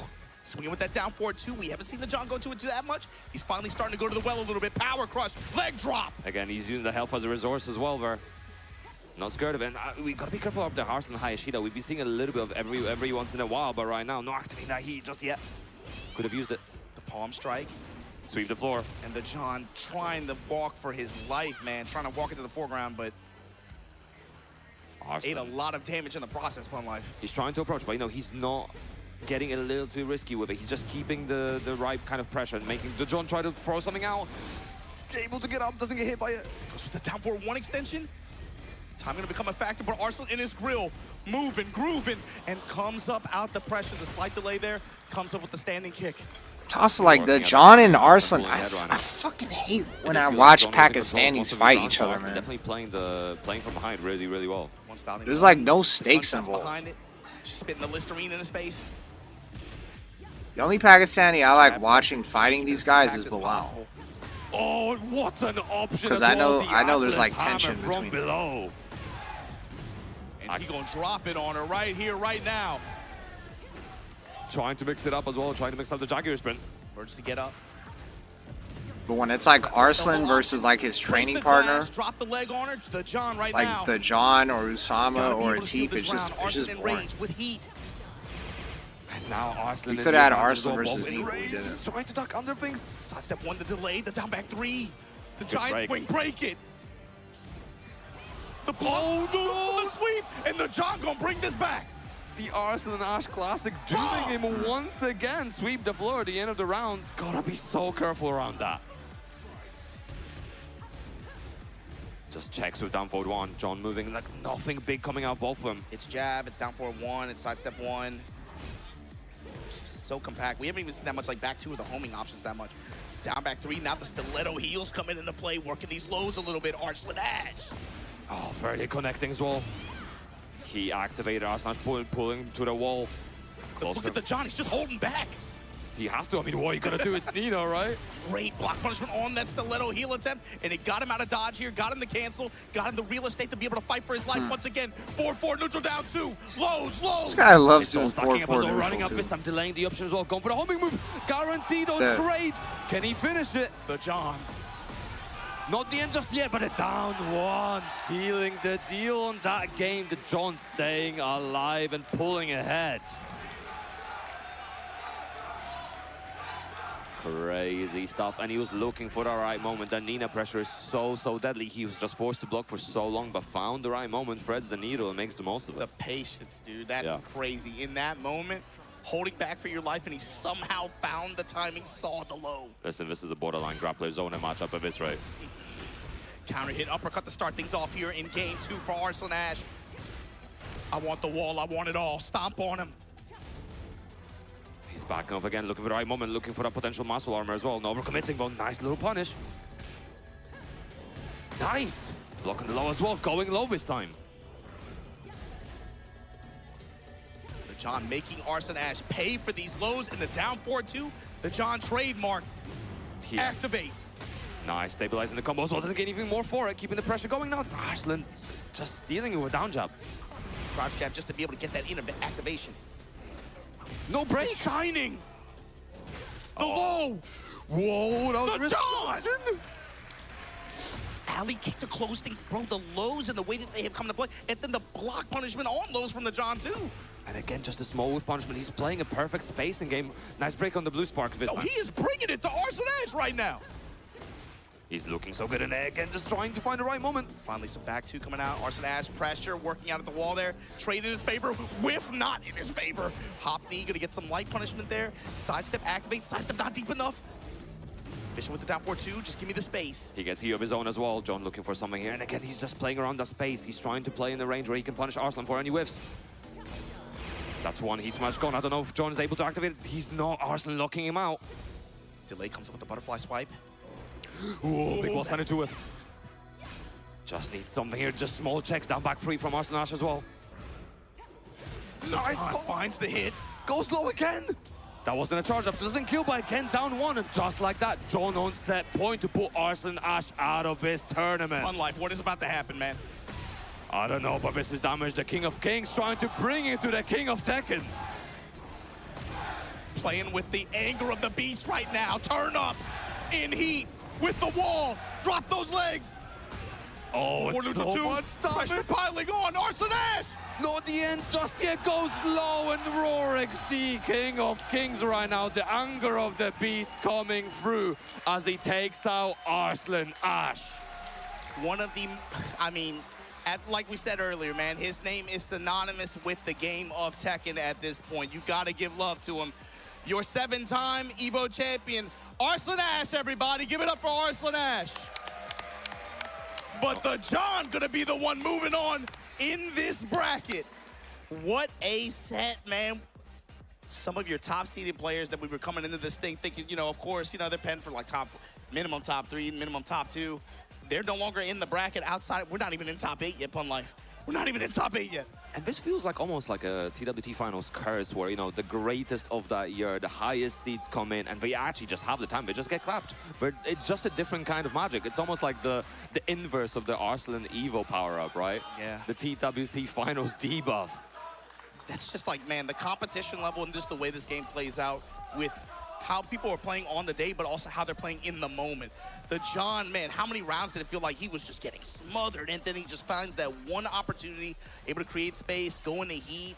Felt like he wasn't even getting that much reward of, like, he wasn't going like for heat smash or anything like that. It was just really, really polite and intentional delays in some mix in some situations, and then just had a sense for Arslan's timing in some of these cases. But also the lows. The lows, the block punishment, it was there for him for the most part. Yeah, and I remember, I think earlier in the live stream of this game, I remember London D talking about how important the usage of lows in this game is and how people don't use enough of them. And I think John really was stating a perfect example of how important they are. You need to fight the fear of using them. I know some of them are really punishable, but you just got to keep doing it, man. But coming up on stage, this is a run back of run backs. This, in fact, it has been a Tekken World Tour Grand Final before. We're not even in the top 8 yet. That's how good you guys got it, man. Y'all are spoiled as hell, bro. Look at this. Ulsan, Mr. 2-time EWC champion, fighting for his life in losers bracket against the Doryoku no Last Samurai from Japan. The last Japanese warrior we have in this bracket, Chikarin, the old man, his senior. But here's the thing, man. You can teach an old dog some new tricks. And I'm curious if he's got anything different. Doubtful. I'm still thinking he's going to go with this Clive Lily Shell, right? Maybe to go into the Clive on point. Ulsan queuing up on drag, but the thing is we've seen this player matchup how many times before? With high stakes, again with the championship on the line. This time fighting for their lives in loser side of the bracket. I mean, I think it's a very, you mentioned an interesting point of like, well, what if he pulls something else out? You remember when he won, pulling out Akuma in the finals. Yeah. He was playing Geese most of the way, and just, go to Akuma. But for now, Dragon of Clive, no surprises. He's keeping the theme though. DLC, man, pay to win. True. Pay to win. I mean, he always plays the card that is the best tool for the job. That's always been a thing of Chicken. Whether it was Jin early on in Tekken 7 or whether it was 2Ds, he's just using the best tool. For me, that's always a confidence check. Is like if a character I'm playing and Chikarin's playing the character, I'm like, okay, this character got something. What's that one Stanford Kelly quote? He's got a lot of quotes, man. He's got. Hey, pick a top tier. Okay, that one. Okay. It's already going to be very interesting to see how Ulsan tries to control Clive versus Booth 1-1 especially. Specifically how he is able to control him and mitigate the chip damage or real damage that he suffers when Chikarin is in heat. And you can see why right here. Going with the up 1+2 option at the wall like that. Damage, now frames after the heat smash. Was looking to try to reel him in, but Ulsan getting his ankles cut up. You have to put some lotion on that, baby. It's interesting as well, because we don't actually see the heat smash from Chikarin that often. He often goes for the heat dash options, but hey, maybe it's going to be something that he's going to be using more here. He'll use the other heat enhanced attacks to be able to try. Like, he uses a lot of gauge that way. Especially this weekend, we've seen a lot of success with that from the Clive players. They're willing to just put people in that, especially like the up. My point is, that kind of sequence, you can go and watch this yourself. I'm going to upload this. But my point is, Claudio is the worst character in this game. He has no mix-ups. If someone turtles, he can't do literally anything. Also, right now stepping with him, throwing everything at him. One jab, back twos, down for ones, pigeon rolling, nothing. Flame blast, fine, I'll tag you. That was a very tight offense as well. No crazy spaces, no crazy moves. He's just finding all the right spaces. Manual just full crouch, going with the low slash there. Flame blast has not been effective this set so far. Loose up as the wall, just lets the rip on the down 4-2, and what an option. Uppercut. Back four stomp on him. Ooh, the homing attack after the read. Ulsan right now. Damn, he's trying to send a message. He is playing like a man possessed right now. See, that wasn't even a pigeon. That was way faster than that. It's a horned owl, or whatever you call it. That was an eagle. Ignition switch whiff. The one jab, and then comes up with the while standing 2 here. This is going to be wall. This is going to be activation. Yeah, very easy carry to the wall as well. Going to be using all the stacks of heat. Again, went with the homing option, trying to anticipate Ulsan stepping off after in recovery. Nice. Down for 1 checks. Out of heat now, Ulsan a bit of a gray health to be able to recover as well. 4-2, light punish there, but the side swap after the grab break. 4-2 able to intercept the armor there. Uh-oh, looking for that claw as well. In range of the low at the end of that sequence. Wow, Chikarin tying it up here in game 1. I like the placement of the claw as well. He's looking for that Garuda help. Nice, again, light punish could have been a little bit more. Nice. It's 1 jab, punish, sidestep jab. Down 4-1. Ulsan is playing with less than 10% of the move list right now. Flame blast, this time to engage on Chikarin's side. Ooh, didn't go for the cover. Yeah. Could have been scary. Ulsan got to get away from his wall. Nice burst, circuit breaker. The shoulder lean, all that just to run the homing attack, and then comes up with the punish. Chikarin gonna seal this first game. The call-outs on that slide have been absolutely impeccable from Chikarin as well, and he gets so much damage out of it. Clive gets a chunk of damage, gets a chunk of carry as well, and the wall situation afterwards is always going to be a scary situation to reckon with. Yeah, Chikarin wasn't really even overextending too much either. Like, you didn't see a lot of, a ton of Phoenix shift mix-up like that. I mean, it felt like in some other sets, maybe, especially like watching Kostakas earlier, where he's constantly going into it and constantly betting on, slides, stuff like that. Like, Chikarin kept that really polite in a lot of cases. A lot of just uses of 4-2, controlling the mid-range as much as possible. Yeah, we're getting a coaching session here as well for Ulsan. We'll see what the adaptation is going to be from Ulsan. But as you said, it's very, very interesting to actually see how compact Chicken is playing this Clive. You know, between the really tight movement, between just making sure that he's using options that try to lock Ulsan out, but also not overcommitting. So, you know, he might do one step, he might do the forward 2, but he won't try to overcommit to a second one, for example, especially Ulsan trying to back away. I think he let the full forward 2 string rip once. Yeah. And he got tagged for it, but it was a light punish. Yeah. So we'll see how it goes with the adaptation is from Ulsan as well, getting a little bit of advice, big breaths as well, and let's see if he can get back into it. This is still first to 2 territory, so you know, you gotta do or die. No more lives remaining. No breaks here, but we do have Wall who can get control of it, who can make the most of it. Yeah, Clive definitely won't have any trouble going corner to corner, wall to wall, or any other direction. Chikrin is cheap as hell, man. He brought a sword, a spear, all this to a fist dog. fight. A dog. Multiple icons. Bro, how you look showing up to a fist fight with a dog, man? That's messed up. He gonna use him too. Break on the grab. In heat, and this is what's important for Ulsan to be able to mitigate the damage and the bleeding as much as possible. That was a really good sequence. Just the fact that he didn't move around with it that much, didn't suffer that much for it. Gets pulled in. Oh, not breaking generic. You gotta be able to win this round though. Phoenix shifts. Oh shit! Did they announce Goku? Stepping into the wall to try to reposition. Pigeon roll goes mid. Nice break this time. Did Goku get announced? This is so tight as well. Good block on the low. Ball steady 4 goes up with the deep sweep. Nice punish. Could have been a little bit more. But Alright, make sure. I'm gonna post on Twitter. I'm gonna main Goku. Alright, I'll do it right now. Mid-range that comes up with that wall steady 4 was enough for him to put him in position to be able to close that round. The reward for just tapping down like that. Oh, just sidestep right from Chicken. Holy fuck, as well, getting that counter hit. Why did Namco want to do this with, or not Namco, but why did they make, oh my god, let's start a tournament at 12 a.m. and go all the way to 8 a.m.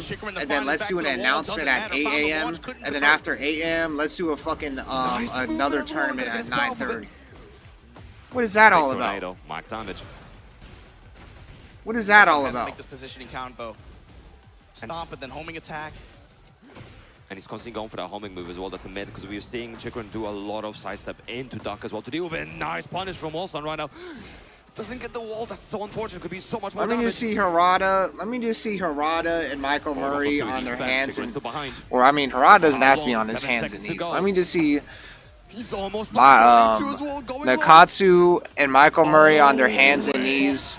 I don't really care who wins CWT. Just let me see them on their hands and knees for an hour and 30 minutes. And I see them, and I see those, and I see the fucking the dirt on their knees and I see the tears on their pants. He's just a cool guy, man. And I see what's up, and then we're good. He's playing an honest character. And then I'll watch the replays. I just need to see in real time, are we in good hands or not? Uppercut. Water catch as well. Awesome. I need to see this shit in real time. Watch the counter hit. The blazing slash. He's showing face. Damage.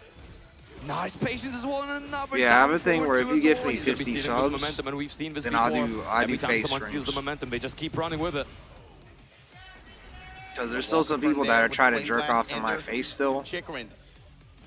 So for like 50 subs, you can get like a whole archive that you can like save, and you can use that as like your backup plan. Beating out the parry as well. He was looking for it. That you can't find any videos. Jab touch goes with the counter hit down 2. Whoa, what a confirm. I actually almost fell asleep. I'm not gonna lie. How long was I not speaking for? How long was I not speaking for? Because I don't even know how. Like, I'm looking at the time. It's now 7:42. 10 minutes. You did actually fall asleep. I was asleep. I woke up and I saw the chat started to move. I'm like, oh fuck. I must have fell asleep again. You guys are sleepwatchers. Almost complete. What are you sleepwatching for? Got his ankles messed up. Look at B-Set Central. The full crouch mix, the Phoenix shift. I took a boot nap. From Chikrin. He figured something out timing-wise. Back 2, trying to see. Beating out the orbital, he just does it again. Holy shit, the towel fell off. Try again, and Chikrin. The towel fell off. Set him on fire. Sunteska almost at level 3 as towel, well. Man, throw in the towel. Doesn't get the splat. Throw in the towel. He's still going low. And Chikarin's gonna beat Ulsan. Yeah, I'm definitely sleeping. He has to make it happen here. Ulsan, life on Let the me line. just see Michael Murray, Harada on there. Or let me see Ulsan side is all running through Nakatsu. for Chikarin as well, but it's not going to be a factor. Ulsan finds the upper. And we're going to game 3 as well. And Chikarin looking around. Nobi gunning up on stage. Bro, holy fuck, that screenshot is fucked. I look like I look like I'm a I look like I'm the guy in Jujutsu Kaisen. I look like Tengen. For like 15, 20 years. I look like my eyes don't work. I mean, not pretty much since Holy TR, shit. I want to say. He's been consistently working at arcades. I look like actually Tengen. providing coaching service for players getting into the game. It's been something he's been doing. He's Go to the Discord. They're so successful. Yeah, and both these players Look are at this vital shit. part of the Japanese scene as well. Look at this- Also look at also this Chicken fucking Cups, the picture, Nobi Cups as well. And it's This picture is just scuffed. both of them a testament This to how picture is strong the scuffed. Japanese scene Watch still this. remains. Even now, this many years into the game. I would say specifically tighten it. Yeah. Tighten it. Yeah. And we saw that during the scrims as well. But I just don't like understand why the fuck. Claim the victory.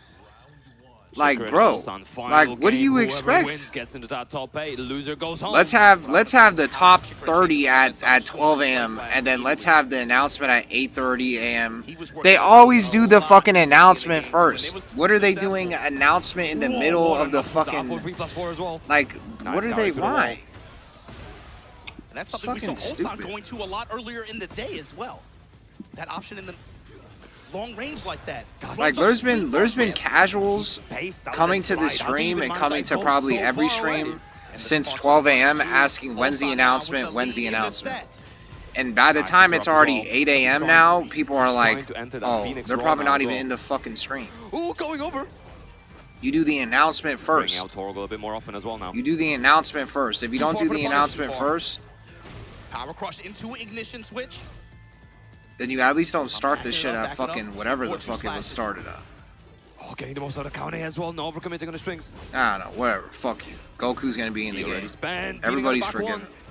back one. Chikarin looking for the counter hits. Everybody's forgiven. Goku's in the game. Goes low again. I saw the leak. The hit percentage on down one and the full crouch. See, I look like down Tengen. slash. Chikarin has had great success with it, and this is ideally the kind of situation he wants. He has a lot of heat. Goku's in the game. It's Gonna fine. burn it here. Has the wall to back him up. Flame blast. Goku's in the game. Does not find its mark. Time going to become a factor, perhaps. I got the leaks. Moonsault just DM'd me. Olsen trying to keep him in control. No, It's confirmed.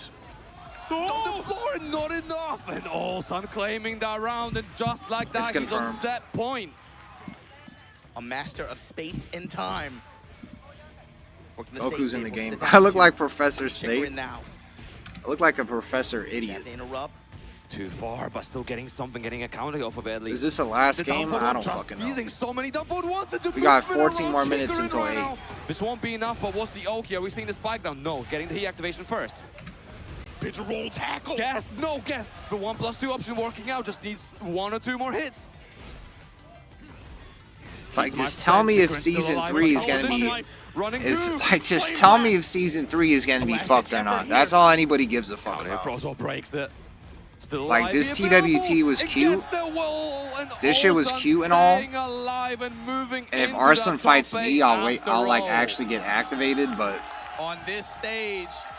Atif fucking lied to us. High stakes. Atif said I was gonna use Brian in TWT. He fucking lied. Gonna be the winner this time. And He he's so fucking happy just as straight well. up The lied show to us. mutual respect between both players. Thanks, Great by the way. sportsmanship, and of course the crowd behind. Thanks, by the popping way. off for Arslan. Where's the fucking He Brian felt at? So unsure You were using earlier in the Anna. weekend as well. He wasn't even sure if he's gonna make it out of groups, but now he's here making that top 8.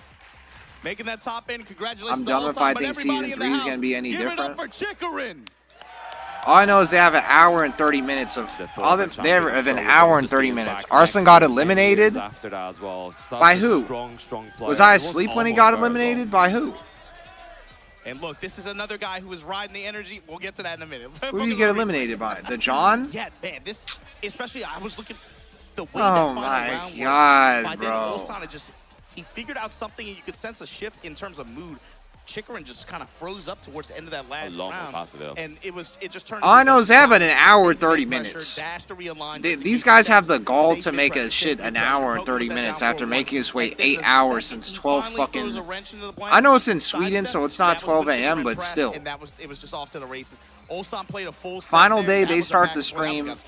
Oh yeah, in 8 hours we're gonna do the announcement. The radar earlier as well between the hits. And the way he was spacing as well, he was fucking there's a lot retarded. of the slide working out obviously for Chikrin, and it goes so far, and the tracking is fairly decent as well. So it's difficult for Ulsan to contend with, especially when there's much scarier options in the mid range as well happening. But man, what is that? I'm thinking about that game too, man. Bro, the lows. That was a crazy amount of just raw Phoenix shifts sweep in raw Phoenix shift slide, and then just like full crouch down 4-2, full crouch down 4-2. The mix that he had with that was so good. Just not enough. It's kind of funny because I was kind of locked in at like I was watching like an actual shitty ass set, Knee versus Usama, and I was seeing them just go back and forth, and I was kind of locked in like I was watching ping pong. And then I just kept drinking and drinking and drinking, and now I'm just like at this point. Breadman, where now I'm your just sleep. regional qualifier from South Korea, had a phenomenal performance in that side of the bracket, going up against the Knee. I know, bro. I know. 5-time finalist before. It's like it's whatever. If they wanted to do the announcement at this time, he's the only person in top 20 to have that's okay. That's actually okay. But why the fuck do they have this tournament going before? Of course, able to on this tour. Of course, they should have had marquee performance at Evo. Like I've already said for the 50,000th fucking time, they should have had the announcement first, then all this shit afterwards. Some other master events, of course, Combo Breaker. I remember off the top of my head. Why are they using the announcement as like a commercial break? This is a guy that they have a lot of players. Everybody, most of the people that are actually tuning in are actually tuning in for the announcement. They're not tuning in to watch this shit. Yeah. They want to see a season. Are you guys going to actually unfumble the bag for season 3? That's what everybody wants to know. This is, I think, our last qualifier for the top A as well. One spot remains: Breadman or Knee. Because if season 3 is ass, this TWT is going to be. If somehow they go an hour and 30 minutes of just pure fuckery and just bullshit, 100%. Then obviously no one's going to finish watching this shit. From Knee as well. Everyone's just going to tune the fuck out and not give a fuck who wins. Because it's going to be like, oh, well, this game's going to be fucked in season 3, so who cares? Truck over Breadman in that round. Chain punches though to open things up here. Stepping low, 1-2-1. I prefer watching Tekken 7 release Leroy over Tekken 8 Leroy. And so now it's the rules of 2s and rules of 3s. What? How is Breadman going to start to operate in that space now around that Cannonball Straight? That's something that defines. I never experienced Tekken 7 release Leroy. 100%. Step and activate. That seems hard to believe. Mixing up the pattern. Oh, already using the Cade. We're only in the You said right now, they flew my bad. Everybody in the chat that has been saying shit, I actually fell asleep. If you haven't noticed. So if I missed your guys' chat, He did that with confidence. He knew Pun Life. my fault. Dash up down for 1 to realign. Got the Vulcan punches off. I actually fucking fell asleep. From both of them This is the second time I fell asleep on stream. That knee as well. I need to stop doing that. Counter hit. Nice. Again, try to continue pressure. Good patience from Knee. I watched Megaclin and Avery run a beef set, and I actually was asleep before it fucking ended. Frame advantageous. Nice forward. Oh my god. Going for the Hatcher, going for the Requiem. And I fucking paid Avery to run it too. Nice confirm from Knee. Vulcan punch is able to interrupt the And armor. Megaclin, they both extorted me for no fucking reason. For fucking Megaclin to just be like, to just like burp into his mic. Megaclin, I'm not gonna forget that, by the way. Let's get straight to business. That you extorted the fuck out of Let me. me leave you. Hold on. Leave you at the wall. You extorted me just to lose to Sephi Black at LCQ. Tremor punches. Big chunk as well. Keeping that slice of 3+4 pressure active. Chain punches whiffing. Hatcher. Not going to try to press into him on accident. No need to risk it. Step in low, step in low. Oh my god. Thank god this shit is over. Punish as well. Good Looking for the Thank god. Oh, and the heat smash connecting as well. This won't be enough to kill. Knee on a little bit of a deficit. Also, by the way, everybody that said this is like the greatest TWT of all time, you know they're smoking dick, right? You know they're just lying out of their fucking ass. Ain't gonna leave him on fire. knee. Because that somehow they made the LCQ kind of boring. Trying to seal his If it wasn't for Ao, Richie, and Kisuke, that LCQ was like just dog awful. The final qualifier, our And this shit had some decent matches in it. He wants to claim it as his own. But I literally fell A little bit asleep. of a bigger stage here to work with. Redman, he found momentum, especially when he was able to find the wall. Took good use of it. So, to yeah. Steal that one round, especially. If Arslan and Neve got to fight instead of Usama, looking for the homing move as well, trying that to would step have up and step in. that would have definitely helped this TWT. Redman canceling out stands as well, trying to overcommit a lot of his options. He's trying to mix up his pattern. I guess God just hates everyone. Is not trying to catch on. Nice, down 1+2. He activated as well, going low. Yeah, everybody said this is like one of the greatest TWTs ever. As long as I've been watching Tekken, this is the worst TWT ever. Passive chip as well, especially while he's in heat. Low touch while standing 4 on the block punishment. Okay, Somehow they made the Redman. LCQ Okay, ass. Redman. And somehow they had main man. Somehow these motherfuckers had main man at a tournament and we didn't see him for 1 second. Rotate his options, holds, duck in his face. How the fuck is your guys' like most popular content creator for the game, the guy that funnels all the new players into becoming like actually giving a fuck about the game? He's blacklisted. You're telling me you can't type main man sweet in the fucking Tekken 8 channel? What are we doing? That heal is gonna make you pay.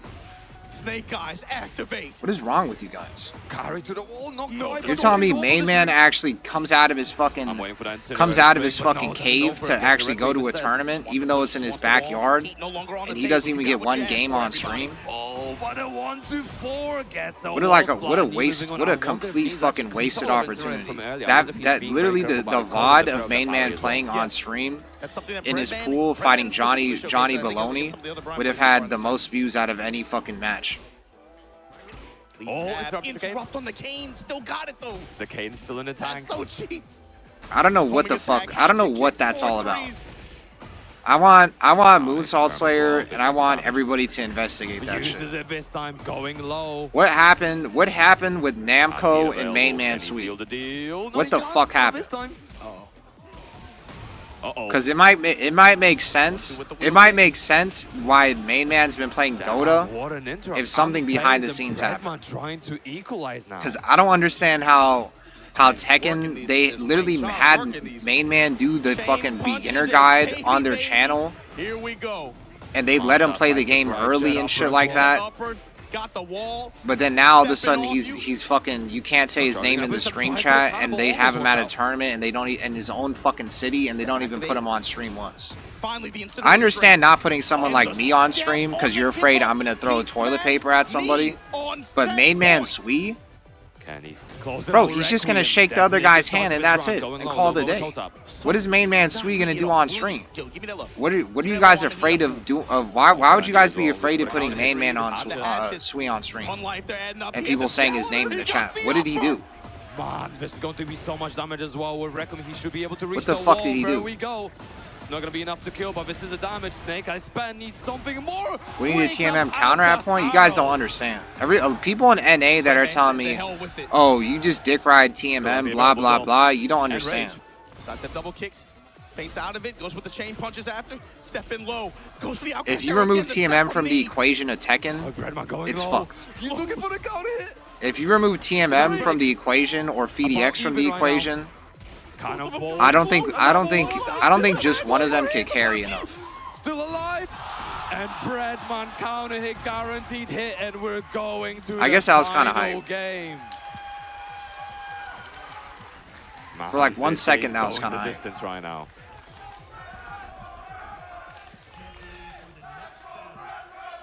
Oh man. They spammed it non-stop. Bread life wearing bread life. Like you just wouldn't get it. You live in NA. That on his face. Dude, he got that last hit, instant fist pump. He just wouldn't get able it. to extend this set like this. You're not able to see This is where the influence. villains come to play. Evil Arena. Bombs on the walls. You gotta remember. Low touches, both of these guys. We want just going for it again, just expecting Need to miss out on the punish. Ankle checks. Oh, ended up in a crouching state, so Jet Upper doesn't connect. Nice spacing. Fine, we don't need the Jet Upper this time. Gonna run the mid cane option. There would be a lot of comments if he was shown on screen. like trolls and shit, that's dumb. That's fucking retarded. That's a horrible excuse. Oh, look at the damage. Just hold it. I still haven't heard a single excuse. I still haven't heard a single reasoning why they would not put him on stream. With the lead in the set. Man, this is such a sick set from both of them as well. Nice movement from I'm not gonna lie, the best match I saw all day today is Breadman versus Mogul. Breadman just skull fucking Mogul. That was the best match. Here comes knee. Vulcan punches. That's nice. Probably working out beautifully. That was literally the best match. Nice movement again and just claiming the small whiff punishment. That was what happens when you see someone that's a literal professional at fighting Claudio and mains Claudio absolutely just like dissect the fuck out of him. Absolutely. Sweet bang. Breadman trying to get back in it. He activated. Bringing all the lows out. Got the raw heat activation. And that's enough to kill. What if he asked to be not on stream? There's no way he did that. A content creator like Main Man asked to not be on stream? Yeah, hell no. I'm not believing that. Knee definitely has something to say about that still. He's not out of his just yet, carrying to the wall as well. Keeping that in play, that explosive wall is going to be a threat. Nice confirm again. Yeah, I'm not believing that. He activated on Breadman's side, recovering all that heat. Requiem, nothing behind it. His name is Pandia. Orbital, and here we go. After the activation, this should be when does the TED Talk start? Right now. After this match. Keeps it clean. Knee's still alive. That Viking funeral, and here we go. Knee now. What? Announcement delayed? Oh my god. Ayo Richie's in the venue. Where did you hear that from? Pun life. Activate. Able to carry to the wall as well. Spike down. This is so much damage as well. Knee about 10% left. Doesn't commit. Segment's banging on Outcast Arrow. Vulcan punch. Going Where's the announcement delayed? Still Lusky available. Hasn't been able to activate as well. 2-1s. Huh? Nice movement, and just like that, 2-2 sealing the deal. Breadman eliminating Knee and putting himself in that top 8. Richie is like 5-10 minutes ahead. Stage. Look all at the way emotion, here. Man. Breadman, he got the keys to the bakery, and this crowd loves it. They've been making noise every time he gets the hit. Breadman has a Claudio. Breadman has a Claudio. Breadman could pull out Claudio. So you say no Claudio in the tourney, he could pull out Claudio. His Claudio is just as good as Mogul's Claudio. Performance from both of them.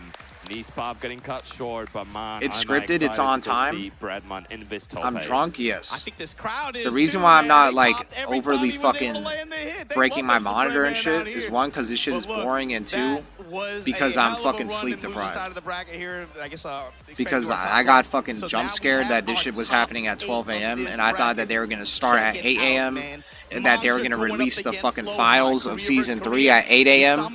and then they're going to continue the tournament. But instead, they want it to be fucking retarded and start the tournament at 12 a.m. and then go all the way till 8 a.m. and then release the files and then continue the tournament again. Retarded. Breadman versus Ulsan, the exact same scenario on Lucha's side of the bracket. Half Korea, half Pakistan. Don't understand what the thought process is behind that. If they knew they were going to do this dumbass formats, they should have just finished top 20 or whatever this shit was yesterday. To the group stages, to the redemption, to the LCQ, to now, we've had so many killer matches. And see you guys after 1 hour? Who's fucking said 1 hour? Yeah, I mean, this event, you know, it's always hard to predict. Things never go as planned. You've been keeping all the data for years at this point. Who said 1 hour? There's no way the numbers could have predicted the way this bracket worked out. I'm just happy to have been a part of it in the way that I have in the past couple years. Appreciated everybody. And big ups on behalf of like Spooky, MYK, Chips, yeah, release the everybody files. Out there who's been a part of the tour. You guys Look know at who Kaiser. you are, and I mean that. You know who you are. This guy's just been sitting there Thanks patiently to the all whole running time. events out there. Everybody who's been running dojos, waiting for a Lucky challenges, Chloe master review. events. This was really, really a thing to behold like this. That's why he's sitting in the front seat. That's why he's sitting in the front. He knows, he thinks Lucky Chloe's going to get revealed. And this European audience, man, I forgot what it's like to do this in front of a It's live actually a good chance. You guys say there's no way Lucky Chloe could get revealed. I actually think it's possible. With that, our top 8 is decided. I actually think it's possible. Anything you want to say? I swear to God, I actually think Lucky Chloe is a possible pick to be revealed. Happy to be here. I love all of you guys. I think someone made a good point that Lucky Chloe's really hated in Tekken 7, but if you were to release Lucky Chloe in Tekken 8 with all these new Tekken 8ers, that they don't have the same vitriol for her, so I think she would actually be popular in Tekken 8. And she would be liked. I also think that adding Lucky Chloe to the game would be more interesting than adding Kunimitsu and Julia. Just because I want to see everybody angry as fuck. Even though I hate Lucky Chloe too. The thing about Lucky Chloe is that I hate her. But like I hate her in like an interesting way. Kunimitsu and Julia, I just hate them in like a boring way. Like they're just boring and fucking I hate them. And like they're not fun to watch even in the slightest. But Lucky Chloe is kind of like one of those things where you hate playing her. But watching somebody else get fucked by Lucky Chloe is kind of funny.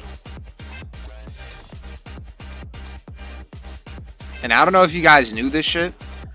But in the beginning of Tekken 8, Harada was drawing concept arts of Lucky Chloe. So everybody that thinks that it's never going to happen, it's not possible, that everybody hates her too much, he was drawing concept arts. And I just think that Julia, whatever her gameplay was in Tekken 7 was just ass. I don't know how her gameplay was in older Tekkens, but whatever that shit was in Tekken 7, they need to redo that shit. They should just, whoever the fuck JC is, supposedly that's Julia with a mask, they should just do that. Rebrand her again. Bring back JC and then change the way she plays. And not just spam Wedding Crasher, whatever that dumbass move is, Party Crasher. Because fuck that move.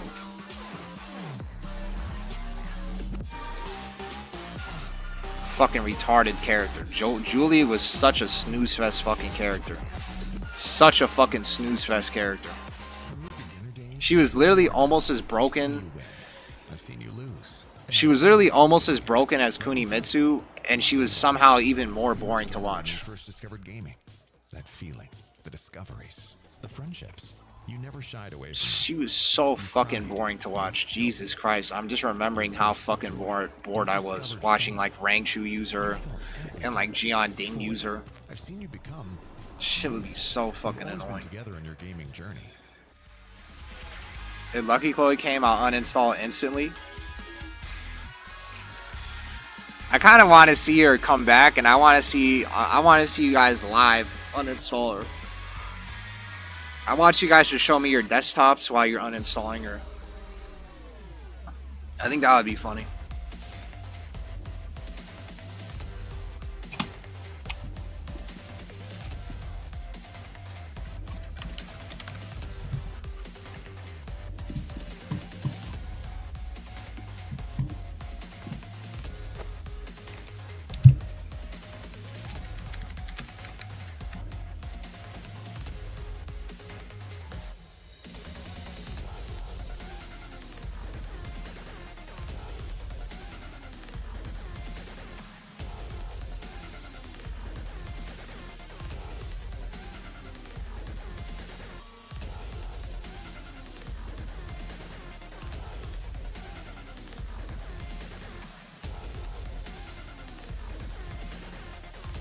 Harada's favorite character on the screen. Add Goku.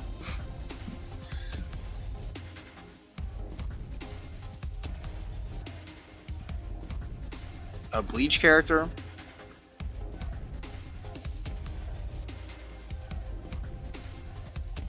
Let's fucking see. Let's see this shit.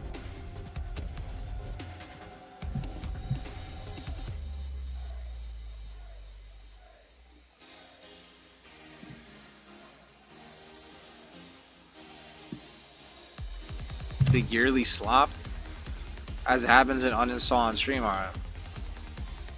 Oh yeah, what we should do is if season 3 is really ass, I'll hold a funeral in my Discord.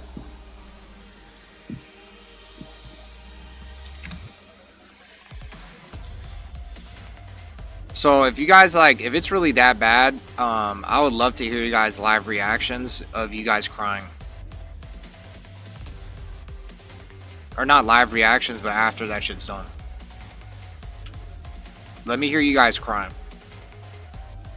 And I want to see you uninstall the game too. I want there to be a million screens of like desktops, and I want you guys to all uninstall the game at the same time. Welcome back to the Tekken World Tour Finals 2025.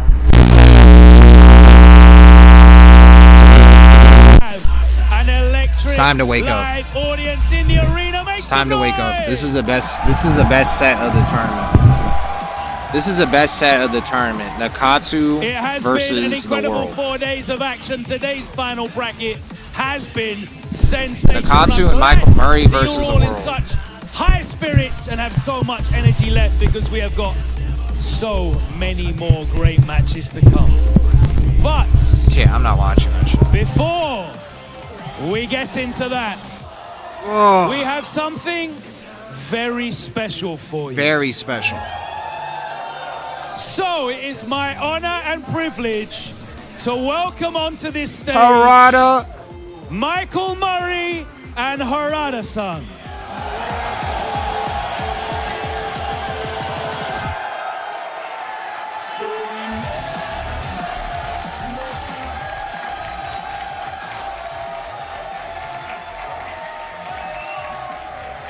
This guy's gonna start crying, you know. Can you hear me? Can you hear me? Yes, we can. Yes, we can. Hello, guys. Yeah. To all the Tekken fans, thank you so much for the past 30 years or 31 years, whatever. Thank you. By the way, it's kind of funny because I've already left Bandai Namco, right? But I still have one last announcement video for you guys. Thank you. Thank you very much. Harada-san. Are you ready? Are you ready? Oh, okay. You know that's what Lucky Chloe says, right? One last thing. Why did he say it like that? Don't ask me for shit. Thank you. Okay, じゃあビデオ行こうか。 I swear to God, he Thank you, did the everyone, Lucky Chloe, and are you ready? So that's it. Let's roll the trailer. He did the Lucky Chloe, are you ready? He did the Lucky Chloe, are you ready? He did the Lucky Chloe, are you ready? Peggy 16. He did the Lucky Chloe, are you ready? Whoa!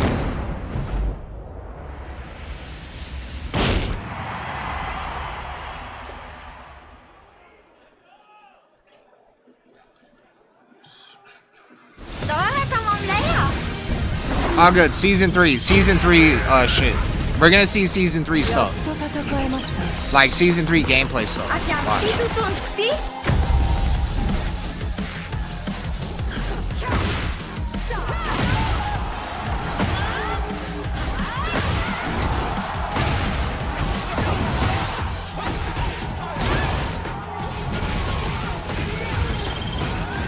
A fresh start, thank you. That's a good sign.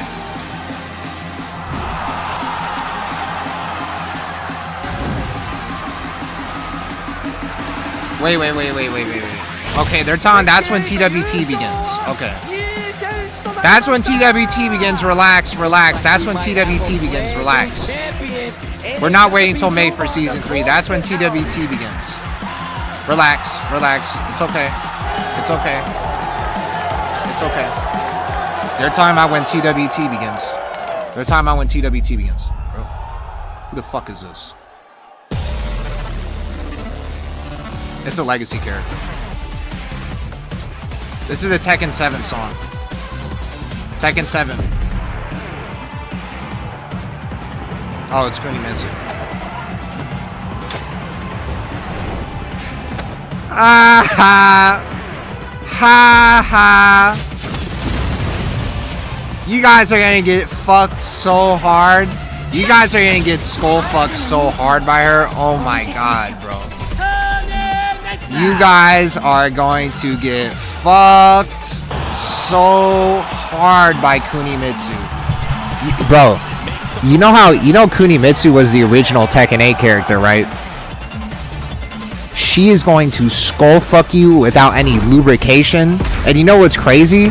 Is that she's going to be even easier in this game. So, have fun with that shit. Have fun with that shit.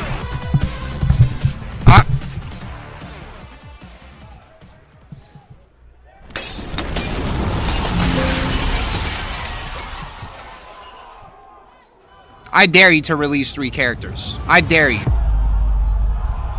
Thank you. Thank you. Thank you. That's an old ass song. That's an old ass song. Bruce? Oh, Bob. It's Bob. This fat fuck.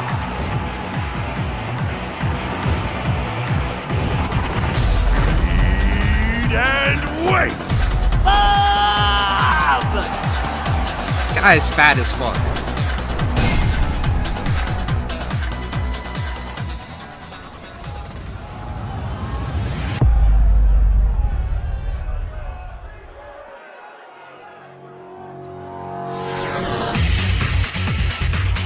Marduk. Marduk. Wait, oh shit. Never mind. Never mind. This fucker.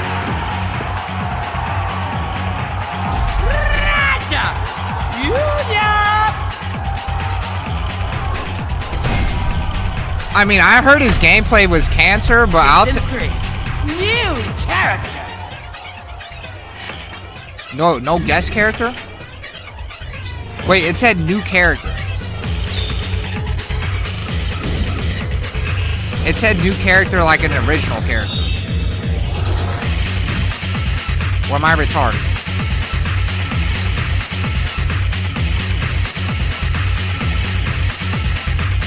Roger Jr. had like cancerous gameplay, but I'll take him over Marduk at least.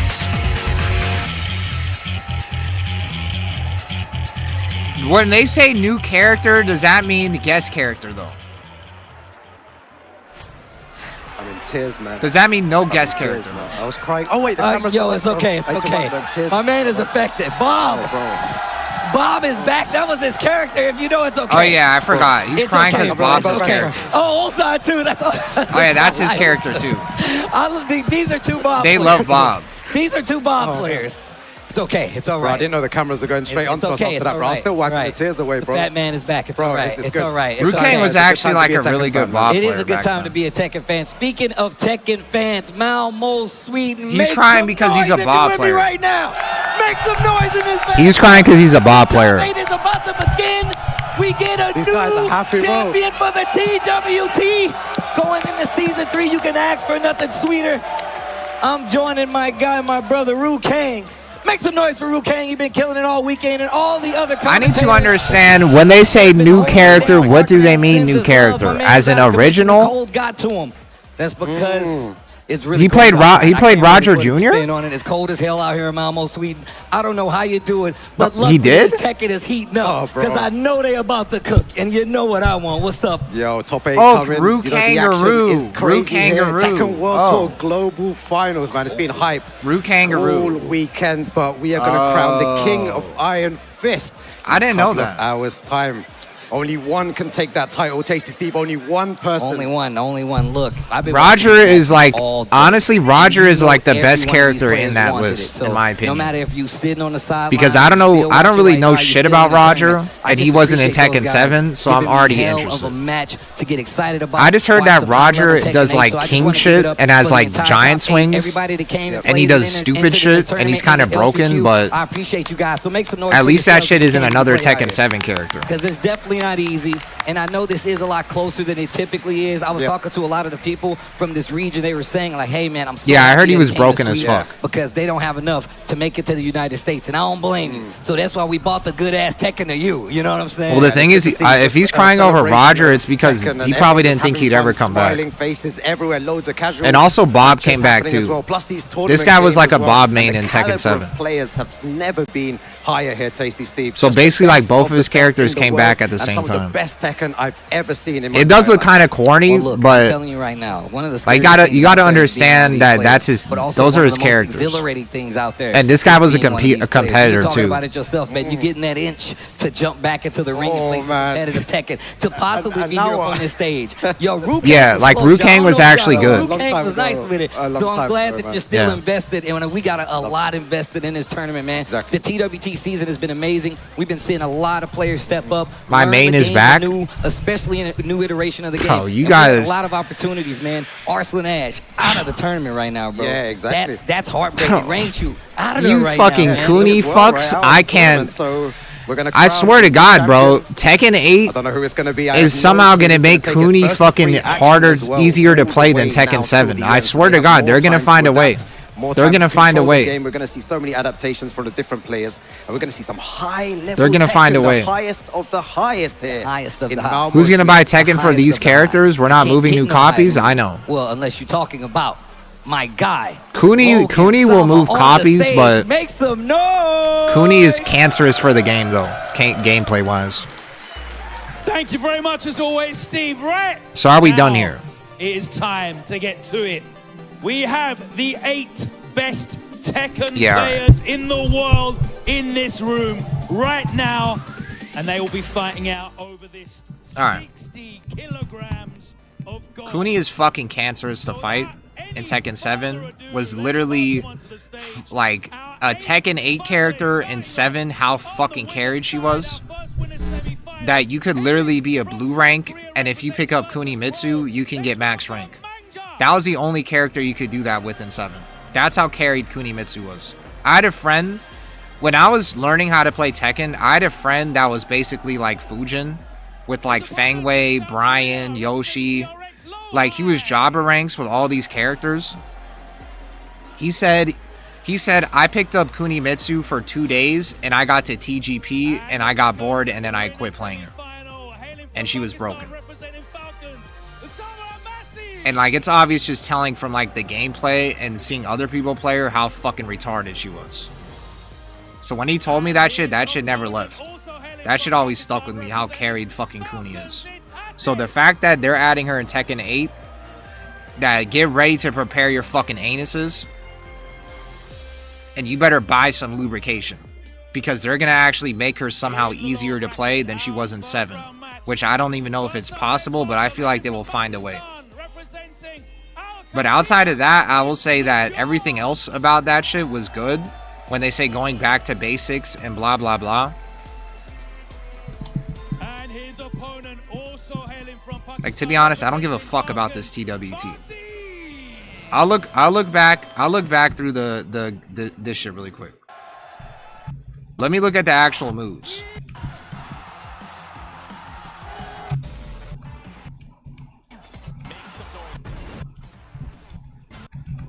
Also, when they say new character at the end. So we're telling me we're having another season of no guest character. Another season of no guest character. Interesting. Interesting choice.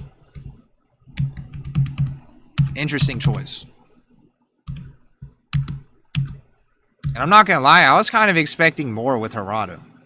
Somehow, they said, somehow that shit, I thought it was gonna be like way longer than that. And, but to be honest, it's whatever. I thought they would do like more tribute stuff with him.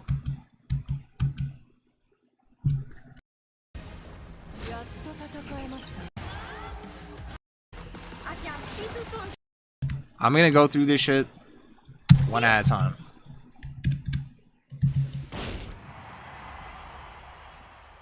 Her backdash was insane. Face reveal? Yeah, because someone donated me subs. Bob is not really gonna do shit sales-wise. Roger, maybe. Cooney will, but for the amount of sales Cooney's gonna bring to the game, the gameplay is gonna get fucked.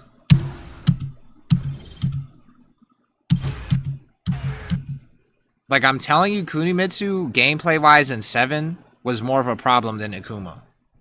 You guys act like Akuma is the Antichrist in Tekken 7, but Akuni actually was more of a problem.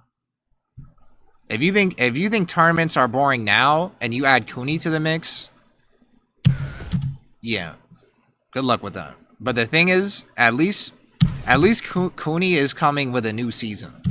That's the only saving grace, is Kuni's coming with a new season. So I'm gonna look at these new moves.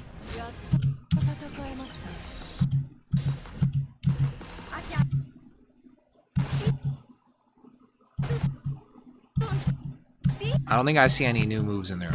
Okay. The only saving grace is she's coming in with a new season. The last Kuni was 2 Kuni at... Yeah, I was watching those. Kuni ruined multiple tournaments.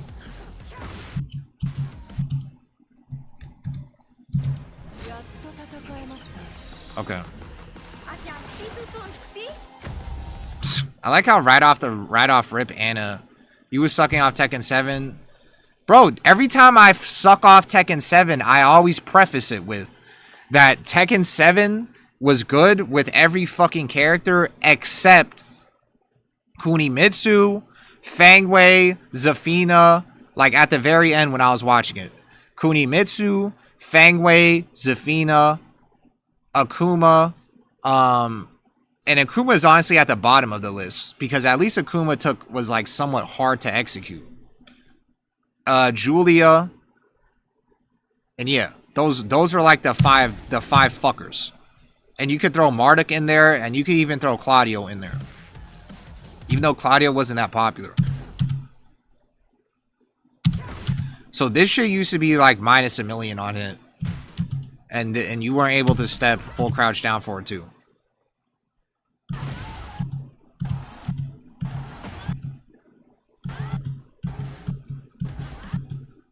So they remove... Whoa. Oh, so you don't get a follow-up off a down... that move was homing? What move was homing? The fucking... Oh, they removed the tracking sparks on that move. Oh. You're right. I didn't even check that. I just thought that they were showing that it's less minus now on hit. Because I'm pretty sure you got hit with that move, you couldn't step. So that Asuka and Anna are the two getting fucked characters. No Rick Muladrip.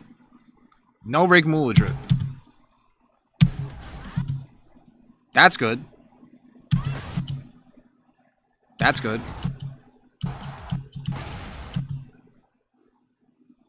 What does this mean? Does this mean you could go into stance and then just do a move? Where's the Leroy players at? Did they add it so you can just cancel out of like every stance and just do any neutral move?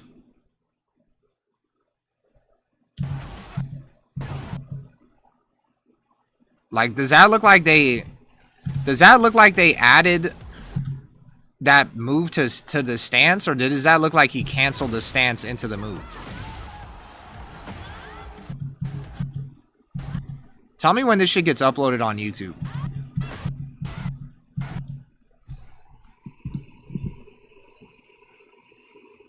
I'm gonna slow this shit down.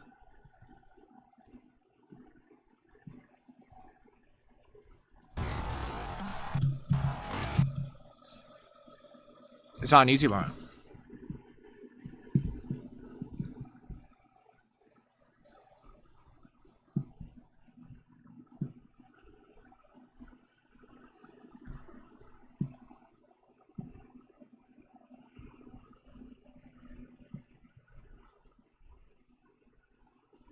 Bro. Alright.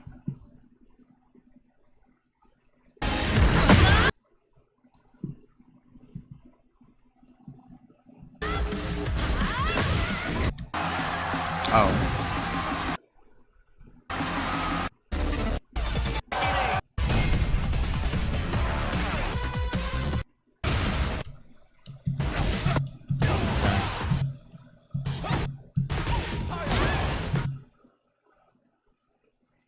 What the fuck does that mean?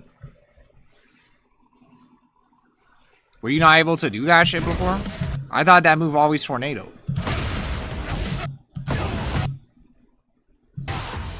Nerfing Asuka, but June goes untouched? I mean, this is obviously not the whole fucking... Bro, are you retarded? You think these are the only nerfs? What does this mean?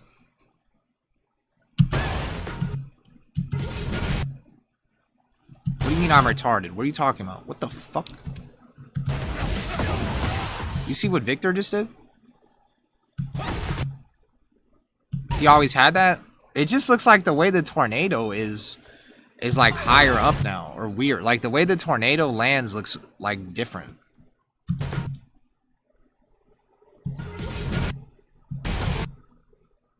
You see what fucking Victor did?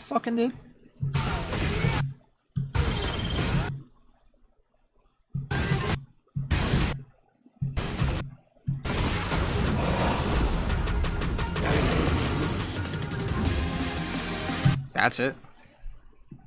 Whatever Victor did is scaring me. Have you seen the cause clip? What's the cause clip?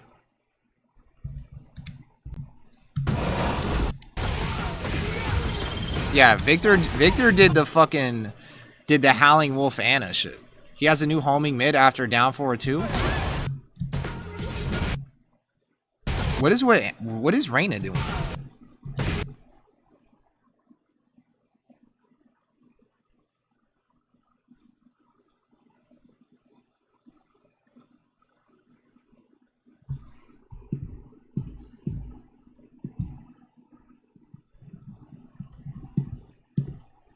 Homing Sparks after this dumbass fucking move.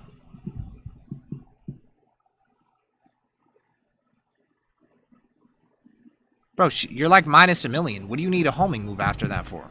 You're minus fucking 1,000.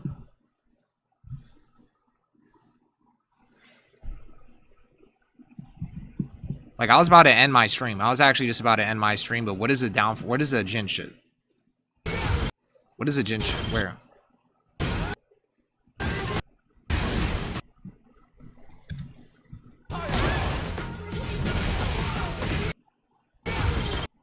I swear to God, if that Victor move fucking breaks walls.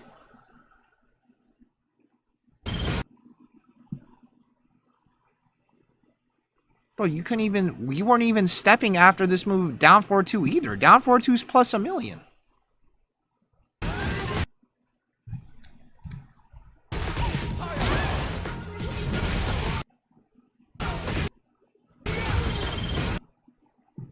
What is this? What is this a Victor move a low? What am I even looking at? I'm not even gonna lie. It's like too fast. Okay, it's a mid. Okay. I thought that was a low sweep. I'm retarded. Bro, whenever Jin does his spinny fucking retard shit at me, I'm not even moving. And what is what June is doing? What is June doing?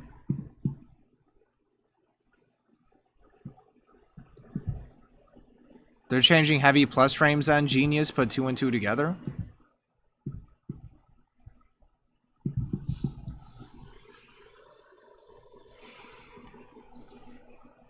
You better be fucking right. You better be fucking right.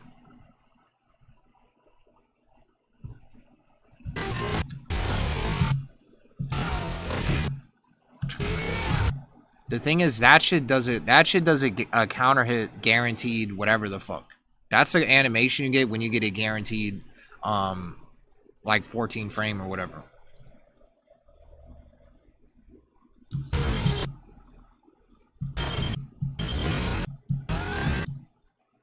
I don't understand what the deal is with June. Why? She just does 4-4-2. And what the fuck is Lars doing?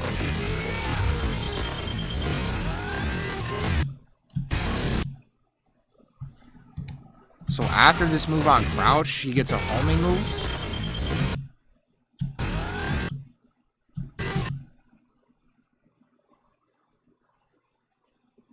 Huh.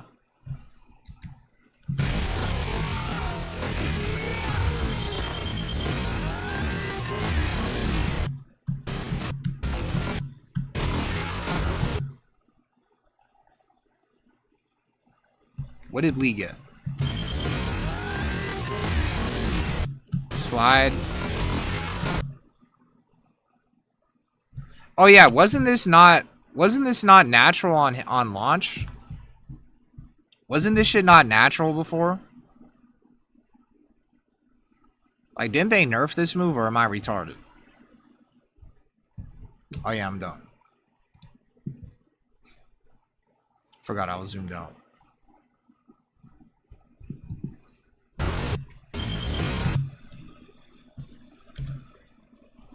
Oh.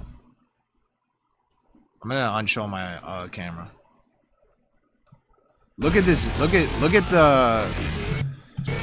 at the Lars move, and then look at the June move. I don't think the June thing is anything. It just looks to me like, does she have her install? Did they remove her safe forward 2 or something?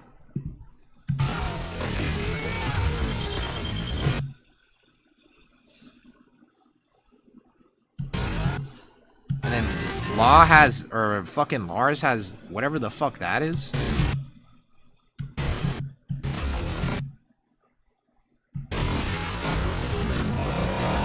That's that shit from Hitman.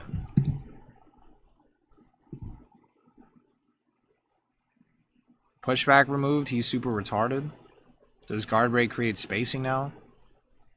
He punished 4-4-2 with 1-1-2.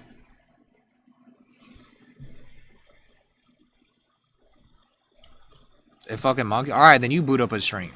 You boot up a stream so I can raid you because I'm not watching TWT. Fucking, I don't even know, bro. I don't even fucking know. I don't know, bro. All I know is that Cooney's coming back. These patch notes better be good as fuck. These patch notes better be super fucking good. Cause this is not selling enough. This is not selling enough. This guy says caveman, and now I got 4 fucking moves. I got 4 moves.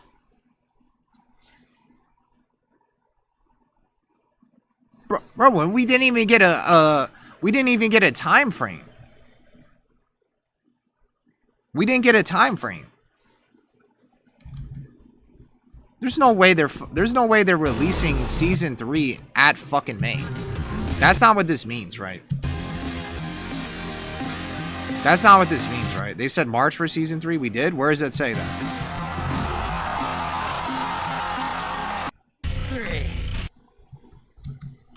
Where does it say that? Oh, I see. Alright, good.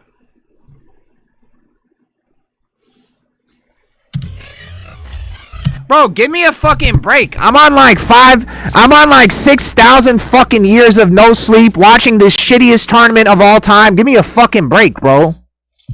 Falling asleep in my fucking chair. No shit, I'm not gonna fucking analyze this trailer like a fucking genius, bro. Relax. All I know is that you guys didn't play Tekken 7. You guys didn't have to deal with Cooney. Good luck. If you didn't deal with Cooney, good fucking luck. And who am I rating?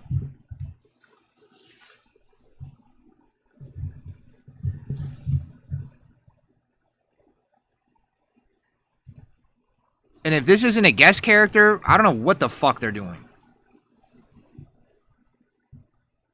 If this is just like an original Tekken 8 character, you guys are fucking retarded. That's not a guest character. I don't know what you guys are doing.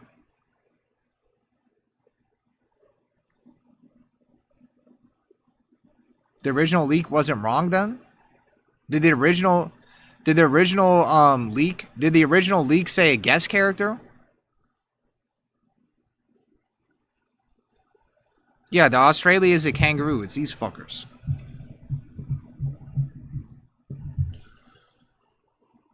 This can't be real? It's real. Who the fuck wanted Roger Jr.?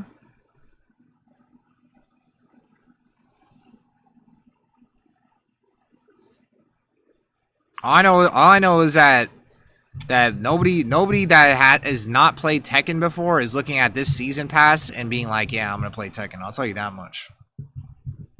I'll tell you that much. The only thing this season pass does is it sends a bat signal to carry Tekken players that yeah, your carried fucking mistress is coming back. You thought Tekken 8 was carried? Well, good luck. Cause you're about to see a whole new level carried with this bitch. And I'm allowed to call her a bitch. For sure. For sure allowed to call her a bitch. I think it's a new character again, like an original new character. Because if that shit isn't a deal, if that shit isn't a guest character, you're telling me we had 2 seasons and no guest characters? What is wrong with Namco?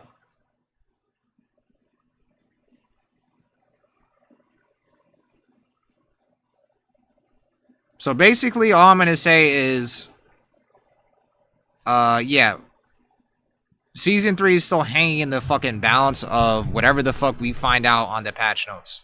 This is not giving anybody any, like, when I said that we were going to really find out about Season 3 today, we didn't. We did not find out about Season 3 today.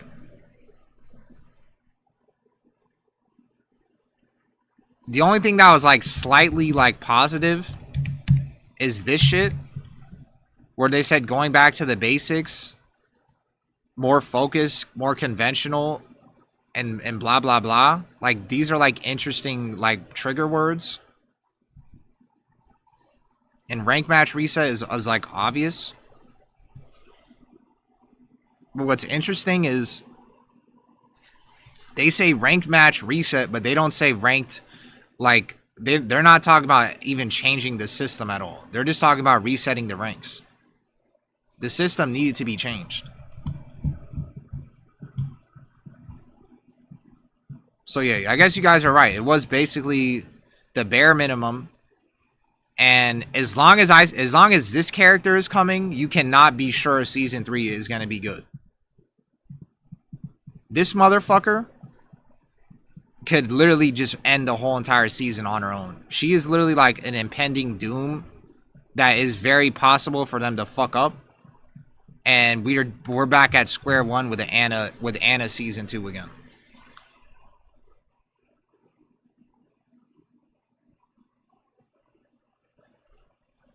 Yeah, it's literally Anna all over, yeah. The only saving grace is that if they're actually correct, if they're actually like not lying with whatever the fuck these trigger words are, and the rest of the cast gets, I guess, fixed, then I guess maybe she could come out somewhat balanced, but yeah, good luck. Good luck. I think Kunimitsu is my most feared character to come back in the game. That was the scariest character for me, for me, yeah, that was the scariest character for me, to be honest. All these other characters, like, Akuma, Marduk, I feel like they at least, like, took, like, 1 brain cell to play. The problem is she takes 0 brain cells to play. And she is just as good, if not better, than almost all of them, except Akuma. So that is why she's a big problem. And that's why you can't be comfortable with Season 3 until we see patch notes and until we see how she's going to play. Because she was a huge fucking problem. She was arguably the biggest problem with Tekken 7 at the end.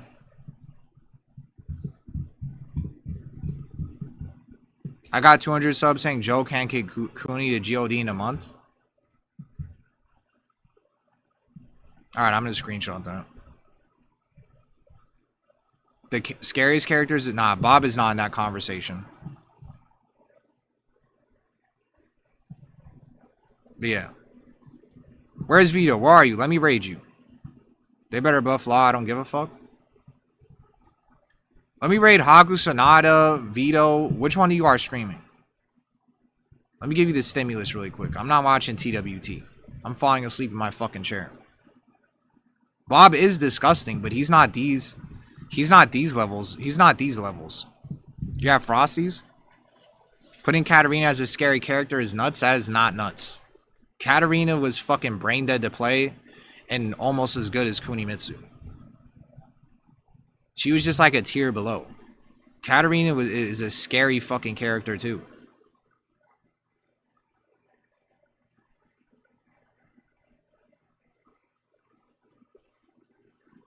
I know, that's what I'm saying. Imagine a character like Kuni somehow even Tekken 8ified and somehow even easier to play. That's a scary thought.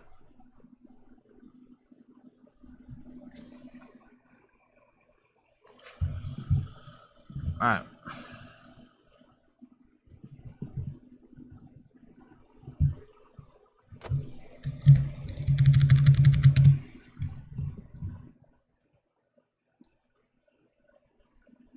But yeah, we didn't actually figure out what's up. We didn't actually figure out what's up. We're still blue balled. We still have to wait till the patch.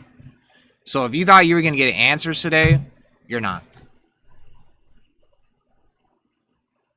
And I finally could raid Fighting Jim. Finally. I've been waiting to fucking raid his ass. I never get to fucking raid him.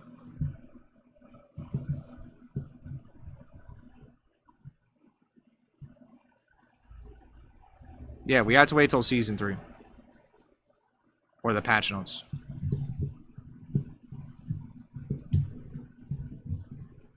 They said back to basics and they brought in Kunimitsu, so what does that tell you? And they brought back Bob. That's back to basics, but that's not the back to basics that you want. That shit is OD.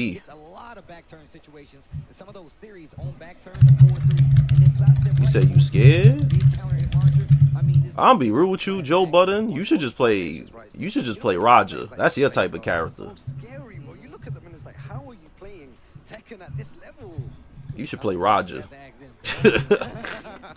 You should just play Roger and just go ham. Yo, thank you for the raid, man. 78, man. Thank you, brother. I appreciate that. He said Kuni was carried in Tekken 8. Yeah, that character's mad dumb, but I'm not surprised, bro. She's mad popular, bro. You go to like any convention, you see mad people dressed up as her. It's like one of those things, bro. It's like, I'm not surprised, but I'm not happy.